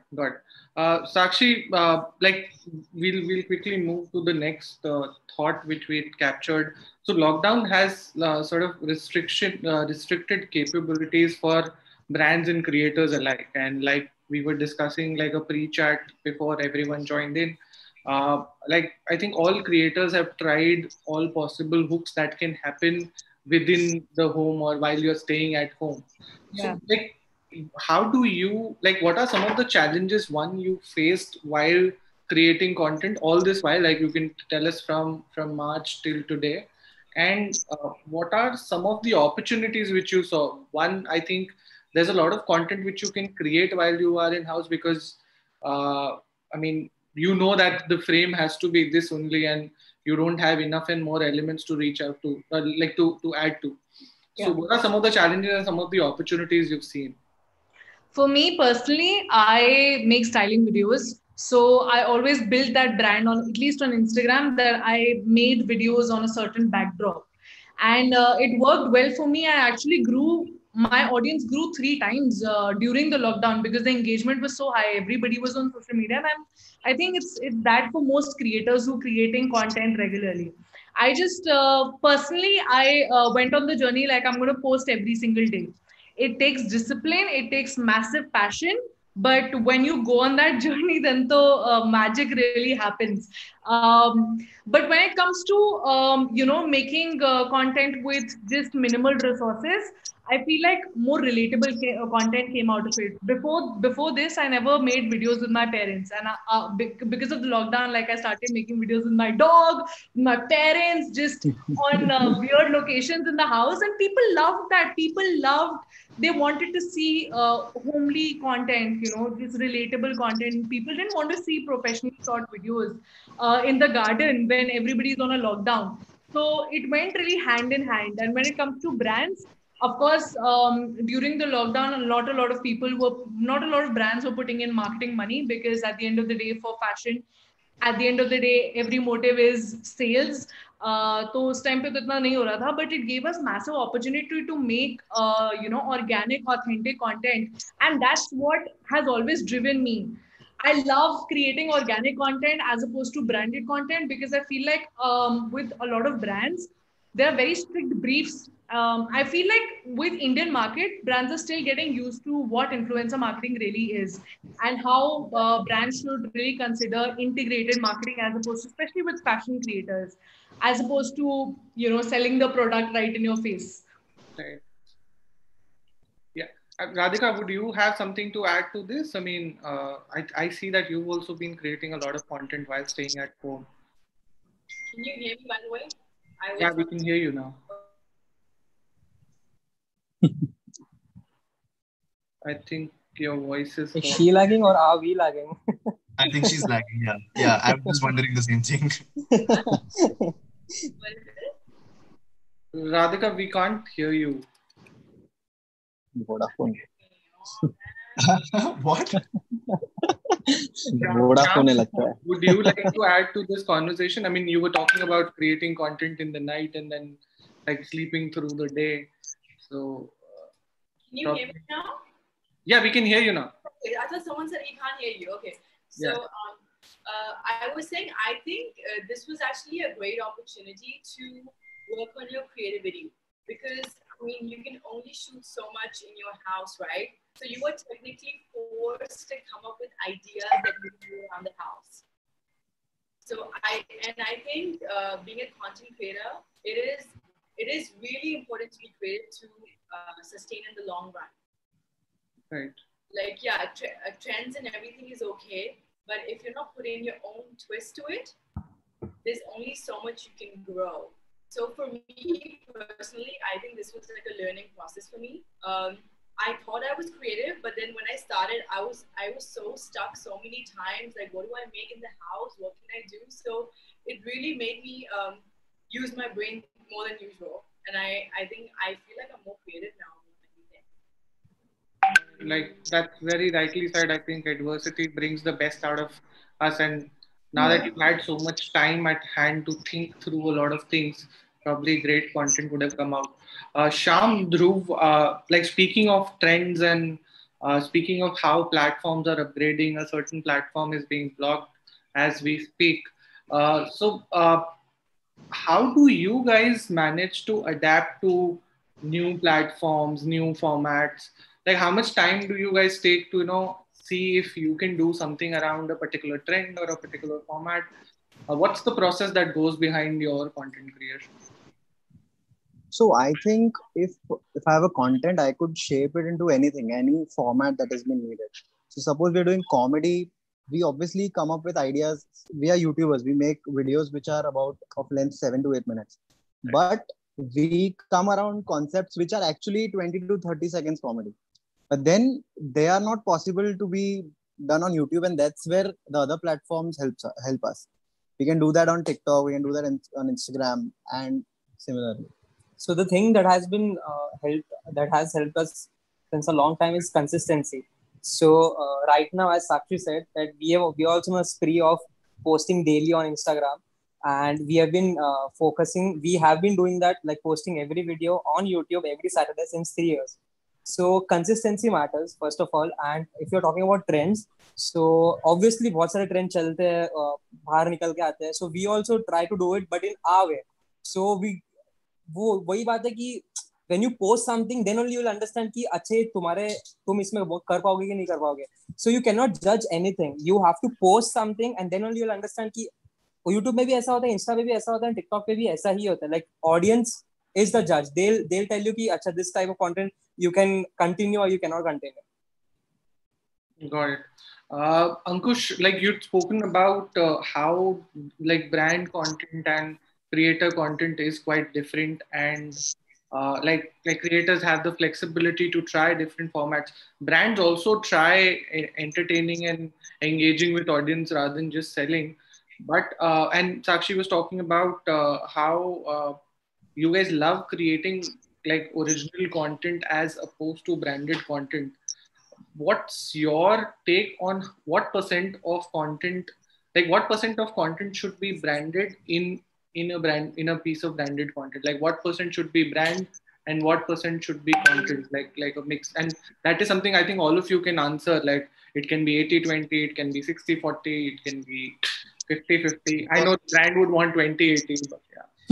That's a great question. I think, yeah, a brand would want like 90-10, but I would say that I think, see, the thing is that every brand has its own agendas, which is why it's important for brands to collaborate with the right kind of content creators.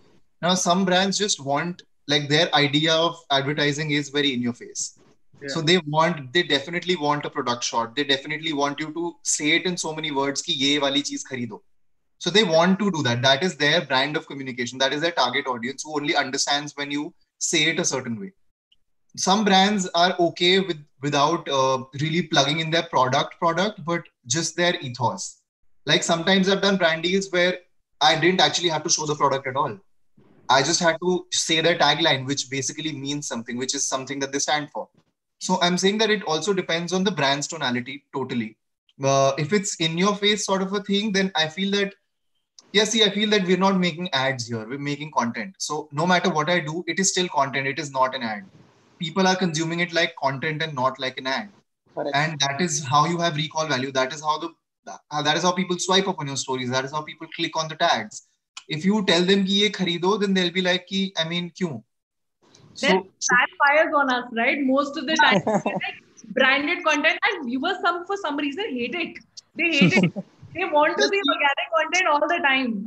Yeah, because the thing is that when you follow a brand page, you follow them because of the brand. But when you follow me, you're not following me because you want to see advertisements. You want to see pure entertainment. Yeah. So I feel the audience is evolved like a lot. So they understand that this is what pays our bills. So branded content is necessary. Yeah. I feel that as long as your piece of content can stand alone, even without the advertising part, it is good content.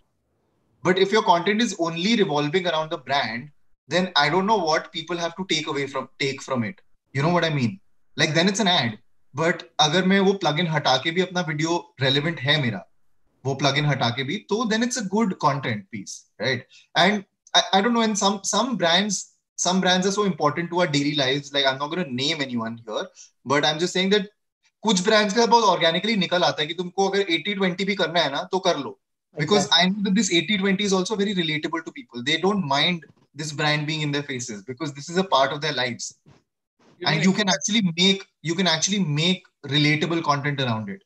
For example, actually I can give an example. For example, a Maggie. Maggie is not just noodles. Maggie is Maggie. You know, like it's like if a Maggie contacts me, I can make so much content around just Maggie because Maggie is part of like so much of our lives. Depends on the brand as well. The brand kya hai actually? Depends on the brands, but typically I would say that I like to keep it 70% content, 30% brand plugin. I would like to add to this point. So usually everything happens, the magic happens when brand doesn't say you anything. तुमको ऐसा ही करना है. Brand बस इतना बोलना चाहिए कि ये हमारा प्रोडक्ट है, आपको जैसे प्रमोट करना है करो. अगर उसने ऐसा बोल दिया ना तो जादू हो जाता है. मतलब I remember we did a brand promotion for a footwear and उसका चप्पल उसका एक स्लीपर था. तो हमने पूरा वीडियो स्लीपर के ऊपर बना कि कैसे मम्मी फेंक के मारती है, कैसे मंदिर के बाहर चप्पल घूम जाता है. So the whole video was around चप्पल और वो चप्पल वो ब्रांड था.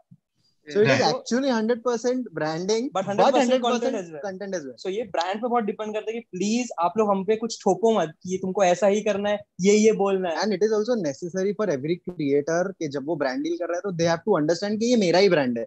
अगर मैं किसी को ये amount दे रहा हूँ, अगर मेरा business है, मैं किसी को ये amount दे रहा हूँ तो मैं कैसा चाहता कि मेरे को ये conversion है, ये हो, तो शायद दोनों end से ये होना जरूरी है कि दोनों एक दूसरे को अपना समझ के. It is all on the compatibility of a brand and a creator. And I also feel that when you're choosing the content creators, yes, a lot of times brands do it on the basis of following, but I feel that one more thing that they should take into account is what voice does this content creator have? Does it suit us? For example, I know a lot of content creators out there who are like, you know, people look up to them for advice, for life advice. Ki tum ye kharido, you know, lifestyle influencer. Correct. Now, I am not a lifestyle influencer. That's not the space that I'm in. I'm a comedy content creator. So if I tell them, "Acha, aap ye wala chappal khareediye," they will be like, "Tu kaun hai?" You know what I mean? Like it's as simple as that. So I have to feed it to them in my own language. It has to be relevant. Every content creator has to have their own voice. They have their own language.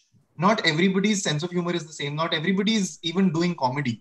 So a lot of times brands will come to me and they'll be like, हमें ये करना है लेकिन comedy नहीं चाहिए. But I was like, but मैं comedy करता हूँ and my audience is following me for comedy. So then they were like, but हमारे ब्रांड का ये वो है. Then I was like, then there is a clear conflict in between how I see content and how you see content. So I feel that obviously it has to match. Radhika, Sakshi, you guys have like a percentage or some experiences to share when it comes to brand and content in branded content? I personally feel like I was wrong when I said that they're seeing like influencer marketing is definitely, you know, people are still getting used to it, but it's progressing in the right direction. There are a few brands who give like a certain brief, ठीक है, इसी brief से करो, जो कि understandable है, but कुछ brands कुछ ऐसे भी हमें opportunities देते हैं कि you know, they content you because they know what kind of a content that I'm making, right? If I'm making styling videos, how I sell let's say a footwear is going to be very different to how Ankush would make a content around a footwear. Exactly. So just using that brief and moving it forward, using your own USP is very, very important. And I feel like slowly and steadily, brands are getting a little bit more mindful about it. They should. And I feel like sometimes a lot of brands want on-the-face branding, which I feel like, which I feel like it doesn't work. Like, I don't think it works for most content creators, no matter how hard you try to make it your own. So I also feel that when it's subtle branding, I think it's most affecting in terms of views, engagement, and like I've done a few brand deals from US TikTok, and all they wanted me was to do was just be in our store and make a dance video there. Like it's as organic, and just find a spot where our brand, like you can see the brand, like it was Aeropostale. So just as long as the Aeropostale is shown, just do anything you want there. And that actually got so many views, you know? So I think when you get brands like that, it's like magic. You can do whatever you want.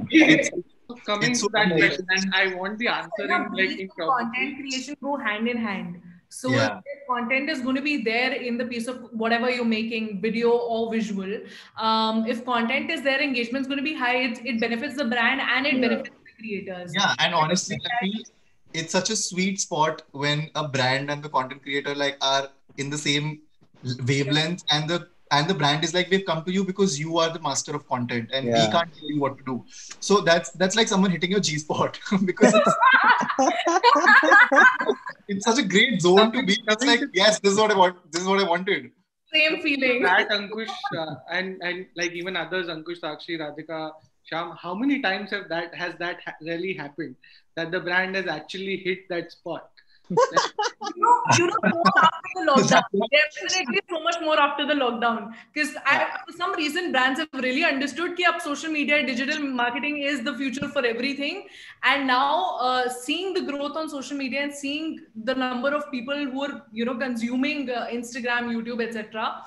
so high, I feel like lockdown ke baad the briefs have only changed. Now brands are like, you create content however you were creating content in the lockdown. It was working for you, so it's going to work for us. Yeah, I think I don't know. I mean, what you're saying has the point, but I think the younger the brand, the more relaxed their briefs are. This is what I've observed. Like brands that have been working since like really long time, they have they work on a very different way of, I don't know how to put this the right way, but they work in a very different way. So they want things a certain way, and they don't realize that we're not making ads, we're making content. So you can't look at it like an ad campaign. Like a brand, sometimes I get briefs and I'm like, if you as a brand make this video, it's great. It's a great concept. But when you as a brand make it, it's an ad. So it completely makes sense. But when I'm making it, it's not an ad, it's a content piece. So for a content piece, this brief, there's no content in it. It's literally just you telling people over 2 minutes to like buy your product. So I don't know. I feel the younger the brand, the more relaxed their thinking is. But we've spoken enough about brands. बहुत bitching भी हो गई है. But yeah, like I'll pass on the book again to you. Like you guys, I mean, what are some of the cardinal sins you've seen as content creators? Some things which you think that ये नहीं करनी चाहिए, but like करना पड़ता है. I mean, stuff like that. I mean, what are some of those sins that you see from content creators? Like you might have done it on like yourself, and you must have seen it in other people's works as well. कि यार ये क्यों कर रहा है ऐसा? But ठीक है, अब करना तो पड़ता ही है. It's a part and parcel of. So हमारे साथ actually ऐसा हुआ था जब उन्होंने नया YouTube चालू किया था. We used to make content of around 2 to 3 minutes. But then later on ऐसा होने लगा कि हमारा content का time बढ़ गया, and it has now average time is 7 to 8 minutes. But there was a series of hours which is not possible to make it above 2 minutes. पर अभी ऐसा होने लगा है कि now that your audience and the algorithm knows that there's only longer format which works, we cannot upload a 2-minute video, and no matter how good it is, but it won't work.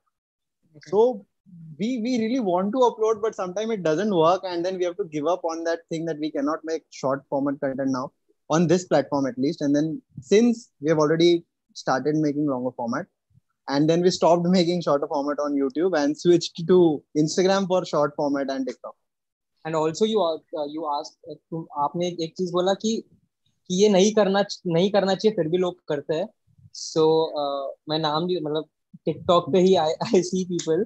So जब भी TikTok पे कोई भी brand आता है ना, so they run a hashtag कि hashtag something दिल जीतो जो भी है. So I know creators who are comedy creators. तो TikTok पे भी ऐसा नहीं कि गंदा कंटेंट ही अच्छा भी बहुत काफी अच्छा भी है. So I know creators who are good enough जो कॉमेडी करते हैं, बट वो लोग को भी स्पेसिफिकली डांस करना पड़ता है just for that hashtag to promote a brand. Because जब मैं उनसे बात करता मैं बोला कि तुमने डांस क्यों किया, बोला कि that's how they wanted to promote. वो लोग बोलते उसके अलावा हमारा प्रमोशन होगा नहीं. तो वो बंदा भी TikTok पे जाके कॉमेडी क्रिएटर है, and he has to do it. That's a cardinal sin.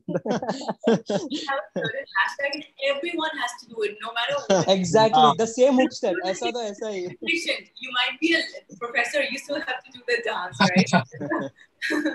You can't do it your way. एक बार हमने I remember एक बार we were doing a brand promotion and same चीज का आया था TikTok पे. एक तो वेब सीरीज का कुछ तो था, and they gave us the music कि आप भी इस पर डांस करो please.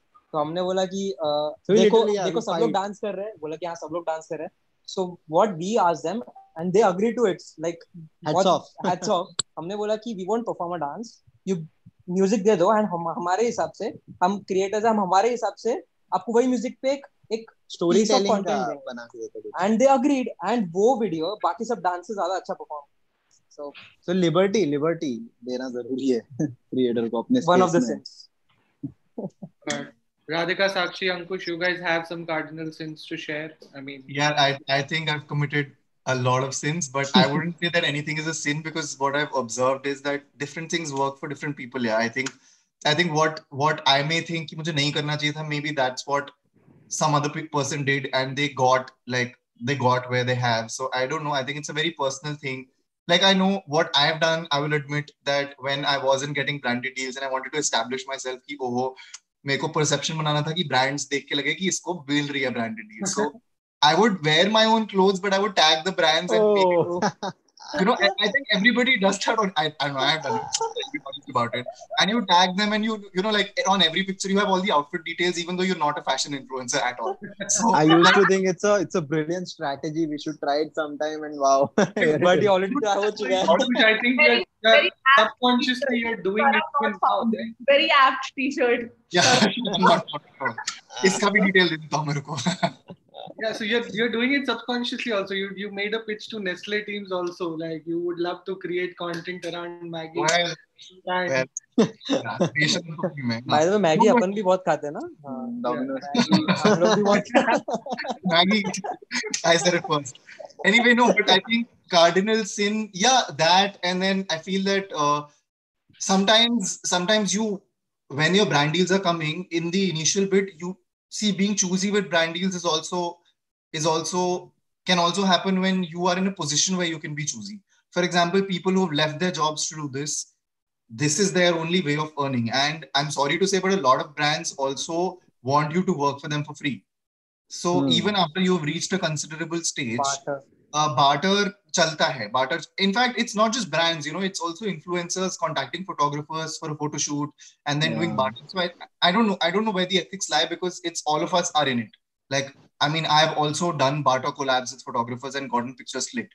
So I don't know where to draw the line. You don't really know. But what I honestly do is I tell them that, okay, when I couldn't pay people, I would tell them that, listen, I can't pay. But if you think that clicking my picture doesn't add value to your portfolio, don't do it. There's no compulsion. I'm not throwing my weight around and saying कि अच्छा मेरे इतने followers है तो तुम मेरा photo shoot करो. But here's the thing, I can't pay. If you're still up for it, we can do it. If not, then I mean, that's fine too. But I feel that a lot of times brands also expect you to just do stuff and say कि no, but future में भी आपको deals मिलेंगे अगर आप ये करेंगे तो. And so I feel that there are some ground rules that have to be built up, because this industry is so new that there are things that are in the gray. So but the tag करने वाला तो मैंने काफी किया है outfits पे. Radhika, Sakshi, you guys have something to add to this? I don't think अभी तक ऐसा situation हुई है, thankfully. Authenticity अभी तक तो maintained है. But a lot of times, don't you guys end up doing brand deals that, you know, you sign up for them, but then halfway through you're like, yaar, why am I doing this? But now the deal is it happens. Starting में ऐसा होता है, जो तुम बोलो, फिर थोड़े time बाद जो हम बोले, और अब तुम अटक गए हो, कुछ नहीं कर सकते. Also, a lot of times the brands seem like, you know, the brand person seems like a different person in the beginning. And once you send the video for approval, they're like, पर ये तो किया नहीं, पर इसकी तो बात ही नहीं हुई थी. और ये मेरे पे नहीं है, मेरे बॉस अप्रूव करेंगे, टाइम लगेगा, सब चेंजेस आएंगे. And then you're stuck because you've committed and you have to do it. And and I think initial stages mein you're also not very choosy with the brands that you choose. So jo brand aata you try to make that deal work. I think obviously you have to be at a certain position where you can say कि ये brand के साथ मैं associate ही नहीं करूँगा. So To me personally, like I feel like in the initial stages when this was all new and I was getting all followers, I didn't know what was happening. So मैंने ऐसी इतनी सारी videos की हैं, like इसके followers आएंगे, इसके numbers आएंगे, चलो करते हैं, without thinking कि मैं खुद भी ऐसा कंटेंट देखना चाहूँगी कि नहीं. So in my place, like, you know, I've done so many videos which got like millions of views on TikTok, but it was not something that I didn't even think that whether I want to watch it or not want to watch it. I was just, it's getting views, it's working. And now after a point, I made like a change, which kind of dropped my engagement a little bit, but I enjoy my work a lot more. Yeah, this is very important actually.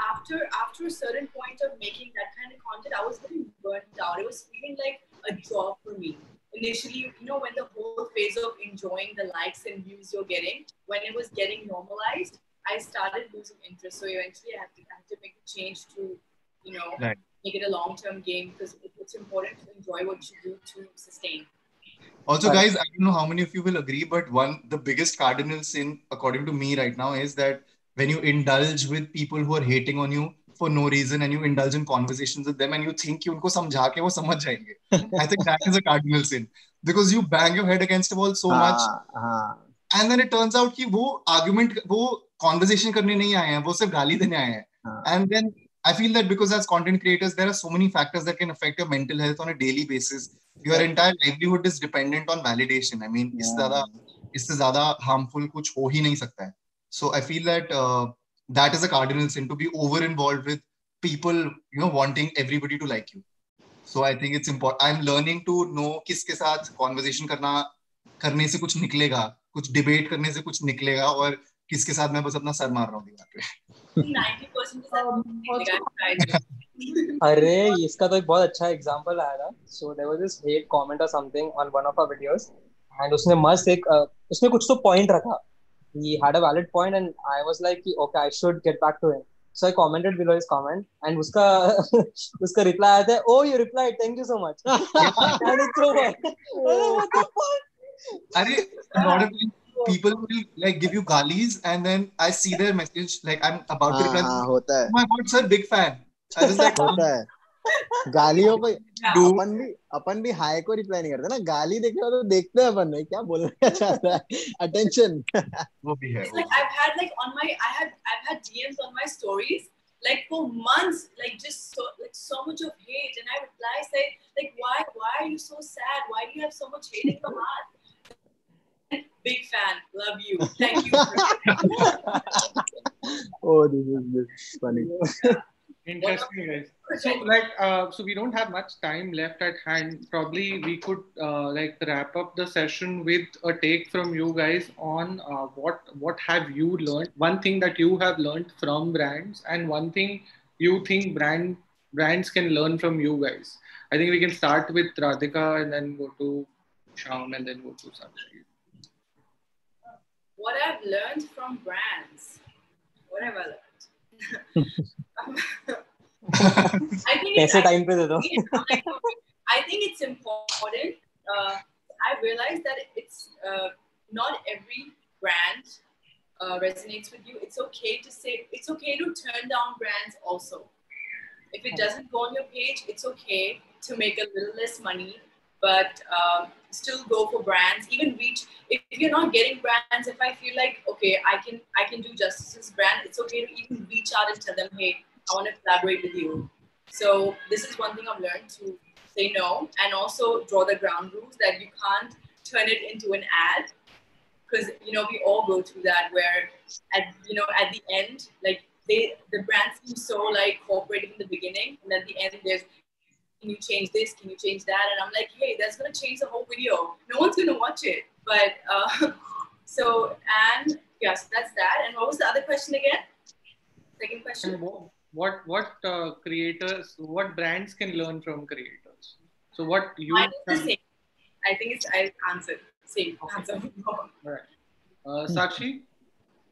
How brands want to promote their product. I think creators need to learn how we need to also, shamelessly promote our own selves and our own brand, and kind of lay the principles. Okay, this is how we work. If they're giving, their brief to us, we can also kind of have an open conversation with the brands or the agencies.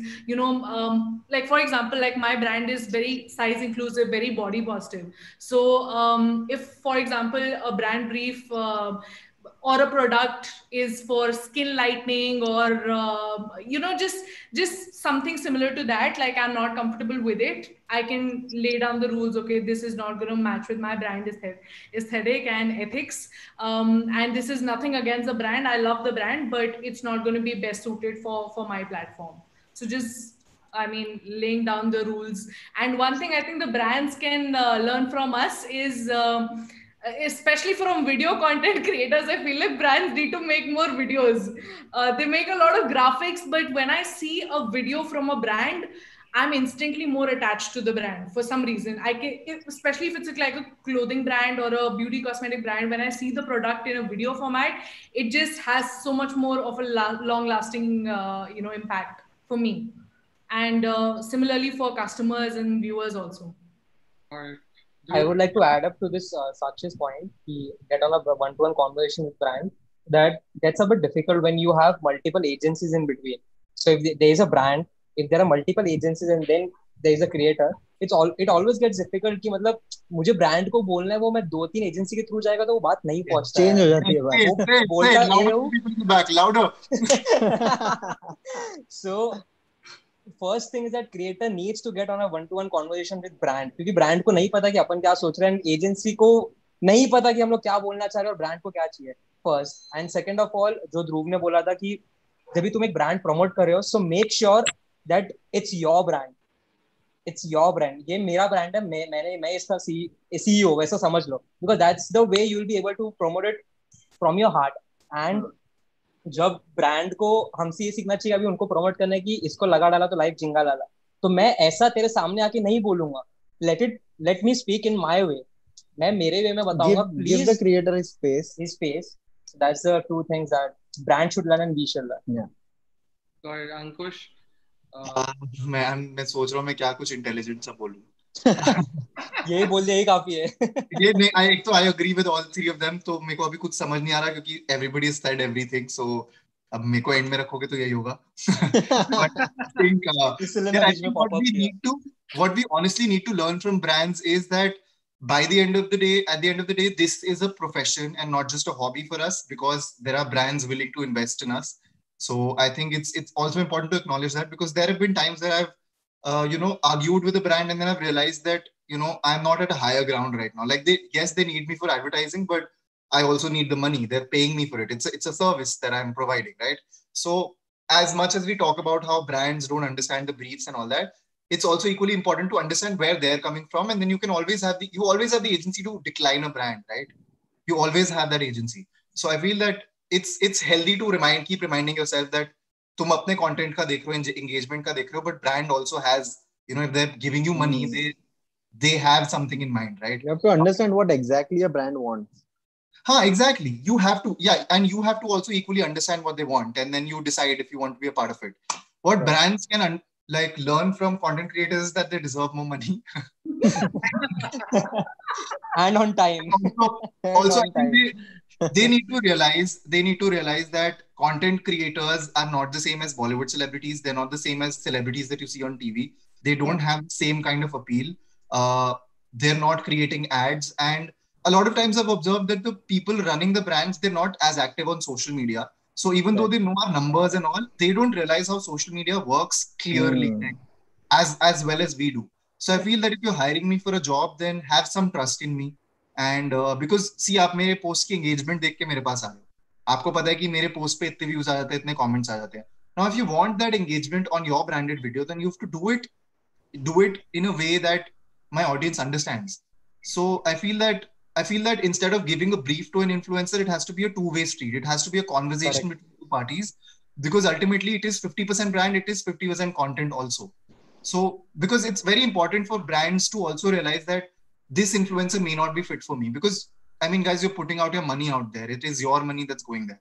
अगर आप मुझे करने को बोलोगे, I might actually do it, but is it going to work? Probably not. So then you have to see कि you also put your money at the right places. Not every brand is going to be suitable for me. And I think that is a sensibility that both the creator and the brand need to have. Intelligent. Yes. That makes a lot of sense, guys. And I think all the brands and agencies watching this would definitely know it. Yeah. Yeah. So I think I can have this conversation and this can go on and on, but we don't have enough time. So we'll just wrap this up. Thank you, guys. Thanks a lot for joining. Thanks a lot, guys. Thanks, See you. And this is something which I'm plugging from my end. Guys, please go follow Social Ketchup. We report all of them in the sense that we cover what they do, the amazing work that you guys have been doing. And also make sure, if you guys could wish our audiences a very happy World Social Media Day. Hello. Happy Happy World. Social Media World Day. Thanks. Hello, Guys. guys. Please. Thank you for making us who we are. Thank you. Yes, yes. Thanks, actually, guys. Social And Samosa. thanks for loving us for Thanks, who we Social are. Samosa, to get me new 3 friends. Sure. Thank you. So, like, we'll engage with you guys in the near future. Sure. Thank you. Thanks a lot. Guys. Thank you. Thank you. Bye bye. Bye bye, guys. Bye. See you in DMs. Bye. Bye. Bye. Bye.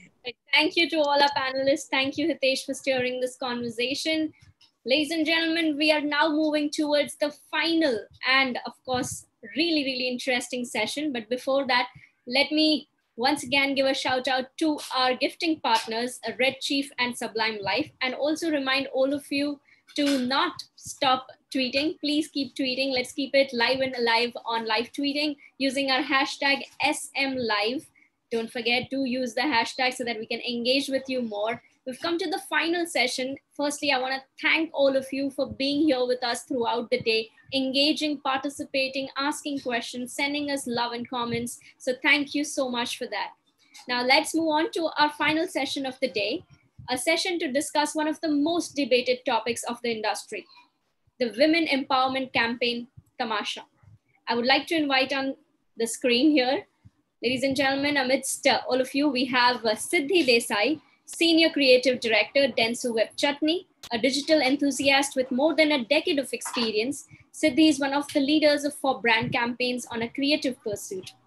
We also have with us Debusmita Majumdar, Associate Director and Head of Marketing at Puma. A marketer and an athlete at heart, Debusmita comes with 14 years of work experience and counting.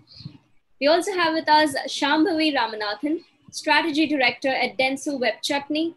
Shambhavi is an experienced planning director with a demonstrated history of working in the marketing and advertising industry since more than 7 years. So I'd welcome all 3 of you ladies. A very warm welcome to you. Hope you're having a good day so far. Thank you for having us. I would just like to set the record straight that this session was delayed by 45 minutes, not because 3 women talking on the panel, but these 3 women were here at like 6 o'clock. So just that there are no jokes on us, but yes. Yeah, I think gone are the days when people thought that women took more time to get ready and get on screen, but thank you ladies for joining us even though it's late. But all our participants are waiting to hear from you. So I'm going to leave the screen and hand it over to you girls.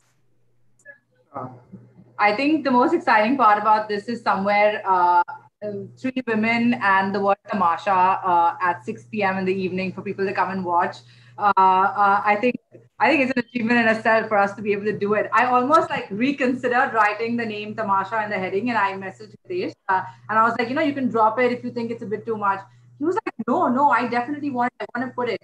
So I feel like that's somewhere an achievement in itself. Okay, so without like waiting any get onto it, why this topic?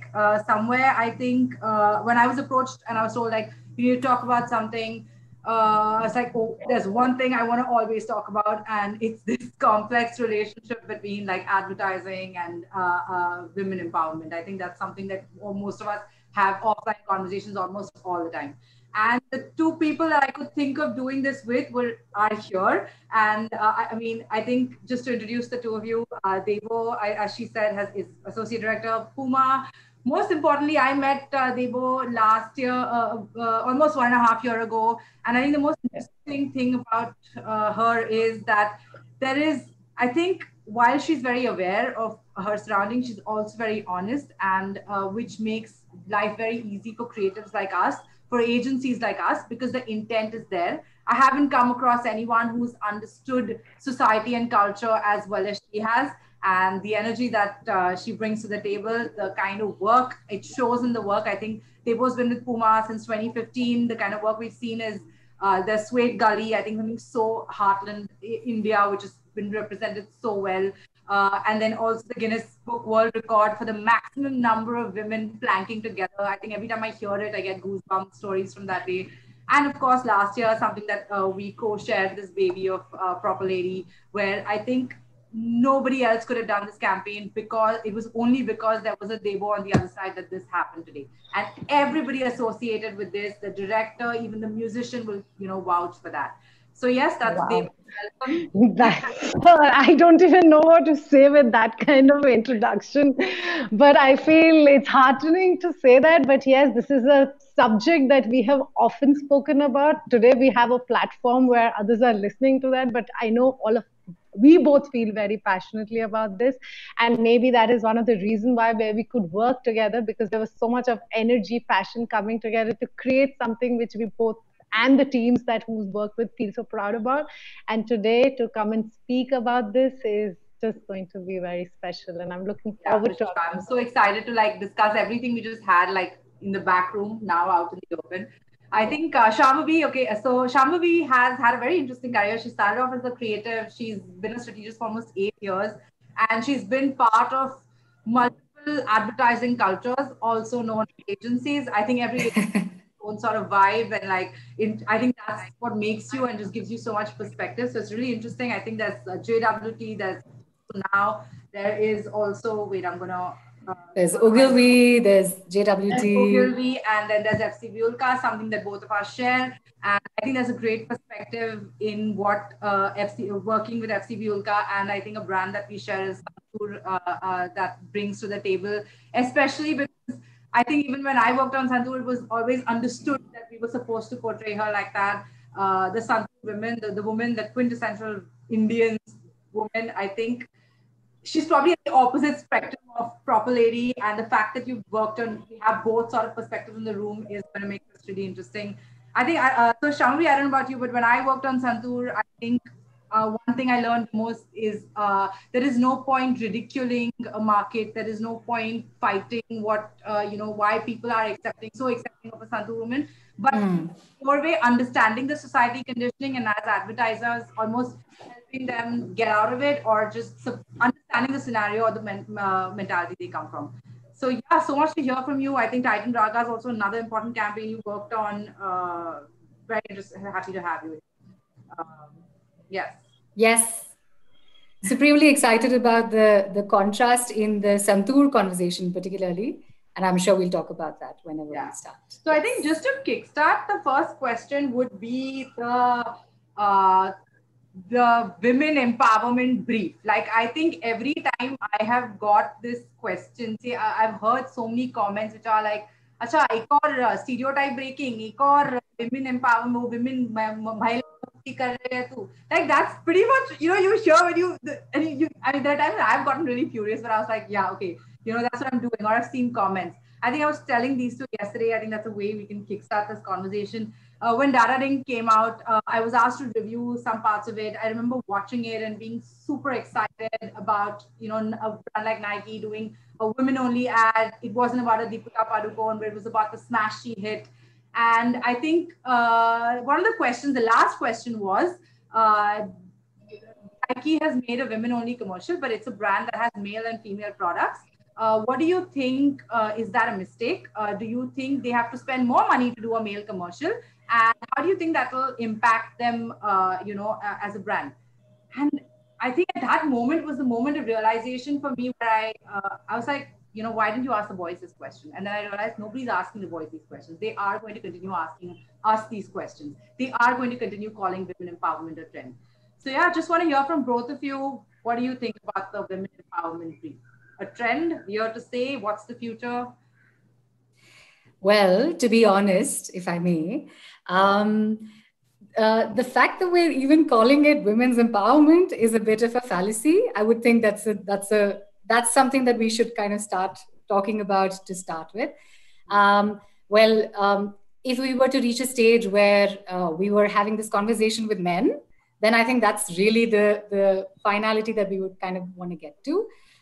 Also, I think so much load has been carried by marketeers, by advertisers, and overall, I think culture in general has changed to a point right now where we're at a very decent spot to kind of sit back and say, all right, people get us. And there is a sense of women and men and what the needs are, if you will.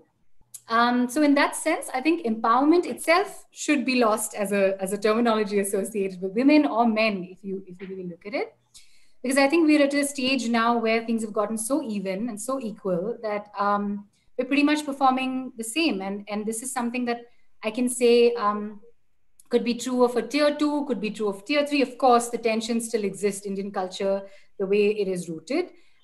Having said that, a lot of advertising, and which is why I said marketeers have taken that onus and kind of helped everything, case in point, share the load. It could be Dove Real Beauty, etc. Somewhere we've managed to kind of ease the pressure of women. And a whole lot of advertising, especially if you kind of look at the last 8 to 10 years particularly, you'll see it's over-indexed on women, right? So I would think, we should cut a break on that because I think we should seriously let the men kind of take the onus from here, carry the baton, if you will, because a large part of change and culture and all of that is also kind of providing an ecosystem for that to happen and to kind of carry forward. And I think the men are responding. To be very honest, the men are responding. It's working. It seems to have a thread that's kind of, and even testimony to the fact that today, when we shared the link, right? So a large part of the male audience on the group reacted very positively. They had us, saying, "You go, girl," and so that's really what I think we're at a very good spot. I think they also don't have a choice. Like suddenly you cannot be the person who doesn't let the women in, or you can't be the mansplainer. But yes, I think there is a great difference in the last 1 year, 2 years, 3 years, and I mean we still have a long way to go though. Like I still believe that, but there is 100% a big difference. Yeah, I think I'd just like to add here, say that I personally think that we are in a positive trend. I mean, it's not a trend anymore. There's a sort of consciousness that has come about. And it's happening because the conversation is not staggered anymore. The brands in different categories, in different spaces are talking about it. And I think there has been a shift from talking about the very basic to pushing the envelope on talking about something little bit more nuanced. And I think that is a journey we have made. I mean, if you look at the initial women's empowerment conversations that were driving, where we talk about where we were talking about real beauty, etc. When we move to Proper Lady, we could talk about gender fluidity. We could talk about people who are identifying themselves as a woman. We spoke about sexuality in a way which was never spoken about. So I personally feel that there has been a very positive trajectory in this conversation, and it is here to stay, and things are only going to get better from here. Absolutely.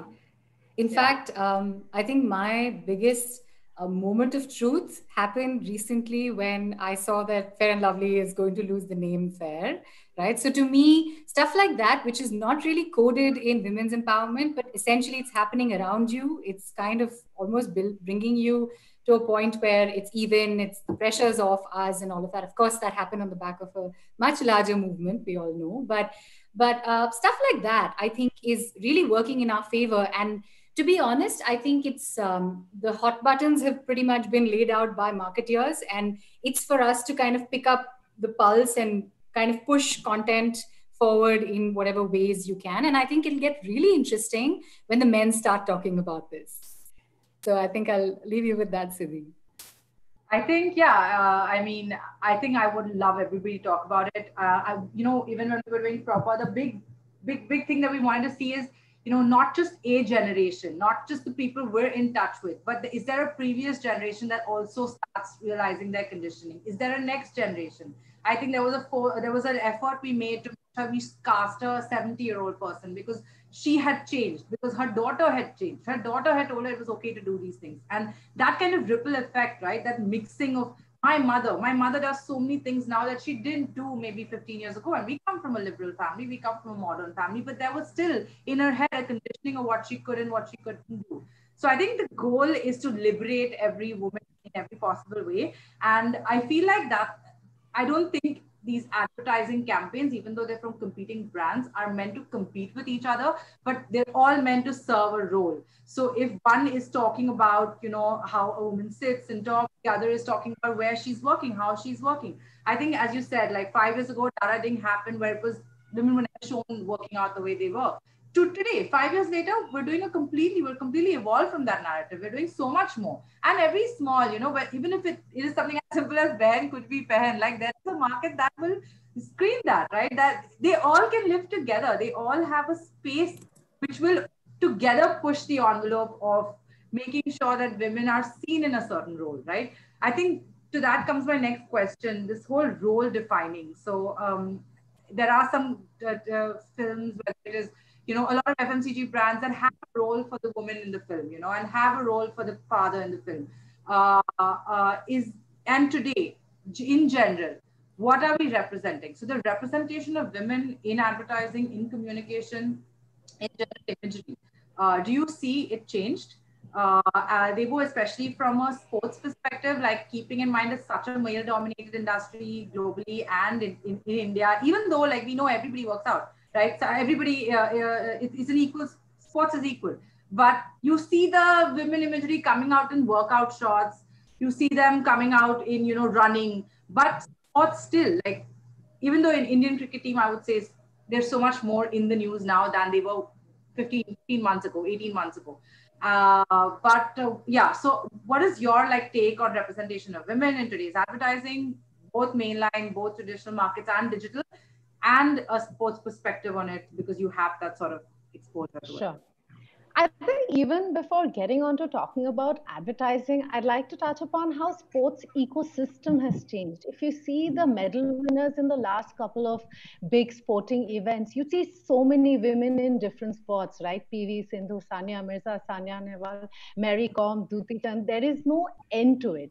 So what I'm trying to say is, firstly, advertising comes in later in terms of even when the sports is being played from different countries, the kind of women representation who are being sent to perform has also increased, and that has translated to the way the women are represented in advertising through brands. I mean, for us, if you see, we have equal representation of male and female athletes when it comes to, you know, talking about sports, fitness, point of view, even. So we don't use only women's athlete to talk about women's campaign. Sometimes even if it's a sports campaign and it is gender agnostic, we would have as much representation of women as we would have the male athletes. So it's in sports, I think that is changing in a big way, especially in India. I have seen a massive change. I mean, when I used to play tennis, I played tennis to some extent in the national level. I mean, the kind of support from corporates, etc., was very little. I mean, I'm talking 20, 25 years back. And today, if you see the way, the kind of, you know, academies that have come up, the kind of conversations that are happening, the kind of corporate support that coming into sports and scouting of talents, irrespective of their gender, is happening, there has been a huge shift. And the minute that shifts happen in the real system, the representation typically sort of works out that way. I mean, if you are going to see women achievers going there and winning the medal, a brand wouldn't want to be in the backseat and not showcase. They want to actually be there. So I think that has changed, and we have, for us, the women sportsman has been a very strong pillar of our ambassadors. And Mary Kom, she's a brilliant human and a brilliant sportsman. She's in our portfolio. Duti, I mean, much more than a sportsman, how brave she is. She's in our portfolio. We have some cricketers who we support. So yes, I mean, there has been a change, and this change is only going to get more defined as we move along. Sorry, am I on mute? No. Sorry, I think Shambhavi dropped. I think very interesting. Yeah, they have been coming up. The changes definitely positive, going from where we were and where we're headed. Even like, as you said, even meeting Mary Kom, right? Like, I think as a person, she has more weight in the room than most of the male athletes. Like, meeting them was like, okay, you know, they're all a bit scared of what they're doing, but she was there. She was whole and soul there, fighting her way. Yeah. she's had her own, way of history of struggles and, her own like comments that she has to deal with after having 4 children and still boxing. Yeah, I think in general, I think Shambhavi is back on. Yeah. Sorry, Shambhavi, are you back on? She's connecting. Yeah. Hi. Sorry. No, so we were just talking about sports and women and how it's changed over the years. But yeah, go for it. You wanted to say something on representation, gender, traditional, digital. Yeah, so to be very honest, I'd like to give you guys an example. Okay, so something that I didn't kind of realize when I was working on the brand, but it kind of came to me later because kind of gathered the entire spectrum, right? So this particularly happened on Santur.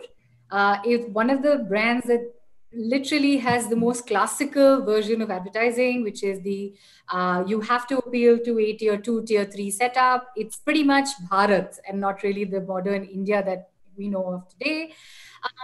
So for a while, right, if you kind of go back into the vault of advertising for Santur, which is one of the iconic brands, you will pretty much see a lot of the validation for the woman in terms of her beauty came from having a male co-star. So pretty much that moment when a Mahesh Babu walks into the ad and says, wow, and that's the literally the moment, the peak that consumers, if you went in and did a primary research, you'd kind of see them saying that, I want my husband to say this to me. Or, I want that kind of validation.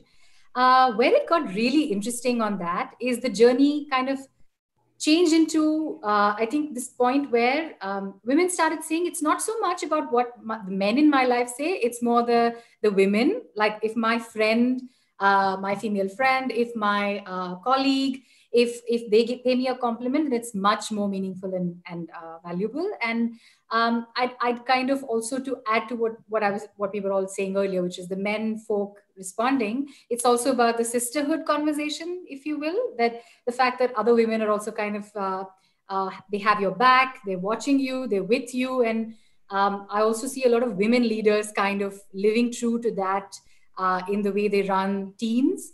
But yeah, this is the spectrum of what I would think is actually happening in the context of women empowerment right now. Yep. I'll tell you what, like everything that you brought out, the whole Bharat angle, right? Now, today, brands are, since they're on digital, they have a whole new audience that they're talking to, right? So while they have the traditional audience, is there a digital audience they should consider? I think different brands, it varies for different people. For example, like Devo, whenever we talk for Puma, there's always this post-empowered woman who we're talking to. I think something very interesting, actually, a lot of times when we spoke about Proper Lady to other brands, a lot of people said, oh, it's very, this is very, very niche market. It's very proper. It's very metro market. I'm looking beyond. But I think everybody on the campaign will tell you that the kind of entries that we got was not from just the metros. It was heartland India, somebody who just wanted to step out with a different, wear a sari and enjoy wearing a sari. It was somebody who like was in a town I've not even heard the name of, but she was, so empowered. She wrote her own sort of poem. I think we realized that through it, that this whole division of audience by where they stay and where what their exposure is, I feel like those lines are diluting a bit, like where the exposure is different. I mean, Marycom comes from, where Marycom comes from, like all of Assam, Meghalaya, kind of women are so empowered over there, right? They themselves, if you see the market there, it is a matriarchal society, but the exposure level is something you wouldn't expect from them. You would always, on a presentation, sitting in Bombay, Delhi, Bangalore, you would typecast them in a different way. So coming to that, like, what do we do? Because we do have a country where we have different levels of exposure.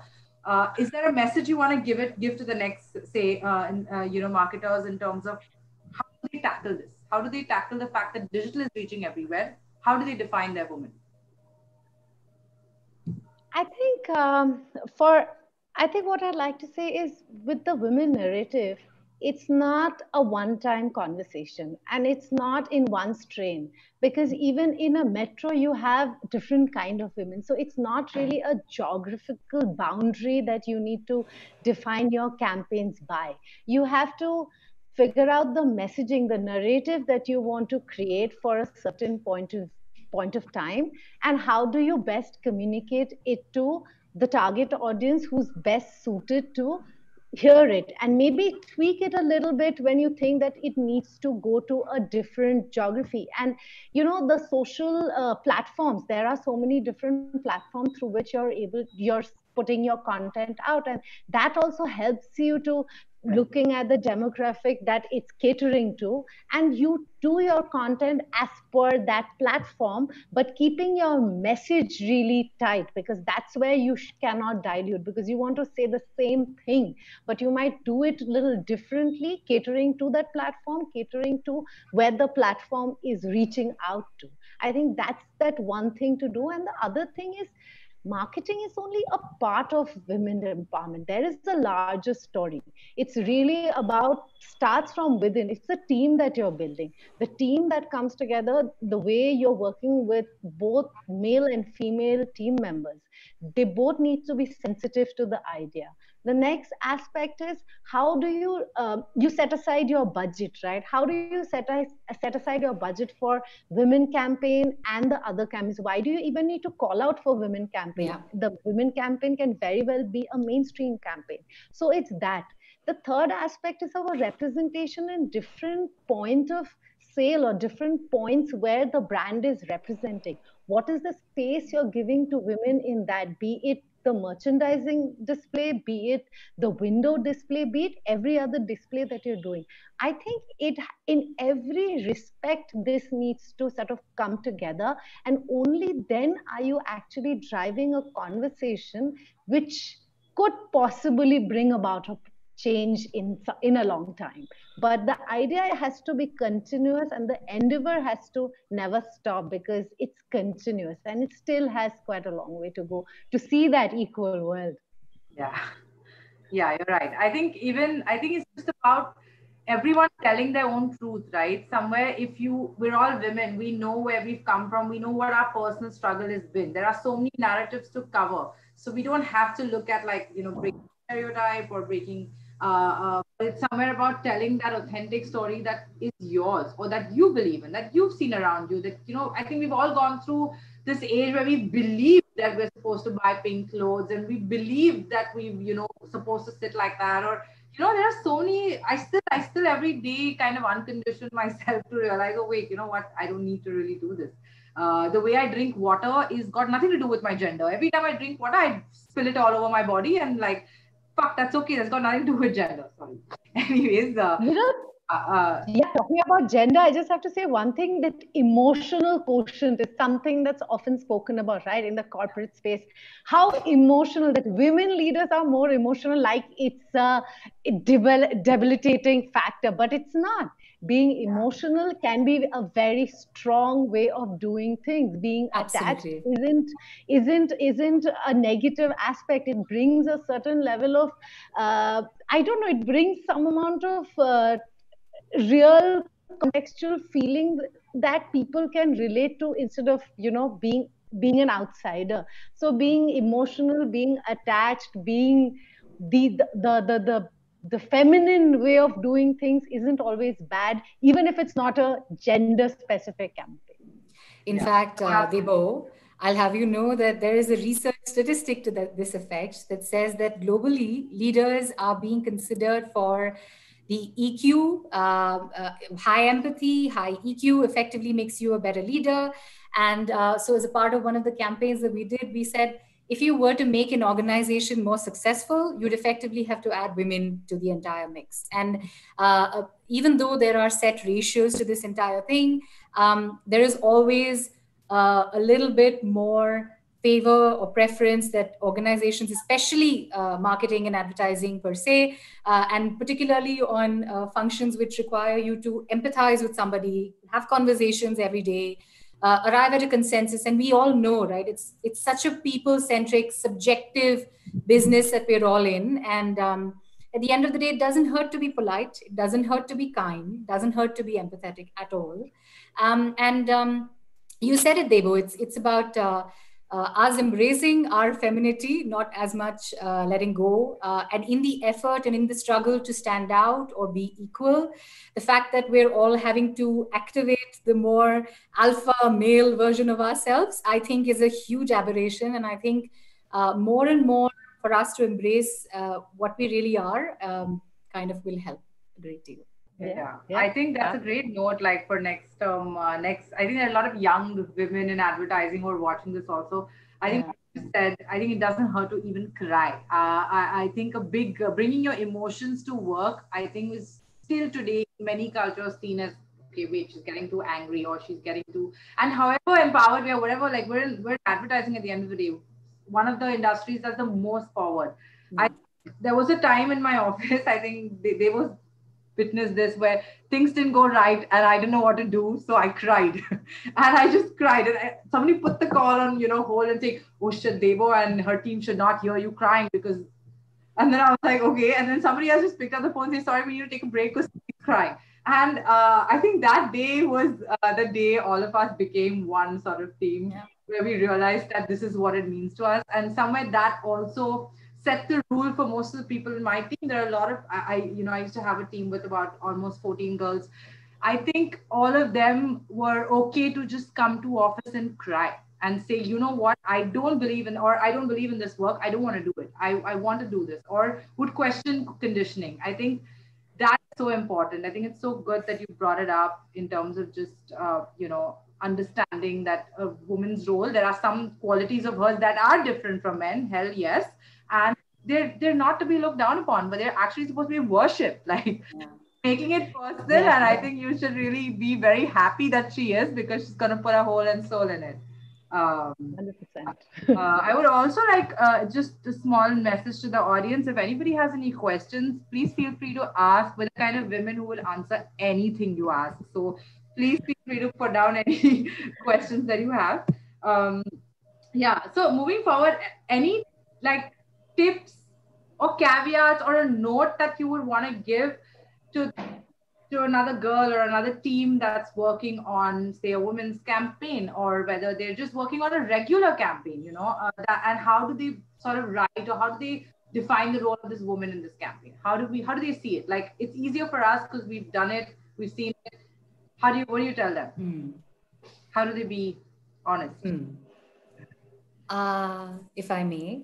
So I would think a nice way to start this whole conversation, I would be really interested, and I've found this to kind of be true in a bunch of discussions, is that the more you involve people who are very different from you, come from very different contexts, etc., it to me seems like they understand us better, because in many ways we're so busy feeling and thinking and doing, and we pretty much have lost perspective on ourselves. So when you put somebody, and especially very often when you juxtapose it with a man or with somebody else in a very unrelated function, right? So if you're a creative person, then you kind of talk to the chai wala, or there are a bunch of these mixes that are very, very healthy, which, to be honest, I find very insightful. I find mixes that are highly unrelated to always work very well in putting, especially a point of view of a woman across in many occasions. Yeah. If I would just like to add one thing, I think for whenever you're talking about a women's campaign or any campaign where you want truth to prevail, where you want authenticity to prevail, you need to get this. I think because, like we said, it's an evolving world. Everything is changing.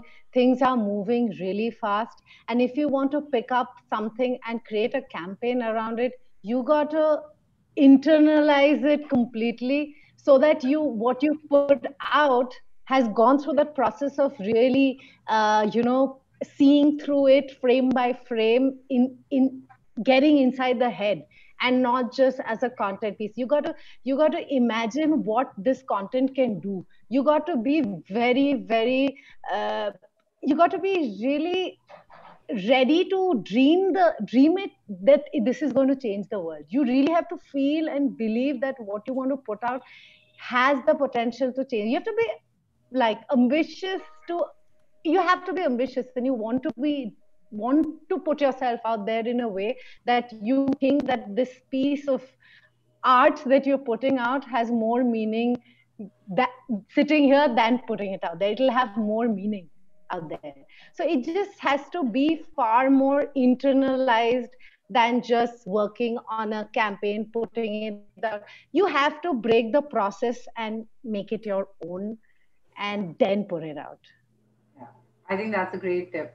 Also, I'm just going to read out the minute we said we're open to questions. We have a lot of them and they're very interesting questions. So I'm going to read out a couple of them.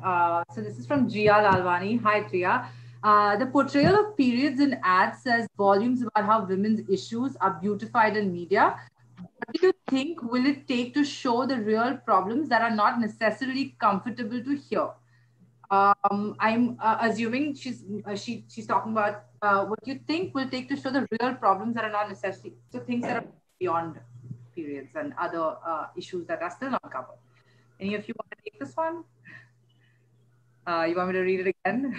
Yeah, I think I could. You can actually click on the chat button and read it as well. The portrayal of periods in ads says volumes about how women's issues are beautified in media. What do you think will it take to show the real problems that are not necessarily comfortable to hear? So just to kickstart, I think one, you have bravery, I guess, to start with. Takes bravery, I guess, to start with. Fearless girl. And on the other side, real beauty. Yeah. I said a client called Devo, but I'm saying, yeah, I think the first step is to make sure that if in your head it's not uncomfortable, you make the environment that it's not uncomfortable. It does require a lot of fighting. I think as creatives, every time we go into a room trying to pitch something, we get defensive, we get angry, we abuse, and we're so pissed off if we're not listened to. But perseverance is the only answer. I think to slowly just keep bringing up the issue you really want to talk about. There is going to be a time. Unfortunately, it's not a thing that's completely in our hands. I'm going to be very honest. It is going to be how aligned your clients are, how aligned your agencies, how aligned your audiences. And it's almost like you've got to prepare them to get there. There is going to be a time. There is going to be a time where issue's going to be out there and you're going to be able to say exactly what you want. This is what I would say. But also, yeah.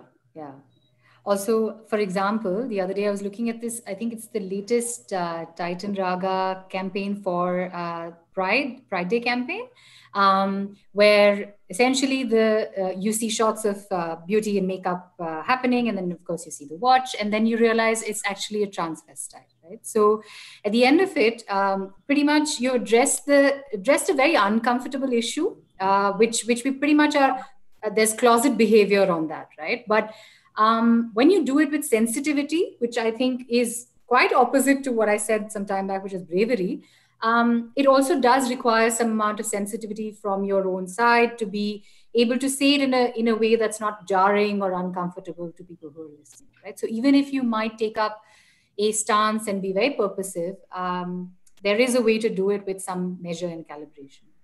Sorry, Debo, you were saying something. No, I think it's pretty much that, because I was just going to touch upon bravery is important, but you can be brave only if you're sensitive, because being brave doesn't mean, saying anything you like, but saying it with that sensitive filter. And that's what will make you can talk about anything. I mean, again, I will go back to properly. We have shown a woman pleasuring herself in that content. We've shown, lesbian relationship in that content. We've shown transgender identifying herself as a woman. All of this, but idea was, how are we sensitive? The people who are seeing it, who relate to this, who believe in it, do they find that the way we have represented, is it tasteful? Do they condone it? And if they do, then you've already taken that step. So there was bravery, but done with so much of sensitivity. Yeah. And that's what we need to continue doing. We push the envelope, but we are so sensitive in the way we do it. Yeah, for sure. I think sensitivity is, you're right, like it's the first thing that you should sort of keep in mind, or keep in mind till the end. I think that's the only way to stay charged. And if you offend someone in the room, understand why you're offending them. You might get a perspective you didn't know they had on you, because we're also so conditioned, right? I think one of the things we did with the campaign was take the campaign and give it to another bunch of women. So we made sure that the whole production team was all women, the whole cast was all women, the whole, right down to the T, the assistant director, all of them were women, right? It was one of the best sort of experiences in terms of, so there was a time when we gave it up and we said, what change would you like? And they actually called us out on our conditioning in certain places. We agreed. But that's because they were very sensitive and we were okay with that. They were ready to fight with us on it. That was molded it. And just and one more thing to add here, while this was the sensitive part, where were we brave? When we had to pick up who could be the director, we had a list of people, established people who've done great work, who could make our production wise, it could be really beautiful. But there was also with someone we felt who understood the real message, the nuance, what we wanted to do. And when you found that connect, we had never worked in the past, but we took that chance, and that was brave, because we realized that if we want to tell the story, we want to tell it just not through beautiful frames, but to impactful emotion. And if someone can feel it, can portray it. So that was brave, but yes, so it's a mix how we bring brave and sensitivity together. Yeah. So Jia, to answer your question, be brave, but be sensitive. Make sure all your collaborators you get with you are also sensitive in the issue. So there's a time where you're going to lose control of your creative, or you're going to lose control of your campaign. It's going to be out there. It's protected with the right people. I think that's, and the time will come to talk about everything that's not yet come. Okay, another question quickly, a couple of them are there. What would you recommend to brand custodians to break out of the stereotypes? Interesting question. Covered some bits of it, but I think it's very interesting because it's very tough. There are so many times that even I presented an ad and I, it's just there. I was like, oh, I'm not doing a women empowerment ad, so I'm going to go back to doing women stereotyping ad. That's happened so many times. And just, I was talking to Deva and Shambhavi before, and I think the ultimate dream is when maybe a few years from now, a copywriter, male or preferably male, walks into his office, trying to do his morning job, and has a car commercial to write for, and very nonchalantly writes, the film opens on Mrs. Sharma and Mrs. Verma discussing mileage. I think that day will be the day I will celebrate, when it will nonchalantly be in the system. Is it right now? Maybe not. But you guys, please weigh in. How do you break the stereotype? How do you step out of it with big brands? Actually, there's a lot of vintage advertising that I've seen, for example, with cigarettes, with beer, some bit of it, I can't recollect which brand it is, but a lot of automobile advertising where it's pretty jarring. I mean, it kind of can literally have you sharing it and saying, okay, this was not exactly how women should have been seen anyway. But how do you break the stereotype? Maybe the first step is to talk about the stereotype at all. Maybe exactly the way we've been trying, we've been doing, we've all been part of those kind of campaigns before. Yeah, that's what I would say. Talk about it first, and then maybe hope for it to be broken. Devo? Yeah, I think that's kind of covered. I mean, I think it's really about, because stereotypes are of so many levels, that there is it's just small stereotypes, big stereotype, largest, where do you start? It's, you have to identify within your brand sphere, because end of the day, you're representing a brand, and which are the stereotypes falls within your capacity to address. Because every brand cannot really pick up every issue that's out there, every stereotype that needs to change. So it's really about identifying the ones which, as a brand, if you're representing a brand, which one can you address? And once you've identified that, yes, then you start talking about it. As Shambhavi said, you start talking about it in a big way, in a small way, start a conversation. It's very important to light that spark and continue fueling it. Because one time attempt will never make any change. It's really about continuously fueling the conversation, keeping your eyes and ears open to where are the opportunities where that can be brought in, because sometimes there are existing platforms, existing opportunities where you can come on board and talk about the stereotype that you want to address. So it's really about constantly fueling it and keeping your eyes and ears open and going after it. Yeah. Yeah, I think you're right. I think a lot of people, it depends on what area you're playing in. I think as a writer also, a lot of times the stereotyping does come from the roles defined, right? I'll tell you a trick that someone used on me was they described a certain girl in the, I don't know what background you come from, but if writer is something that, you know, how it's where the genesis of every sort of stereotype happens. Someone wrote a film or whatever, and there was an outline of a woman they had. And I was like, okay, this is non-typical for this client or whatever. So she went and pulled up an influencer who was her sort of description of the character, which wasn't the traditional brand character. She's like, yeah, she drives this car, or she plays this sport, and this is who she is. So, you know, she is our brand, she is our consumer. Why are we not, you know, representing her? And I thought that was a great way to just, you have so many examples. Digital has given you that access to the different lives of different people, all these open profiles. Use your stalking skills for the right reason. Study your audience. Find those examples, show it to your brand. Say, here, I think we should, it's about time we should talk to these people. And you'll be able to. I think that's just the steps that you have to take in actually breaking the stereotype. Also, I think breaking the stereotype is the sort of baseline for everything. A lot of people, like as advertisers, like, oh, we don't want to break stereotypes, let's do something new. But in doing everything new, unfortunately, it's the stereotypes that we ourselves have created. We are fully responsible for creating these stereotypes. For a long time, we were mirroring the society, and then we kind of went into being comfortable with letting the mom cook the food and pack the tiffins. So yeah, it's our mistake. It's our fathers who've freaking done this. So it's going to take a while to undo a lot of stuff, one step at a time. Okay. Okay. It's a bit of a tough question, but I'm going to go. Kathy, I'm going to take 2 more questions, okay? Because I really like these questions. Quickly. Yeah. So I just want to add one question, which we've got on different social media platforms. It's something related to what you were just speaking about.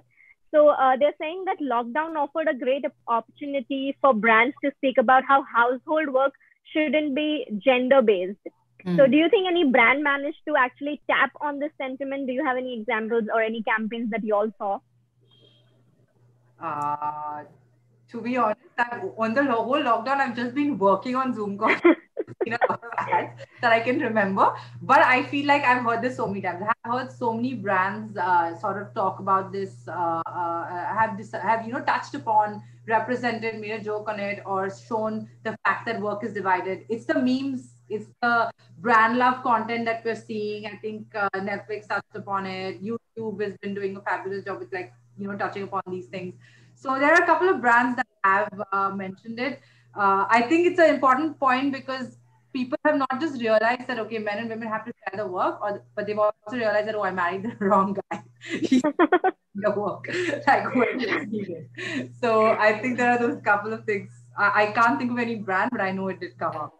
Kathy, to be honest, is a very, very interesting question. And factually speaking, there is so much, again, right? Bunch of brands, can't get the names in my mind. But what I feel like is if any brand is going to ignore this, then they're really silly, right? If they were to not see the reality, the culture that's emerging, which is whilst we have gender fluidity on one side, this is almost like the role itself has become very fluid, right? So the next time a marketeer puts a brief saying SECA homemaker, you're going to be thinking and you're going to be asking, bro, what do you mean by homemaker, right? So, so what I think is that because the culture has changed so much, no brand is going to be agnostic of it. No brief is going to be agnostic of it. No strategy is going to be either.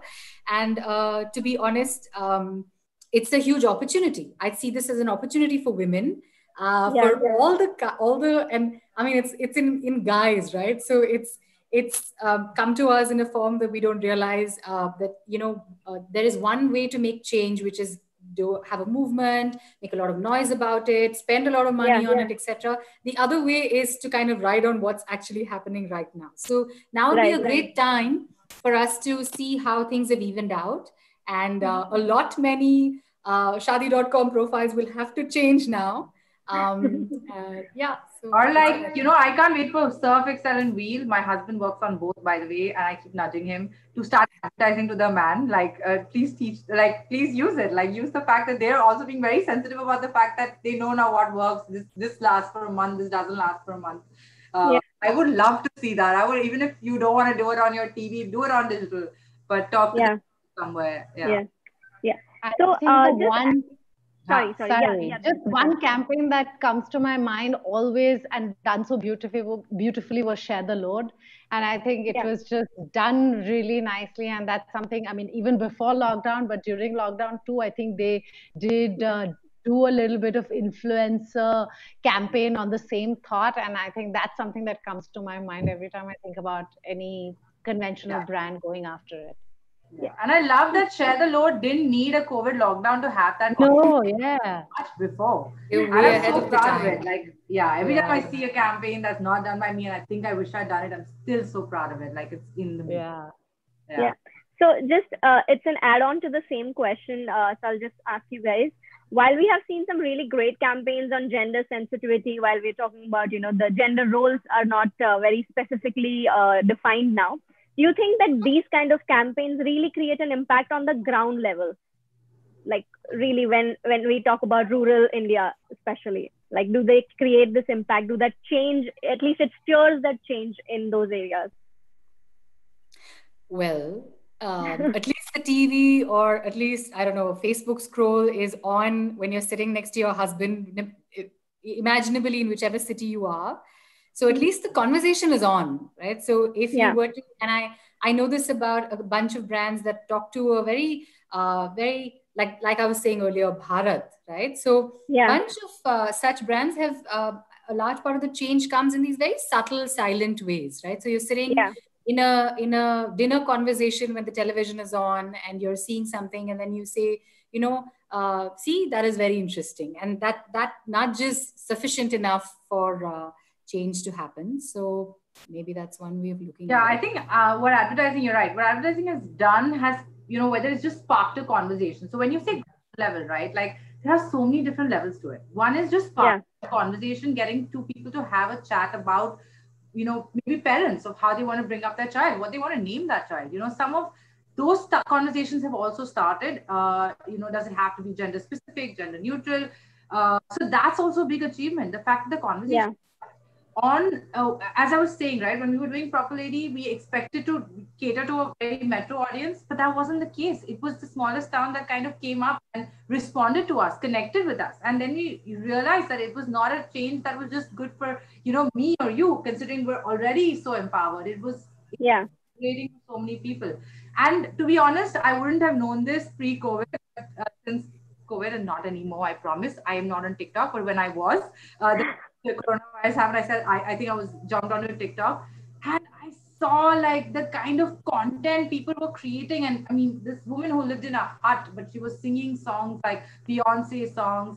She knew what she was saying. She was owning it because she kind of knew the role she plays. I think we misunderstand our country a lot as well. I travel to a lot of rural areas. I've seen the kind of balance that male have. Women somewhere in a lot of societies know they have the power at home, but they let the men believe they have it. So, there's a whole change going on. There is a truth that exists in our country, but there's changes at different levels. I would 100% say that, yes, advertising has made a ground level change. We created the stereotype some time ago and we've 100% made that change. We made that conversation started. Right. We have changed the world. That's it. And we continue to do so. So I have one more question to ask you girls, but if you want to take one of them from the Zoom chat. No, we can go for it. Go for it. So here's a question which says, what is the difference between women empowerment campaigns and femvertising? This is a new term that I'm listening to. Like female advertising, I'm guessing it's femvertising. Okay, I don't know the difference personally, but I would assume that advertising to women versus advertising to the large audience, keeping the female in mind. Maybe that is what she meant. I think there is no difference. Can I give it a shot? Yeah. Huh? Can I give it a shot? So maybe, okay. So maybe with an example, it'll help. So femvertising probably could be Fair and Lovely's old ads, right? Which typically put you in the role of a woman and they pretty much bind you to that stereotype, okay? Or it could even be talking the cause of a woman. And on the other side, What you're saying is you're freeing her up. So you're not necessarily showing her, but you're talking her cause. So, right. So share the load would be an example for women's empowerment, but all of Fal's ads would be femvertising.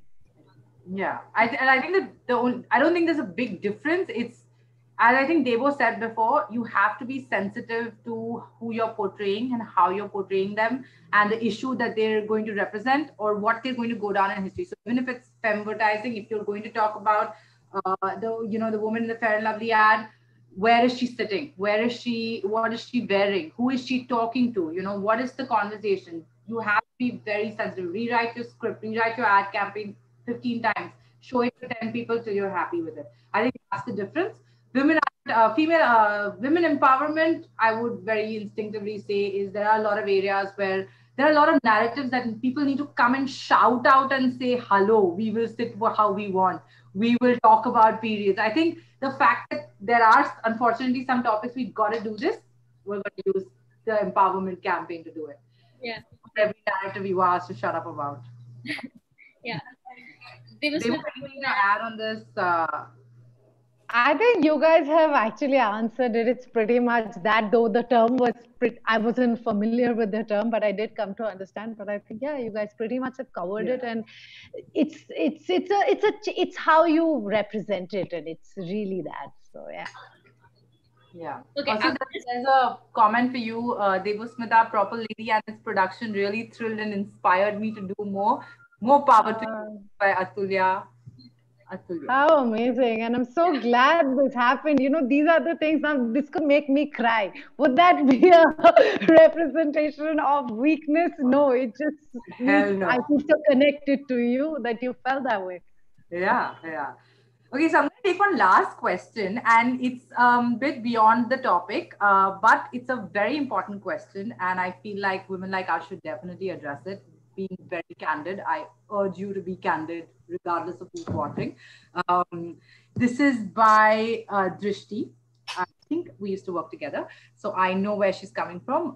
We've come a far way when it comes to the portrayal of women in ads, but the advertising industry is still a club. What can the men in advertising do to make women feel more inclusive? The men don't have to do much here. The women can just do it for each other. Yeah, but I think I know what she means. Club and advertising, a lot of agencies went down last year because of that. Right. But, I think it is a truth we live with.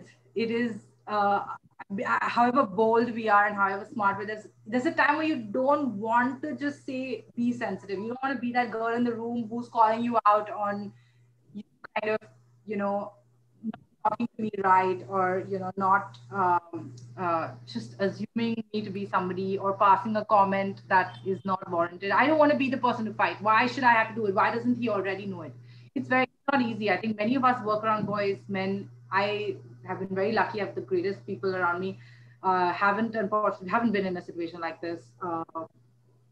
But it's not easy. I don't have an answer, to be very honest.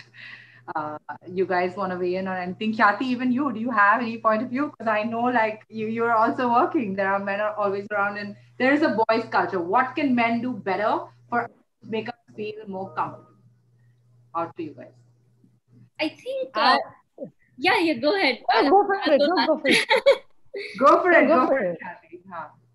I think more or less looking beyond just, beauty and sensitivity of a woman, I think their intellectual or intelligence should also be taken into consideration, their logic and being, pragmatic about situations. I think we are generally taken as only emotional beings or only sensitive people and, only somebody who can look pretty. I think if they look beyond it, would make us feel more comfortable in our own skin. Yeah. Very well said. I'm so glad you should have joined us earlier. Shambhavi, Devo, anybody? I think few basic things, sometimes I feel the boys club are formed not because they want to form it, but sometimes they behave in a way they don't realize what it could do to a woman sitting in that table. So I think just being sensitive to that, and maybe not having sexist jokes out there, like, you know, if something is shown to a woman, she's expected to react a certain way. Maybe just being a little bit sensitive to that, I think, is one thing. And to not always talk about inclusivity, talk about, yeah, there's a job, who is better fit for the job, and that should not be defined by the gender that they are from, but this is the given the experience that person has, given the work they have done, given everything, the capabilities the man or a woman has, and the work should be given to that person, and there should not be a gender conversation over here. So these little things one can just practice to ensure that every time you stay away from having a gender conversation, but more like an equal task conversation, because it's a workplace and you're here to do your job well, irrespective of who you are. Absolutely. Yeah. Can I just say that every woman watching, and for every boy watching, every man watching, let's just call them out. And dear boys, don't get offended if we say, listen, I didn't like you saying that. I think you were sexist. Don't be offended. We're just trying to make sure it doesn't happen to us again, which happened to us a lot of times. So like literally out to everybody listening, fuck it, call them out. I don't know if I'm allowed to abuse, I just do, but just call them out. Or just have a polite conversation. Say, do it. Let's just do it. Let's just make it a norm now that she's going to ask me if I say something wrong. Maybe that'll change it. So I'll tell you what, I think we're almost done, but there is one comment that's here, which is a really long one. Someone's taken the pain to write it. I would have to just read it out. I haven't read it, so I'm just going to take the chance and read it loudly. Hi team, this is to understand how far are we pushing the envelope to convert ads to acts. Once in a while, do you come across a campaign like TOI Sindoor Kela, amazing campaign, which actually has got the transgender widows, sex workers participate in the Durga Puja rituals, primarily in Bengal, or maybe somewhere close in Airtel, Touch the Pickle. But what we see mostly is a tearjerker, and we leave it at that. Be it with a film or a Facebook post, how do we go about addressing issues by making them more purpose-led? How do we get them working? Siddhi, Debo, Shambhavi, we got this question on Facebook. Okay, sorry. Yeah. Do y'all want to take it? I'm going to just give a comment. Like, I'm a bad moderator. No, I love to chat. But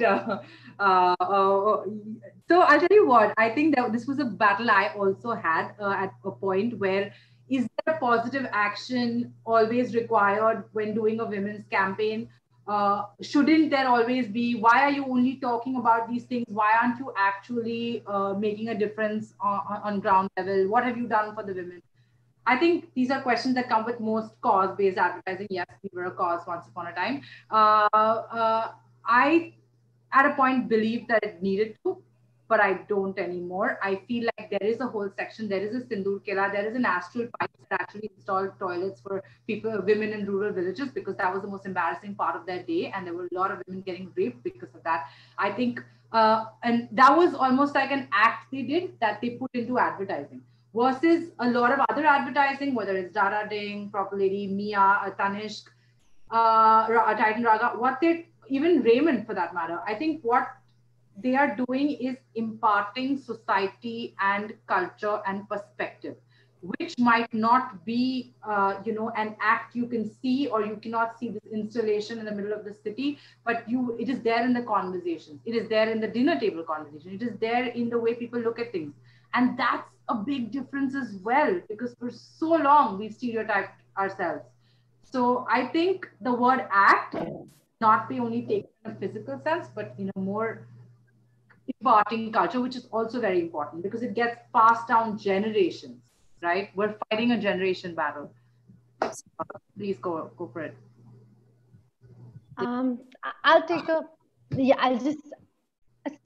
I understand the feeling, and I think we've all spoken about this, and in fact Siddhi and I've had discussions on this, but every brand has a role to play, and they are trying to they're trying to meet a need that is out there, right? Like every brand, every product that everyone is trying to meet a need. Now, if you're talking about the women empowerment bit, yes, we created one big campaign, but ground level, what is the change that we could bring about?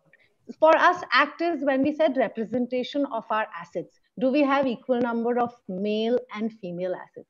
For us, like we said, I mean, it's just not in India, globally, Puma has the best growth in the last 3 years. And you won't believe it was, we invested in women ambassadors to do it. For example, when we got Rihanna in as our ambassador, she actually changed the whole face of Puma in Europe, and she won the best sneaker award, which typically in the past no woman had won. It was the best sneaker design which she created for Puma Fenty. That was the range, that was the collaboration we did. Now that was business. She was changing the landscape of sneaker design, and she was a woman. As a brand, as a sports brand, we worked with a woman to do it. Similarly, in India, of course, we have the male athletes, but we have equal number of women ambassadors, be it in the lifestyle space or in the sports space, because for us, we are a sports brand with a very strong lifestyle pillar. So we also have lifestyle. So these are acts for us, because we are taking this decision because we are trying to bring upon a change, but this is within our capacity of the act that we can do. While there could be other brands who could do something deeper, more ground level, and I'm sure they're doing it. It's really about the space in which you work in, and what is the little change you can bring about, and together as a society, then the change happens. Yeah. So absolutely. I think it is happening. Yeah. I think quick fact here. So the year that Puma did Proper Lady, they signed Mary Kom, Dutee Chand, Sara Ali Khan, Kareena Kapoor as well. Right? Kareena this year. Kareena Kapoor this year. Yeah, I mean, it's like we've not finished a year to proper. But I think that's in itself. I think when Dutee Chand also came on, a lot of people, I think that our social media was full with hate comments. We had a great social media manager. Shout out to Nikki, because she literally gave it to every troll in the country. Yeah, tried to attack Dutee Chand, and Puma to just stand by her and still today stand by her for everything she is. I think that was a great act. The number of people it's touched is, we still get messages on it. But yeah, Shambhavi, if you want to add to this, go for it. Yeah. Not quite different from what Debo said, which is that I was thinking, so it's a strange oxymoron, ads and acts by itself, right? I'm not too sure if advertising is originally meant to cause social change. Maybe a large part of what the brand wants for itself, the brand essence, the brand core, if it happens to take on a cultural tension that's very true for everybody and does solve it or does represent it in its best possible way, maybe change is going to follow, right? But I can think of one example, like Rin, which originally talks about how if you're from a small city, then you typically don't have that kind of confidence. But what you're doing is you're providing that inner shine, inner confidence.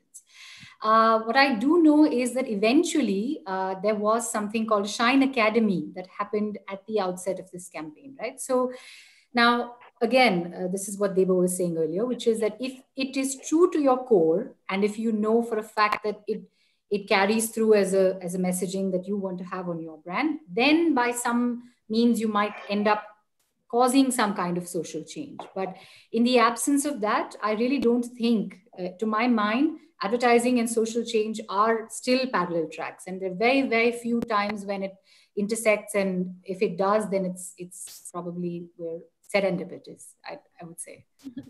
Yeah. Great. I think even an example, just because we said periods, I think the fact that women are talking about periods today is because 5 years back it was normalized. Like the fact that people can talk about the kind of pads they use, or the fact that they need to be sustainable in choosing the pad. I think that would have been a very SMS conversation some time ago, but today it's on everyone's social media. And that has changed. That is an act that has changed the woman, and she's okay with putting a picture with underarm hair, with putting a picture with scars on her body. Social media is a big representation of how this culture has changed because advertising has impacted it. And they don't need to hashtag a campaign to do it. They just know, you just see it. You see almost a coming together of the multiple narratives in these people. Yeah. So yeah. that's a big, I think that's a change. I don't know his name, but that is what, I don't know why I said his, maybe it's his, Axe, Rana. That's the, the Axe. Thank you, ladies. I think this was such a wonderful conversation, insightful.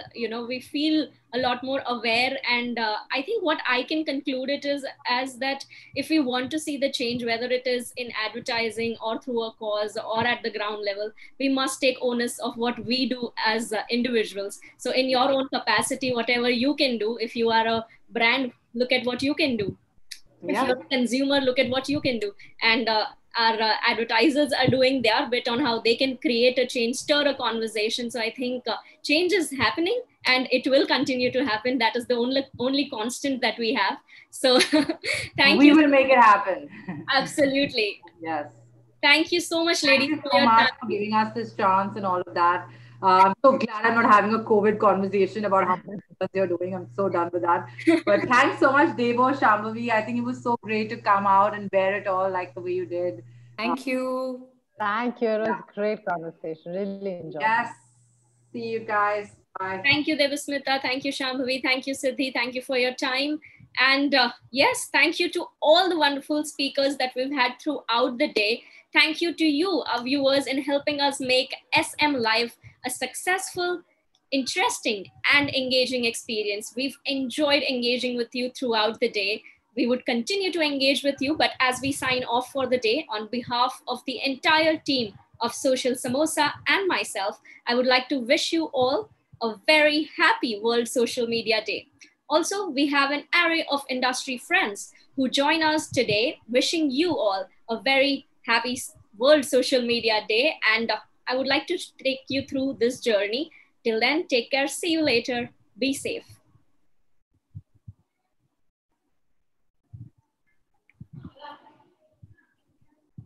Happy Social Media Day, guys. I think it's very beautiful that we've got one day to celebrate social media. And I just hope that our community keeps on getting bigger and we grow together. Everyone, this is Naair from VML YNR India. On behalf of the VML YNR family, I would like to wish all of you a very happy World Social Media Day on June 30th. I can't begin to tell you how important social media is during these times of the pandemic. It helps us stay connected with our family and loved ones. It gives us information, and most importantly, it's a companion during these times. So all I can say is stay safe and stay connected. Have a good day. Thank you. Hi, it's a social media day. Remember, you don't have to post it to prove it to anyone. If your post can put a smile on someone's face, it's worth sharing. Happy Social Media Day. Hello, Social Samosa team. Team Infodigit wishes you all a happy World Social Media Day. Social media is a really important channel to amplify brand reach and recall. We are happy that you powered so many brands in amplifying this reach. Thank you. I think I should not talk about the relevance of social media day to day, especially when we are hearing this on a platform which is very well known for social media itself.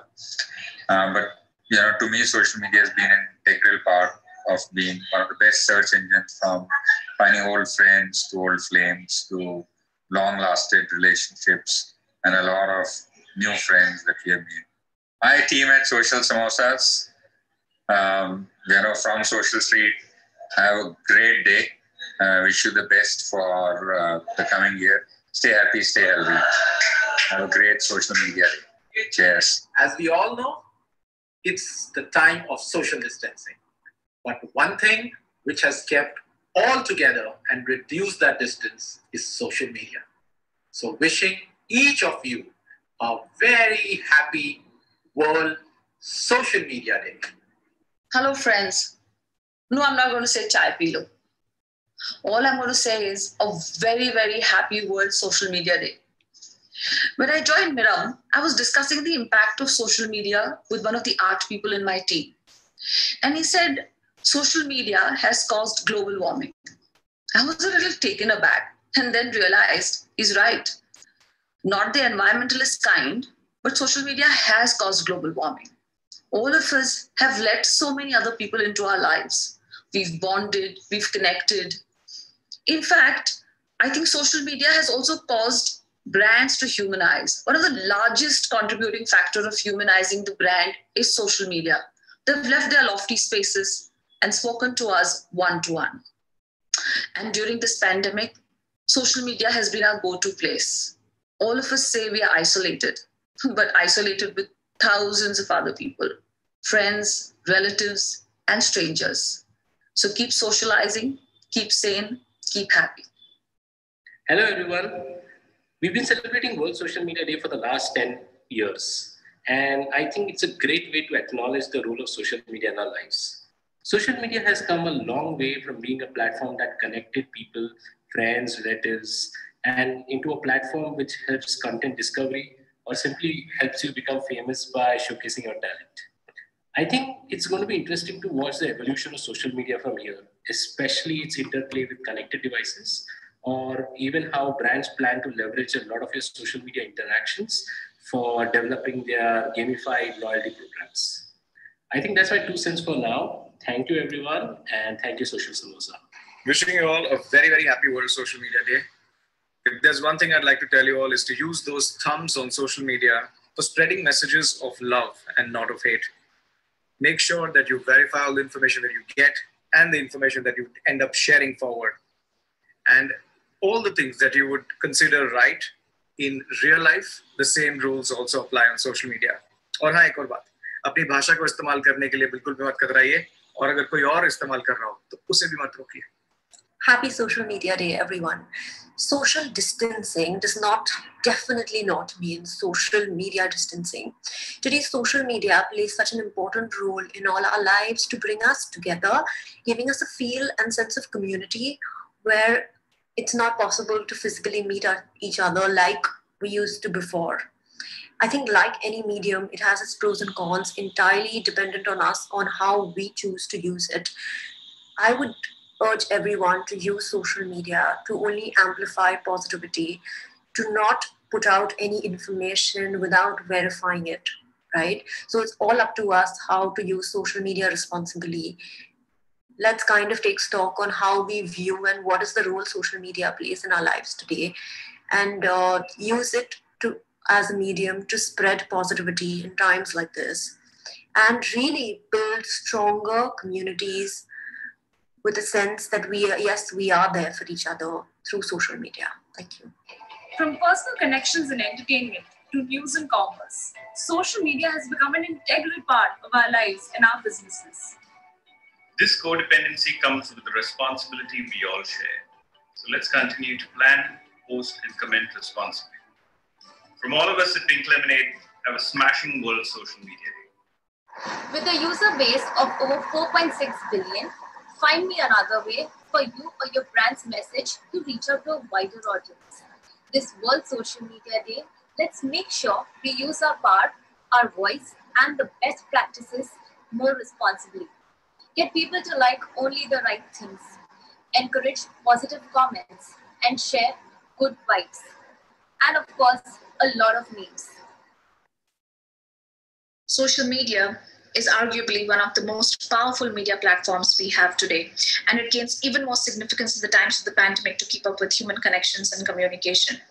But like with any other powerful media platform, it can be used for the good and it can be used for the bad. As custodians of the industry, as brands, as influencers, it's a collective responsibility to choose to do the right thing. It's a collective responsibility to be socially responsible with our communication. Wish you all a very happy World Social Media Day. Thank you. Happy Social Media Day, everyone. Social media is amazing, not just because it connects people, but also really expands the horizons of business and careers and so much more. Let's use it in the best way possible. Happy Social Media Day. Hi, everyone. This Social Media Day, I just want to use this opportunity to spread the message that we should continue using social media constructively. I think a few years back, we used to be all very happy that the number of hours spent on social media is going up. And today it's reached a level where it is imperative that we continue to use it, not just to connect with our loved ones, but also to learn and expand our knowledge base. And also probably it's going to be helpful to limit our social media time so that it does not hamper our life outside with our family and friends. So with that, let me wish you all a very happy social media day. Thank you. Hey guys, it's Social Media Day. I, for one, am extremely thankful for this day, especially because of the times we are in.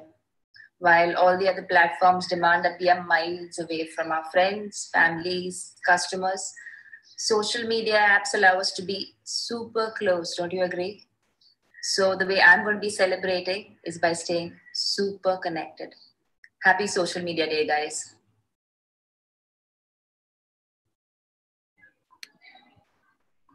With that, ladies and gentlemen, boys and girls, thank you for staying with us through the whole day on SMLive by Social Samosa. I would like to thank all of you and of course give a special shout out to our gifting partners, Red Chief and Sublime Life. Thank you so much for being our partners for SMLive. And thank you to all of you for being here and participating and keeping the interactivity so alive here. So thank you so much once again. I'd like to leave all of you with just one thought, which everybody on the video has also said. Social media is the new way, the new medium that is taking over the world. But don't forget, use it responsibly, be authentic, be real, and don't forget to keep smiling. Stay safe,